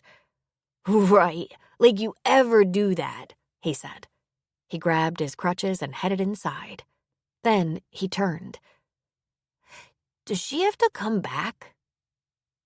"We'll see," Cal said. "The judge wanted her to have a chance to meet you, get to know you. You didn't like her?" He shrugged. "She's okay, but she shouldn't make up stories. My mom said that's the same thing as lying." "And what did she make up?" Cal asked. "My mom didn't like scary movies at all. She didn't like movies that much, just the ones we watched together. When the commercial for a scary one was on, she used to cover her eyes and say, 'No way.' She didn't watch TV hardly ever, and I was only allowed 1 hour except when we watched a movie. She liked quiet. She loved her books. And my mom hates rides. She threw up on the teacups at Disney. And she'd never let me go on hardly anything cool. And what's a corn dog?" "A hot dog on a stick? Sort of." He just made a face and shook his head. "I didn't never get hot dogs till I came here," he said. "My mom was a vegetable nut. She put spinach in everything. She said it was good for my muscles. I've been to McDonald's like once. Here is better for food, but for everything else, I still want my mom." "I want her too," Hannah said. "Thanks for doing that, Noah. I am very impressed by your manners." "And we know what her favorite color is," he added. He crutched his way into the house. Hannah sank into a chair, exhausted. God, that was interminable. Owen and Cal wandered into the house, leaving the women on the porch. "Because he did all your work for you," Sheila said. "He brought her out. She's a fraud. She knows nothing about her daughter or her grandson." Erin had a dog, a little mutt, part Yorkie. While she was at school, living with us in our little duplex just off campus, her mother had him put to sleep. Victoria said he was old and sick, but she never even called.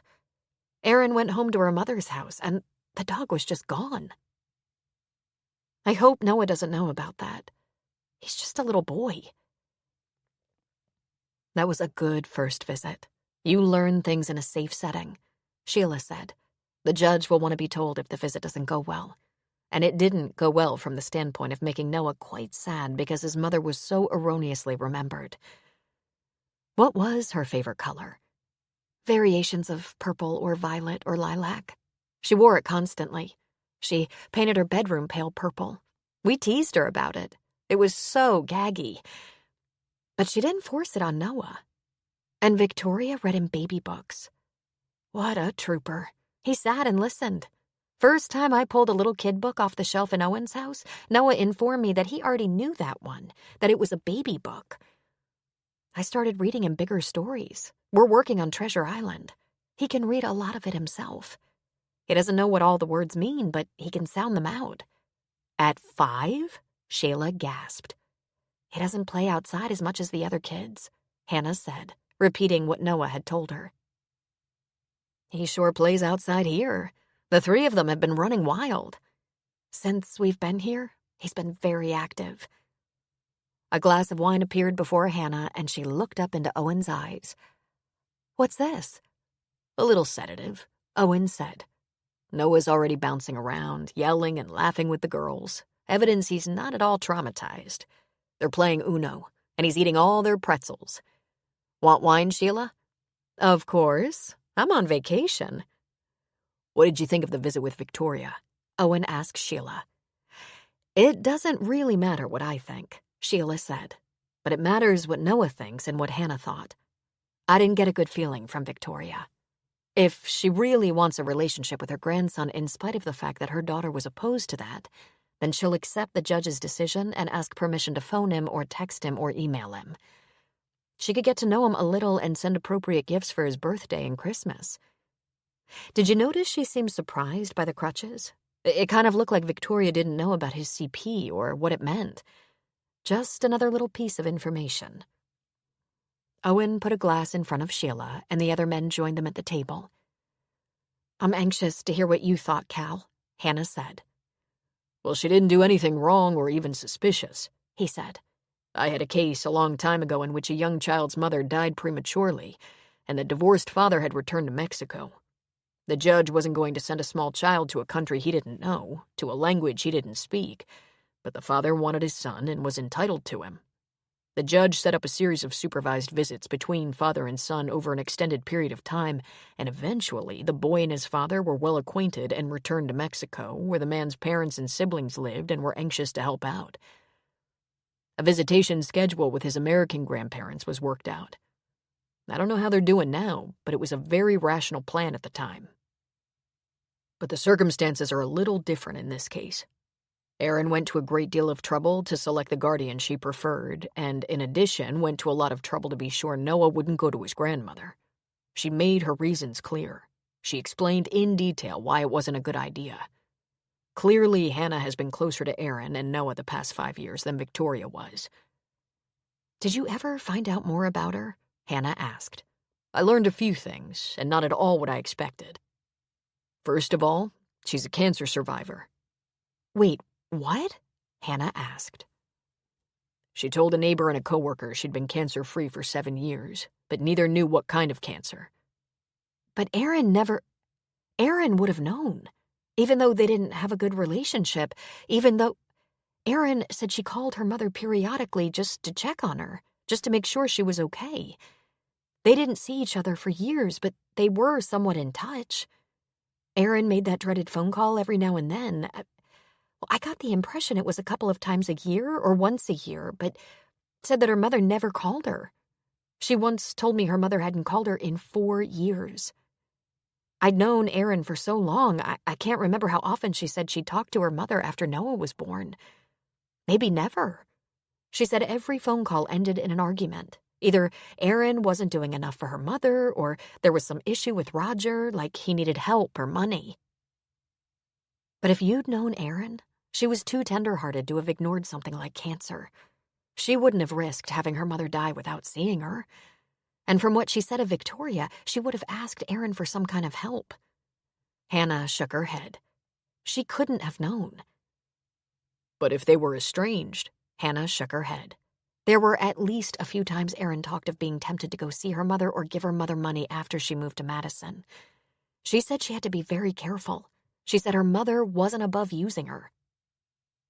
I guess that doesn't matter much now. I'll see if that matter comes up again. She's currently unemployed, Cal went on.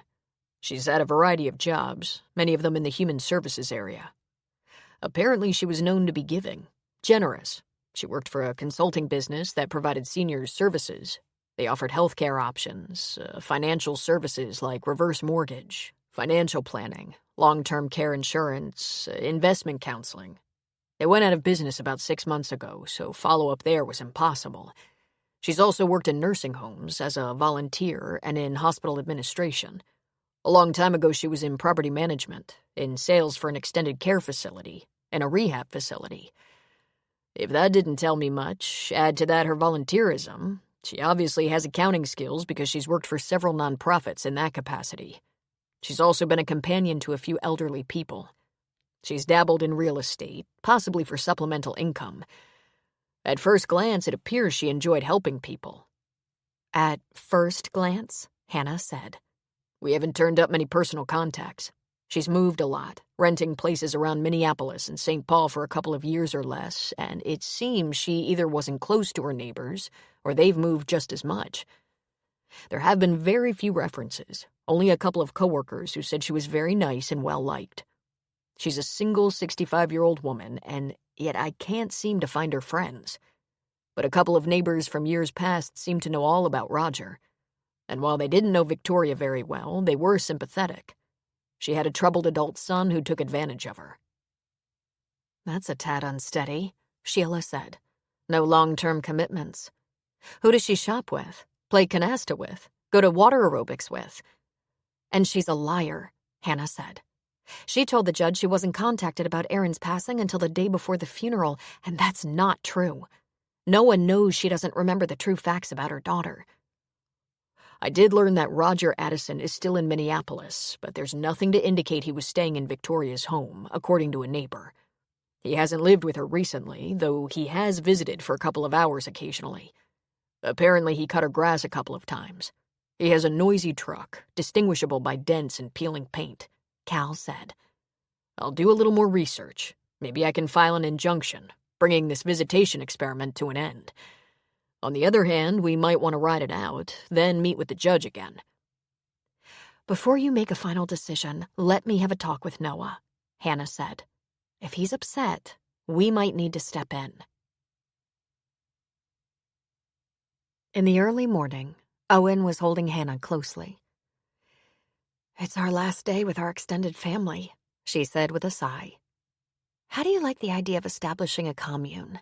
I think we could pull it off. What if I want y'all to myself? He countered. Don't look now, but I think that ship has sailed. It's you, me, and Noah. What are we going to do on our last day together? You've already forgotten, he said. It's going to be a warm, sunny day. There are fish to catch and swimming to do. And my sister is coming. That's right. Do you know when? Before noon, I'm sure, he said. Sheila and my sister remained good friends. You were right, she said. I really like Sheila. I hope we can also keep in touch as friends. He pulled her on top of him. She's remained friends with her ex-husband all these years, so I like your chances. She's obviously very tolerant. Let's put the coffee on and see what kind of day we have. Owen got busy in the kitchen. Hannah and Sheila took their coffee to the front porch and let Romeo wander around the yard.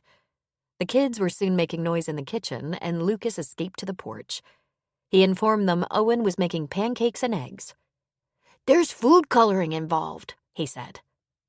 It was 10 o'clock before everyone had eaten, showered, dressed, and was ready to talk about the day ahead. But a car drove up and gave a horn a toot.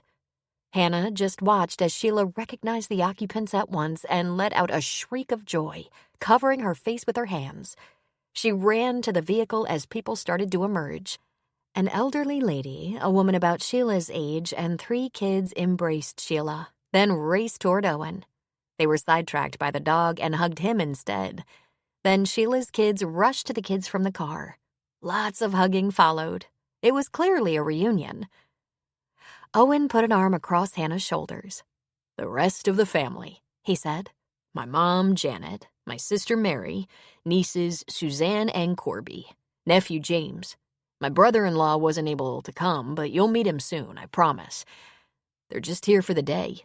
I wanted you to meet them, and they all wanted to see Sheila, Lucas, and the kids. We're a very strange and large extended family. She looked up into Owen's eyes. You're magical. That's what you are. It was a very full day of storytelling, eating, playing, getting acquainted, and general catching up.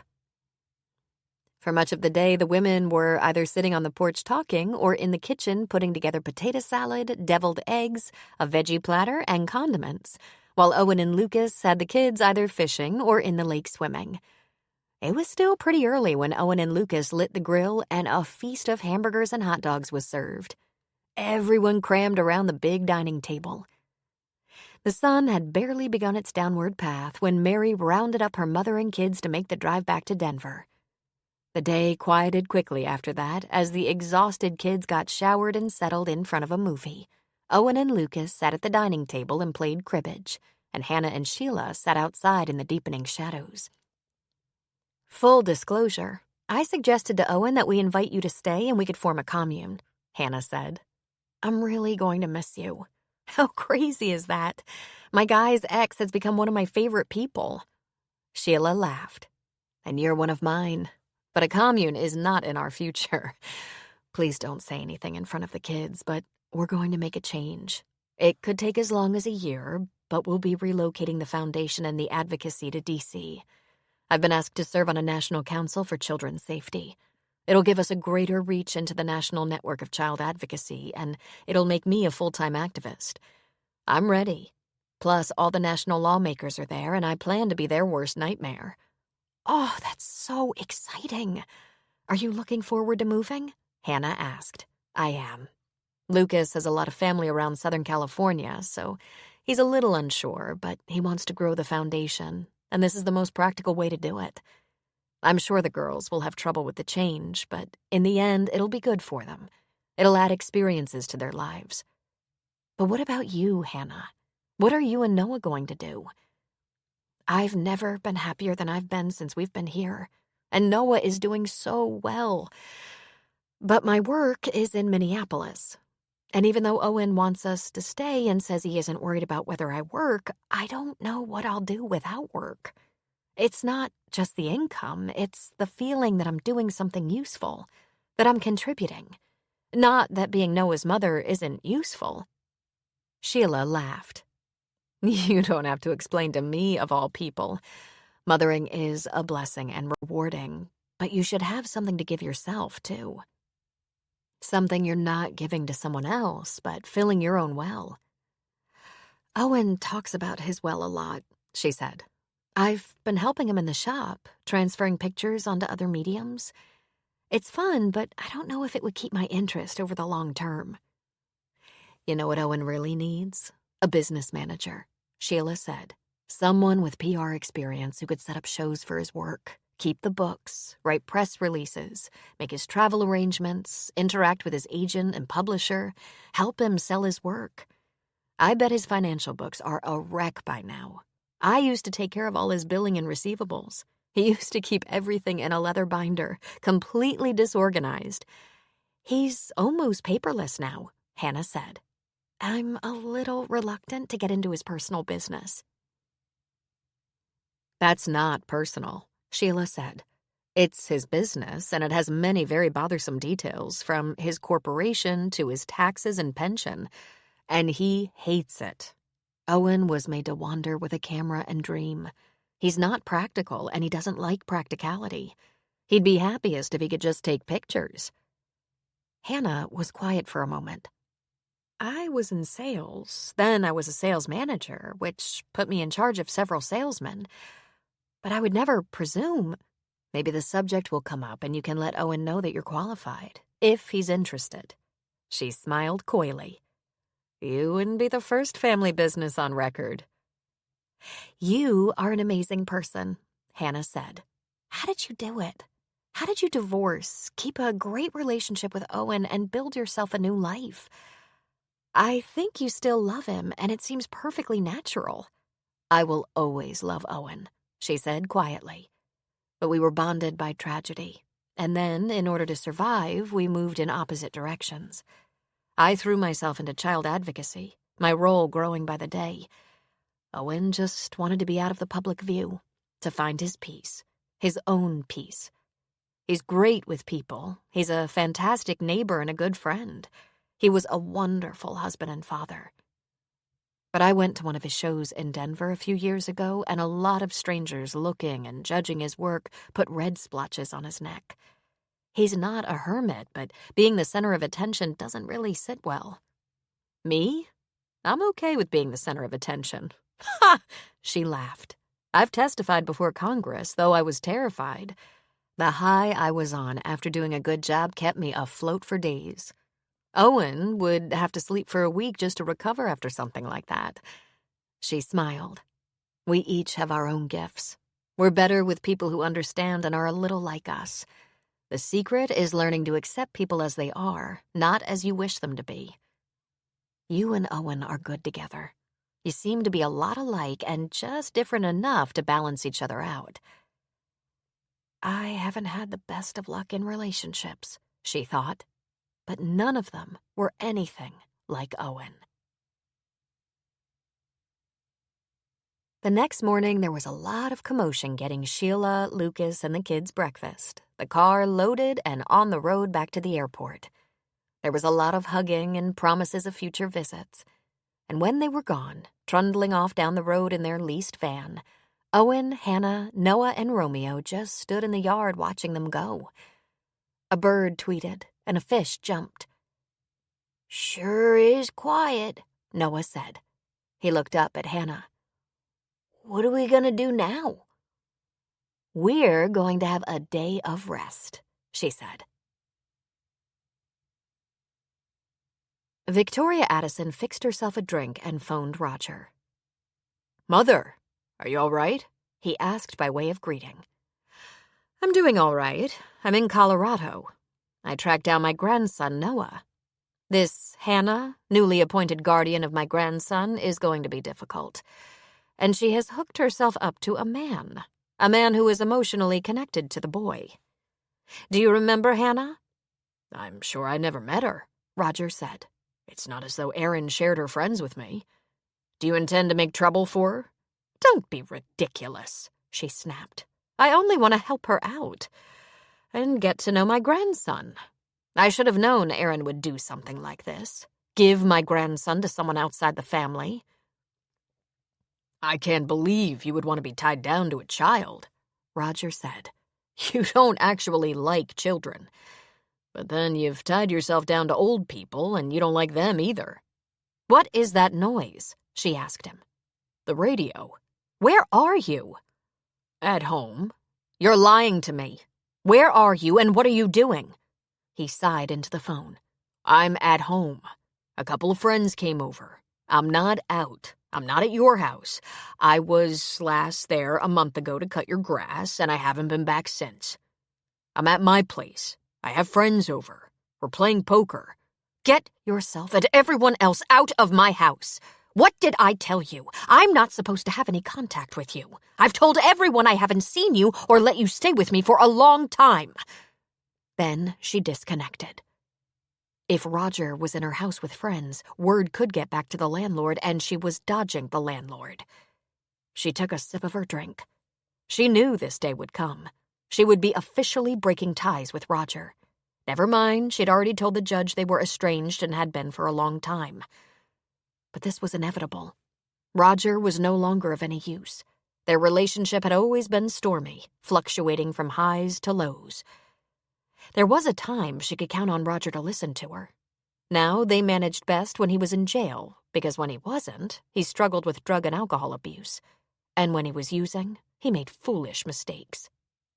He denied he was using. He claimed he had to take regular tests while he was on parole. He said he went to AA. But he was a perpetual liar and couldn't be trusted. In earlier days, Victoria had much better control over Roger.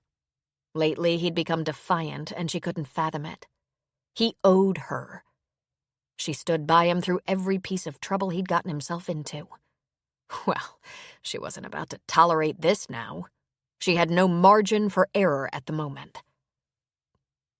She'd learned her last place of employment was being investigated, that most of the employees were being questioned by police, even those who'd resigned before they went out of business. A couple of former employees had been indicted for fraud, embezzlement, and theft, accused of taking advantage of their clientele, mostly elderly people who needed help with their insurance, benefits, and finances. They hadn't gotten around to her yet. It wasn't the first time there'd been suspicion surrounding a business or charity she'd been involved with, but it was by far the most serious. This time the Attorney General was involved. And also, for the first time, she could be in serious trouble. Victoria was good at winning people's trust. She'd learned most of her techniques from a man she'd been involved with when she was much younger. There was good money to be made from people who needed her caring and expertise. There was a reason she'd been named beneficiary in 2 wills. She'd been very careful before accepting any inheritance, Those dear souls had no family, and it hadn't been much that they'd left behind. She couldn't be named as a beneficiary in a lot of wills without raising suspicion because it was a suspicious world. People would just believe the worst. But then she'd had a slip. She became the guardian of a rich old man, another man without a family, and she stood to collect $800,000 of his money when he passed. That was when she worked at her company, doing what they did, submitting invoices for her management of his property and caretaking, paid out of his bank account. Everything from lawn care and pool service to chauffeuring to medical facilities to scheduling him for screenings and healthcare providers' evaluations, none of which she actually did.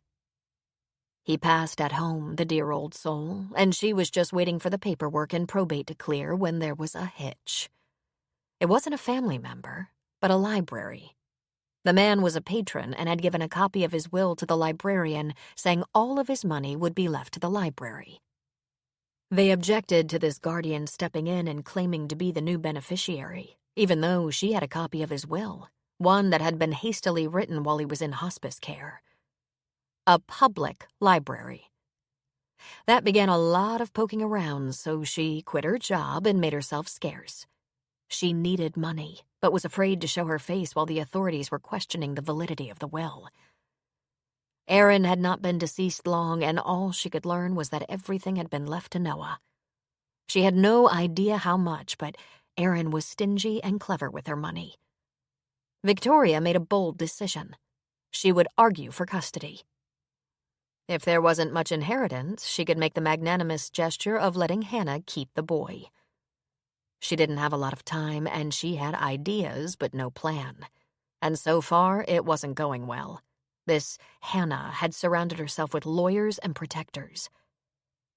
Victoria moved what liquid assets she had, not nearly enough to retire on, sold a few things, packed up, and headed south to Colorado. It was time for her to move on anyway. She left her house and stopped paying rent, having convinced the owner she'd been ill and was in recovery. It was her plan to seek custody, and with that, gain at least a large share of whatever inheritance belonged to Noah. But then she discovered Owen. Not only was he clearly well-to-do, he was fond of the boy. She researched him and learned he'd lost his own son years before, a fact that would make him much more vulnerable. Hopefully, he would be very helpful in making Victoria go away. All it would take was money. Of course, Victoria would have to have some leverage. She was pondering which of her many talents she would employ. She had one more supervised visit with the boy. After that, the judge would rule on what kind of relationship she would be allowed to have with him. Love is composed of a single soul inhabiting two bodies. Aristotle. Chapter 12. The first week in August brought the second visit from Victoria. It wasn't as tense as the first, though Hannah, Owen, and Cal were all on hand. Noah made it 2 whole hours before complaining, but he did ask Owen if they could show Victoria the dock so she could see the fish swimming and jumping. Victoria was full of questions for Noah. What was his favorite thing to watch on TV? What was his favorite thing to do in school? What did he want to be when he grew up? What did he read? Were there any sports he could play even though he was using crutches and braces? "Sometimes I pole vault," he said. When Victoria said, "Really?" Owen snorted a laugh. Hannah was not going to relax until their next visit with the judge was over, even though Cal continuously tried to reassure her that her guardianship was not in jeopardy. But this time the judge wanted to meet Noah prior to their hearing. The attorneys were present for the 10-minute meeting. "What did he ask you, Noah?" Hannah asked when he returned to her. "Was it okay? Were you scared?" No, I wasn't scared. He's old like Sully. He has pictures of kids all over his office, and he said he has about 1 million grandkids. He asked me if I enjoyed seeing my grandma, and I said it was okay. I told him I used good manners. "You were exceptional," Hannah agreed. "Anything else?" He asked me if I'd like to see her again, and I said—" He stopped and hung his head. I said it wasn't that much fun. But he laughed, so I think we're okay.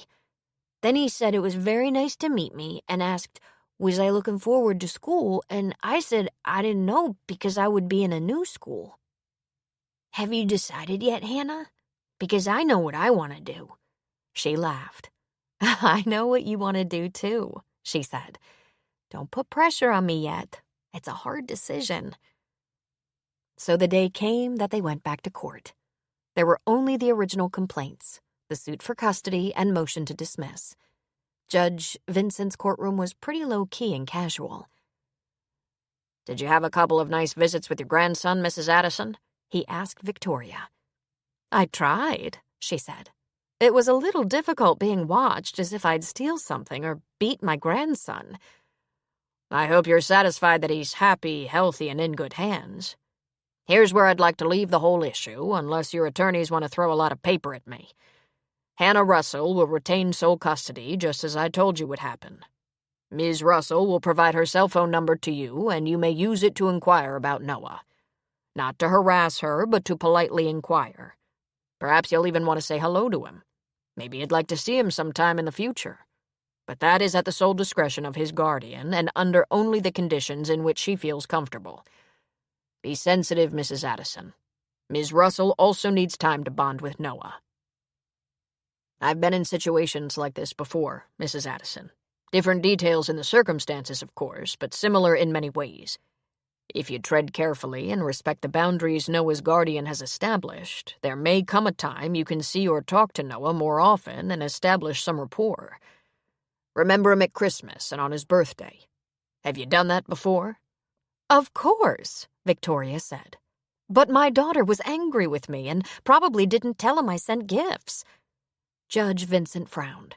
I see, he said. Well, that takes care of our business. Sole custody to Ms. Russell. Supervised visitation upon approval by Ms. Russell. Have a good day, everyone. Hannah almost collapsed in relief. It was no surprise that there were others waiting for the news. Cal had calls from Sully and Maggie. Hannah had turned off her phone during court, and when she turned it back on, there was a message from Lee Shandon. Noah had stayed at the crossing with Sully and Helen, so by the time Hannah, Owen, and Cal got there, an impromptu party was just getting started. Lee and her baby showed up after her clinic hours were over. Cal called Maggie and she came with Elizabeth. Sierra came with her children, and Connie and a couple of firefighters came by. Owen drove around the lake to his house to fetch Romeo, the only guest who couldn't get there on his own. Everyone gathered around the front porch of Sully's house, leaving the porch at the store for the campers. The store was being tended by a couple of the candidate kids who often work there, with Sully popping over often to make sure they were doing all right. Everyone decided simultaneously they could throw together dinner from what was on hand. Helen brought out some burgers and chicken breasts. Maggie and Hannah raided the garden and steamed vegetables and created an enormous salad. Is it really over? Sierra asked Hannah. Cal said Victoria would have to have a profound reason to revisit the issue, like if Noah were being abused. Even if Victoria lied, Noah wouldn't let her get away with it. She shook her head and laughed. I knew Noah was smart, but you have no idea how intuitive he is. He pretty much trapped her in lies during their first visit. It took me a second to realize he was actually testing her, asking her questions about his mother. She didn't have the right answers, and he was done. How do you feel now? Sierra asked. Like all my bones are made of tissue paper? Noah and I have been a team for 5 months now. Oh, I still miss Erin so much, but every night I say a little prayer of thanks, hoping she's on the party line and can hear me. I will fight for Noah to the death. Welcome aboard, Hannah, Sierra said. You're a mom. After Noah went to bed that night, Hannah and Owen snuggled up on the couch and whispered about their relief. There's really nowhere else for her to go to attempt getting custody. But we're going to have to pay attention. Even if she does just want a chance to be a grandmother, I'm planning to give her a wide berth, I think, Hannah said. She doesn't look at all like what I was expecting, Owen said. I guess I'd built her into some kind of monster in my mind. She looks harmless. She's attractive and well-spoken. She did some convincing crying in the courtroom during that first hearing. I had a friend in high school who could do that, Hannah said. She could turn it on and off at will. I lost track of her. I bet she shows up on the Oscars someday. I think you're actually lighter, he said, giving her a playful jostle. Not a tense muscle in your body weighing you down. I'm floating. And by the way, it's August. We have gotten through 2 custody scares and school starts in less than a month. She bit her lip and turned her head to look up at him. I'm pretty nervous. Is it me or is it Noah? Because it's understandable that you'd feel protective of a lost little boy after losing your own son. He bent to press a kiss on her lips. I need to sharpen my skills if you think it's only about Noah. Yeah, I already love the kid. Anyone who doesn't should have his head examined. But I love you in an entirely different way. Level with me. Are you afraid to quit your job? Oh, yeah. And move out of my house and live off you and all of it. The only thing that no longer scares me is the idea of being Noah's mother. I could never go back. It's what I want to be. Can you ask for an extended leave of absence? To keep a job but not keep my position? I've used up almost all my leave, remember? Can we take small steps that might turn into bigger steps? For you. I understand your uncertainty, and I also understand that I don't have to quit a job or move, so I'm not risking as much. What kind of small steps? She asked. Rent out your house. Ask for an extended leave, even though it won't secure your position, but it would ensure you a place of employment in a company you understand. It's a little safety net. It won't come to that, I bet. But one step at a time. I have a lot of stuff in that house. Let's go empty it out. Bring what you want here, store the rest. It should be painted, carpets cleaned, repairs made. I've had a neighborhood kid cutting the grass, but everything else is a mess. Owen laughed. Everything except the sorting can be done by phone. Since you're not living in the neighborhood, you'll need a property manager. They get about 10 to 20%. You'll pay the mortgage with the rent money. Maybe you'll like having a rental. Hannah, Noah has to go to school somewhere. You don't have much time to decide exactly where. This is such a small town, she said. It's not like Minneapolis, where I can find so many specialists, and yet we're friends with a semi-famous criminal defense attorney and a well-known neurosurgeon. I think Noah will get what he needs. I think you know I would move heaven and earth to help you do that for him. He wants to stay here. I want him to make friends his age here, and for that he needs school, Owen said. I'd love to spend every second with him, but that's selfish. He needs to be with kids. He can't spend his whole life with some guy and his dog. Have you seen him lately? The way he runs? With those crutches that he can manhandle? He's like a pony loping across the yard. I don't think he even needs them anymore, but he uses them so he doesn't have to contort his body to walk. Yeah, he needs more time with kids his own age. I feel a little safer at the idea of having him go to school in a nice little town like Timberlake, she said. I'll feel even better when Victoria goes back to Minneapolis. Do you think she'll know when we're there, cleaning out my house? Because I can't leave Noah behind. I can't. Our whole custody thing has felt so slippery. She won't know. Maybe her flying monkeys will find out, but how would she? Unless she has a spy on your house. And if we're clearing it out, we won't be staying there. We could stay with either Sharon or Kate. Owen smiled. That sounds like you're willing to give it a try. Are you sure? She asked. We've only known each other a few months. I knew in a few weeks, he said. Oh, I'm afraid I'm being wrong again, she said. Aren't you afraid of walking away from something that's right? I am, Owen said. Don't panic, Hannah. Just don't give up on us too soon. The next day, while Hannah took Noah to his therapy appointment, Owen gave Cal a call and asked him when he could get together for a talk. I'm working at home all day, Cal said. Stop by any time. Owen drove over right away so he could be back by the time Hannah and Noah were home. Cal let him in and gave him a cup of coffee. What's on your mind, Owen? Hannah has decided to stay on, he said. She's going to enroll Noah in school here. We're making a quick trip to Minneapolis, clear out her house, set up some repairs, and she's going to rent it. That's fantastic news, Cal said. She and Noah will make a wonderful addition to the area. She hasn't told Noah yet, but she will real soon. Cal frowned. Why don't you look as happy as you should? I have a bad feeling, Owen said. We don't really know where Victoria is. Is she staying around here? Where is she living these days? Does anyone have an address? Is she going back to Minneapolis, and how can we find out? I know we settled the court issue, but I just have the feeling the woman wants something. I don't know what to do. I can't just hover over Noah 24/7 without spoiling his life. I mean, we'll stay close, but I'd like a guess at what might be coming. This is when a crystal ball might come in handy, Cal said. You said you did an extensive background check on her. How'd you do that? I used private investigators, Cal said. At times, when there are crimes involved, I can get help from the police. It won't be too much of a challenge to find out where she is. But what good is that going to do? It won't tell you anything except where she is. I thought maybe you'd be better at telling me what good it could do. I think we should know where she is and what she's doing. I'd feel a lot better if I knew she'd accepted the ruling and was moving on. Can you help me with this? Good detectives command a high price, but they're thorough. Of course, Owen said. This is unknown territory for me, Cal. But don't you feel something is missing here? Well, that's not uncommon. Whatever motivates Victoria is her secret, I'm afraid.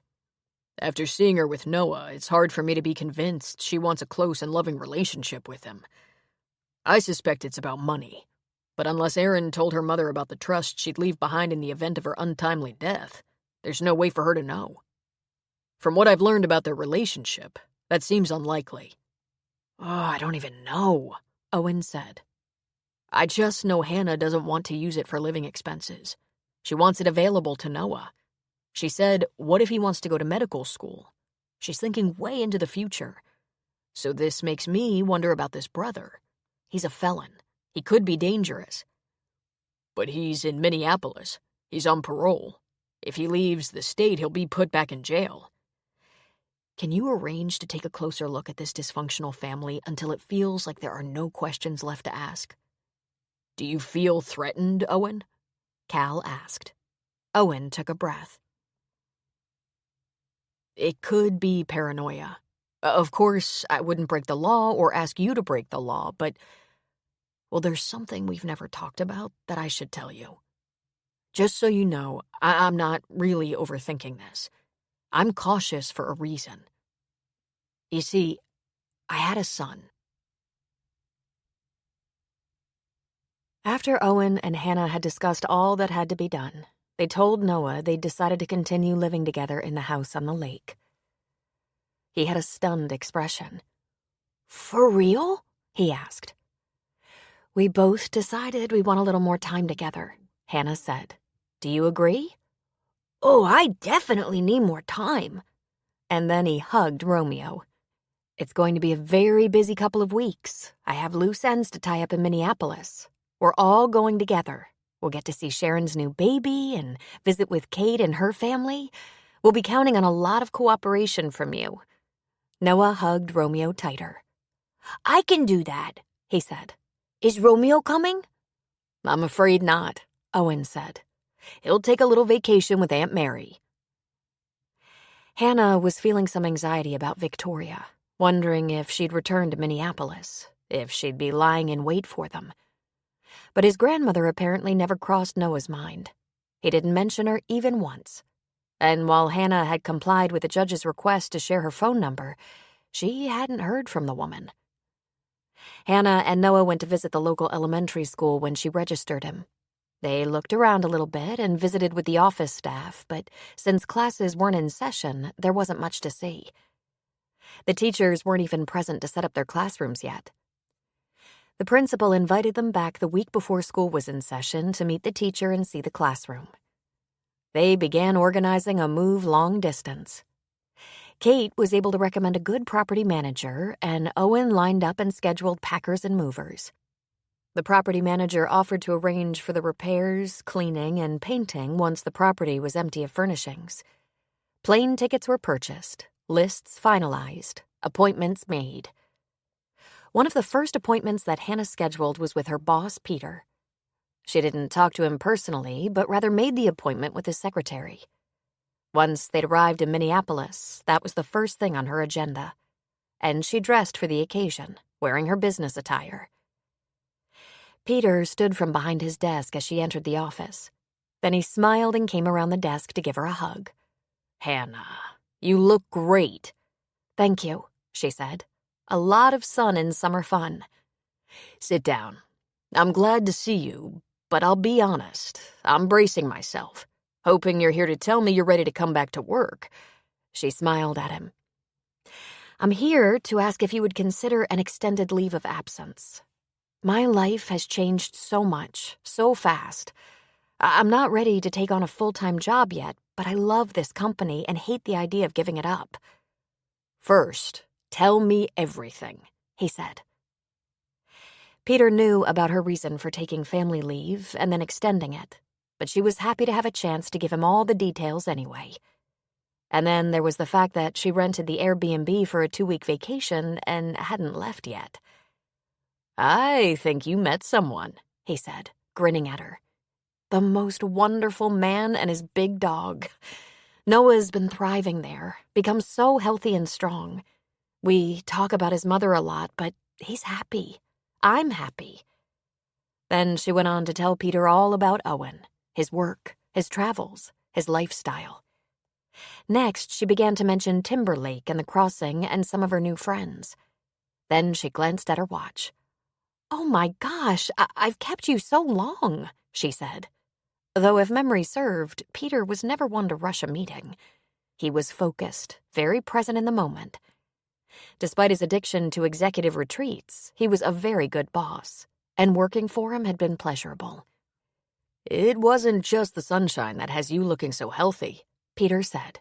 He moved some papers around on his desk. You know our policy as well as I do. An extended leave except for medical situations is not something we do. But in this case, I'm going to agree to it. You know why? I can't imagine, she said. You're not going to use it. I might never see you again after today. I think you found your place and your people. Maybe you're just a little reluctant to cut all ties with the 9-to-5 world. She burst out laughing. Who are you kidding with that 9-to-5? We worked late every night and traveled all the time. But I love this company. This company gave me so many opportunities. And you will be greatly missed, I promise you. You were always one of our shining stars. But Hannah, success in business isn't everything. It's one thing, that's all. Finding that thing you love to do is the first thing, but finding the right person to share it with, that's everything. I honestly had begun to think I never would. I remember. You had that lousy fiancé, he said. Good thing you found out before he morphed into a lousy husband. Then he laughed. Listen, you ever want a job? Call me. No matter where I am, just call me. You were one of the best employees I had. And if you ever want a letter of recommendation, I guarantee you a good one. Thank you, she said, standing and stretching her hand toward him. I'm very grateful. You earned it. Now enjoy motherhood. Your little guy sounds amazing. Your older guy sounds pretty interesting, too. I'll send you one of his books, she said. You'll be enchanted. Hannah dropped by the offices of people she'd worked with, saying proper goodbyes. She told them she'd be away from the company for an indefinite period of time, thanks to becoming a mother and relocating to Colorado. Then she sat in the parking lot in the rented car she and Owen were sharing. Owen was at her house with Noah, and it was time to take a last look at her old office building, knowing in her heart she wouldn't be back. Her phone twittered in her purse, and she grabbed it. It was a hang-up after 2 rings. The number was Wyatt's. This was amusing, and also it was getting a little old. If it was an accident, he should have deleted her number after the first couple of misfires. She decided to return the call. "If you want to talk to me, you should leave a message," she said when he answered. I didn't think you'd call back, He said. I've wanted to talk to you for months. "And yet you hung up every time? You used to be so bold." I used to be so stupid. "What did you want to talk to me about, Wyatt? Hurry up now, I don't have much time." I wanted to apologize, though I don't expect it to do much good. I treated you badly, Hannah, and I know it. Of course, I heard about Erin's death, about you taking on her little boy. But I sent flowers. "Yes," she said. "I saw. Thank you." I wanted to call then, but I also didn't want to make things worse for you. She sighed. "I miss Erin more than you can imagine, but I've never been happier than since Noah came to live with me. He's a gift and a joy, and I think we're going to be happy." I heard from one of the guys in your sales department. You moved to Colorado.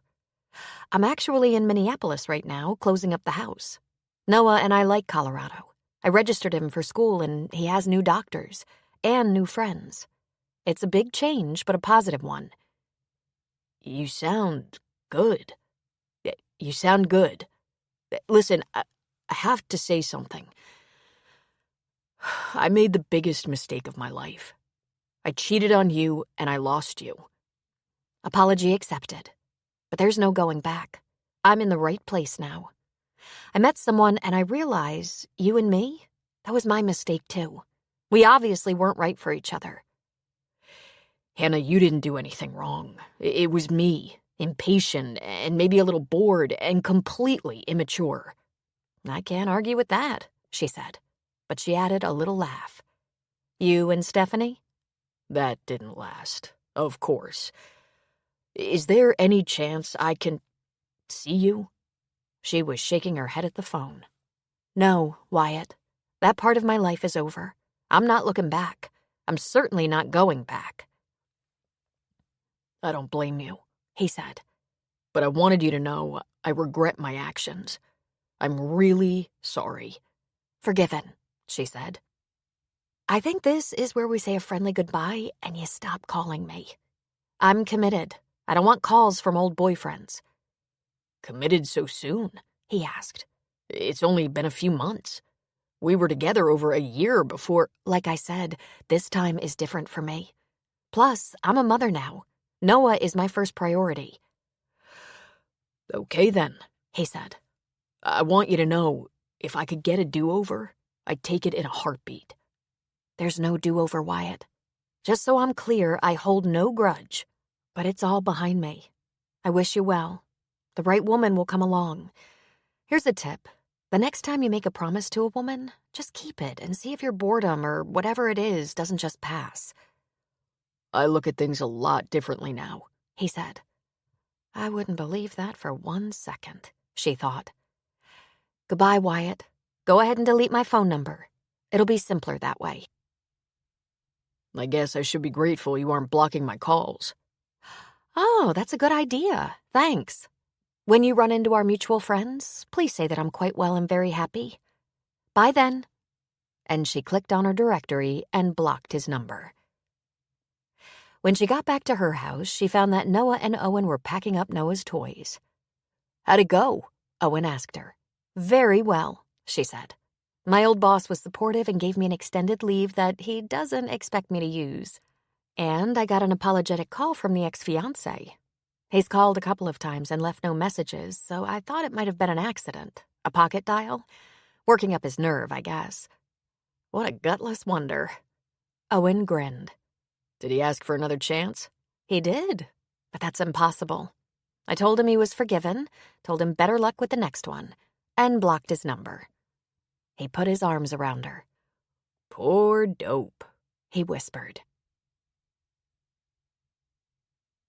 Hannah and Owen worked like farmhands, getting the house all packed up and shipped. One load was delivered to a storage facility not too far from Kate's house, and she was given the entry code. A crate full of Hannah's favorite things and the lion's share of Noah's toys. Bedding his mom had gotten him. Pictures and other odds and ends were shipped to Timberlake. Hannah gave away a lot of clothing, furniture, kitchenware, and linens, but the pile of things to throw away grew larger by the day. During the whole process, Noah stayed with either Kate or Sharon. They spent a few evenings with their friends. Although the work was hard and dirty, the reunion was excellent, and the prospect of a fresh start was delicious. It was their last day in Minneapolis, and Owen was taking one final load of junk to the dump. Noah begged to go along, and Hannah stayed behind to sweep out the garage, her last chore for the day. The property manager had been given a list of things that still had to be done, and Hannah was very pleased with the rental price she'd be asking. It looked as if everything was going to be fine. She was almost done sweeping out the empty garage when a small bruised pickup truck pulled up right in front of the house. There'd been so many laborers dropping by to give her estimates on cleaning, painting, repairs, and landscaping that she just leaned on her broom waiting to see who this could be. The minute he got out of his truck and began to walk up the drive, she knew. Roger Addison. Cal had texted her pictures of Roger and Victoria weeks ago, just as he'd promised. She kept a firm grip on her broom. "Can I help you?" He pulled the cap off his head. "You moving out?" he asked. "Do I know you?" she returned. He shrugged. His hair was thinner than his picture showed, and he was short of stature, but his shoulders were broad. "Just looked like you was moving out. I've been looking for a place." She didn't let on that she knew who he was. "It's been sold," she said. "I'm just doing a final cleanup." "You don't know who I am, do you?" "Should I?" "Maybe. I'm your best friend's brother. Aaron's brother."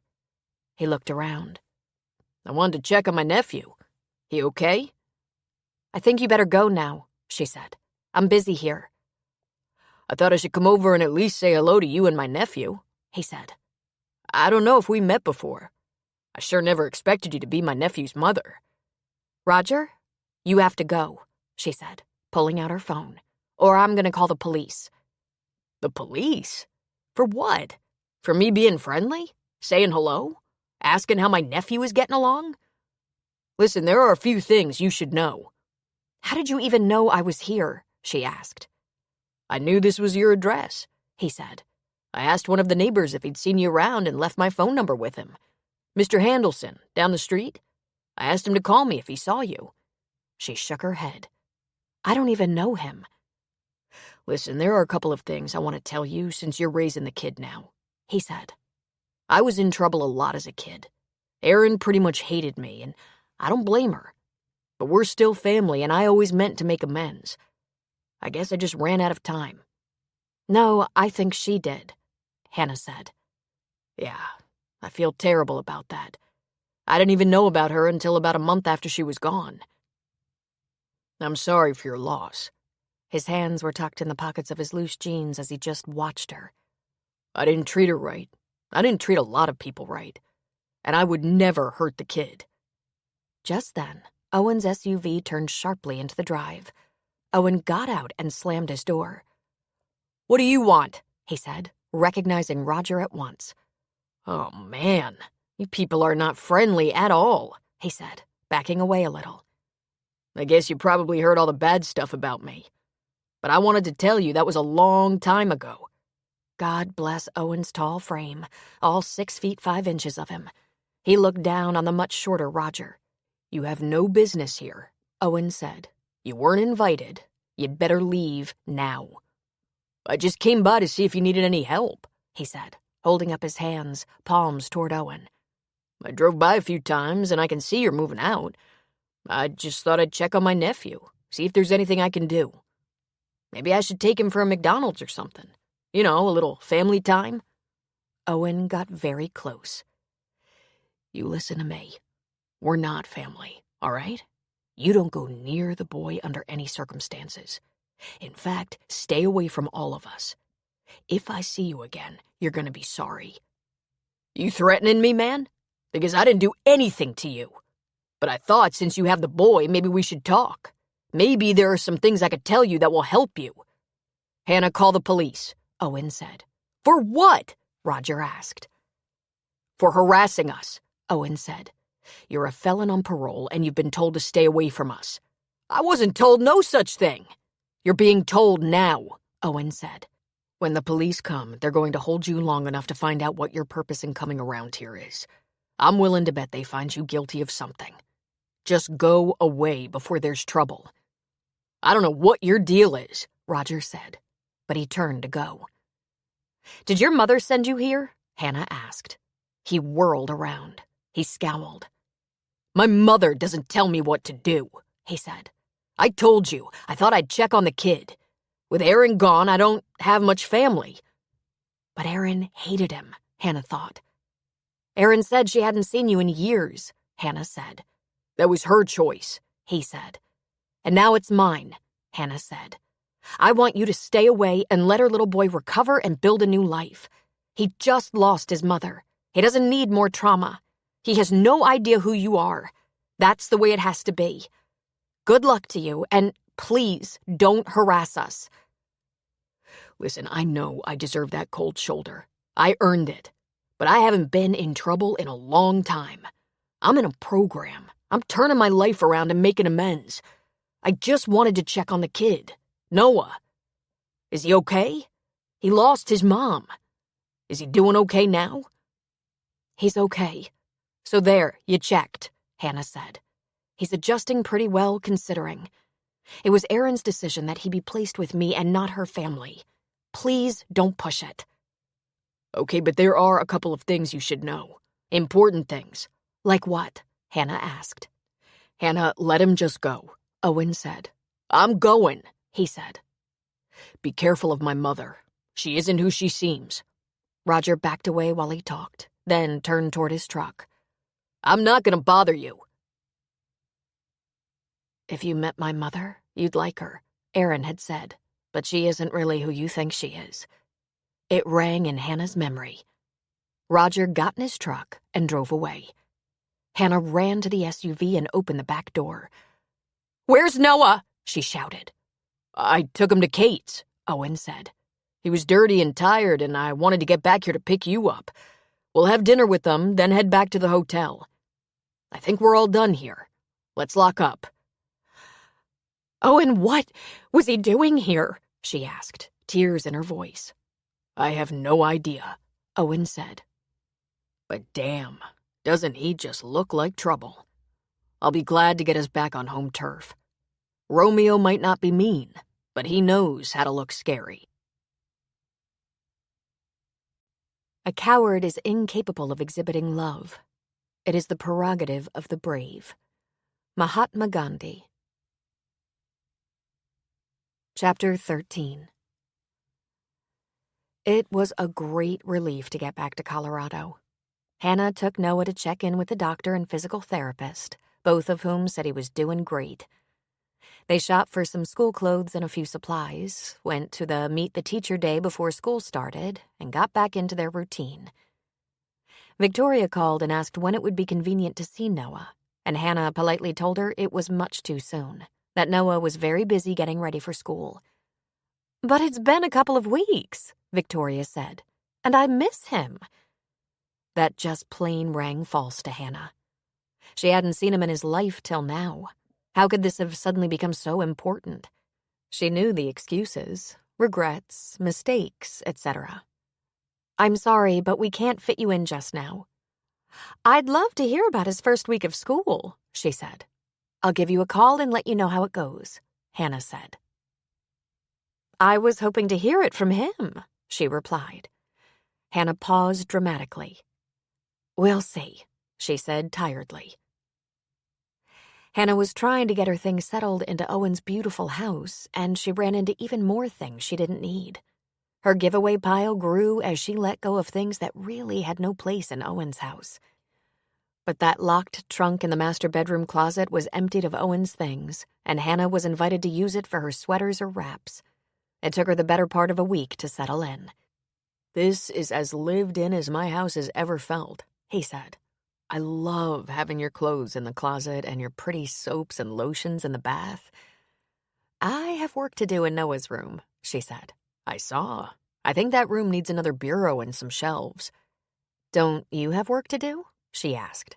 I'm planning a big catch-up once Noah's in school. For now, helping you make this your house is a priority. Through the last dog days of summer, late August, there was a lot of time in the lake swimming. There were fishing and reading and visiting friends and neighbors. Then, first day of school finally rolled around, and Noah couldn't eat his breakfast. You really need a little something in the tummy, Hannah said. It's going to be a long day. I don't feel like it'll fit, Noah said. Are you nervous? She asked. No, he said. I think it's way worse than that. And you know what? That never changes. First day of kindergarten, first day of junior high, first day of high school, first day of college. First day of a new job, Owen said, coming from the back, rubbing a towel over his wet hair. First days have a reputation that way. Noah promptly leaned over and threw up on the floor. Well, that should take care of an immediate problem, Hannah said. Noah looked up at her with watery eyes. Hannah, what if I throw up at school? He shrieked. A lot of that stuff happens in kindergarten, Owen said, bringing paper towels to the table, wiping up. You're not the only nervous one, Noah. I promise. I'm the only one who can't walk, he said. Are you kidding me? Hannah said. You get around as well and as fast as Romeo. All I have to say is, please be careful until you get the lay of the land and find out where all the bumps and holes are in the playground. Try not to crack your head open on the first day. Maybe I shouldn't go today, he said. I don't know anyone there. I don't feel scared when I have Romeo, but when I don't have no one, I could fall or throw up or... What if I... Hannah, what if I cry? She pulled him into her arms, kissing his cheeks. Noah, there isn't anything you could do today that the teacher hasn't seen a lot of times before. The best thing to do is get that first day out of the way. Let's get your teeth brushed and get your backpack. Let's do this. Oh, he said, but he crutched off to his bathroom.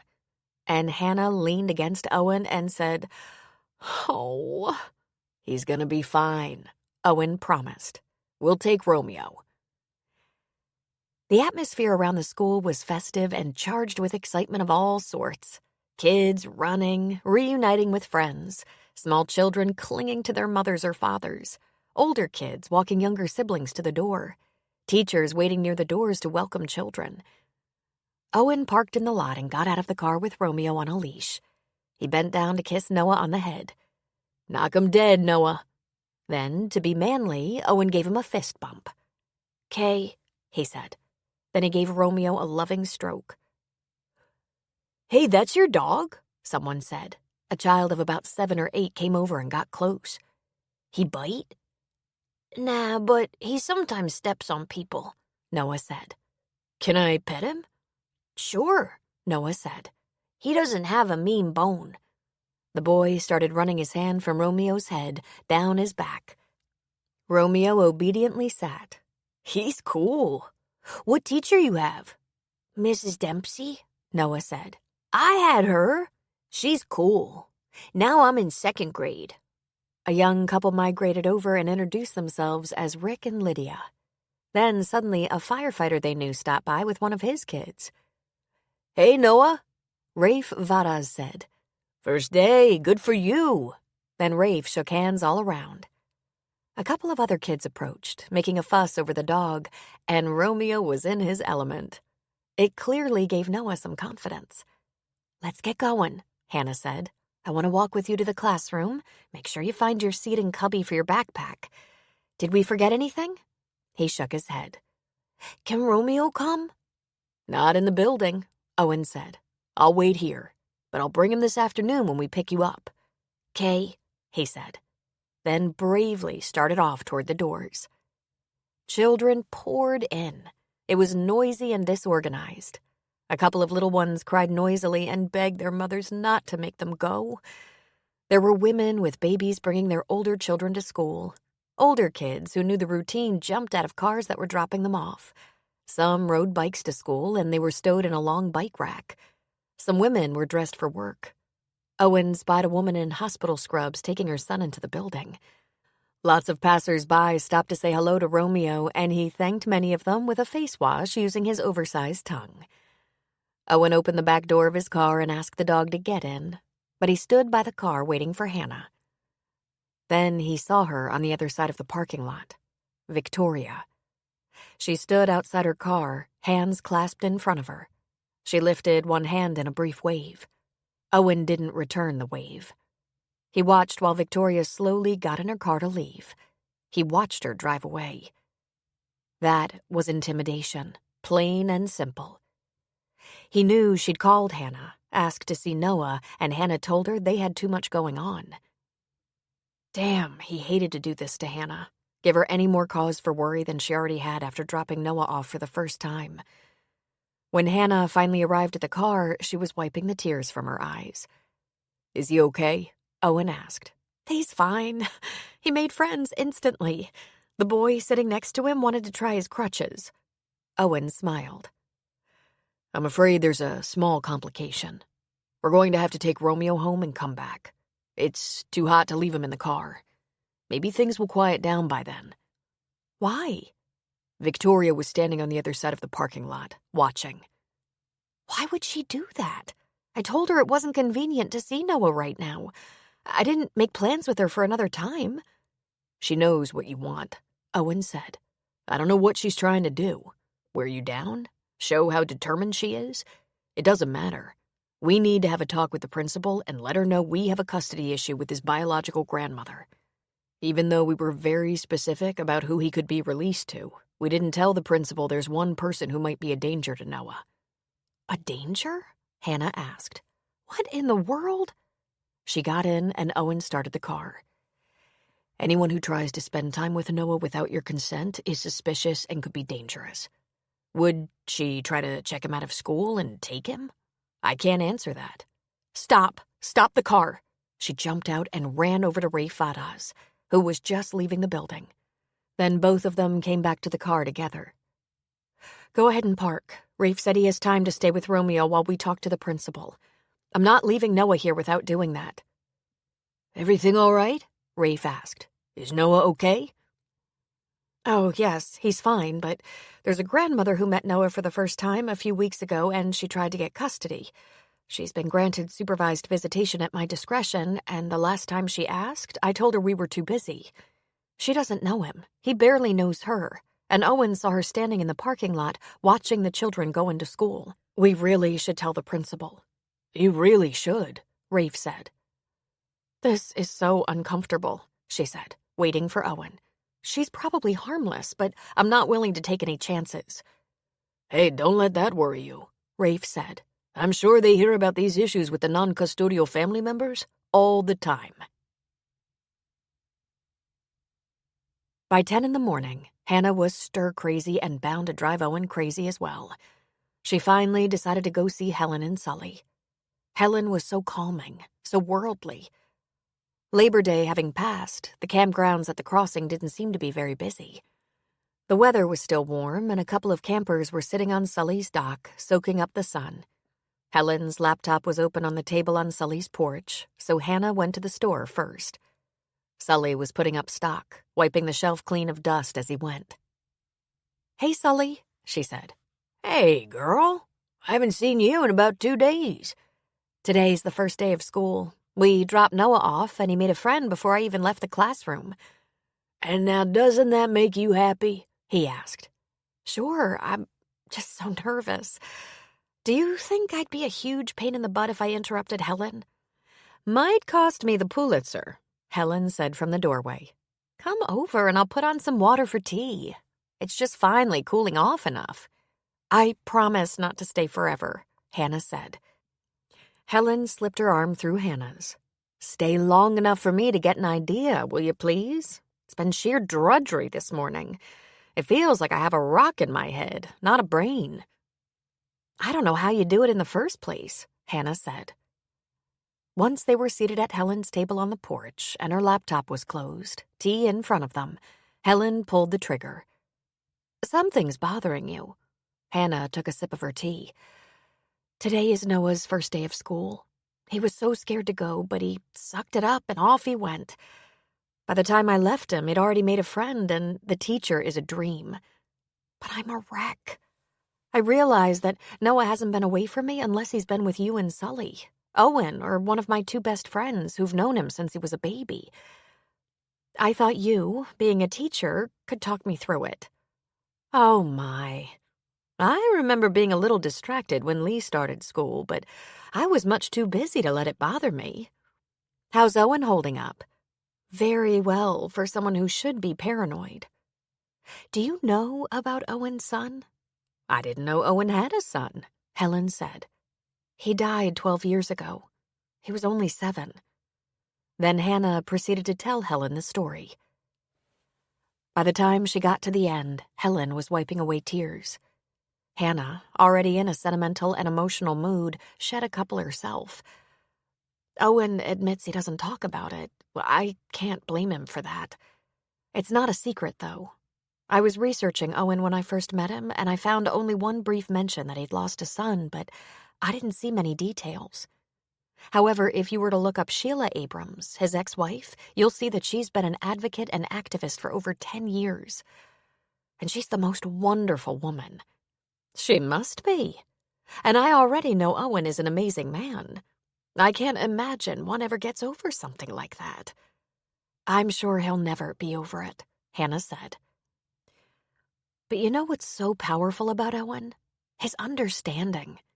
I'm sure the temptation to hover over Noah is there, but he said, why should I make Noah's life difficult because I'm a little crippled? He encourages Noah's independence, though that must come at a price. I think if it hadn't been for Noah getting Owen's attention, he'd never have noticed me. Oh, now I've seen the way Owen looks at you, Hannah. I guarantee it isn't because of Noah. Even though Noah is irresistible. I'm sure if I were in his position, I'd be volunteering at the school every day. Hannah tilted her head. There's a thought. Do you think they'd let me?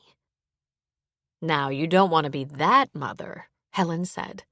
I'll see if Sully will do it. Hannah laughed in spite of herself. I know Sully is great with kids, but I doubt he's going to fall for that one. He has too much to do and too many little ones in the family. I don't usually advocate for hiding your feelings from your children. They always figure you out anyway. But in this case, I think it's admirable to encourage Noah's independence. Teach him safety, but push him to rely on himself. It's essential for every child, but more so for Noah. He'll need the confidence going forward if he's to overcome his limitations. I know. That's what keeps me from running back to the school and guarding him. It doesn't help that even though Victoria has been told she can't see him right now, she turns up in the parking lot, lurking, watching the kids. I don't know what's going on with that woman, but she sure knows how to make me uncomfortable. Wait, what? I said she really knows how to make me not that. You say she was lurking in the school parking lot? Hannah just nodded. That's creepy and suspicious, Helen said. I heard the judge's instructions to her, and Victoria isn't stupid. I wouldn't be surprised if she did that deliberately to make you uncomfortable. Owen said something to that effect, Hannah said. It's so frustrating. I keep fluctuating between feeling sorry for her, deprived of her only grandchild, and angry with her for the confusion she's creating. If Aaron hadn't been so adamant, I might be more flexible. But, Helen, why do I feel guilty? You can stop that right now. I don't know why Victoria and her daughter were at odds, but Victoria had plenty of time to make amends. 5 years since Noah was born, and quite a few years before that. What do you suppose she wants? Hannah asked. I don't know, but I'd be wary too. Loitering around an elementary school, snooping. How inappropriate. You'd better tell Cal about that. Cal might want to tell the judge. Owen said he was going to call Cal while I was over here. Good. She's a grown woman, and Noah is a little boy who lost his mother. She should be ashamed of herself, making his life complicated just because she wants something. What do you suppose she's up to? I don't know, but I bet we find out. Watch your back. Maybe talk to Noah. Just tell him that the rule is Victoria can't visit with him unless she has permission and you and Owen are present. That way, if she shows up at school or something, he can tell her that's not allowed. And don't worry too much as long as he's in school. The Timberlake schools are wonderful. I've met a few of the teachers around town. And having been a teacher, I can assure you they've come up against custody issues before. They know what to do. We had to fill out paperwork naming exactly who would be allowed to pick up Noah. They were very serious about that. You better believe it. That kind of interference has a name, you know. It's called kidnapping. It'll get you up to 20 years. You know that right off the top of your head? Hannah asked. Darling, you'd be amazed at the things I have stored in there. Helen grabbed Hannah's hand. Apparently, the judge's orders haven't really sunk in. Maybe it would be a good idea to be very firm and very frank with Victoria and make sure she understands your boundaries. If you think about it, you'll find a way to be both sympathetic and understanding and leave no room for doubt. After Hannah left, Helen got on her computer. Hannah didn't remember Victoria's exact address, but she did remember from court documents that Victoria was staying on Butler or Baxter Street in Leadville. Helen looked it up. It wasn't a long street. She went over to the store. Sully, I'm going to go out for a little while. Change of scenery could jog the ideas. Have you had lunch? I had a little something at the house. Want me to pick up anything while I'm out? I want you to tell me how Hannah's getting along, he said. She seemed a little ruffled. She's fine. Just first day of school jitters. It'll be okay. She did seem better when she left, he said. Sometimes all a person needs is a little empathy. I think I'll poke around Leadville for a while, see if I can clear out some cobwebs. He frowned at her. Why do I think you're up to no good? I haven't the first idea. What a crazy thought. I'll check the bookstore, see if they have my new book on order. And what should we have for dinner? I don't care, he said. But I bet it'll either swim or cluck. How are the tomatoes? Have you picked them clean yet? There's plenty, but could you get a couple of big onions and some mushrooms? She sniffed the air. You're going to eat both of those onions? It's the only fun I have, Helen. Are you going to tell me what you're really going out for? Because you don't like to poke around. You like to eat, drink, write, and then read. She sighed. Oh, I wasn't going to tell you. You can't keep your mouth shut. Yes, I can, he protested. I do it all the time. What's up? Noah's grandmother is behaving strangely. She wasn't invited to see him this week, so she turned up at the school on the first day, watching from the parking lot, setting Hannah's nerves on edge. That's very inappropriate, don't you think? You're gonna make trouble. For Pete's sake, I wouldn't make trouble for those sweet kids, she said. But I might check out this Victoria Addison. And do what? He asked. I might find out what she's up to, lurking around the elementary school. You think she's gonna tell you? Helen smiled. You'd be amazed at the things people tell me. Don't go around saying the world owes you a living. The world owes you nothing. It was here first. Robert J. Burdett.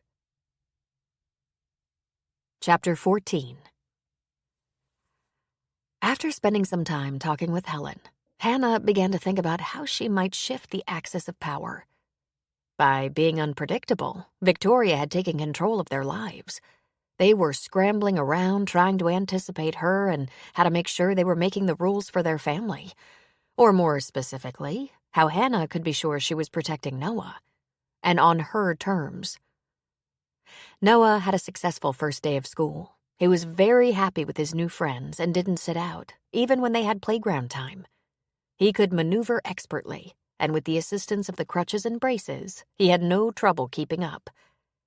He said people wanted to know what happened to him, so he told them. I said I had a little cerebral palsy and that I was hoping to grow out of it. Excellent answer. And there's only one kid who reads as good as me. The rest of them are way behind.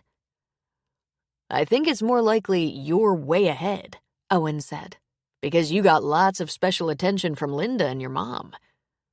I want to tell Linda about school, he said. After dinner, they called Linda on FaceTime. Noah was so excited, yammering a mile a minute, telling Linda everything he could think of. But when he went to bed that night, he cried. How long do you think I'm gonna miss her? Linda? Hannah asked. Well, yeah, because I know I'm gonna miss my mom forever, but Linda isn't gone. She just isn't here. When I was a little girl, the phone was just voices, no FaceTime. I think we should make it a point to call her any time you feel like it, Hannah said. I think that would help. His second day was also very good, and though he seemed tired, he bounced out of school with a smile on his face. He wanted to call Linda, which they did. On Wednesday of that first week, Victoria showed up in the parking lot again. Hannah and Owen, still delivering Noah to school as a team, did not wave. I'm going to be having a stern talk with her, Hannah said. Hannah walked across the parking lot and stopped Victoria just as she was opening her car door. This better stop, Hannah said. Victoria turned. Whatever do you mean, Hannah? I only wanted a glimpse of him since I can't have time with him. It's intimidating, rude, and invasive. You have definite boundary issues. Victoria actually chuckled.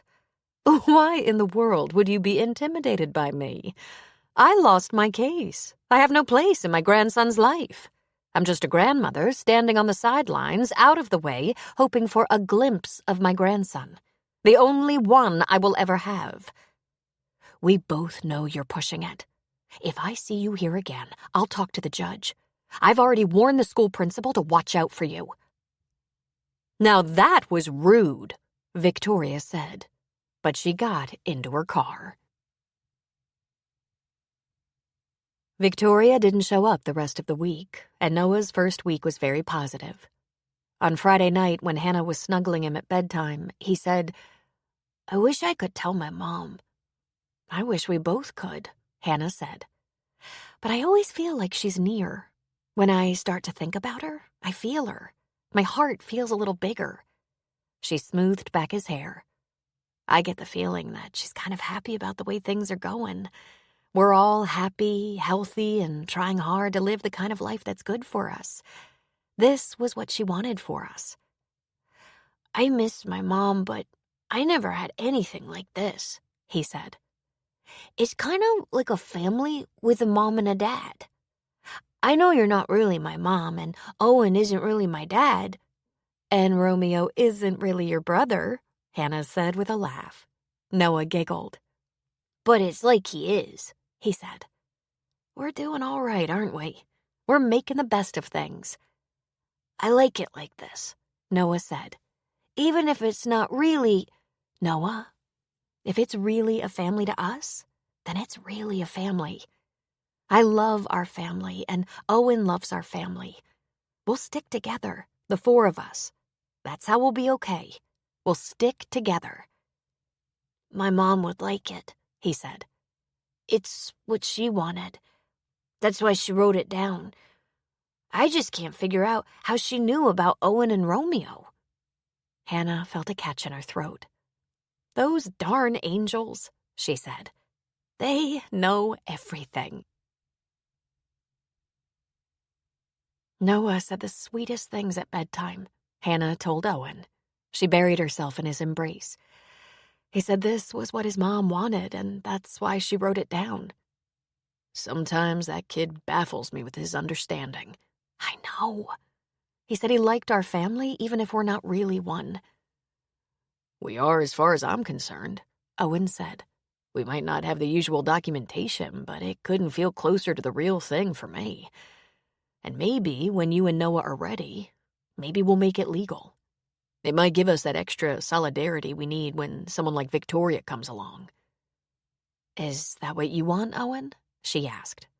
As long as I can lie beside you every night, I have my first wish. I believe in us, Hannah. You, me, and Noah. We'll be okay together. Anything I can do to protect us, that's what I want. I love you. "How did I find you?" she asked. "You have been so good to us." "I think the house and the dog found you," he said. Thank God. On Saturday morning, Victoria called. She wondered when she could see Noah. Hannah had been expecting this. "There's a coffee shop not far from the courthouse in Leadville," she said. "Let's meet there for pie and coffee this afternoon at 2. My treat. We should have a little visit before you see Noah again." Is something wrong? Victoria asked. "Are you free to meet?" Hannah pushed. She asked Owen if he could keep an eye on Noah while she met with Victoria, and he nodded but lifted an eyebrow in question. "I think it's time Victoria and I have a discussion about what will and won't be tolerated." Owen just smiled, but his eyes glittered. At 2 sharp, Victoria showed up at the coffee shop. Hannah already had a cup of coffee and greeted Victoria with a smile, though the older woman didn't reciprocate. "Thanks for coming, Victoria. Let's get you some coffee or tea." Victoria seemed a little stiff. She knew something was coming, and that was another thing that bothered Hannah. Victoria somehow seemed one step ahead of everyone. When coffee was served, Hannah spoke. "We'd better have a talk about your expectations, Victoria, because it's already very clear that your plans and mine are not even barely similar. Noah agreed to a visit with you because I asked him to. He's so polite and he likes to please, but he was very honest. He didn't enjoy it very much. He was obviously uncomfortable, as was I. Not that you did anything wrong, just that he doesn't know you and doesn't understand why you suddenly want to be a part of his life.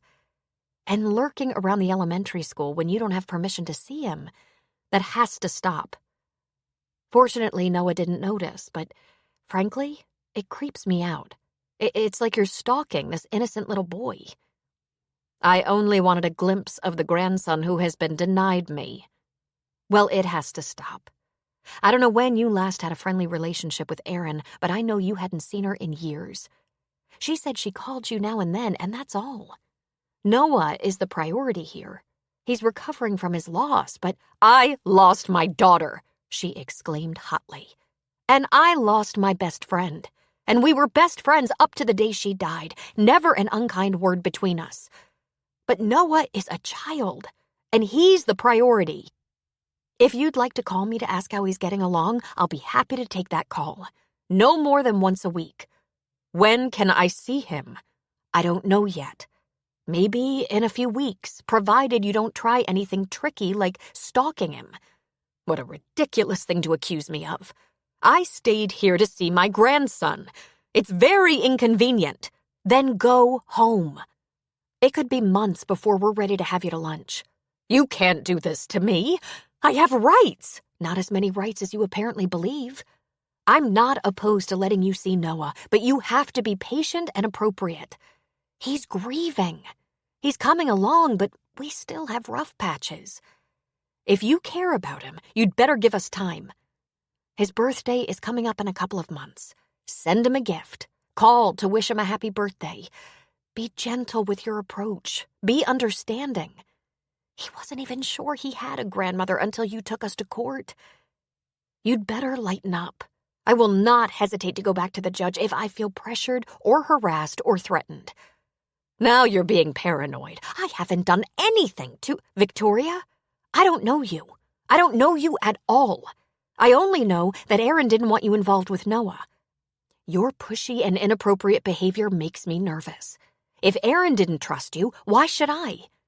I'm not completely closed to the idea that you might have seen the light and hope for a good relationship with Noah, but I'm also not completely convinced. When you refuse to respect my boundaries, I grow more resistant. The judge was specific. I think I can count on his help. There's nothing you can do, and you don't scare me. Hannah leaned back. There you go. That was threatening. I will see the judge. I'll file for a restraining order. I haven't threatened or assaulted you. You think you can just have a restraining order because you don't like someone? No, you can't. Besides, you can't prove I said anything. Why are you so angry? Hannah asked. How would you feel if your only grandchild was torn away from you? You didn't care about him before. The choice was made by his mother, and it was very carefully thought through. Erin knew the law, and she planned meticulously. Now Owen and I are willing to work with you, but he's not your husband. Erin didn't give him permission to be guardian. He's my partner, and Noah loves him. Noah trusts him. I thought maybe we could talk this through and that you'd be reasonable about your expectations. But if that's not going to work, Hannah pulled a few bills out of her purse and put them on the table. I will deny we ever met, Victoria said. Hannah slid her phone out of the pocket of her light blue cotton shirt. Good luck with that. You've recorded us? Oh, how conniving. How could you? All I want is a chance to get to know Noah. I won't try to take him away from you. I just want to see him regularly.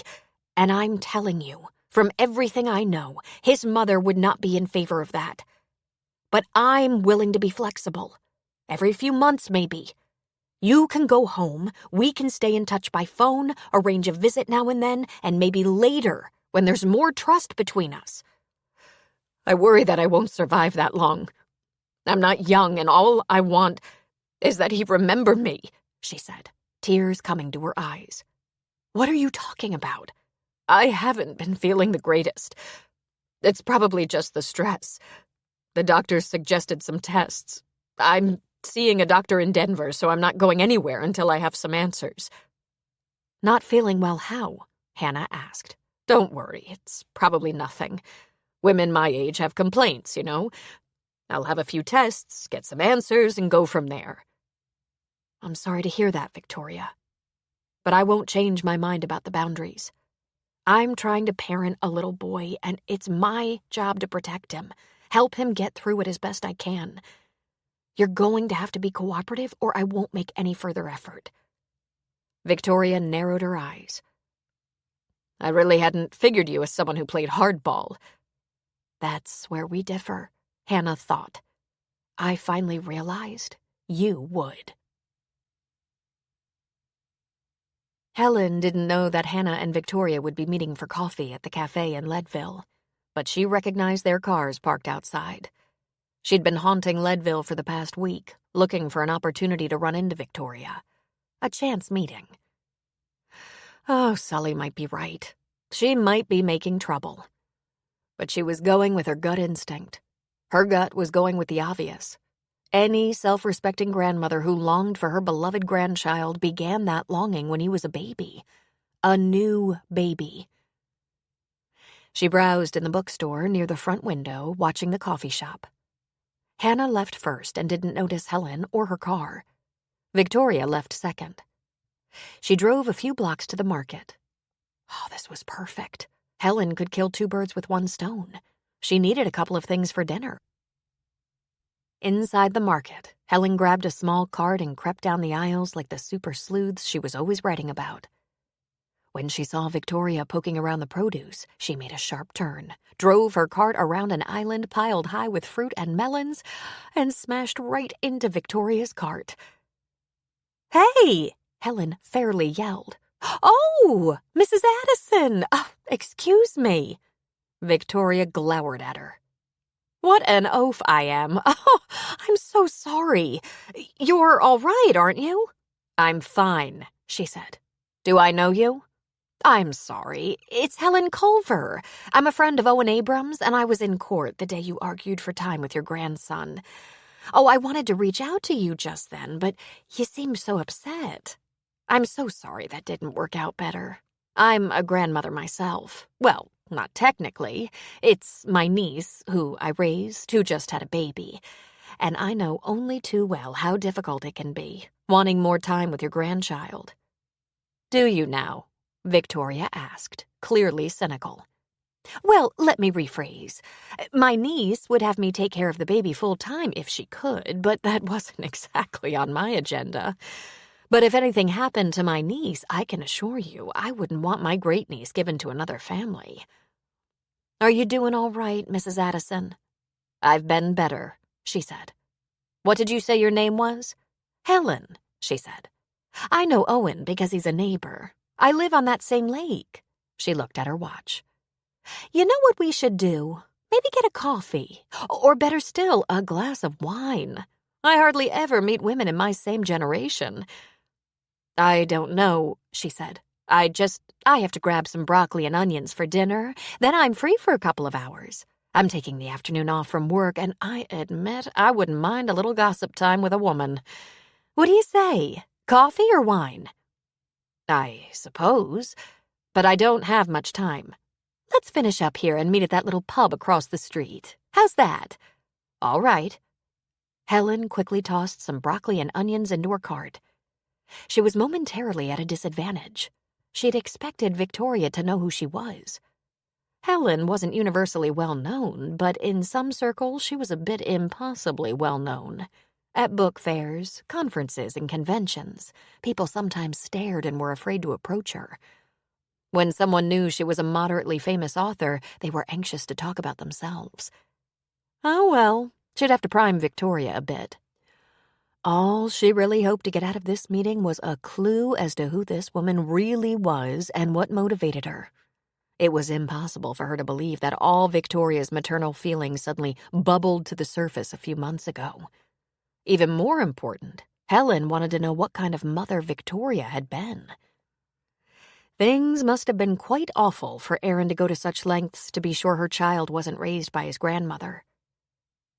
Victoria was already settled into a booth in the pub when Helen walked in. Helen slid in opposite her. "Just what I need," she said. "Me too," Victoria said. "I'm sorry if it sounded like I wasn't very grateful for the invitation. I'm in a mood. I've just come from coffee with Hannah. A meeting, if you please, where she dressed me down and told me what my boundaries had better be if I hope to ever see Noah again." "Hannah? Oh, she doesn't seem like the sort," Helen said. "What's that all about?" "I'm not sure," Victoria said. The waitress was at their table, and they each ordered a glass of wine. "You were saying?" Helen urged. "That's all there is to tell," Victoria said. "I've been asking permission to see him for an hour here or there, and so far the answer is no. Today she told me it's going to be no for some time and suggested I just go back to Minneapolis and wait to be summoned." She laughed hollowly. "I was laid off last year and haven't worked in a good while. I don't have money to fly back and forth. I wonder if it's worth it to stay on here if Hannah is just going to prevent me from seeing my grandson." "Oh, Victoria, I had no idea." "Well, it's something I'm going to have to think through, make a decision. I suppose I should accept the inevitable. I thought she would be more understanding." "If you don't mind me asking, what in the world happened between you and your daughter?" "Well, it's not easy for me. Erin was a vicious daughter. I couldn't please her, no matter how I tried. She had a falling out with her brother, moved away, and stopped talking to both of us. Roger is no angel, I'll be the first to admit that, but he tried and failed. But for Erin to stop talking to me, for her to make me out to be some kind of monster?" The wine arrived, and Victoria took a sip. "I was so shocked and ashamed by the things she said about me in some letter her lawyer produced. She called me abusive, claimed that I never protected her, that I allowed her brother to physically abuse her, that I was cruel. I don't know where that came from. I didn't have an easy life, and I did my best to be a good mother."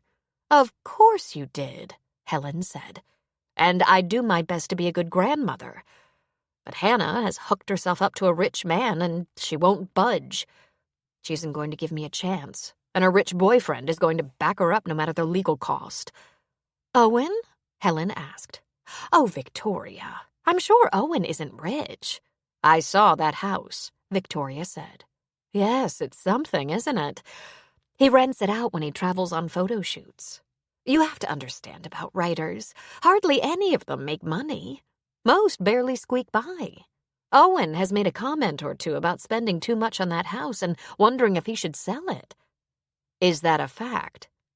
"What do you know about writers? And I thought he was a photographer, not a writer."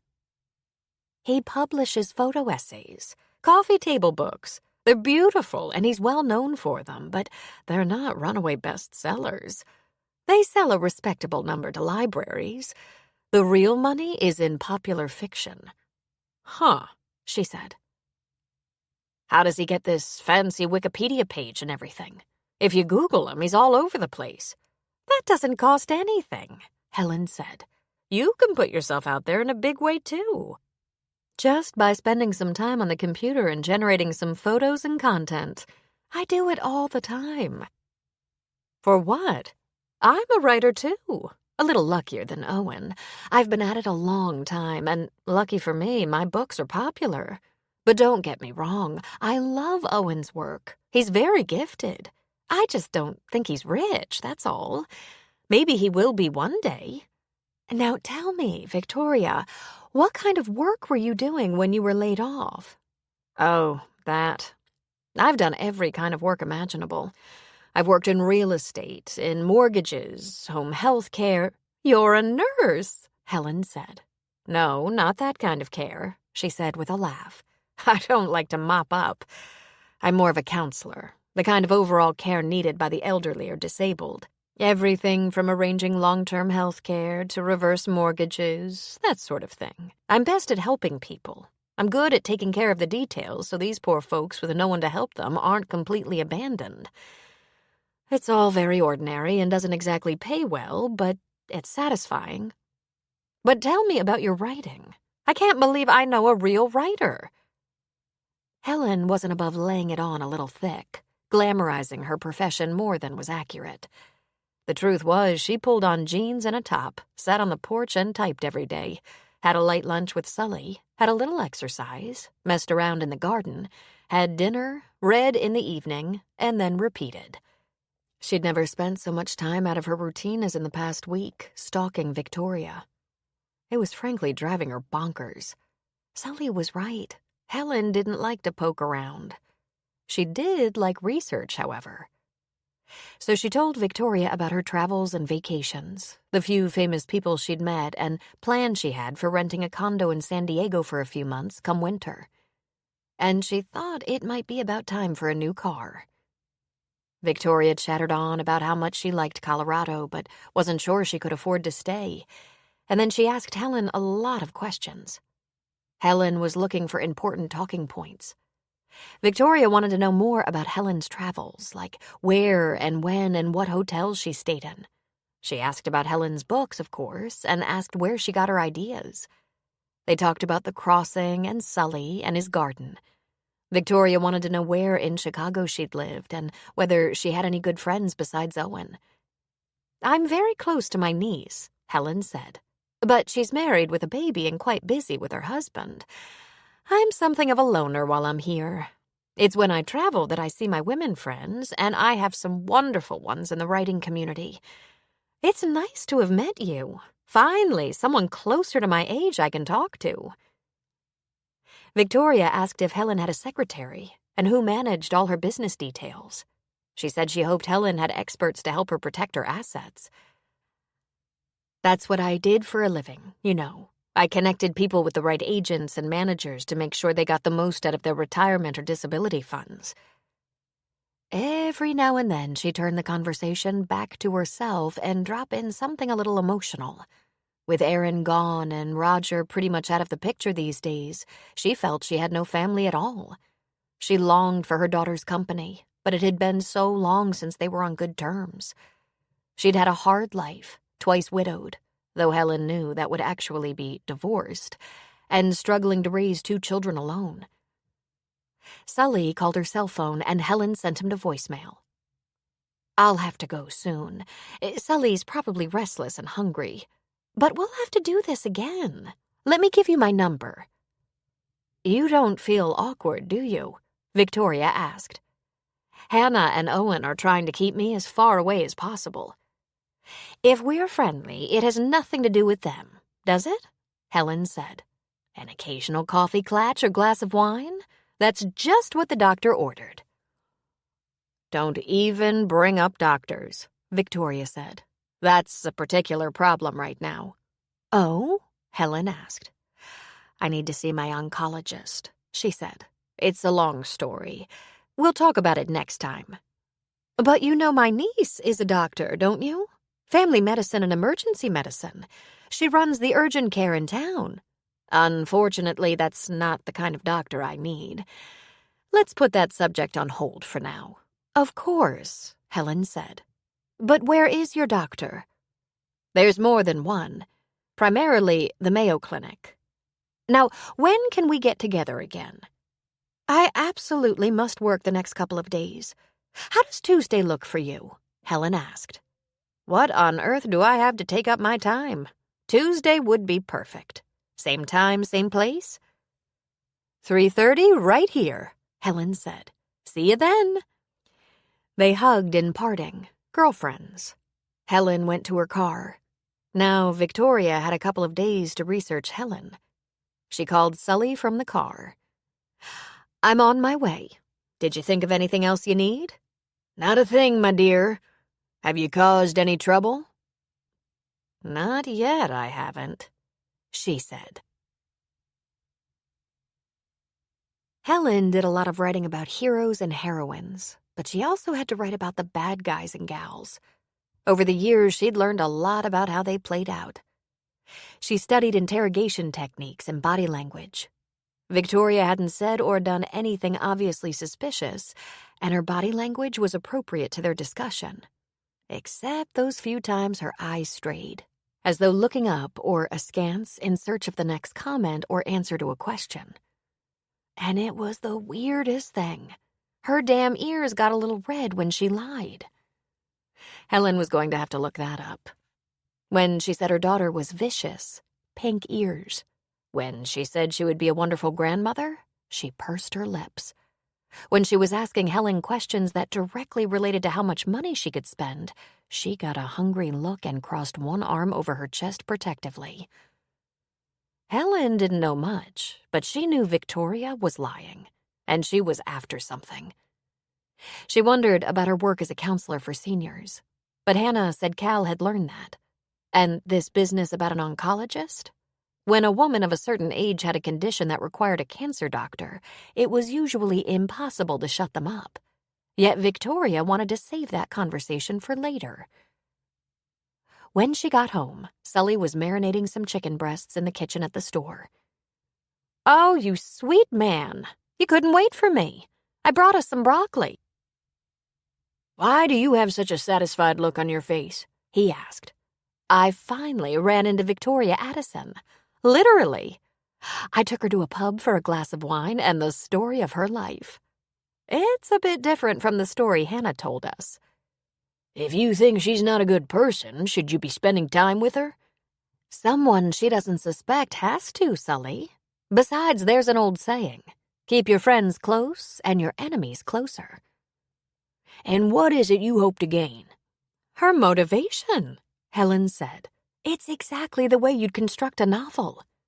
The villain can't just be bad for no reason. They have to be driven to be bad for a very specific reason. Hannah and Owen can't very well protect Noah from harm if they don't know what they're dealing with. Is it not possible she just wants to spend time with her only grandchild? Anything is possible, darling. We're going to find out. Helen, do you do this sort of thing regularly? He asked. Oh, a time or two. I've dug around in places I should stay out of, but nothing terrible ever happened.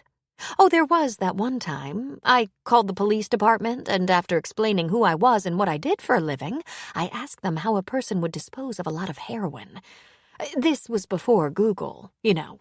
They referred me to the information officer who never returned my call. But I did have an unmarked car in front of my house for a long time, and an excessive number of patrol drive-bys. Why they didn't just ring the bell and ask me why I wanted to know is beyond me. But see, nothing bad. Jesus, Sully said. You're lucky the SWAT team didn't kick in your door and cuff you. I don't think there's any danger of that here. Do you? No, but you could piss someone off. Somehow, I don't think so. I think she's dirty. All I'm lacking are the facts. However mean your life is, meet it and live it. Henry David Thoreau.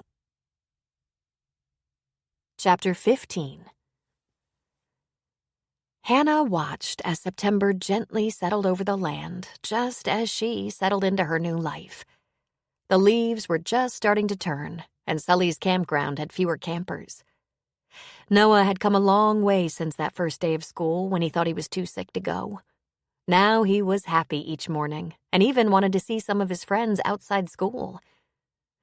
That presented a new challenge to Hannah. She wasn't sure how to verify that the homes he'd be visiting were safe for him without looking like she was paranoid and overprotective. She decided to admit her doubts and wear them like armor. His first play date was just after the first week of school at his friend Seth Laughlin's house. She decided to be upfront about everything when she dropped him off. "Mrs. Laughlin, I don't know if you know this, but I'm a new mother. In fact, I'm not an official mother, but have been Noah's guardian for the past few months, and we're a forever team." "I didn't know," Sue Laughlin said. "Please, call me Sue. I guess that explains why he calls you Hannah. My daughter went through a phase of calling me by my first name, so you can never tell about things like that." "I'm pretty inexperienced at this, but I feel like I should ask a few questions before dropping Noah at your house to play." Sue laughed lightly and said, "The house is safe and child-proofed. My husband's hunting rifles are locked in a gun safe in the garage, and there are no guns in the house. If Noah has any food allergies, just tell me and I'll be sure he doesn't get any of those foods at our house. And I will absolutely be supervising.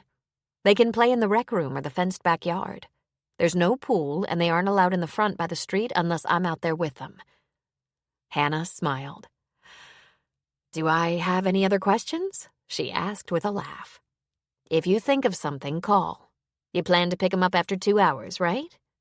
And tell me, does Noah need any kind of assistance?" "No, he's as fast on those crutches as I am on 2 legs. But watch your shins. Those shoes are hard. Thanks for the tip. And please don't let anyone but me pick him up." "Would someone else try?" she asked with a look of concern. "We have a slight issue. Noah's biological grandmother wants to see much more of Noah than I would like, though I can't imagine how she would know he's here. But to be safe, I will stand guard. Have a nice 2-hour break." Hannah's nerves over being away from Noah or sending him off for a play date began to calm, and she enjoyed helping Owen in the shop. One problem, working together like that with Noah at school, led to hanky-panky. She would feel his hand on her butt or his lips on her neck, and the next thing she knew, she was sprawled naked beneath him, shuddering with a mind-blowing orgasm. "Next summer, I'm going to plant a garden like Sully's, but on a slightly smaller scale," she said. Owen raised up on an elbow and smiled down at her. "You're still all pink from sex, and you're talking about digging up my yard." She giggled. "This isn't good for your career progression," she informed him. "It's good for my life, though." "It's a honeymoon," she said. "No interruptions, no kid calling out every 5 minutes." "Oh, Owen, what you do to me." "I know, I make you think of dirt. I'm not letting you dig up the yard unless you marry me." "We don't have to do that." "We could get married and adopt Noah. Then we'd all have the same last name and be a real legal family. It could give us a little extra protection against the Rogers and Victorias of the world. Want to think about it? Talk to Noah about it? Want to ask Cal if it would make your position more secure?" "Is it too soon after Aaron's death?" she asked. "I don't want Noah to feel like we're ignoring his mother. She'll always be an important part of our lives, and I'll do whatever I can to keep her memory alive. It might make him feel more secure. I'm in for the long haul." "Are you sure? Because I love this life with you, but I haven't really figured everything out yet. I have no job." "You don't? For someone with no job, you sure seem to be busy all the time. Do you worry that if you find something you'd like to do, I'd try to stop you?" "You might, once you get used to my help in the shop." Nah. You've called off 2 weddings, saving yourself for me. Do you have your heart set on a big wedding? If so, we have to start planning. And we have to get Cal to work us up a prenup. Not for me, for Noah's trust. Did you say yes yet?" She put her arms around his neck and rolled with him, ending up on top, her hair falling like a curtain around his face. "I think we should let Noah decide if he wants us to be a forever family. I know he'll say yes, but I want to reassure him. Okay, Owen said. let's do it. And then I'll help you dig up the yard next spring. Don't you have trips planned? She asked. I'm not going anywhere until we're all buttoned down here. He gave her a little kiss. Thank you for taking a chance on me. I thought it was the other way around. Helen was feeling a little guilty. She wondered if she should tell Hannah, or at least Cal, that she was sticking her nose in Victoria's business. But she wanted to have more information to present before doing that. On 3 different days over 2 weeks, she'd had 3 more casual glasses of wine with the woman and really felt she was getting to know her. Well, getting to know the person Victoria wanted her to know. In the couple of weeks since their first glass of wine, Victoria had read some of Helen's books. She had a lot of questions about how many books Helen had written and how many copies she'd sold. Helen was devilishly tempted to ask her if she wanted a calculator. She had no proof, but it seemed as though Victoria was trying to estimate Helen's net worth. Victoria raved about Helen's writing for a good 15 minutes. It appeared she'd read at least 3 or 4 books. Helen found it hard not to be charmed by her. In fact, if Helen weren't inherently cynical and suspicious, she would make Victoria her best friend. But Victoria's conversation was punctuated with heavy sighs and a bit of nervous twitching. "Victoria, is something wrong? You seem not quite yourself." And then Victoria dropped the bomb. "Oh, I haven't been feeling well. I've lost a few pounds. My lymph nodes are swollen. I'm fatigued. I'm afraid my cancer's back. Hodgkin's." "Oh, no," Helen said. "When did you have it before?" "A few years ago. 5 years now." That was a different number. Cal had been told 7 years ago. "What will you do?" "I'll go back to the Mayo Clinic in Rochester. That's where I was treated before." "Will you stay in Minnesota then, to be closer to your doctor?" "I don't think so," she said. "I let my house go. I think I'll stay somewhere near the clinic for tests. I might come back here. I do have my grandson here. I'm going next week. There's only one way to know for sure. Biopsies and blood work." "We can keep in touch by phone." "I'll try. It's an insidious disease," Victoria said. "It couldn't come at a worse time. And of course, my insurance was canceled.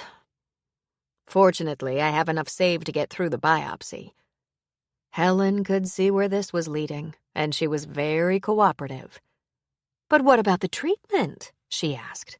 "How will you pay for that?" Victoria shrugged. "I'll manage somehow." "You said you were afraid your cancer is back. How did you manage before?" "I had insurance then," she said, "and a couple of coworkers held a fundraiser for me, and that covered the copay and my rent while I couldn't work. I don't have any coworkers here. Very few friends at all, for that matter. And aside from a couple of distant cousins, no family." "But you must have dozens of friends in Minneapolis. Haven't you lived there forever?" "Yes, I have a few friends. Most of them live from paycheck to paycheck like I used to. And the truth is, I feel closer to you than most of my other friends, and in such a short time, too. But thankfully, I've stopped worrying so much about Hannah and Noah. I think I have a more positive attitude toward the whole affair. I have a feeling if I'm patient, I'll have a future with my grandson. How much of a future, only God knows." So Helen went home and made a call to Cal. "Do you have an address for Victoria Addison? I've been poking around in her life a bit." "What are you looking for?" he asked. "I'm not sure," she said. "Lies, I suppose?" "I hate to break it to you, but everyone lies, and it's not illegal." But he did give her the address. Victoria was not his client. It was the same address his private detective had discovered. Helen looked up the county assessor's website in Minneapolis. She found the name of the owner of the home Victoria rented was Gerald Sudmeyer. She Googled his name and got a phone number. Then she walked over to the store to borrow Sully's phone. "Why?" he asked. "I want to call someone and not have my name pop up on the caller ID. I'm being clandestine." Oh, brother. I think you're butting your nose in. A little bit, but for a good cause. And what good cause might that be, madam? I don't want to divulge that information just yet, she said. I'll bring your phone back when I'm done. And then you'll tell me? Helen grinned. You play all innocent, but you're just as nosy as I am. Yes, I'll tell you after I make a call. I might not have much to tell. She got comfortable on the porch and went over everything she might say in her mind. Then she dialed. And, of course, she got the voicemail. This is the Sudmeyer residence. What a buzzkill. She thought the chance was slim that anyone would return her call, but left a message anyway. Hello, my name is Jane Sullivan, and I'm calling about a woman who might be a mutual friend of ours, Victoria Addison. Would you please call me back at this number? I'd so appreciate it. Then she put the phone down on the table in disappointment. She opened her laptop and attempted to set her brain to her story in progress. It was barely 10 minutes later that Sully's phone rang, and she looked at the caller ID to see if it was one of Sully's friends or family. The name on the ID was Sudmeyer. Hello? She answered expectantly. Hello? This is Jerry Sudmeyer. Is Jane there? Speaking. Oh, thank you for getting back to me, Mr. Sudmeyer. I'm trying to locate Mrs. Victoria Addison. Do you happen to have a number for her? I have a number, but it doesn't appear to be working, he said. Do you mind if I ask? How do you know her? Oh, we go way back, but I haven't spoken to her in quite a while, and frankly, I've gotten a little worried. I sent last year's Christmas card to an address that appears to be your house. Helen recited the address. I was hoping she was staying with you. That's a rental. We haven't seen her in months. I don't know how to tell you this, but, well, she's sick. I thought maybe you were a relative calling to give me the bad news. Her son stopped by to cut the grass a few months ago, but I don't have any contact information for him, and I don't know his first name. I've called several hospitals. Sick? Helen asked. Oh, my. That's not good news. What was the matter? Was she terribly ill? I'm afraid so, he said. Cancer. Lost her hair from the chemo, and she was looking pretty bad. She'd lost weight and had dark circles under her eyes. You called just in time. I'm gonna have to put her things in storage and clean out the house. You haven't heard anything from her? No, ma'am. Like I said, she's been sick. She wasn't able to pay the rent for months, and we let it slide as long as we could. If she had at least called. If she's too sick to call, I suppose she's too sick to make the rent, Helen said.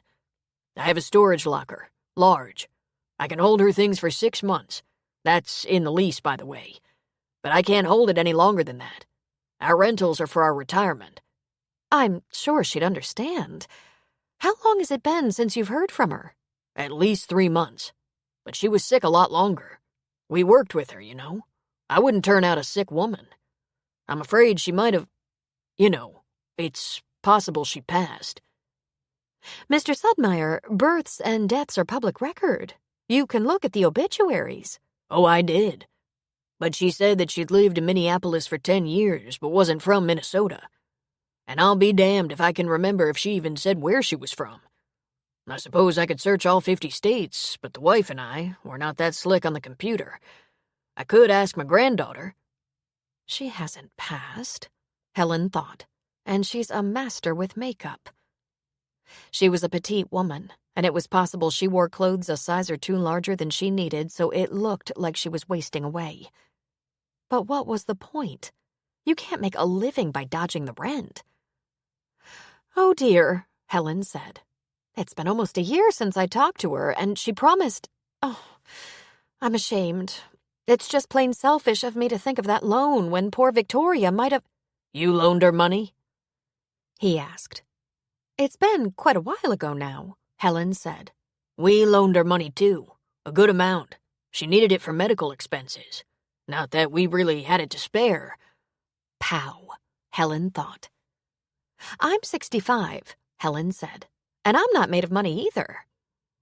Well, we're in our 70s, and our whole plan was to live off the rent on a few houses. But she was in need. What are you gonna do? I want to sleep at night. Would you mind taking down this number, and if you hear anything at all about Victoria, would you give me a call? Helen asked. I'd so appreciate it. I will. And if you hear anything? I'll call you, of course. And, Mr. Sudmeyer, I hope everything's all right and you get your money back. Helen sat for quite a while with Sully's phone in her fist, thinking. She wondered if lots of people dodged their rent. She had acquaintances who had rental properties, and about half of them complained that their property was damaged or their renters ran out in the night, owing them money. Helen had a thought. She looked up the cost of chemo, and the range was wide, depending on the specific cancer and the drugs required. It was all over the place, from $10,000 to $500,000. There were dozens of programs that could offer help, depending on the patient's financial status. Victoria really didn't seem like the kind of person who would take money from a landlord who didn't have much to spare. Sure, she'd given Hannah and Owen a little trouble, but once the judge and then Hannah stood up to her, she'd backed off and seemed happy to have someone to share a glass of wine with. Someone whose net worth she was working out in her head. Then she chuckled, not because anything was funny. Victoria had worked in a senior services center, nursing homes, real estate, mortgage companies. Oh my. She took Sully's phone back to him at the store. Well, Sully said. After some novice investigating, I might have figured out Victoria Addison. But it'll take a lot more to be sure.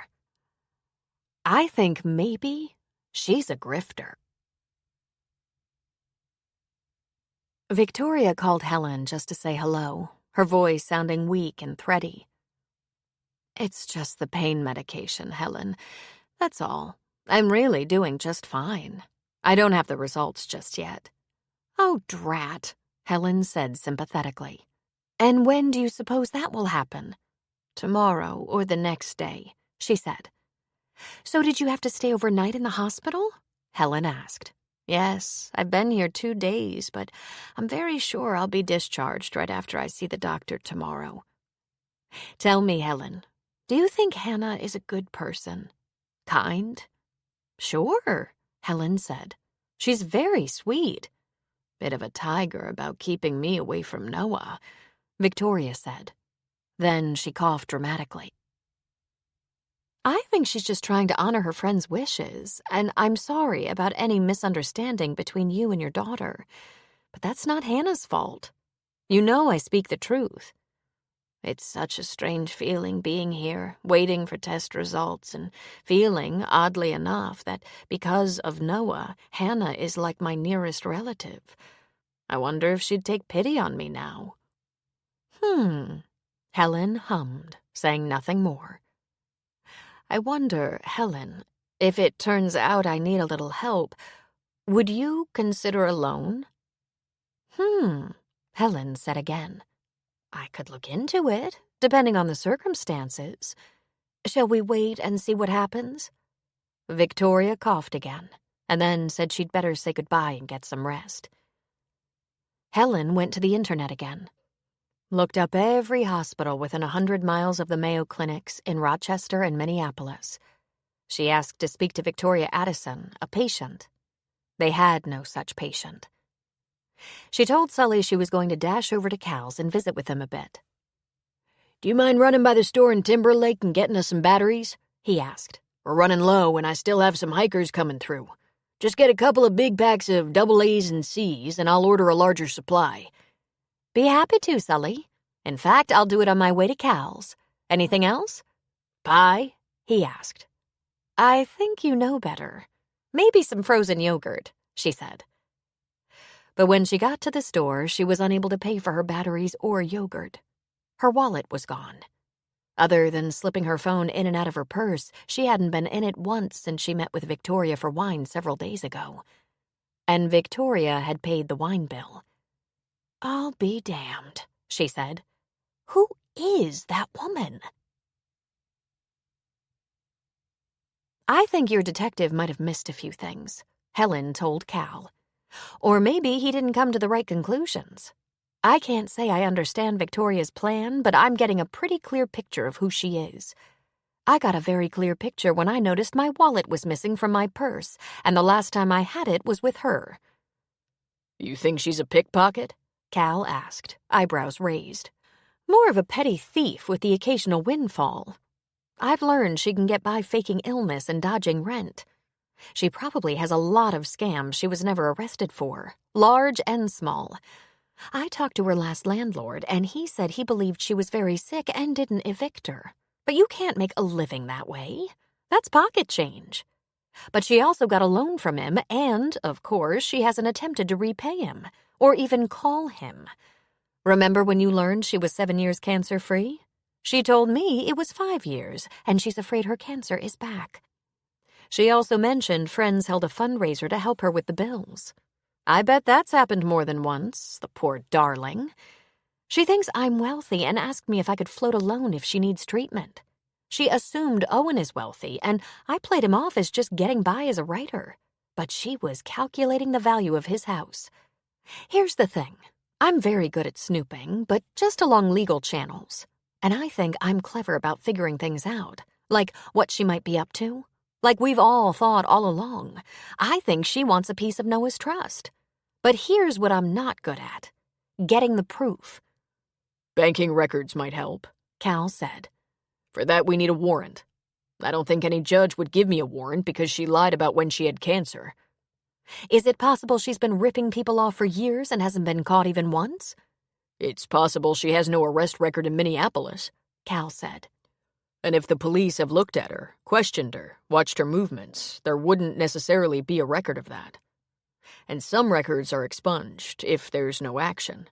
But usually people who make a living stealing are very well known by police, even if they aren't formally arrested or indicted.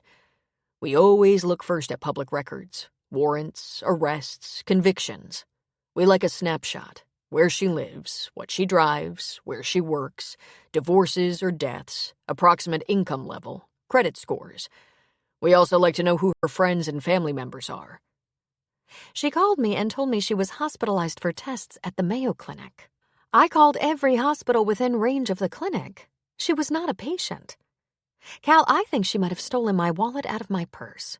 But other than that suspicion, she hasn't really done anything wrong. Yet I feel her continued presence in the area is suspect. I could be wrong, but I think she's targeted Noah and Hannah. I think she's setting up a plan to fleece them. I just don't know how. "I think we're going to have to open a dialogue with Hannah and Owen about what you've learned. And I'll have to deepen my investigation. When are you free?" "I'm at your disposal," Helen said. Then she clapped her hands together.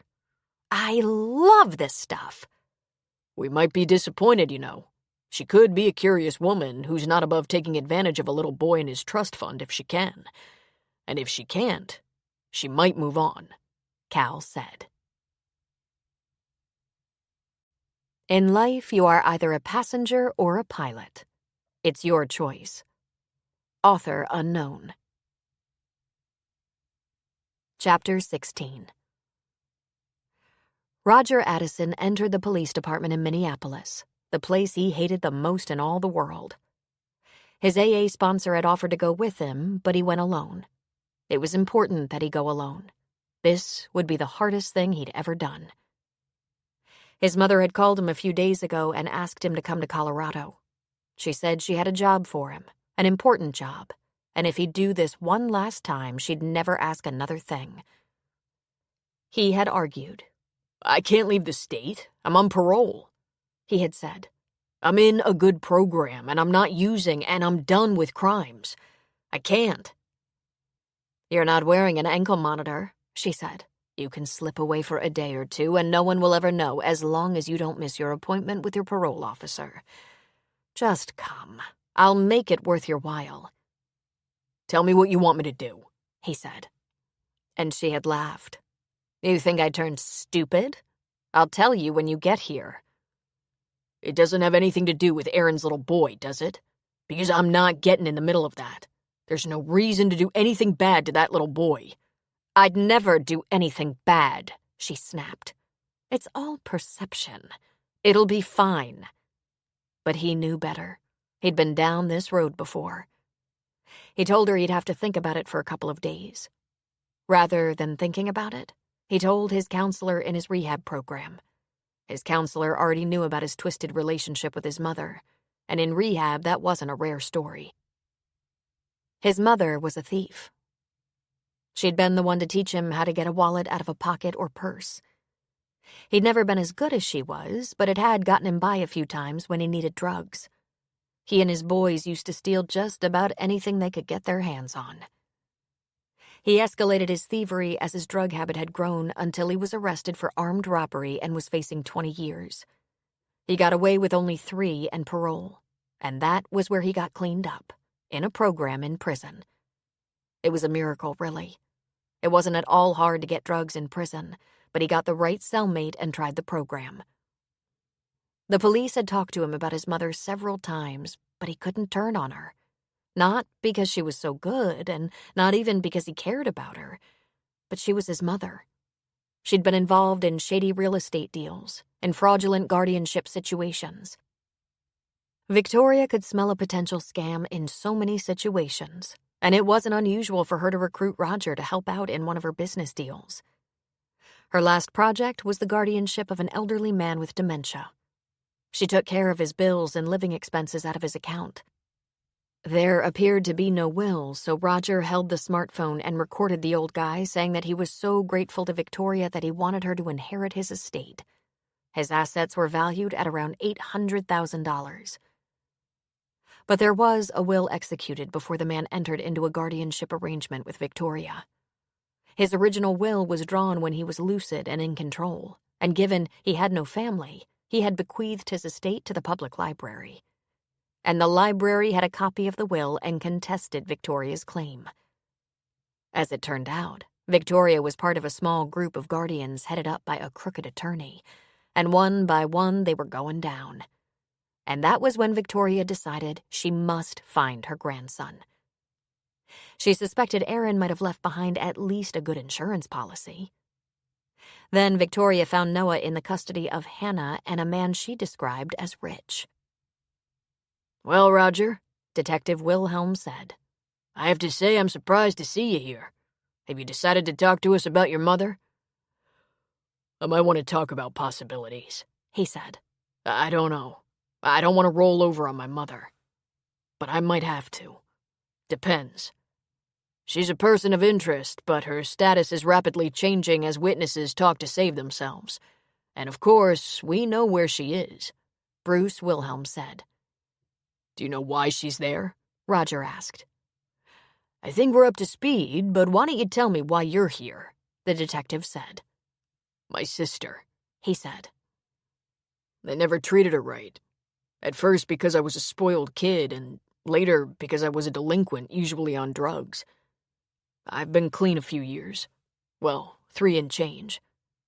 And my sister's dead. I wasn't able to make amends. Wilhelm frowned. What's that got to do with anything? You know what I want to know. I want to know about that crooked guardianship con your mother was running with her crew. It wasn't her crew, Roger said, because, as Roger knew, she liked to work alone. Okay, she was recruited, or she heard about their con and got on board. Doesn't matter which. Does that conspiracy have something to do with your sister? No. I can't tell you about the guardianship thing. I wasn't involved. Since I've been in a program, I keep a safe distance. Really. But something might be happening that would be bad for my sister. My dead sister. See, she had a kid. She had a kid and a will that said to keep that kid away from her family, specifically me, but also my mother. The reason my mother's in Colorado is to see if she can get custody of the kid. He's just a little boy, and he's on crutches. I guess he's got some kind of disease or something. Like I said, my sister didn't talk to me. But my mother wants me to come to Colorado and do a favor for her. What kind of favor? She won't tell me till I get there. But I know her. It has something to do with the kid. She wants custody for my sister's insurance money or whatever is left to the kid. If she wants me involved, she plans to do something not good. She'll want me to do it because she doesn't like to get her hands dirty. Maybe I can keep something bad from happening to my nephew. That would make my amends with my sister. Bruce Wilhelm folded his hands on his desk and looked directly at Roger.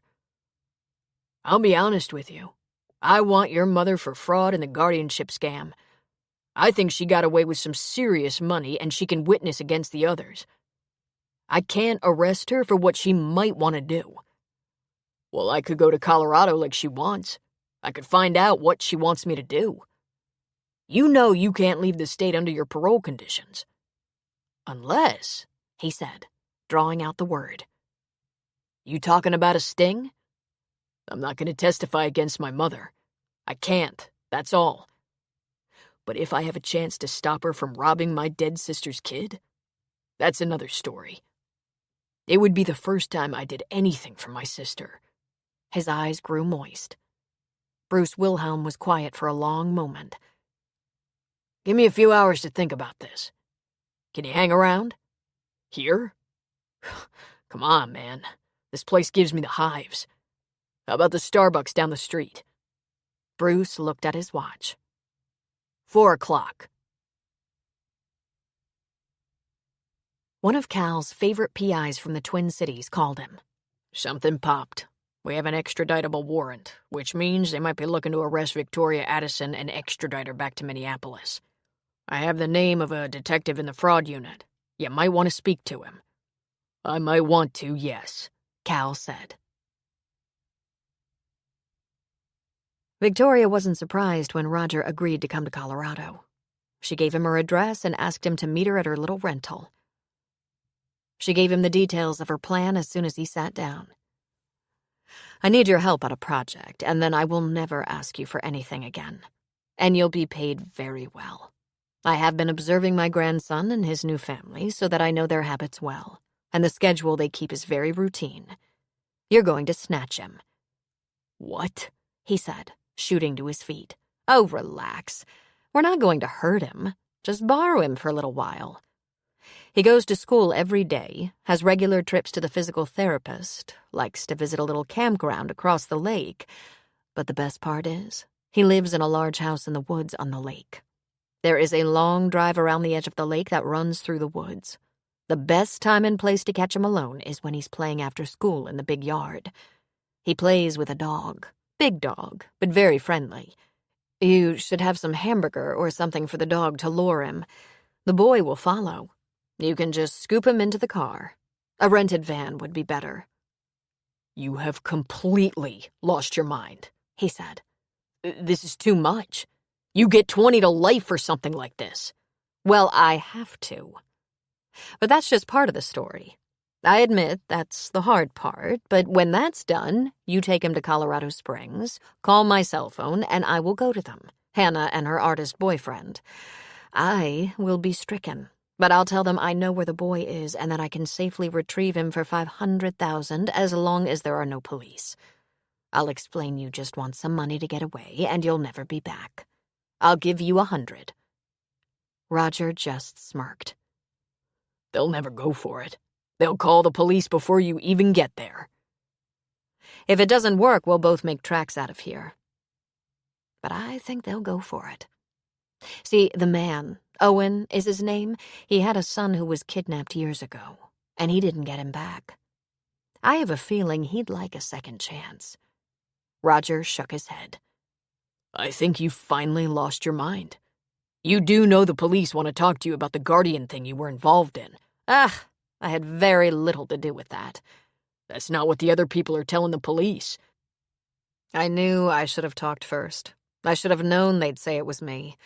I had that one case. The woman lawyer in charge must have had 20 cases. Well, I'll be out of that business for good. But I do have to get out with a little money. I can't believe you're broke, he said. I have a little stashed away, not enough to retire on. I'm thinking Florida. I've always had good luck in Florida. Fleecing old people? He asked. She didn't answer. Are you going to do this for me, Roger? I swear it's the last thing I'll ever ask of you. You say that a lot.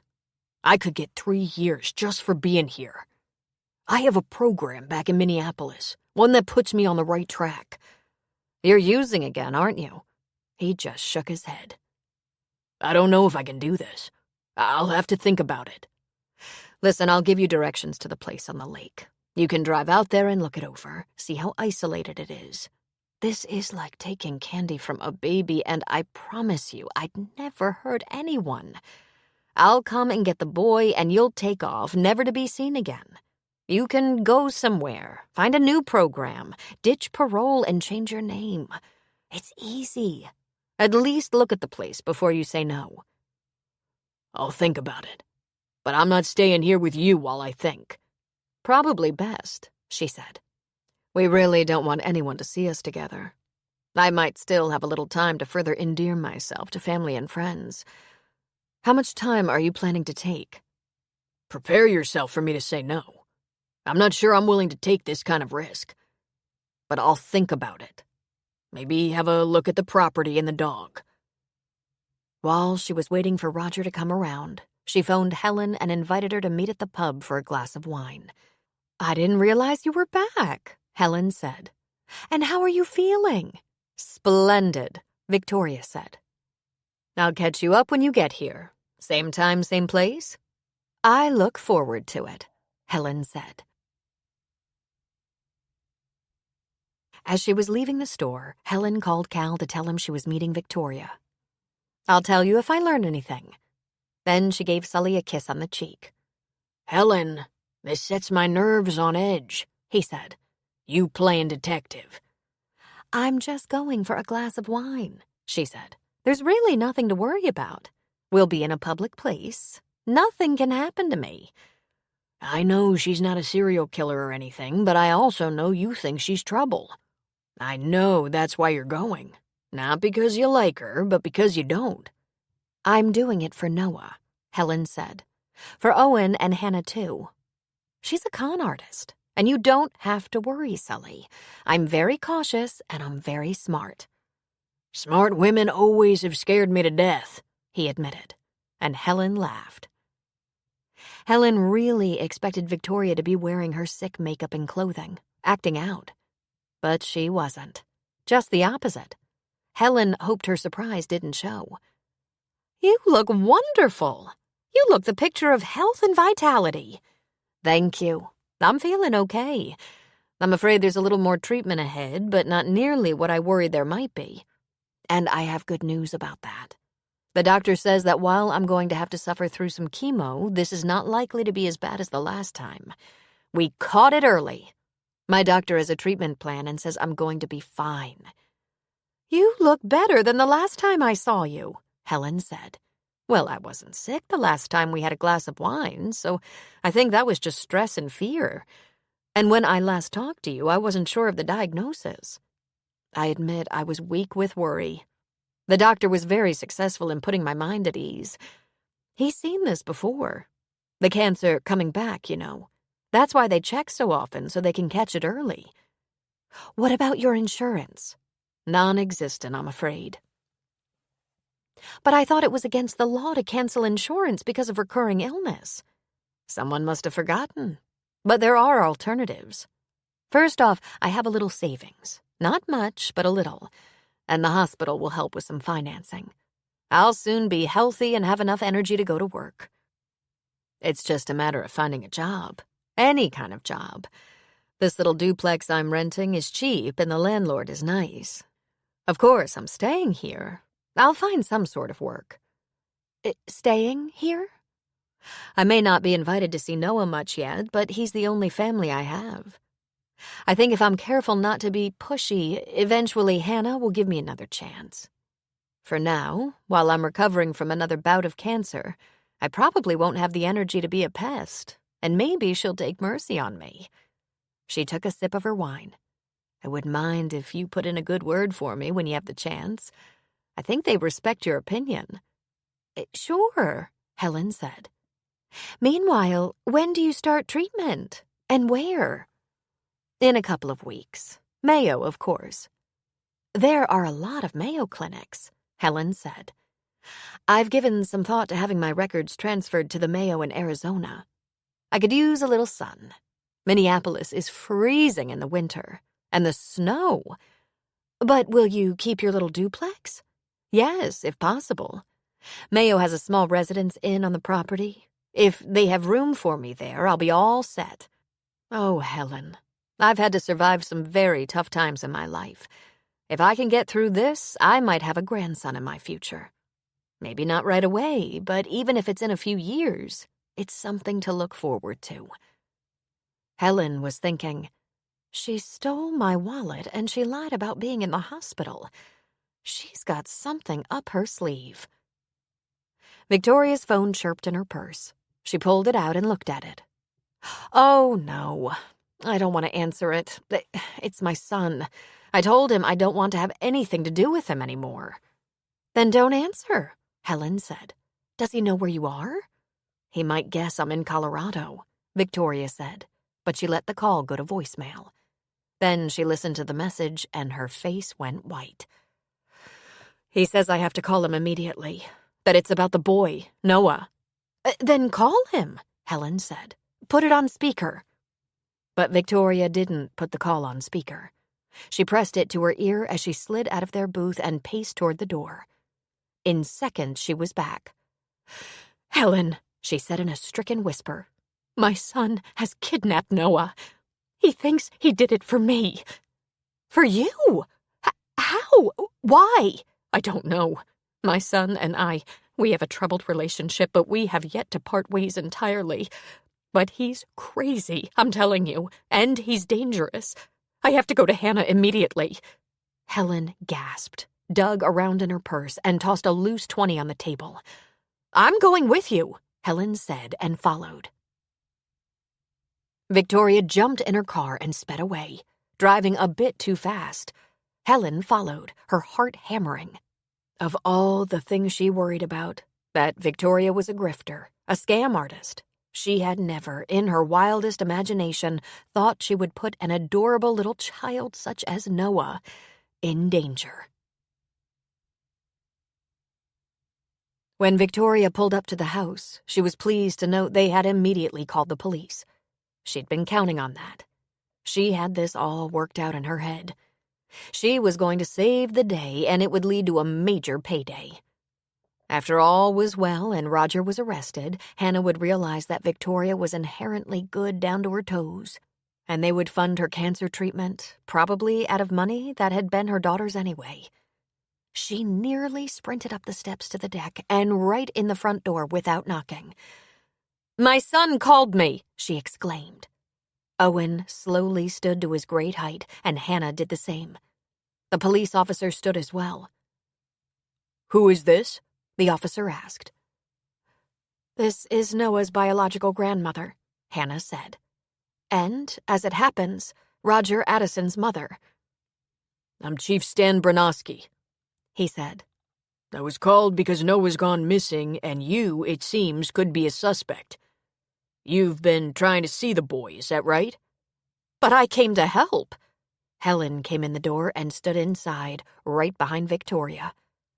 My son called me and said he had the boy. I don't know what he could be thinking, but even as unstable and dangerous as Roger is, he listens to me. I think I can find out where he is, and I think he'll give the boy over to me if I try to get through to him. He can be defiant, but he also tries to please me. Where were you at the time the boy was taken? A couple of hours ago, Stan asked. We were having a glass of wine in Leadville, Victoria said. She glanced over her shoulder at Helen, who nodded. We're friends and get together for an afternoon glass of wine quite often. When I'm in town, that is. I've been away at the Mayo Clinic. I have cancer. I was having tests, and now... never mind all that. The most important thing is Noah. Do you want me to see if I can locate him? Not just yet, Stan said. Let's back up a little bit. So you're the grandmother, the same one who sued for custody? Why would you do that? Oh, don't be so melodramatic. It was the best way I could get at least some visitation with the boy. My only daughter's only child. That was on the advice of my lawyer, and it's all been settled. I don't see as much of my grandson as I'd like, but at least I see him. I think down the road, when Hannah understands I'm sincere and well-meaning, I'll see more of him. Why on earth would your son take him? Owen asked. Victoria shrugged. Maybe in his twisted mind he thought that might please me, which it would not. Or maybe he was hoping for some kind of ransom. Really, I won't know until I ask him. But he rarely does a good thing. I think we're gonna have to get a little more backup before we try to flush him out, Stan told Owen. Let me make a call. He used his own cell phone to call and separated himself from the people in the room. Then he was back, facing Victoria. And now, he said to Victoria, please tell me how you've come to all these conclusions about Roger Addison. Well, no one knows him better than I do. Is he likely to hurt Noah? Hannah asked nervously. Probably not, if that gets in the way of him profiting. Your son has been in a lot of trouble, has he? Stan asked. Oh, he can find trouble anywhere. He shouldn't even be here. He's on parole and isn't supposed to leave Minnesota. But you assume he's in Colorado? How long ago did Noah go missing? She asked, because I just got the call from Roger 20 or 30 minutes ago. He certainly couldn't have done that from out of state. Stan's face tightened up a little bit. He gave Victoria a nod. Why don't you go ahead and ring him up? See if he'll tell you where he is. With a heavy sigh, Victoria pulled out her phone, turned away, and hit the number. The distant sound of a cell phone chirping could be heard, and Victoria turned back to Stan, confused. Roger stepped out of the hallway that led to the master bedroom. Behind him were Bruce Wilhelm and 2 federal marshals. Behind them, Cal Jones observed. Victoria's lips pulled away from her teeth and she hissed. That's right, Victoria. You're caught. Roger wore a wire while you gave him instructions on how to kidnap Noah, Wilhelm said. Your own grandchild yet. You're sinking lower every year. You don't have anything on me, she said. Hearsay, that's all. No, we have a warrant. The testimony of your partners on the senior services scam and the guardianship fiasco got us an extradition warrant. And we have a warrant to wire young Roger here. You're an idiot, she spat at her son. Nah, he said. I'm just done. And if someone doesn't stop you, you'll end up really hurting someone. Like Noah. I never thought you'd go that far. But then what's the difference between helpless kids and helpless old people? And then there's the matter of your cancer, Wilhelm said. How many people have you ripped off with that one? I've been lucky. I've gotten better. I have medical records. I know, Wilhelm said. We've been collecting them. Pure art, I'll give you that. But the doctors whose letterheads you use don't have you registered as a patient. One of the marshals pulled out handcuffs. You can't be serious, she said. You're going to cuff a little old lady for some fancy paperwork? With your reputation, we should put you in leg irons, he said. Helen sidled up to Hannah. Where is Noah? She whispered. Hannah smiled. Noah and Romeo are with Sully. Time to go get them, I think. Hannah wanted to go to Noah at once, while Owen was waiting around with the police until Victoria was taken away. Helen offered to drive Hannah to the crossing, and Owen agreed to catch up with them when business at the house was settled. Noah and Sully were sitting at the table on the porch, playing checkers. The dogs made perfect bookends, lazily reclining on either side of them. Hannah leaped from the car the moment it stopped in front of Sully's house. She ran across the yard and up the porch steps, wrapping her arms around Noah and pulling him right out of his chair. Noah, Noah, she said, nuzzling his neck. Wow, you might be over-hugging, Hannah. I can't hardly breathe. She loosened her grip a little. Oh, sorry. I guess I was missing you. I'm right here, Noah said. Hey, you crying? I'm just a little emotional today, she said. Women do that, Noah. Might as well get used to it, Sully said. That's okay, Hannah. Sometimes that happens to me. Is Owen coming? He's coming in the SUV so we can take Romeo home. He's just finishing up a couple of things. He should be here soon. And then we should figure out dinner. Sounds like you should relax while I figure out dinner, Sully said. Helen caught up. I think once we dig around in the freezer, we'll be ready to serve. I know there's marinated chicken and salmon in there. Hannah, tonight you and Owen should sit back and let us cook. I'm sure Cal and his crew will show up. It's time to relax. I won't be fully relaxed until certain people leave the state, Hannah said. Roger Addison had permission from a judge to accompany Detective Wilhelm to Colorado to participate in a sting that would corner his mother. He went with the detective back to Minneapolis on a commercial flight. Victoria was escorted back on a different flight by 2 U.S. Marshals 2 days later. The Marshals were involved because some of her guardianship scams crossed state lines and drove into federal territory, as did some of her cancer fundraisers, promoted on social media. Previous partners in the short-lived seniors benefit business had agreed to testify against her.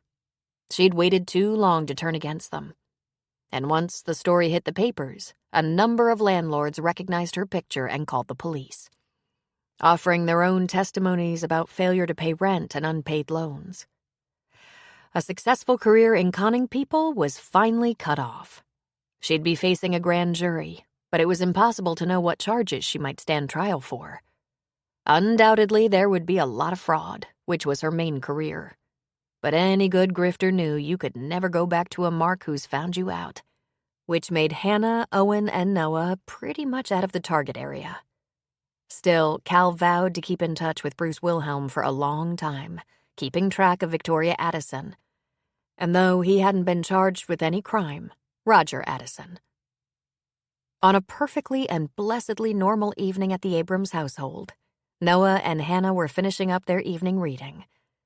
They were almost done with Treasure Island and looking to start a new book on another day. Owen came to the room carrying a brandy and sat close to Hannah. "Don't let me interrupt," he said. "We're just about done for the day," she said. "We've been talking about what we should read next." I'm thinking about Swiss Family Robinson, Noah said. "That's a good one," Owen said. and I've been thinking about something else. That thing you told me to think about, like when I feel ready for us all to have the same name. I'm just about ready. "How would you like to keep your last name as well?" "That's very easy," Owen said. "Your name can be Noah Waters Abrams, son of Hannah and Owen Abrams by adoption. Your mom is pretty important to everyone, not only you." That's a good way to do it, he said. I think it will make her happy. But are you ready? Hannah held him tight. "We're ready when you are.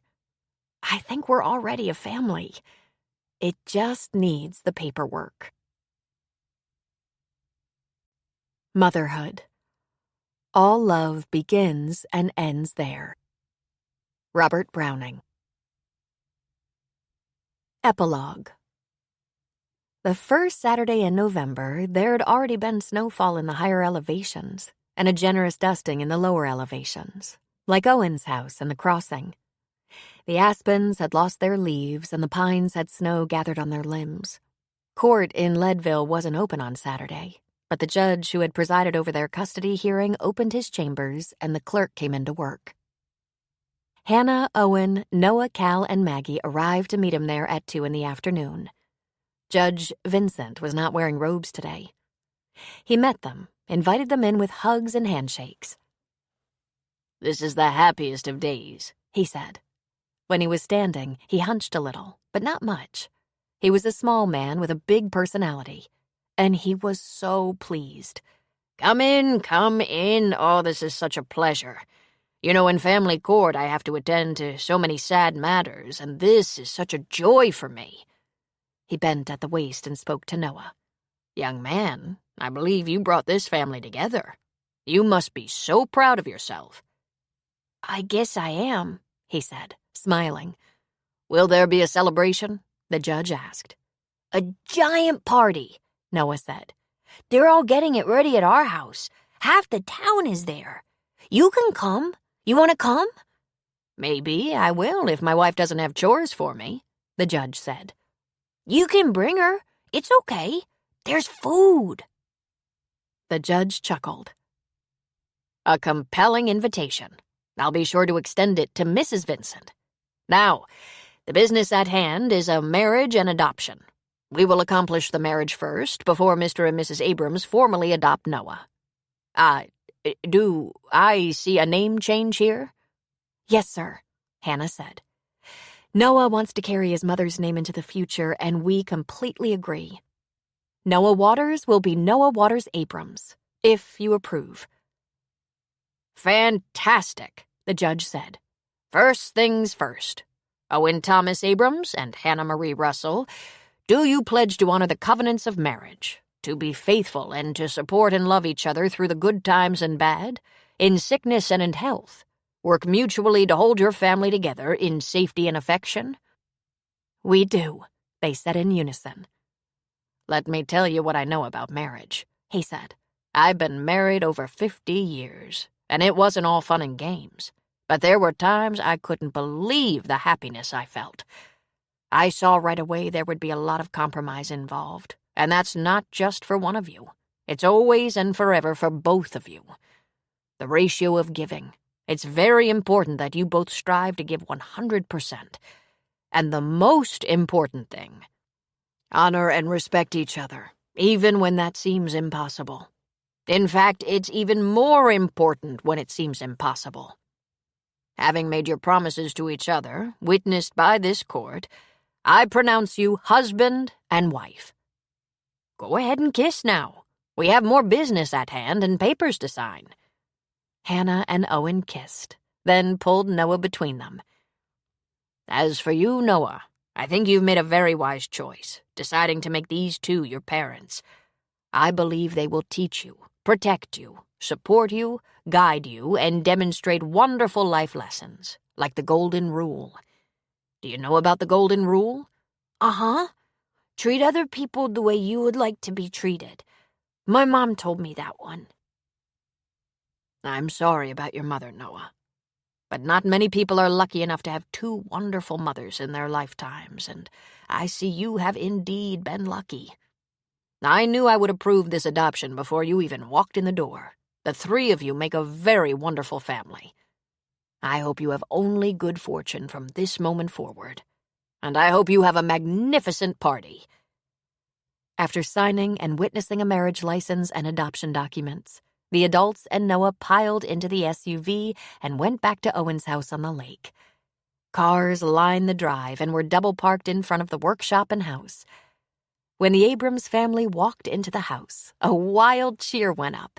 Champagne was pressed into their hands. Noah was given a champagne glass as well, though his sparkly drink was apple cider. Sully stepped forward from the group of friends and family. Hardly anyone can think of a more romantic story than I have with Helen. But you three come mighty close. On this wonderful day, when three have become one family, I toast the Abrams family. Here's to dreams coming true. And the crowd cheered again. Owen leaned down to whisper in Hannah's ear. On this wonderful day, when three lost souls find their way and come together, I love you, Hannah. And you are my dream come true, Owen. The end. This